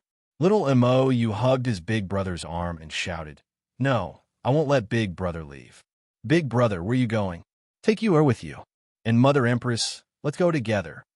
There was no way to communicate with a little brat. The Crown Prince flicked the little brat's head. In 2 days, Big Brother will test your homework. If it's still a mess, just you wait. You made your big brother lose face in front of the Grand Tutor.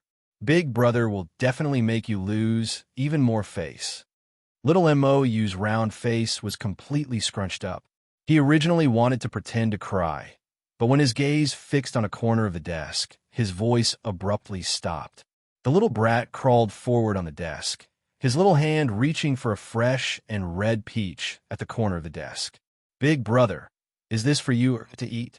Not really. Prince Mo mercilessly took the peach from Mou's hand. His face was calm, as if he did not realize that he was bullying a child. Mou's eyes suddenly widened as he turned his head to look at his elder brother in disbelief. Usually, if there was anything delicious or fun, Big Brother would give it to him. As long as he asked Big Brother would definitely give it to him. Why didn't she give him Tower today? This must be a fake Big Brother. Big Brother, I want to eat peaches. Mou continued to work hard for his own welfare. No. The Crown Prince stood up and locked the delicious-looking pink and tender peach into a jade box. Mou's eyes instantly widened. Big Brother was so stingy as to lock a peach in a jade box. She wouldn't even spare him a glance. Big Brother doesn't like you anymore. This piece of news was like a bolt from the blue, reverberating in Mou's mind. The child suddenly felt that there was nothing left to live for. He collapsed on the desk with his arms and legs spread out. When Mo Lien turned around and saw the little brat's state, he almost burst out laughing. He walked over and nudged his little brother to the side of the desk. Don't obstruct Big Brother's governance. Big Brother, why can't you eat that peach? The little brat inquired. Chapter 257. Prince Mo completely ignored his younger brother's paralyzed appearance and chuckled softly as he flipped through the memorial in his hand. Because, Darling Xiao gave this to your big brother. Mou scrambled up from the desk and blinked, looking like he wanted to get to the bottom of this. Who's Darling Xiao? She's 2 years older than you. She's a little girl. Prince Mo didn't even look up. Then what about her studies? Has she studied as much as I have? Mou sat on the Crown Prince's desk and continued to ask curiously. The Crown Prince looked up and glanced at him with a smile. She has studied. She's not like you, who has to be chased and beaten by teachers all day long. Mou was unconvinced. The Grand Tutor also praised me for my talent in studying. If I worked a little harder, I'd be even more impressive. Oh, is that so? The Crown Prince smiled sardonically. Of course. Mou simply crawled up and stood on the Crown Prince's desk. He put his hands on his hips and faced his big brother. Big brother, if Darling Xiao doesn't study well, will you also beat her? Huifeng felt like the brothers' conversation was hilarious. I won't. The Crown Prince set down a memorial and picked up another one. He lowered his eyes and continued to flip through it, completely ignoring his younger brother's stupefied expression. Mou huffed and shouted, Why? Big brother, aren't you treating her too differently? Mou was very unconvinced. You're a boy, and she's a girl. You can take a beating, but she can't. The Crown Prince had an indifferent expression. Xiao 11Z really couldn't hold it in and sneaked a look at Mou, who looked like he'd been dealt a blow with his large, dark eyes. Big brother, you're biased. Mou was angry. He tilted his head in thought and suddenly asked, Big brother, is Darling Xiao my sister-in-law? If she wasn't his sister-in-law, Mou couldn't figure out why his big brother treated her so well. How could she not be beaten if she didn't study well? Unlike him, not only would he be scolded by the Grand Tutor if he didn't study well, but he would also be beaten by his big brother. Just thinking about it made him feel like it was adopted. Prince Mo's hand that was flipping through the memorial paused for a moment. He raised his head to look at Mou's solemn expression and couldn't help but laugh. You've become smarter. Mou suddenly realized that when Big Brother said this, there seemed to be the light of shattered stars flickering in his eyes. He seemed to be in an extremely good mood. Little Mou hurriedly jumped into his big brother's arms. Big brother, when can I see sister-in-law? Do you still have any more peaches with you? Will she be willing to let me eat it? When Huifeng heard this as he walked out the door, he almost tripped and left with an exasperated expression. We will meet. The Crown Prince murmured softly, his voice as gentle as water. Crown Prince's family division, Line Darling Xiao, spent the past 2 months comfortably. Without any unnecessary people to disturb her, she would spend a day with her family and go into seclusion to practice martial arts at night. She even asked City Lord Gu to buy blank talisman paper from all over the city. In this way, he managed to purchase more than 500 blank talisman papers and exchange them for 50 kilograms of rice. The two talisman shop owners were unable to contain their joy. In the middle of September, Mother gave birth a few days earlier than in her previous life. The birth process was smoother than darling Xiao had imagined. In this life, Mother's health was very good, and she had also entered the ranks of mystic cultivators recently. Although she was only a level 2 mystic cultivator at the moment, her constitution was naturally much better than normal people's. In addition, the Qiao family had made early plans this time. The midwife had been brought over to live in the Qiao family a few days in advance, waiting for Mother's fetal movements so that she could deliver the baby at any time. As a result, there really weren't any accidents. When the midwife who delivered the baby carried little brother out with a smile on her face to announce the good news, Arbor's gentle gaze landed on little brother's swaddling clothes. Xiao son, we meet again. Chapter 258. For the past 2 months, Arbor's cultivation had remained at the initial success stage of level 4 mystic cultivator and hadn't had any major breakthroughs. Entry, gradual success, initial success, phenomenal success, and peak could be said to be the common cultivation stages for mystic cultivators. Mystic cultivators below level 7 might not place too much importance on these small stages of cultivation. But as one's cultivation advanced to level 8, level 9, and even level 10 great mystic cultivators, even if it was just a small difference between entry and gradual success, it would be a world of difference in strength. Since her cultivation hadn't increased, Arbor had been focusing on drawing talismans for the past few days. She had drawn 200 to 300 blank talismans that City Lord Gu had collected for her, and they were basically all auxiliary talismans. Today, she planned to draw a few aura-concealing talismans that she had newly learned. Beginner-level talisman, aura-concealing talisman, reduced one's cultivation by 5 levels and maintained it for 1 month. This talisman was rather interesting. After Arbor drew 20 aura-concealing talismans, she used one and immediately discovered that her mystic energy was completely covered by the aura-concealing talisman. Now, even if she stood in front of her father and second uncle, they would be surprised to discover that they would no longer be able to sense any energy fluctuations from her body. She was just like an ordinary child without any cultivation at all. Arbor lowered her small head and continued to draw another 100 or so summoning talismans at a rapid pace. She stored the remaining 120 blank talismans in her purple storage talisman and kept them close to her body. She raised her head very happily and massaged her sore shoulders. Looking at the sky, it was already close to dusk.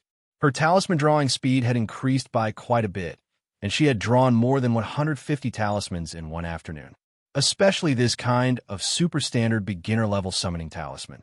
After failing to draw it several times, she became more and more proficient in the later stages. Of the 108 summoning talismans, 28 blue summoning talismans were drawn in the later stages. Arbor was abnormally happy. Grabbing a summoning talisman in her palm, Arbor propped up her chin with one hand and pondered. Should she try activating the talisman? The last time she activated the talisman, she got a weak chicken that it left a huge psychological shadow on her. Arbor ran down the attic and circled to the small garden in the back to stand still. She silently inhaled and lowered her head to look at the yellow, summoning talisman in her palm. She felt that since her rebirth, she still had some luck. How could he summon the same weak chicken twice in a row? That's impossible. Therefore, it was better to give it a try. Xiaomu once again took a deep breath. She stretched out 2 fingers with a face full of righteousness and touched the yellow talisman lightly. After the yellow light dissipated, a goo sound was heard. Arbor's first thought was, why does this sound so familiar? Then, she glared at the thing that had spread its short wings and was rushing towards her with a goo-goo sound. Xiaomu and Xiaomu's dark eyes were about to fall out of their sockets in shock. Oh my god, why is it this one again? Weak. Chicken. What kind of ill-fated relationship was this? However, at a glance, this chicken was much taller than the first time he saw it. Its shape was somewhat similar to that of a young peacock. Furthermore, its feathers were more luxurious than when he first saw it. The feathers at the tip of its tail were much longer and emitted a greenish-blue halo. But no matter how much it changed, it couldn't change the fact that it was still a weak chicken. Deep breaths, deep breaths. Don't be angry, don't be angry. Calm down, calm down. I'm not a child anymore. I'm an adult. I'm an adult. I can't make life difficult for a chicken. I'm so angry. Xiao Mu suddenly exploded. She pulled out a knife from somewhere and chased after the chicken to chop it. You scoundrel! Why is it you again? I want to summon a beast. A beast, do you understand? Why is a weak chicken like you rushing to the front? Go back. Go back. Chapter 259. Coo. Coo coo coo. Coo coo. The weak chicken let out a shrill cry and flapped its short wings as it ran toward the front of the garden. Its two slender ankles might look extremely thin, but it ran especially fast. Xiao Mu didn't manage to pounce on him. Instead, she rolled into the flower bed. When she jumped out of the flower bed with a head full of flowers and grass, Xiao Mu was stunned. Xiao Zhongbong, second uncle Xiao, Xiao Yao, Xiao Hu, and the others, who rushed over upon hearing the commotion, were stupefied. Don't run, you weak chicken. Today, I'll slaughter you for second uncle's dishes. Our dear Xiao Mu raised the knife in her hand and rushed past them. She ran so fast that she didn't even notice that one of her shoes had fallen off. Xiao Zhongbong, second uncle Xiao, was overjoyed as he followed behind his little niece and roared with laughter. Jojo, don't be busy, don't be busy. Second uncle has braised fish today, so there's no need for this chicken to go with the wine. Don't run. Arbor angrily chased after it. The weak chicken didn't run out of the door and just circled around the court, going from east to west and from west to south. After running several laps around the house, our dear Xiao Mu finally stopped, panting as she carried the knife. She looked at the chicken flapping its wings and cooing in confusion. Why did this fellow run so fast? She was a level 4 mystic cultivator, yet she couldn't catch up to a chicken. How could she endure this? Come over here. Weak chicken. Coo. The weak chicken spread its wings and arrogantly raised its slender neck, looking like it was saying, I won't go over. Arbor reached out to beat its small waist and angrily rolled up its small sleeves. Come over here. Are you coming over or not? If you don't come over, then don't come over for the rest of your life. Xiao Zhongbong was about to die of laughter for his daughter. She herself had never seen this child angrily berate the weak chicken, so it was extremely hilarious. Coo! The weak chicken bounced its slender ankles and ran to the child's side with a coo, coo, coo. Kid punched the chicken's head, and the weak chicken's feathers stood up with a coo sound, looking like it was about to explode. Infuriating. Darling Xiao took out 2 summoning talismans from her pocket. Damn it, she didn't believe it. She wanted to summon 2 more times to see if this random summon could summon something more reliable. He continued to use 2 summoning talismans. Arbor stood in front of the small flower bed and looked around for a long time. Huh, why is there nothing? It was indeed a deceptive talisman. At this time, Newbie raised its slender claws. Arbor glanced at its claws and saw a small golden engraving of the word summon. Immediately, a basin of cold water was poured from head to toe. Her little face instantly turned black with anger. She grabbed the chicken by the neck and said angrily, You rascal, don't tell me you want to tell me. I summoned it 3 times in a row, and it all happened to you? Doesn't that mean she had summoned this weakling 3 times in a row? This weak chicken had to stay by her side for at least 3 days. The weak chicken very sensibly nodded its head, and then the child kicked it into the flower bed that, during dinner, Kid's entire body was shrouded in a layer of low pressure. Xiao Zhongbong and second Uncle Xiao wanted to laugh, but they could only restrain themselves and try not to make a sound. They held their bowls and lowered their heads, their shoulders trembling slightly. That weak chicken strongly wanted to be brought to the table and even had Xiao Yao bring a wide stool to sit next to Kid. The chicken gracefully nodded its head and pecked at the rice grains on the plate. Xiao, who was just about to open his mouth and laugh when Xiao Yao reached out and covered his mouth. Darling Xiao looked up at Xiao Hu and snorted. She fiddled with the rice in her bowl with her chopsticks and angrily dug at it. I'm done eating. I'm going to see Mother. She planned to leave tomorrow afternoon, and she wanted to say goodbye to her mother before leaving. Chapter 260. Mom, don't cry. Didn't we already agree on this before? I'm returning to the sect to cultivate, so there's not much danger. It's just that it might take a bit longer. Arbor held Wei Zichin's hand and comforted her.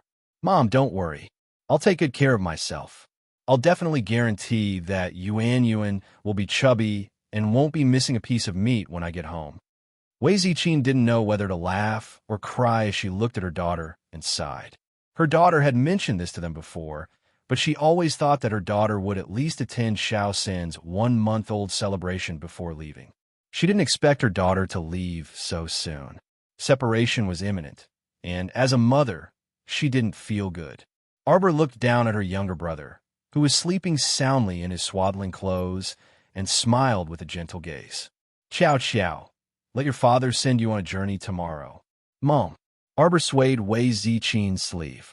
There's no need for Dad to send me off. Did you forget that I have this great mystic cultivator by my side?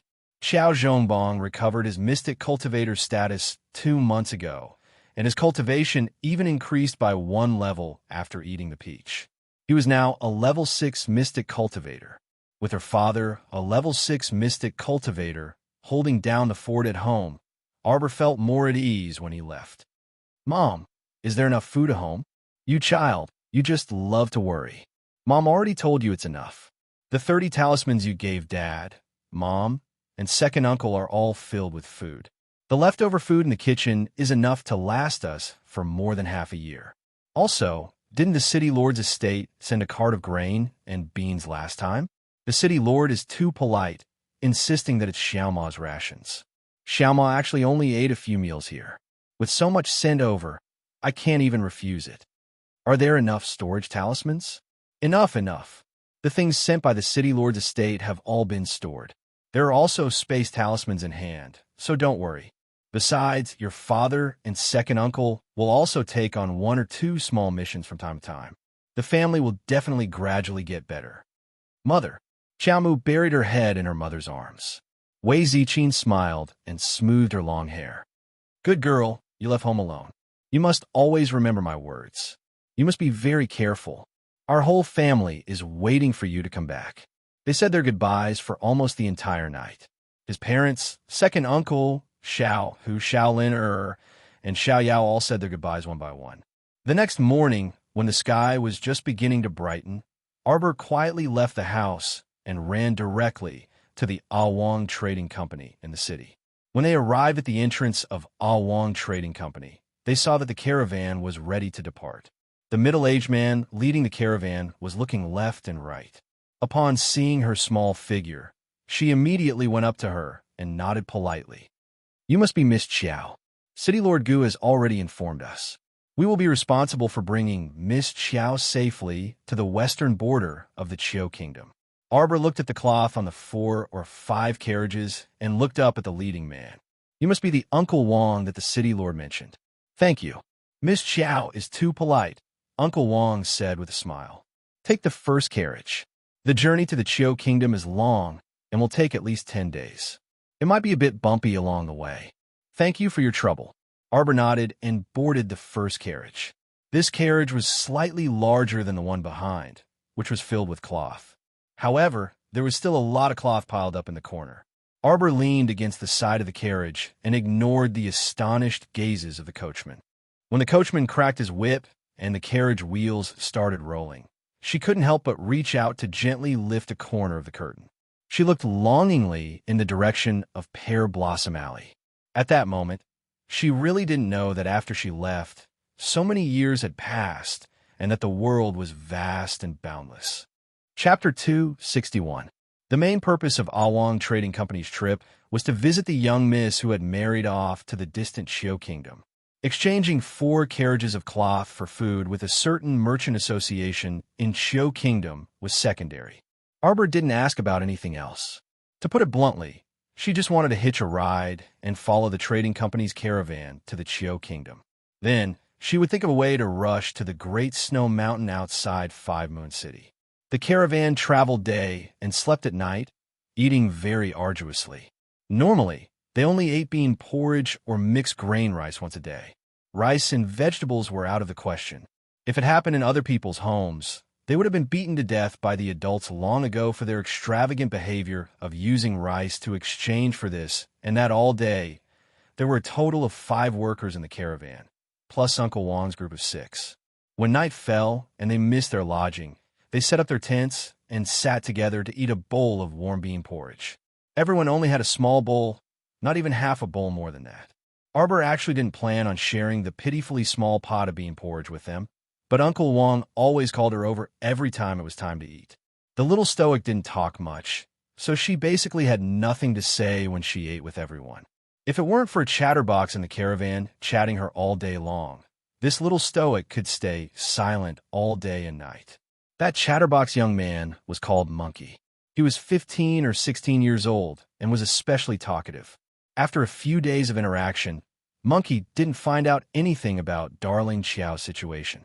Instead, he told her everything about everyone in the caravan, that he even told Darling Xiao the little secret of their trading company's eldest, Miss, marrying off to the distant Xiao kingdom. Thanks to him, not only did Darling Xiao know that the trading company's Miss had eloped with someone to the Xiao kingdom, but she also knew that she wasn't doing too well right now. The trading company's trip was said to be to visit the Miss, but in reality, they wanted to bring the Miss back as much as possible. After all, compared to the stability of the Mo kingdom, a small border country like the Qiu kingdom had much more difficult days, especially during this unusual period.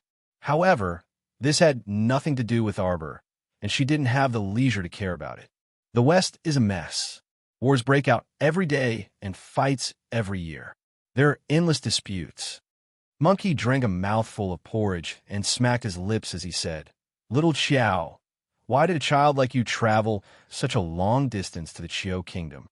Uncle Wong lightly kicked Monkey. "You talk too much. Why does Miss Xiao need to report to you?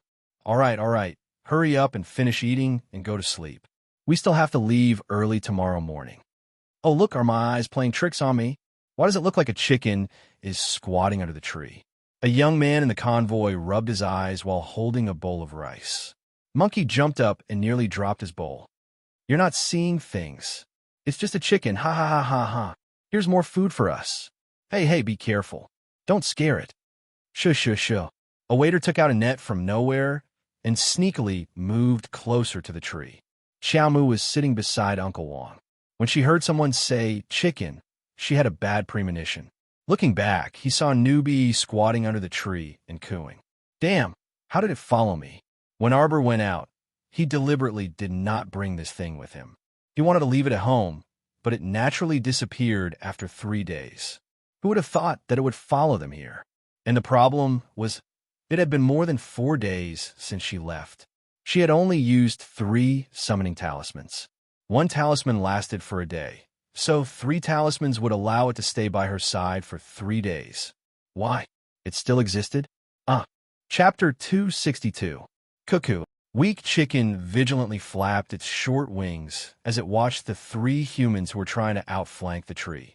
Did they think that it couldn't tell that the 3 words, "my food," were written greedily in these 3 humans' eyes? Arbor facepalmed and speechlessly turned its small face away. She didn't need to look to foresee Monkey's 3 lamentable fates. Even she, a level 4 mystic cultivator, couldn't catch up to Weak Chicken, so those 3 fellows could forget about it. Cuckoo. Clack. Weak Chicken suddenly jumped up as if its feathers were standing on end. It flapped its wings and dashed away, its long and slender claws practically as fast as lightning. A whirlwind blew past the 3 dumbstruck workers. Fuck! Was this the speed that a chicken could exhibit? The 3 workers turned around in unison, and one of them quickly walked forward with a net to catch Weak Chicken on the ground. Weak Chicken flapped its small wings and kicked the worker in the net with its long and slender claws. Don't be fooled by its slender and long claws. When it kicked the worker's back, it sent him, who was so big, flying into the air. A big horse fell to the ground, and before he could react, his head was stomped by 2 chicken feet. Bam, bam, bam, bam. Weak Chicken flapped its wings and fiercely beat the worker's head. Darling Xiao covered her eyes with one hand. practically unable to continue watching. Uncle Wong hastily jumped up and waved at the three workers, anxiously saying, "Come back, come back. Hurry and come back." How is this a freaking meat chicken to add to the meal? This was simply a violent beast. Monkey hastily ran forward with another person and dragged the pitiful person under the chicken's claws back with a mop. Along the way, the person was forcefully slapped by the chicken's wings several times, and the left side of his face was red and swollen. Cuckoo. Weak Chicken suddenly spread its wings at the crowd. Arbor's expression changed slightly, and she pushed aside a worker who was standing next to her. She roared at everyone, "Hurry and get out of the way." Everyone rolled and crawled in all directions. A water pillar, like a rainbow piercing through the moon, slid past the monkey with a whoosh and pierced through the old tree behind him, leaving behind a bowl-sized hole in the middle of the tree. The water column rushed past, and in less than a second, the tree split into pieces with a bang. The top half of the giant tree fell down and smashed towards the tents. There was a loud boom, and the entire ground trembled a few times. Xiao Mu's small face instantly turned pitch black after the tent she had set up was completely smashed. "Get over here!" Darling Xiao roared in fury. The weak chicken shrunk its neck, but it still braced itself and flapped its short wings, running in front of the child. "Who allowed you to follow me?" The child was so angry that he picked up a tree branch thicker than his thigh and threw it at the weak chicken. "Don't run, you dead chicken. Who told you to get into trouble? Who told you to do bad things?" Uncle Wong was speechless. He thought back to when City Lord Gu greeted him and smiled meaningfully at him. Don't be fooled by Miss Qiao's young age. You don't need to worry about anything on this journey. Now that he saw the little girl pick up such a thick tree branch effortlessly, Uncle Wong finally believed City Lord Gu's words. Clack! Cuckoo! The weak chicken flapped its wings vigorously, flying up and down in one moment. It jumped onto the monkey's head, scaring him to the ground. The next moment, it jumped onto the carriage and cooed on the roof. In the end, Darling Xiao was exhausted from the chase. Her little face flushed red, and she glared fiercely at the chicken. "You! Hurry and disappear!" The weak chicken sensibly raised a chicken claw in front of her. The golden summon character was engraved on it, and it sparkled in the night. Chapter 263. Bao Bao is so angry. God is too deceitful. After the talisman effect ended, no matter what kind of beast it was, whether it was an ordinary beast, a high-level mystical beast, or even a demonic beast, or even a demonic plant, any summoned creature should have disappeared along with the end of the time. Why didn't this chicken scram? The last time she summoned it, it only existed for a day and then scrammed. And this time, even if she used 3 summoning talismans, it only corresponded to 3 days. The talisman effect should have ended 3 days ago. Why didn't it scram? Little Xiao Mu was exhausted as she slumped on the mattress in the carriage. She didn't even want to look at a certain chicken that was also slumped beside her with its claws curled up. "Master, little master, what's this chicken's name?" Usually, Arbor rarely let the little golem out in front of others to avoid that chatterbox monkey asking questions. She wasn't a talkative person. Only when everyone returned to their tents to sleep did little Xiao Mu let it out for a while. Seeing that little master was so tired that she didn't want to bother with it, the golem continued to make its presence known. "Master, master, I'm called Big Bao. Is this chicken called Little Bao?" Arbor crawled up from the mattress and reached out to hit the golem's head. "Bah, your whole family is called Little Bao." "No, your whole family isn't called Little Bao." Bao Bao was so angry. She shouldn't have talked to them. So long-winded, so annoying. So annoying. She might as well be alone and quiet. How can this chicken be called Little Bao? It has a body of blue feathers and is so ugly. I'll call it Da Qing in the future. No, what future? There was no future. Could it be that this thing couldn't disappear? The golem was secretly smug. So ugly. It's not as nice as Big Bao. Little Master definitely loves me the most. Sleep. Little Xiao Mu was so angry that she slumped back on the mattress. She covered herself with the blanket from head to toe and rolled to the side of the carriage to sleep angrily. The next day, Arbor didn't wake up until the carriage moved slightly. She didn't think that she could sleep well after a night of anger. Her little head poked out of the blanket and met the eyes of that damn chicken. Why haven't you disappeared? This should be the 6th day. Little Chow Moo pointed at the chicken with a strange look in her eyes. Coo! Weak little chicken raised its paw and pretended to show the word summon. I don't want to see it. The child covered his eyes with one hand and suddenly jumped up from the carriage. His head hit the carriage with a dong sound, and he was in so much pain that tears were about to flow out. Little master, little master, little master, does it hurt? The golem shouted as it circled around her feet. Miss Little Chow Moo. Hearing the commotion, Uncle Wong urged his horse to gallop to the side of the carriage. We have to leave the Mo Kingdom's borders before sunset. MHM, let's continue on our way. Chow Moo rubbed her small head and glared fiercely at the cowering weakling. Was it because she had used 3 summoning talismans in a row that the talisman's power and time did not match? This thought would eventually disappear after 4 days. Chow Moo looked oddly at the weak chicken that had persisted for so many days without disappearing. She finally understood something. This little Chow Moo lowered her head and looked at the yellow summoning talisman for a while. She had a bad feeling. Could it be that she couldn't summon anything else but this little Chow? We're entering the border of the Chio Kingdom. Do you want to come out and take a look? Chapter 264. Upon hearing this, Arbor put away the yellow summoning talisman in her hand and lifted a corner of the curtain to look outside. As far as the eye could see, it was all yellow sand and thick soil. It looked hazy, and a few sparse houses could be faintly seen amidst the sand and dust. As expected, the western border wasn't as prosperous and wealthy as the Mo Kingdom. Arbor hopped off the carriage, and the chicken also flapped its wings and hopped to her side, its 2 slender and long claws clicking happily. The border town of the Chio Kingdom is just up ahead. Uncle Wong led a horse and sighed in relief. Our journey here was quite smooth. Miss Chow, let's go over now. Their journey had indeed been quite smooth, especially since they hadn't encountered a single zombie in the Mo Kingdom. Even Arbor found it inconceivable.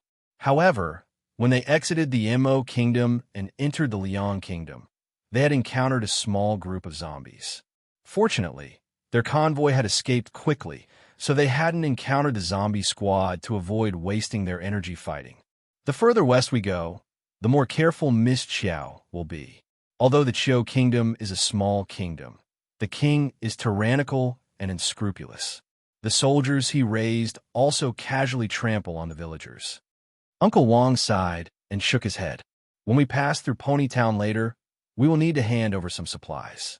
Miss Chow, just sit in the carriage and don't make a sound. Chow Moo nodded and then boarded the carriage again. Da Ching, that weak chicken, also hopped onto the carriage and sat down next to the child, miming to her.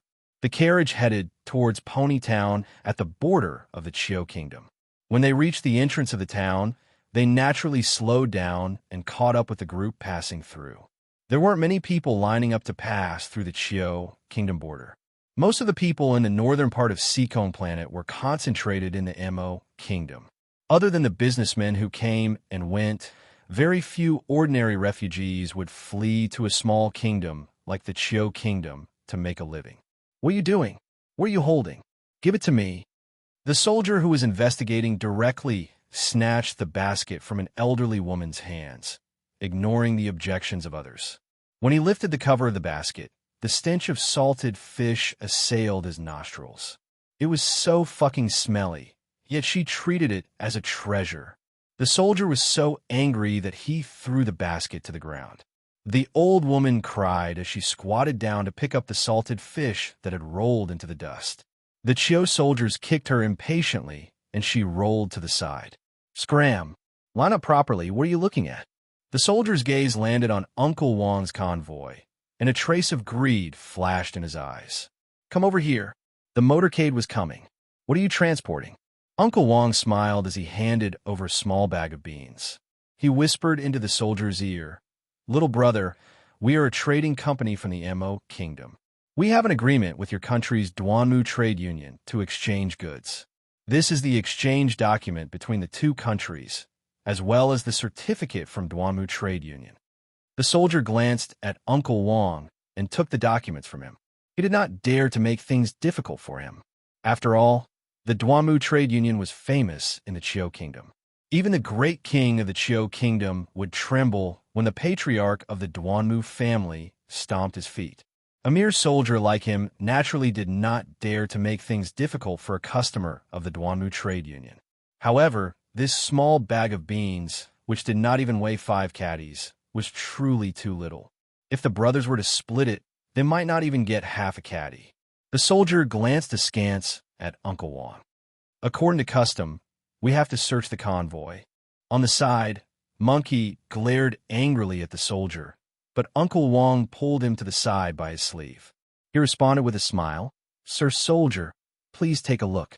However, our young miss is in the first carriage, so please do not disturb her." Chapter 265. Swoosh. The soldier didn't care about what Uncle Wang said. He lifted the curtain of Arbor's carriage first. In an instant, he was met with a pair of cold and emotionless eyes. The eyes were like a dry well without any ripples. She looked at him as if she was looking at a corpse.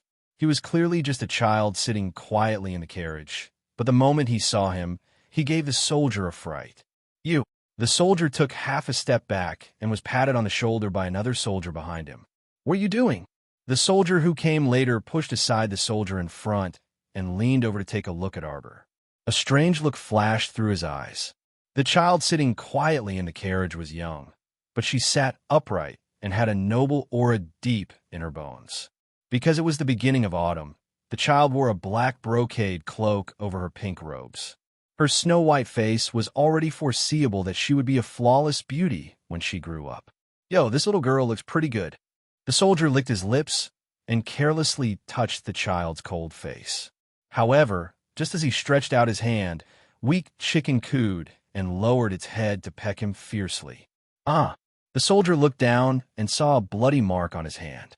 His expression changed abruptly, and he glared fiercely at the carriage. He had been attracted by the child's cold and beautiful appearance and hadn't realized that there was a chicken in the carriage. "Fuck, it's a chicken." The soldier's eyes turned green when he saw the chicken. He smacked his lips and said gruffly, "Brothers, there's a chicken here. Let's catch it. It'll go well with wine tonight." The dozen or so soldiers cheered and laughed. They were all excited when they heard that there would be chicken to go well with wine tonight. Who knew how terrible their lives had been recently? Ever since zombies spread throughout the Qiu Kingdom, it was good enough to barely have 2 meals a day, let alone chicken, duck, and fish. "Soldiers, you can't." Uncle Wang hurriedly went forward to stop them, but he was pushed aside by a soldier. "Little girl, you'd better come down." The oily soldier maliciously extended his hand toward Xiao Mu again. Arbor's eyes were extremely cold. Although she didn't like Weak Chicken, it didn't mean that any cat or dog could bully Weak Chicken. Newbie was her summoned creature, not someone else's dish. Therefore, this group of blind idiots could go to hell. Bam! A kick landed on the oily soldier's face. The other party was caught off guard. With a wail, he fell backward and landed heavily on the ground, stirring up a cloud of dust. The 2 nearby soldiers also ate a mouthful of dust, and their faces were immediately filled with anger.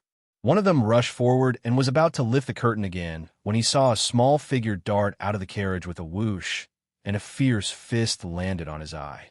His eyeballs almost flew out on the spot. Roar! The soldier covered his eyes and cried out in pain. He fell to the ground on his butt. Before he could see the situation in front of him clearly, he was suddenly slapped in the mouth by a slender chicken claw. He was stunned.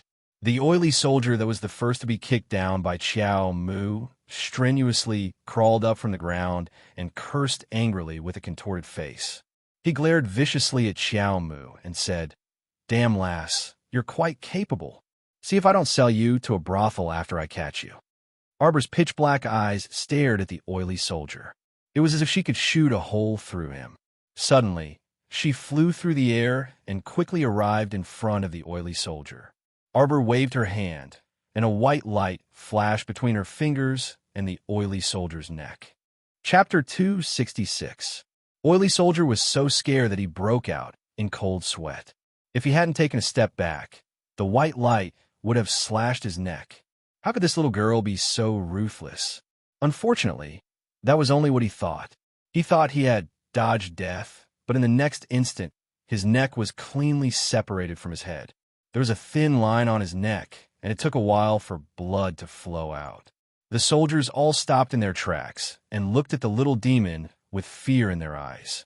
They had never seen a child take someone's life the moment she attacked.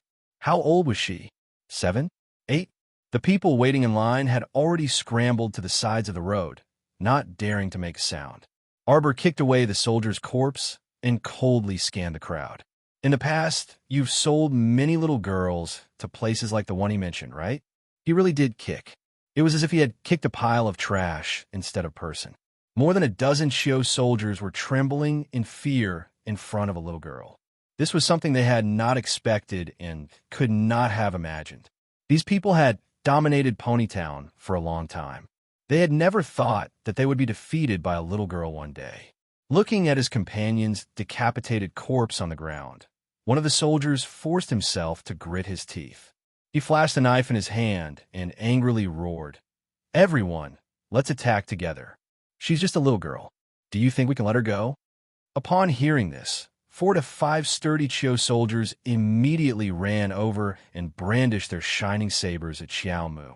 A few young men from Uncle Wong's team wanted to help, but the remaining 7 or 8 soldiers rushed up and pressed them to the ground.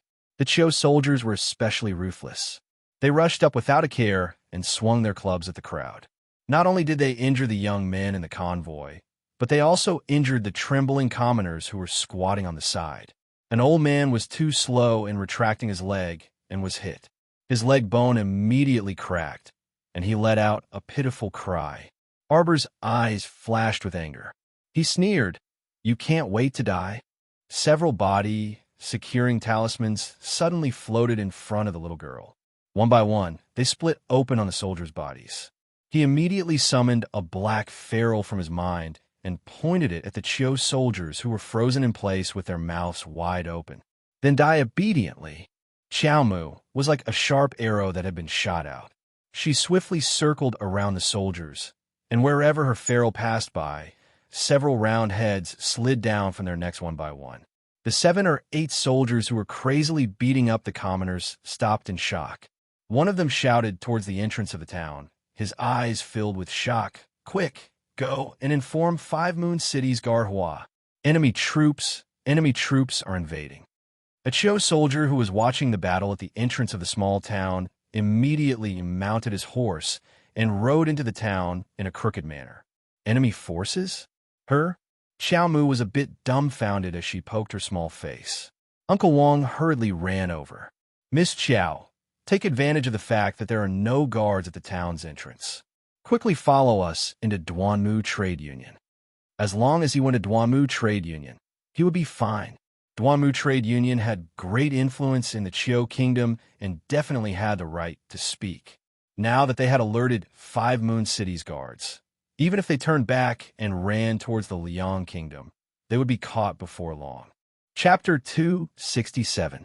Unexpectedly, the little girl only shook her head. "Uncle Wong, we're already in the Chio Kingdom. According to our agreement, you can leave first." She would not go with them to Duanmu Trade Union, nor would she implicate them, since she had already chosen to shed all pretense of cordiality with the Chio soldiers. She did not want to let them off so easily.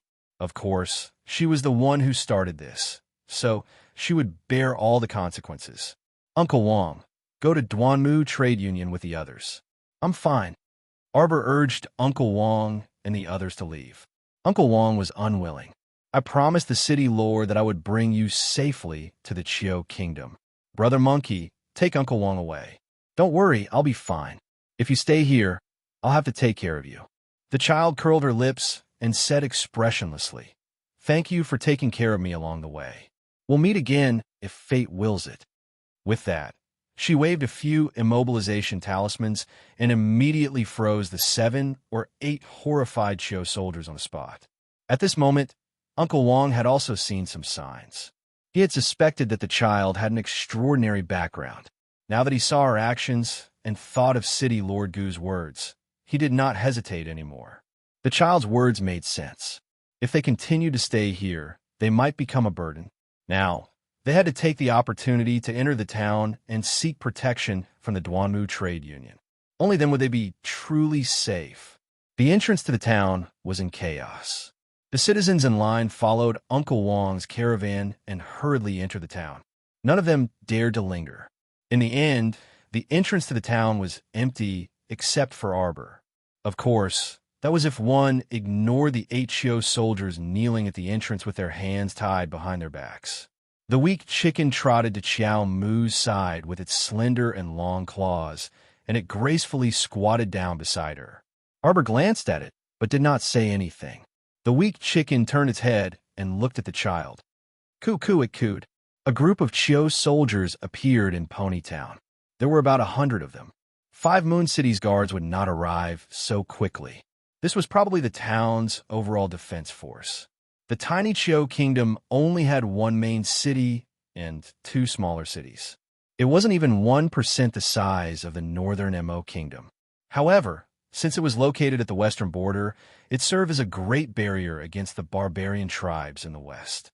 Furthermore, trade was very frequent, so the upper echelons of the Mo kingdom allowed the existence of this barrier.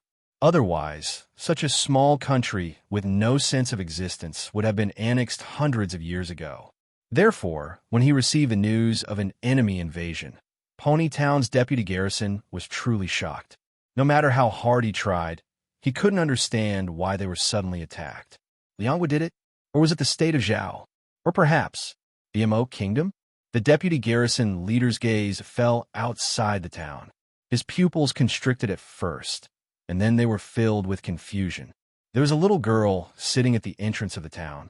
She was about 7 or 8 years old. She held a black ferrule in her hand and gently tapped it against her palm. "Who are you?" The deputy didn't dare to act rashly. He reined in his horse and stood still. Without waiting for the child to speak, a coo sound was heard.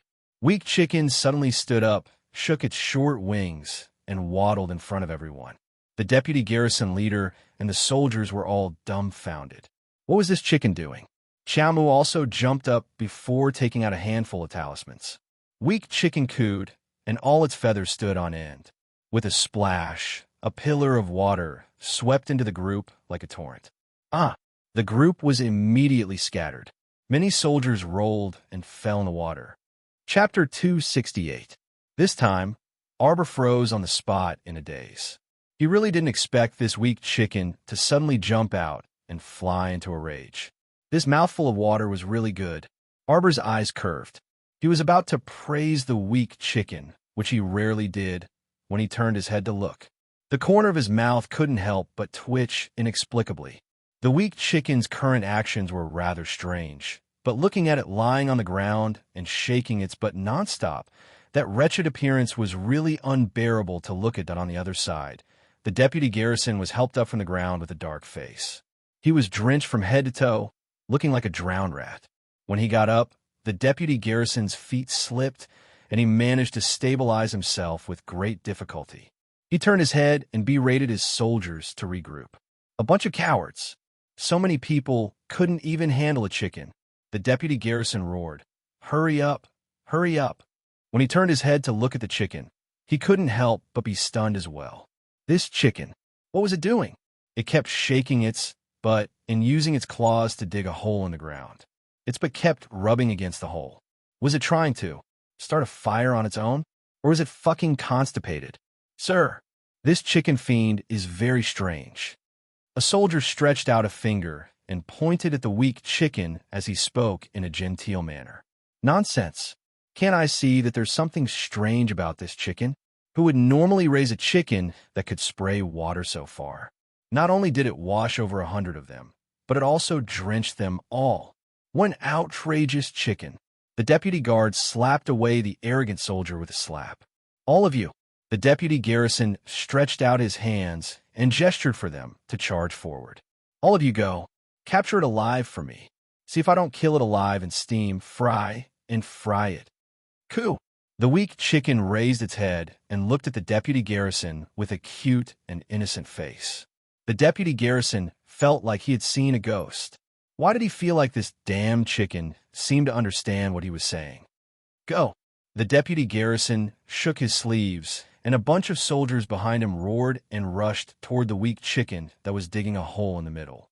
Chow Mu stood behind weak chicken and couldn't help but raise her hand to cover her face. Newbie had been digging a hole. Could it be that it was digging a coffin for itself and jumping in to bury itself? Screech! Suddenly, weak chicken let out a long and clear cry that tore through the sky. Under everyone's watchful eyes, the weak chicken's body was undergoing a strange transformation. It kept rubbing its butt, and its sharp tail feathers kept extending and extending. A wisp of blue light suddenly bloomed all over its body. Its pair of pitifully short wings suddenly spread out, leaving behind a gorgeous shadow. When it spread out, it was at least 10 meters long, and its green wings stretched straight to the horizon. Chow Mu was dumbstruck and subconsciously blinked her eyes. Compared to the young master's dumbfounded expression, the deputy garrison guard and his men were the most terrified. They wished they could poke their own eyes out for comfort. Chicken? Chicken my ass. What kind of chicken was this? Who could tell them that this big bird with beautiful wings and green eyes, which part of it looked like a chicken? If slapping themselves 3 times could make them think that everything in front of them was a dream, they would be more than happy to slap themselves in the face. SS, sir, TTT, this is a divine bird, right? Do I need you to spout nonsense? This isn't a chicken. Anyone can tell. Screech. The green bird flapped its super huge wings and suddenly rushed into the air, circling above everyone. The deputy garrison guard was so scared that he fell on his butt, his old face dark. Chapter 269. Shriek!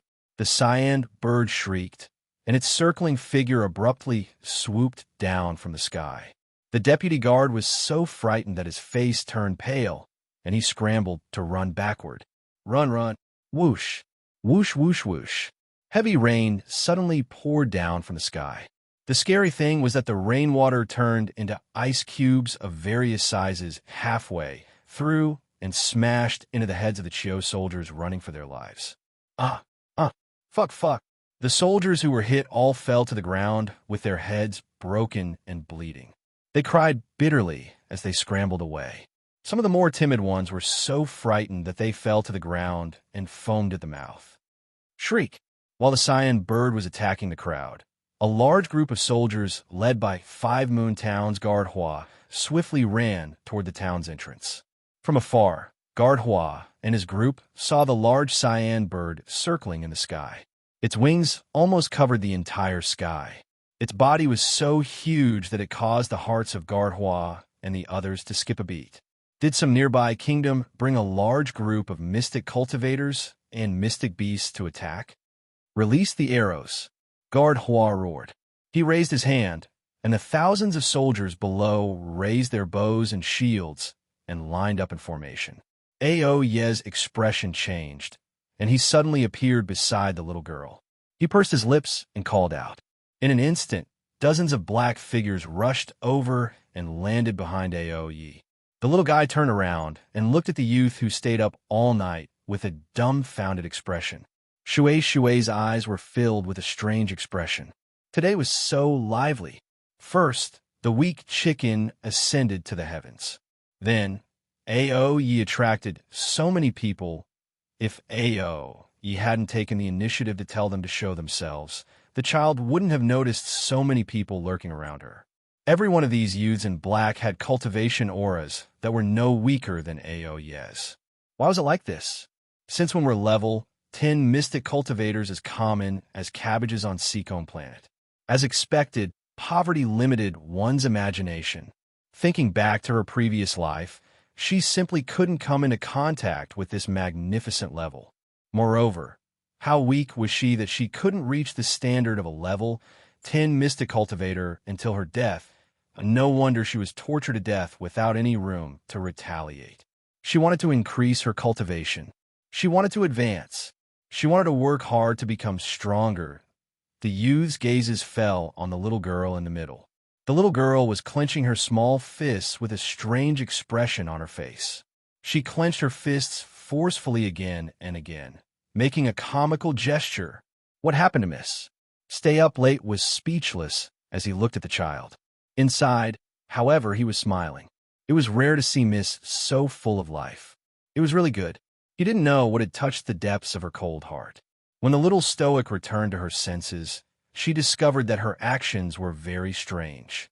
With a stoic face, she calmly retracted her small hand and turned to look in the direction where the thousands of arrows were simultaneously released. Release the arrows. Behind Garhua, hundreds of thousands of arrows flew out and shot towards the bluebird in the sky. The little girl's face changed.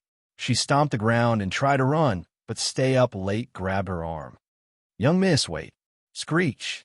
The bluebird flew up in midair, bringing with it a ray of blue light. In the blink of an eye, all the arrowheads in front of it were sucked in. At this time, it was as if time had stopped, and all the arrowheads stopped in front of the green bird. Gardhwa looked at the sky in horror and abruptly berated his subordinates. "Retreat. Everyone retreat, retreat. All of you rascals, listen carefully. The one who will take your lives today is me. My name is Qingwan. I was born from heaven and earth." Screech. After the stern screech, countless motionless arrowheads uniformly changed directions and violently shot towards Gardhwa's army. Chapter 270. Gardhwa and his men ran into the town, scared witless. They scrambled to find cover to block the arrows. However, the arrows came too suddenly. The Chiu soldiers had no time to react. At least half of them were injured by the arrows. They fell to the ground and wailed in terror. Xiao Mu's face was filled with shock. After a while, she pulled her gaze away from the scattered Chiu soldiers. She looked up at the sky and suddenly heard a low cry. The blue bird quickly flew in front of her. Before she could react, she felt her body lighten. She was thrown onto the bird's back, and it rose into the air. The child knelt on the bird's back in a daze and looked down. Gardhwa was hiding in the crowd. He was furious. With the help of a few people, he managed to climb up the town's observation tower and ordered the soldiers to use the large crossbows to shoot the blue bird in the sky. These large crossbows were powerful and had a long range. However, they had an obvious weakness. They were slow to load. Gardhwa's expression was vicious. He didn't order the soldiers to aim at the blue bird, but the child on its back. However, just as he moved, Aoya's sword was pressed against his neck. Gardhwa didn't even see the figure clearly. All he saw was dozens of black figures quickly climb up and occupy the observation tower. With a few slashes, they slit the throats of the surrounding Chiu soldiers. Blood dripped down the high platform. Below, thousands of soldiers raised their spears and machetes and surrounded the entire observation tower. Aoya's sword lightly touched Gardhwa's neck. Gardhwa felt as if a venomous snake had slithered up his neck. It was so cold that his entire body trembled. "What are you doing?" "Obediently retreat, and I'll leave your corpse intact." With that, he took out a token and waved it in front of Gardhwa coldly. Gardhwa's pupils constricted. If not for the fact that he was being held by someone, he would have collapsed to the ground already. This was the personal token of the Mo Kingdom's crown prince. Why did it turn out like this? Why did it provoke someone like the crown prince of the northern Mo Kingdom? Gardhwa was sweating profusely. He had no idea what was going on. "Move quickly. Tell your men to stop shooting arrows and throwing stones.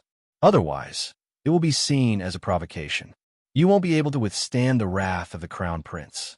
Stay Up Late pressed his sword against Gardhwa's neck. At the same time, the blue bird circling in the sky used its huge wings to fan a gust of wind, suddenly knocking down all the stones and arrows that were shot into the air. The Chiu soldiers howled in agony. They were no match for the bluebird. Gardhwa hurriedly shouted, "Stop the attack! Stop!" Screech. The blue bird flapped its huge wings and glided across the vast blue sky. In an instant, it disappeared before everyone's eyes. Stay Up Late slid his sword across Gardhwa's neck and tossed his corpse off the watchtower. The Chiu soldiers reached out to catch Gardhwa's falling corpse. They were all leaderless and fearful as they looked up at the dozens of black-clothed youths with powerful auras on the observation deck. Go back and tell your great king to properly inventory a batch of supplies and send it to Miss Xiao from the Holy Water Sect's first peak as compensation for your offensive words. If the compensation isn't in place within 3 days, stay up late narrowed his cold eyes. You don't want to know the consequences of offending our crown prince. After throwing down these harsh words, the group of black-clothed youths immediately left. They naturally didn't care about the Chiu soldiers' wails below. Chapter 271. Miss Xiao had no idea that her classmate, Ao Yi, had asked her for compensation. She sat on Blue Phoenix's back, her face hurting from the strong wind. Then he activated the eggshell defensive barrier, blocking out the wind that was blowing against his face. Xiao Mu pursed her lips and knelt on Blue Phoenix's back with a serious expression. She placed her hands on her knees and sat upright. Although Blue Phoenix's flying speed was astonishing, it was very stable. It flew out of Chiu's largest city, 5 Moon City, in a flash. It retracted its wings and landed outside the city. However, they were too eye-catching as they flew through Chiu's borders, causing a commotion in 5 Moon City. However, no one chased after them, and Xiao Mu didn't want to know the reason. Right now, she was so angry that her stomach was about to explode. She looked up and saw large stretches of undulating mountain ranges.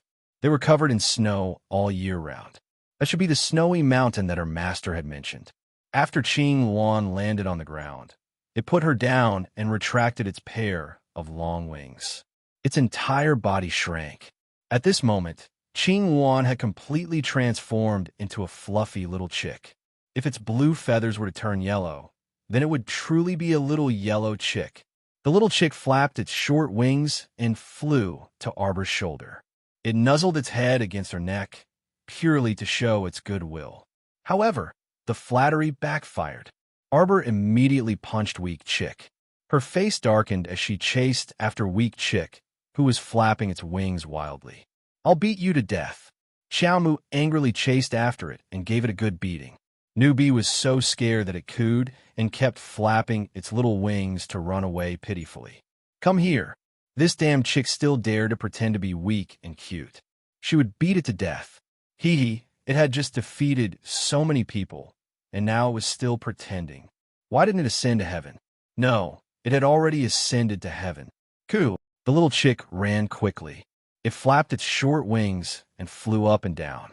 One adult and one chick, one human and one chick, dashed up the mountain path. The little chick suffered 2 punches on its head. After being roared at by the child, it pathetically stopped running. It folded its wings and curled up on a rock, lowering its head to admit its guilt. The child who had been chasing after them had a flushed face and was panting heavily. "You, Master, why did you hit me?" Little Chick asked with a face full of confusion. "I really don't understand Master's world." He thought that if he revealed his true form and revealed his strength, Master would definitely like him. However, the reality was so spicy that it made people sad. "Are you still going to pretend?" The child scolded, and his little hands unconsciously went to his waist. He said angrily, "If you don't pretend, you scammer. Do I need to be jolted on the road for more than 10 days? You should be able to fly there in a few hours." Coo! Little Chick's face was filled with confusion. "Fuck your sister." He obviously knew how to speak, yet he pretended not to understand. The kid was so angry that he grabbed a tree branch and swung it at the little chick. Coo! Coo! Little Chick flew all the way up the mountain along the snowy white path. Coo! Little Chick stopped, and Arbor also stopped. Many people had appeared on the mountain path ahead. They were lining up along the main mountain path. When Xiao Mu looked up, she could vaguely see a magnificent mountain gate. The 3 words Holy Water Sect were engraved on it. However, what was up with these people lining up? Chapter 272. "Excuse me, Uncle. Annie. Sister-in-law. Hey. Excuse me. Excuse me." The little fellow had short legs and a small body, so she was stuck in the sea of people. Seriously, it was almost impossible to fish her out. The adults who were patted all turned their heads and looked down. Only then did they see a scowling little girl running past their waists. This child. Stop. Child. Why are you cutting the line? Line up at the back. Right, line up. Don't think you can cut the line just because you're young. We've been lining up here for a long time. That's right, this child doesn't have any etiquette at all. Back, line up. Xiao Mu was immediately blocked by several aunties on the mountain path. She tilted her head and looked at the holy water sect in the distance. It was at least 1,000 steps away. Every step on the winding mountain path was packed with people of all ages. For some reason, the line was so long that she couldn't see the end of it. Speaking of which, why was she cutting the line when she was returning to her own sect? Xiao Mu took a step back and looked at the aunties and sisters-in-law blocking her way with wide eyes. She couldn't help but frown. Why are you lining up here? Hey, this child. You're still acting like you don't know what's going on. Oh, you're so young, but you're quite scheming. Then why did you come here? An older sister-in-law said to Xiao Mu with a glare as she clutched a shy 12-year-old girl next to her. I came to find my master. Xiao Mu impatiently tried to squeeze through the crowd. Stop. Who didn't come to find master? That's right. This child is too. Where are your parents? They didn't bring you to line up. Another auntie angrily scanned Arbor while holding her 8 or 9-year-old granddaughter's hand. You also came to find master? Shit. Murong Sun kept saying that she was exceptionally talented and would only have her as her last disciple in her life. Murong Sun cried and begged to carry her back to the sect and even used that mystical treasured land to lure her back. What was going on now? So many people came to find her. She actually took in so many disciples? Big liar. Liar. My master took you in? That's impossible. These Annies didn't look like mystic cultivators. Why did master take them in? Bring her back to do laundry, cook, and mop the floor? What are you talking about? Didn't you also come for the Holy Water Sect's annual opening ceremony to accept disciples?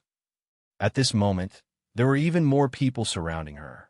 All the older sisters-in-law reached out to block Xiao Mu's path. He surrounded a short child and scolded. You're even calling him master. Who is your master? My master is First Peak's Murong Sun, the little stoic said seriously. Pooh, ha. The onlookers were actually laughing. Yo, this child, at such a young age, even knows about Peak Master Murong of the First Peak. This is too funny. Peak Master Murong hasn't accepted a personal disciple for so many years. He can't even come up with a better lie. That's right. It would be more believable if you told us that the second Peak's Peak Master Yang or the third Peak's Peak Master Lu is your master. Ah. The crowd burst into laughter as if they were watching a joke, and Arbor was speechless for a moment. Caw! The little chick who was squatting on Arbor's shoulder suddenly jumped as if it was about to explode. Arbor hastily reached out to grab the little cyan chick. These aunties and uncles were just a bit bored and had bad mouths, but they weren't like those Chiu soldiers who wouldn't shrink from any crime. They couldn't withstand Qing Wan's icy breath. Chapter 273. The child hugged a chick and looked adorable, but her face was a bit stoic and did not have much of an expression. Anyway, don't cut the line. Go line up. A plump woman pouted and waved her hand at Arbor. Arbor turned to look at the mountain gate that seemed to stretch to the horizon and sighed in her heart. Why didn't she see a single senior sister? Opening the mountain gate and accepting disciples was such a big event, so there should be many disciples coming out to receive them. Where were eldest senior sister and second senior sister? She didn't see the senior sister she was familiar with from second and third peaks either. Xiao Mu looked down at the red carp jade pendant in her hand. Murong Sun tossed her the sect token before she left, and the words First Peak were engraved on the back of the jade pendant. If she randomly met a senior sister and showed it to her, it should be enough, right? Xiao Mu looked up and saw a little girl in red about 10 years old waving at her from the top of the stairs 20 steps ahead of her. Soon, a blue-clothed maidservant ran down and pulled Xiao Mu's hand. She said to the aunties around them, "This is our family's child. Sorry, make way. That maidservant pulled Xiao Mu's hand and squeezed her way back to the little girl in red. "Little sister, are you okay?" The little girl patted Arbor's shoulder and smiled at her, revealing a small dimple on her left cheek. Xiao Mu woodenly shook her head. "You're also here to participate in the Holy Water Sex entrance test, right? Don't be scared, just stay by my side." "You? Are you also from the nearby Chiu Kingdom?" The little girl in red was dressed in a neat riding outfit, but she was valiant and formidable at such a young age. It did not seem like she was from the Chiu Kingdom. "No." The little girl shook her head. "We're from the Alava tribe in the west." "I'm Doya. What about you? What's your name?" "And my name is Arbor," the little stoic answered. However, she thought, Holy Water Sex entrance test is such a big event, so it must have spread all over the world. No wonder there are so many people lining up here. Doya smiled, and the dimple on her left cheek deepened. She reached out to rub the little stoic's frozen face. "Little sister, don't pull a long face. It should be our turn to be tested very soon." Then, as Miss Doya had said, it should be very soon. Damn, it was not until the sun had set in the west that they finally saw 2 or 3 people in front of them. It was almost their turn to be tested. Xiao Mu was so depressed that she wanted to squat on the floor and draw circles. After queuing for so long, he finally saw his own sect. If he had known earlier, he would have asked his senior sisters for a sect messaging talisman. "Stretch out your left hand." 2 female disciples were sitting in front of the mountain gate. They had set up a long table.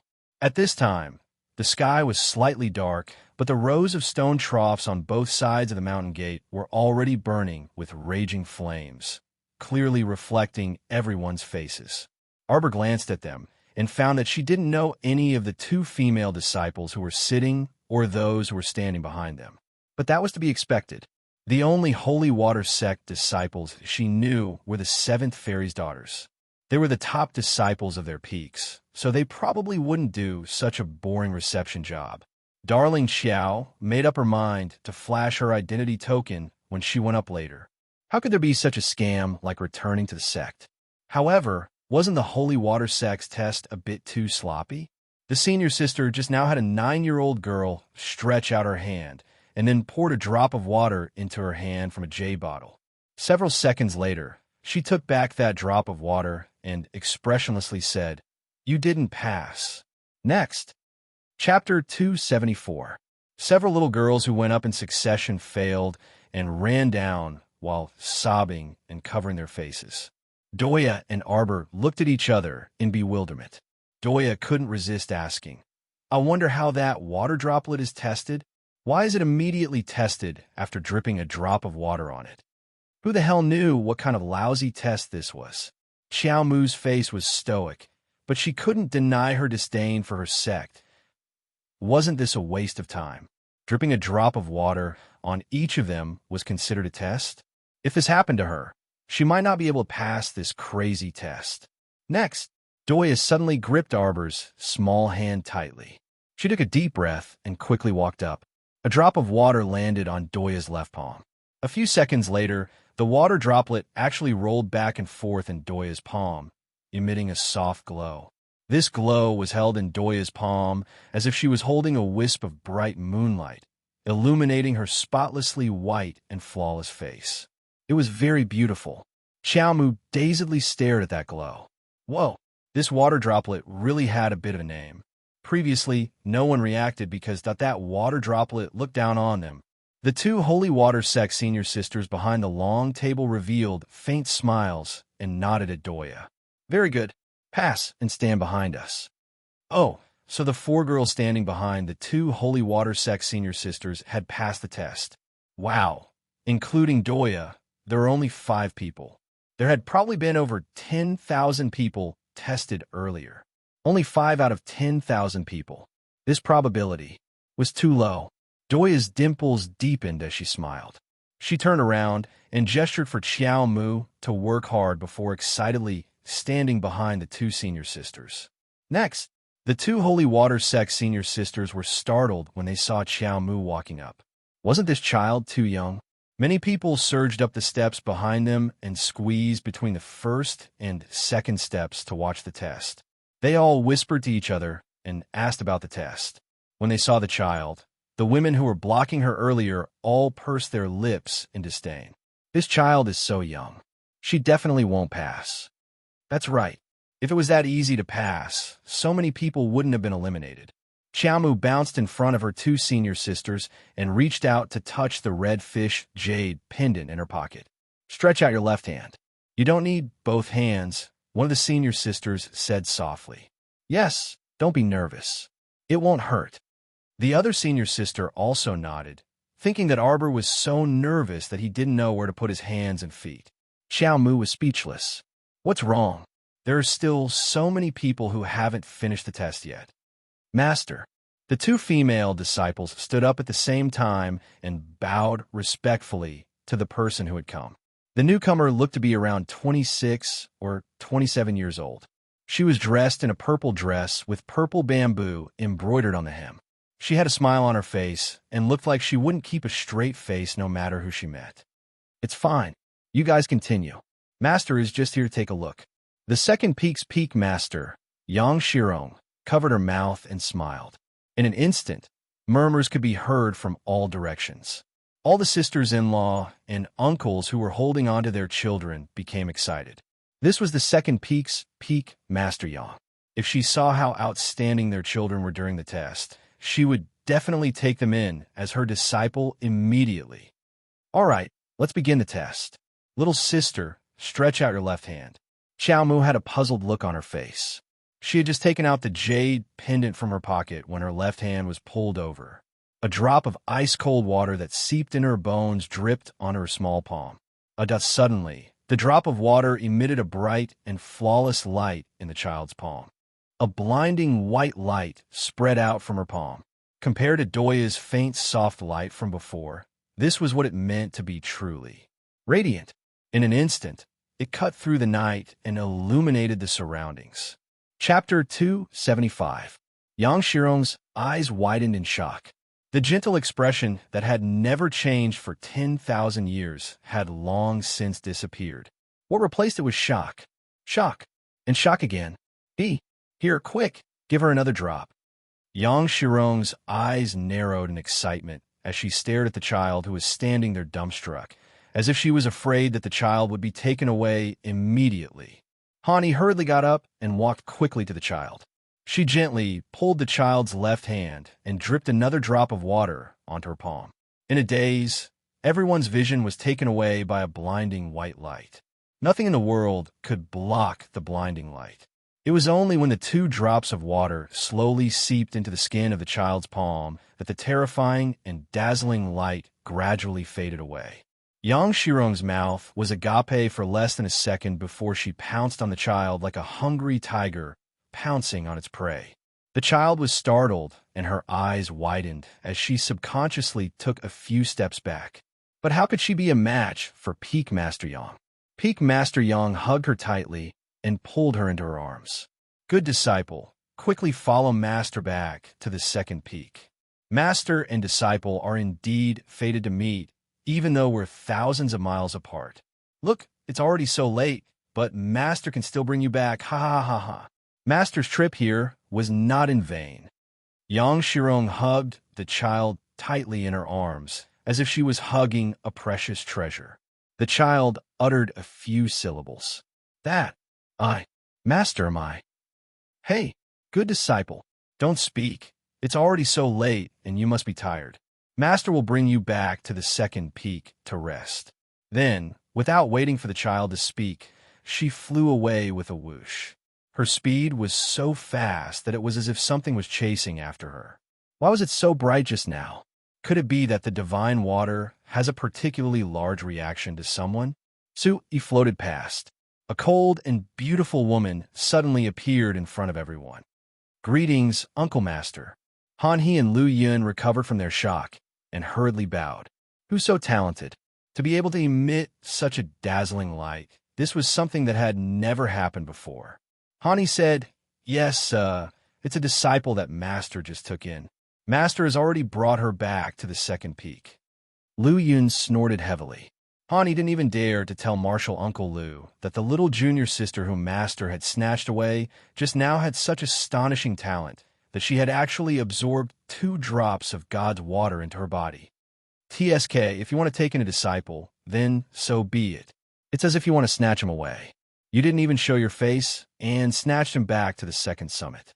A mocking voice followed. She didn't even need to see who it was. She knew it was eldest Aunt Master Morong's son just by hearing that carefree smile. Greetings to Marshal Uncle Morong. Morong's son casually waved her hand.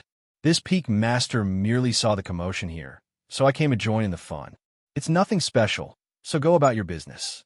After she finished speaking, she leaned against the long table with a smile on her face and winked at Han He as she said, "Little Easy, what kind of disciple did your master take in just now? He ran away in such a hurry. It's not like it can't be exposed." That junior sister with great talent. Morong's son was displeased when she heard this. She snorted and turned her head away while waving her hand. No matter how talented she is, she's not as talented as my youngest disciple. Your master picked up a pretty good one and treated her like a treasure. In the future, I'll let her experience what it means to truly have outstanding talent and be as smart and adorable as snow. Chapter 276. Lu Yun abruptly harumphed and looked behind Han He. These are the ones who passed the test. Yes, Aunt Master. Lu Yun waved her hand at Doya and a short girl next to her. The 2 girls' faces flushed with excitement, and they immediately ran over. What are your names? Follow me back to Third Peak. Doya immediately smiled, revealing her deep dimples. She hastily nodded and said, "Master, this disciple's name is Doya. This disciple's name is Zhangyu." The girl called Zhangyu was half a head shorter than Doya, but she was chubby and much wider than Doya. Her grape-like eyes swiveled around, looking very clever and quick-witted. "Yes, you 2 will follow me back to Third Peak." Lu Yun nodded aloofly. "Wait, you little fellow." Morong Sun's figure swayed, and she arrived in front of Zhangyu, lifting her off the ground. Lu Yun's aloof face darkened as she glanced at Morong Sun. "Senior Sister Morong, what are you doing? I'll take these 2 disciples. You can do whatever you want with the rest." Morong Sun rolled her eyes at Lu Yun. "I've already taken in a closed-door disciple, so I won't take in disciples in the future." What did she care about? Compared to her stoic-faced disciple, these were all too lacking in aptitude. They simply couldn't enter her eyes. Greetings, Aunt Master Morong." Zhangyu, who was being carried by Morong's son, said with trepidation. "Don't call me Aunt Master yet." Morong's son narrowed her eyes and shook Zhangyu in her hand. "You brat, you still want to trick me? You're a boy, right?" Her words stirred up 1,000 ripples. The spectators were all dumbfounded. They had yet to recover from the news that a child who appeared to be 7 or 8 years old had just passed the Holy Water Sect Bazaar test in a high-profile manner and was carried away by Second Peak's Peak Master Yang like a treasure. At this moment, they were struck dumb by this wave. What? Everyone in the world knew that Holy Water Sect did not accept male disciples. Could it be that this child planned to disguise herself as a girl and sneak in a Holy Water Sect? Zhangyu started sobbing and whining delicately. "I'm not a boy. I'm not a boy." Morong Sun thoughtfully glanced at Zhangyu and sarcastically said, "How about you take off your pants? Why don't I take off your pants?" Zhangyu's face immediately turned red. The surrounding crowd was fired up, and they all scolded, "A boy like you actually wants to sneak into the Holy Water Sect? Isn't that so? How do the adults in your family teach your children? How could they even think of something as ridiculous as cross-dressing? Isn't this taking up a slot? Seriously, by the looks of it, a peak master would at most take in 1 or 2 disciples. Yet, this brat wanted to snatch a spot. This was simply unforgivable. At this moment, a rotund, middle-aged man jumped out from the crowd and pointed at the crowd angrily. "You talk too much. My son clearly passed the test. How can you not let him enter the school? My son has been raised like a little girl since he was young. You could just treat him like a little girl.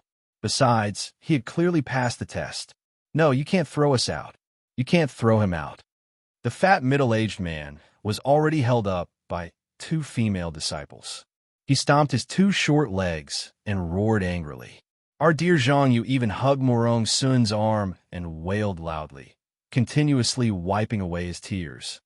Aunt Master, accept me, accept me. I'm a miss. Morong Sun, the Lu Yun. Everyone, one odd pair of father and son. Unheard of, unseen. Chapter 277. Morong Sun did not know whether to laugh or cry as she waved her hand. Invite them down the mountain. The first rule of the Holy Water sect was that they did not accept male disciples. Even if you could say something nice, it was still not allowed. Little Zhang Yu wept as he slid down the ground. Adhering to the principle of hugging someone's thigh, he tightly hugged Morong Sun's leg and refused to let go. Aunt Master, take me in, Aunt Master. The little fellow thumped his chest and stomped his feet as he wailed. Morong Sun, how did this Peak Master meet such a weirdo like you? Third Peak's Peak Master Lu's expression was a bit awkward. She hastily picked another little girl and led her back to Third Peak with Doya. Morong Sun glared at Lu Yun's fleeing figure and harumphed. She forcefully pulled that weirdo off of her. Why aren't you sending the father and son down the mountain yet? Morong Sun was not in the mood to continue watching the test, so she swiftly left this place in a flash. As expected, her disciple was the least annoying when it came to children. She liked them just looking at them. As for our dear Chiao Mu, how could she have known that the entrance to the mountain would be so lively after the event? She also did not know that her unreliable master, Morong Sun, had come. Halfway through being carried back by Second Peak's Peak Master, Yang Shirong, she felt all the mystic energy in her mystic meridians roiling endlessly. This feeling was very similar to Dot. She was about to advance. Previously, she had been stuck at the initial success stage of Level 4 Mystic Cultivation and had been stuck for a long time without any movement. So what was this inexplicable situation? Although she could sense a very dense mystic energy aura as soon as she entered the Holy Water sect, wasn't this too ridiculous? She had not even meditated to cultivate yet, so why did it feel like she was about to advance? Xiaomu quickly collected her thoughts and opened her dantian. She saw that her mystic meridian, which was originally hidden under the tree roots and securely wrapped by countless roots, was now exposed and endlessly absorbing the mystic energy roaming through her mystic meridians. Milky white mystic energy was rapidly flowing through her mystic meridians, which were different from all the other meridians in her body. Her mystic meridians swelled slightly and slowly expanded. Arbor could sense that her mystic meridians were slowly thickening with this subtle expansion. Her mystic meridians that were originally half a finger wide had now gradually expanded to be close to a finger wide. The widening of her profound veins meant that her profound veins would be able to accept even more profound energy, and her cultivation speed would definitely be much faster than before. My dear disciple, you're about to break through, Peak Master Yang exclaimed. He hurriedly landed on the second peak with the child in his arms. Arbor didn't even have time to take a look at what the second summit was like before he was quickly brought to the second summit by Yang Shirong, to the cultivation room with the densest profound energy. Disciple, don't worry. Master is right outside. Focus on advancing, don't be impatient. Also, don't rise too quickly all of a sudden. Maintain a steady state of mind. As cultivators, we must have a limit in our hearts and a bottom line. Advancing to a certain level is enough, even if there is still energy left over. This child looked like she didn't have any cultivation just now. So how did she suddenly display the cultivation of a level 4 mystic cultivator? How would Yang Shirong know that due to the fact that he was about to advance, the profound energy in Arbor's body was flowing so violently that it directly dispersed the aura concealing Talisman's power? After the cultivation room closed, Yang Shirong was still worried and paced back and forth outside. The child looked too young, so she didn't even know if she understood what she said just now. Yang Shirong was worried that the child would be too excited and directly advance without any obstructions. This definitely wouldn't be beneficial to her future cultivation. 2 drops of sacred water had been absorbed into the child's body, so the effect of her advancement would definitely be very terrifying. She hoped everything would go smoothly. Chapter 278. Our dear Arbor felt very baffled. She simply didn't expect that the opportunity for her advancement this time was related to those two strange drops of water just now. She only thought that it was because the holy water sect's mystic energy was so dense that her stagnant realm suddenly loosened up. Arbor sat in the cultivation room and held her breath. She immediately sensed the endless mystic energy pouring in from the outside and entering her mystic domain through her rapidly agitating mystic meridians at a terrifying speed. The sapling Chio in her dantian happily extended its branches and hurriedly absorbed the mystic energy continuously pouring in from the outside world. It sucked in mouthfuls at a speed not inferior to Arbor's absorption speed as it fought over mystic energy with its little master. Our dear Xiao Mu, who had long been accustomed to the deceptive tree bandit's methods, could already turn a blind eye to it and not care in the slightest. Right now, she only felt a bit shaken. The mystic energy rapidly flowing in her mystic meridians was rushing into her mystic domain at a jaw-dropping speed. The barrier to the initial success stage of Level 4 Mystic Cultivator was broken through in an instant. Our dear Xiao Mu quickly experienced what was called an abnormal advancement method. That she watched helplessly as the barrier to the phenomenal success stage of Level 4 Mystic Cultivator, and even the peak stage, was broken through, and she triumphantly advanced all the way to Level 5 Mystic Cultivator. This kind of advancement speed caused Arbor to become vigilant. She looked inside her body again and saw that other than the milky white mystic energy continuously surging in her mystic meridians that were close to the width of a finger, there were also strands of an unknown silver substance that floated back and forth in her mystic meridians. Compared to the dense mystic energy, these strands of silver were pitifully few. However, Arbor's brows furrowed slightly. In her previous life, she had never seen this kind of silver substance in her mystic meridians. However, now is not the time to think about this.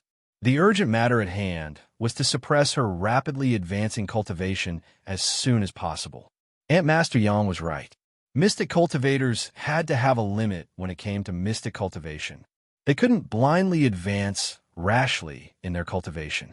It was better to stabilize it before advancing. She had broken through from the initial success stage of Level 4 Mystic Cultivator to the phenomenal success stage of Level 5 Mystic Cultivator in one go. Her mystic energy increased explosively without any signs of slowing down. This truly was a bit flustered. After absorbing so much profound energy in one go, his entire profound veins, including his profound domain, could be said to have expanded to the extreme. If this continued, it would be very easy for him to explode and die. Furthermore, if one were to advance too quickly, it might cause one's own realm to become unstable, which would not be beneficial to one's future cultivation. However, she couldn't stop it. The momentum of her advancement was like a ferocious tiger released from its cage, charging all the way up. She was a peak Level 5 Mystic Cultivator. The barrier to Level 5 Mystic Cultivator had been completely broken. She had entered Level 6 Mystic Cultivation and was gradually reaching Level 6 Mystic Cultivation. Xiao Mu was on the verge of tears. She subconsciously called out, "What about Chio? I can't stop the momentum of my advancement." Chio, this damn tree disappeared again? The sapling Chio was silent for a while and couldn't help but ask, "Master, what are you worried about? I've advanced so quickly and absorbed so much profound energy into my body. Will I explode on the spot?" Chio, "Master, are you an idiot? Why do you always have some weird thoughts in your head? If you don't want to absorb the profound energy, just tell me. I can absorb all the profound energy. This much profound energy is enough for me to grow 2 leaves. Besides, why do you think your realm advanced by leaps and bounds? Is it the stimulation of the profound energy in the outside world? It's not. It's actually because you absorbed 2 drops of sacred water. Little Arbor. Chapter 279. Then what do I do now? Hurry and help me stop. She didn't want to advance anymore. This advancement speed was so terrifying. It didn't feel like a normal human. Xiao Mu's heart was about to leap out of her chest as she watched herself break through the initial success and phenomenal success stages of Level 6 Mystic Cultivation and charge toward the peak of Level 6 Mystic Cultivation. Master, are you really not going to consider directly breaking through the barrier of Level 7 Mystic Cultivation? Qiu tempted the little fellow. Let me tell you, if you break through to Level 7 Mystic Cultivation, Qiu can immediately help you assimilate the paradise. Hurry, absorb the remaining holy water essence. Hurry. I don't want it anymore. Wah. What was this cheating tree still nagging for? It's precisely because I want Master to break through to Level 7 Mystic Cultivation that I held back from snatching those 2 drops of holy water away. Qiu muttered inwardly and immediately wrapped Xiao Mu's mystic domain with its branches before burying it deep into its roots again. The remaining bit of holy water essence was completely absorbed by the sapling's roots. This process was extremely fast. 2 tender green leaves even immediately grew on the sapling's bare branches. Arbor immediately felt her entire body lighten as all the mystic energy that was swarming in her body was instantly drawn away by the sapling. She heaved a sigh of relief and hurriedly focused her mind and calmed her breathing as she sorted out the mystic energy flowing in her meridians and mystic meridians bit by bit. The child discovered in astonishment that the mystic domain that originally led to the depths of her dantian was naturally just a mystic meridian. But now this mystic meridian actually had a fork. The fork was as thin as a line, but there was indeed a wisp of mystic energy slowly swimming within and extending to the mystic domain. Although it was very strange, the little fellow didn't have time to think about it in detail. She instantly charged from the initial success stage of Level 4 Mystic Cultivation to the phenomenal success stage of Level 6 Mystic Cultivation. She was only a small step away from breaking through to the peak of Level 6 Mystic Cultivation. This leap was truly too large. Her heart was still thumping wildly in her chest. Her heart was in a mess, and she almost couldn't calm down immediately. Arbor tried her best to restrain her racing heartbeat and barely managed to calm her mind. She restrained her aura and completely blocked her 5 senses, forcing herself into a completely blank world. Little by little, he stabilized all the restless, profound energy in his body, suppressing the rapid advancement of his realm. This sorting process proceeded very slowly, and it wasn't long before Xiao Mu was completely immersed in it, completely ignoring everything else. At the same time, the jubilant sapling was increasing its strength to extract the rich mystic energy from the outside world. When it was delighted to find that one soft and tender leaf after another was slowly emerging from the branches, the speed of its absorption suddenly increased. Profound energy, I'll give you as much as you can. Qiu howled in the depths of its heart. In the outside world, the dense mystic energy on the holy water sect's second peak was endlessly flowing toward the cultivation room Arbor was in a very strange manner. After that, the surging mystic energy on the second peak was far from enough to satisfy the bandit Qiu. The entire sect's 3 peaks, including the sect master's main peak, were all alarmed.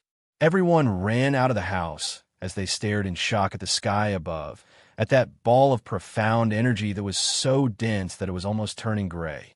So much profound energy was moving towards one place at full speed, completely without a trace of reluctance.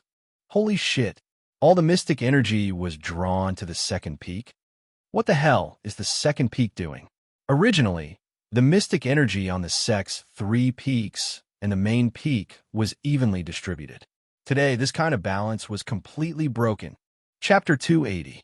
On the Holy Water sect's main peak, a row of simple bamboo buildings sat in the depths of a light green bamboo forest under a blanket of white snow. Even in this world of ice and snow, it was still verdant and lush. We still have enough food to eat for 3 months. Murong Sun lazily leaned against the brocade couch and expressionlessly stared at the sect master sitting across from her. The Holy Water sect master was about 60 years old. Her appearance was unremarkable, and she wore an extremely simple blue and white robe. She had a benevolent countenance and a smile on her lips. She held a large palm leaf fan that maids used to light fires. It could be said that if this elderly lady was thrown into a crowd of people, she definitely wouldn't make a splash. She was completely an ordinary elderly lady from a farming family. The sect master's hand that was holding the palm leaf fan paused, and she sighed. That can't be helped. The world is difficult right now, and normal people are living worse off than us. How about this? Murong, pass down the order that the entire sect's 800 disciples will have one meal every 3 days. Change it to one meal every 5 days. The sect master extended 5 fingers and waved them. Murong Sun's lips fiercely twitched. She just knew this unreliable sect master would come up with rotten ideas all day long. The most important thing for us cultivators is to temper our body's toughness. Hunger tolerance is also a part of cultivation, the sect master said seriously. I haven't eaten a grain of rice for 10 days already, so I feel my body is very light and my condition is excellent. Rumble. The sect master's stomach made a very discordant noise. Murong Sun nearly burst out in laughter and looked at the elderly lady with ridicule. The sect master also felt embarrassed and coughed lightly. Master isn't hungry. As long as I enter closed-door cultivation right away, I'll enter a selfless state. At that time, I naturally won't feel hungry. Murong Sun stood up and opened the bamboo door. She shouted outside, "Someone, prepare food for the sect master." Wicked disciple. The sect master angrily put down the palm leaf fan in her hand. Actually, it's more practical to go to a nearby city and accept some missions when appropriate. Murong Sun turned around and leaned against the door, helplessly looking at the sect master. Mystic cultivators also needed to eat, so they couldn't completely abstain from eating. However, they could block out all the exhaustion in their body after a single closed-door cultivation, so they were more resistant to hunger than normal people. No. The sect master waved his hand. Children, work hard and cultivate diligently every day. How can we tie them down with some mundane affairs? Here it comes again, this naive sect leader. Murong Sun speechlessly rolled her eyes. Master, entering the world is also a type of experience. You cultivate your heart and train your reflexes. In a battle, the ability to react is an indispensable part of one's strength. Master, the world has become a battlefield right now. Neither you nor I can protect ourselves. Murong Sun gazed deeply at the sect master. She could understand the sect leader's actions, but she did not approve of it. The sect master wanted to protect all the disciples, but this kind of blind protection was actually a way to weaken the strength of the sect. Flower buds that did not grow up in bloody battles. How could they experience the storms of the world in the future? The old lady was silent for a long time before she suddenly raised her head and asked, Sun, when will you take over the position of sect master? Bang! Murong Sun slammed the bamboo door shut, and it swayed so much that it nearly fell off. A disciple holding a bowl of porridge walked toward them and dazedly stood there, looking back at Ant Master Murong's fleeing figure. Wicked disciple. The sect master was so angry that she jumped up and slapped the brocade couch. At this time, the disciple carrying the porridge looked up at the sky and exclaimed in shock, Sect master, quickly come and look. The sect master angrily ran out of the bamboo building. Her gaze fixed on the ball of mystic energy that was so dense it was turning gray in the sky, and she immediately revealed a shocked expression.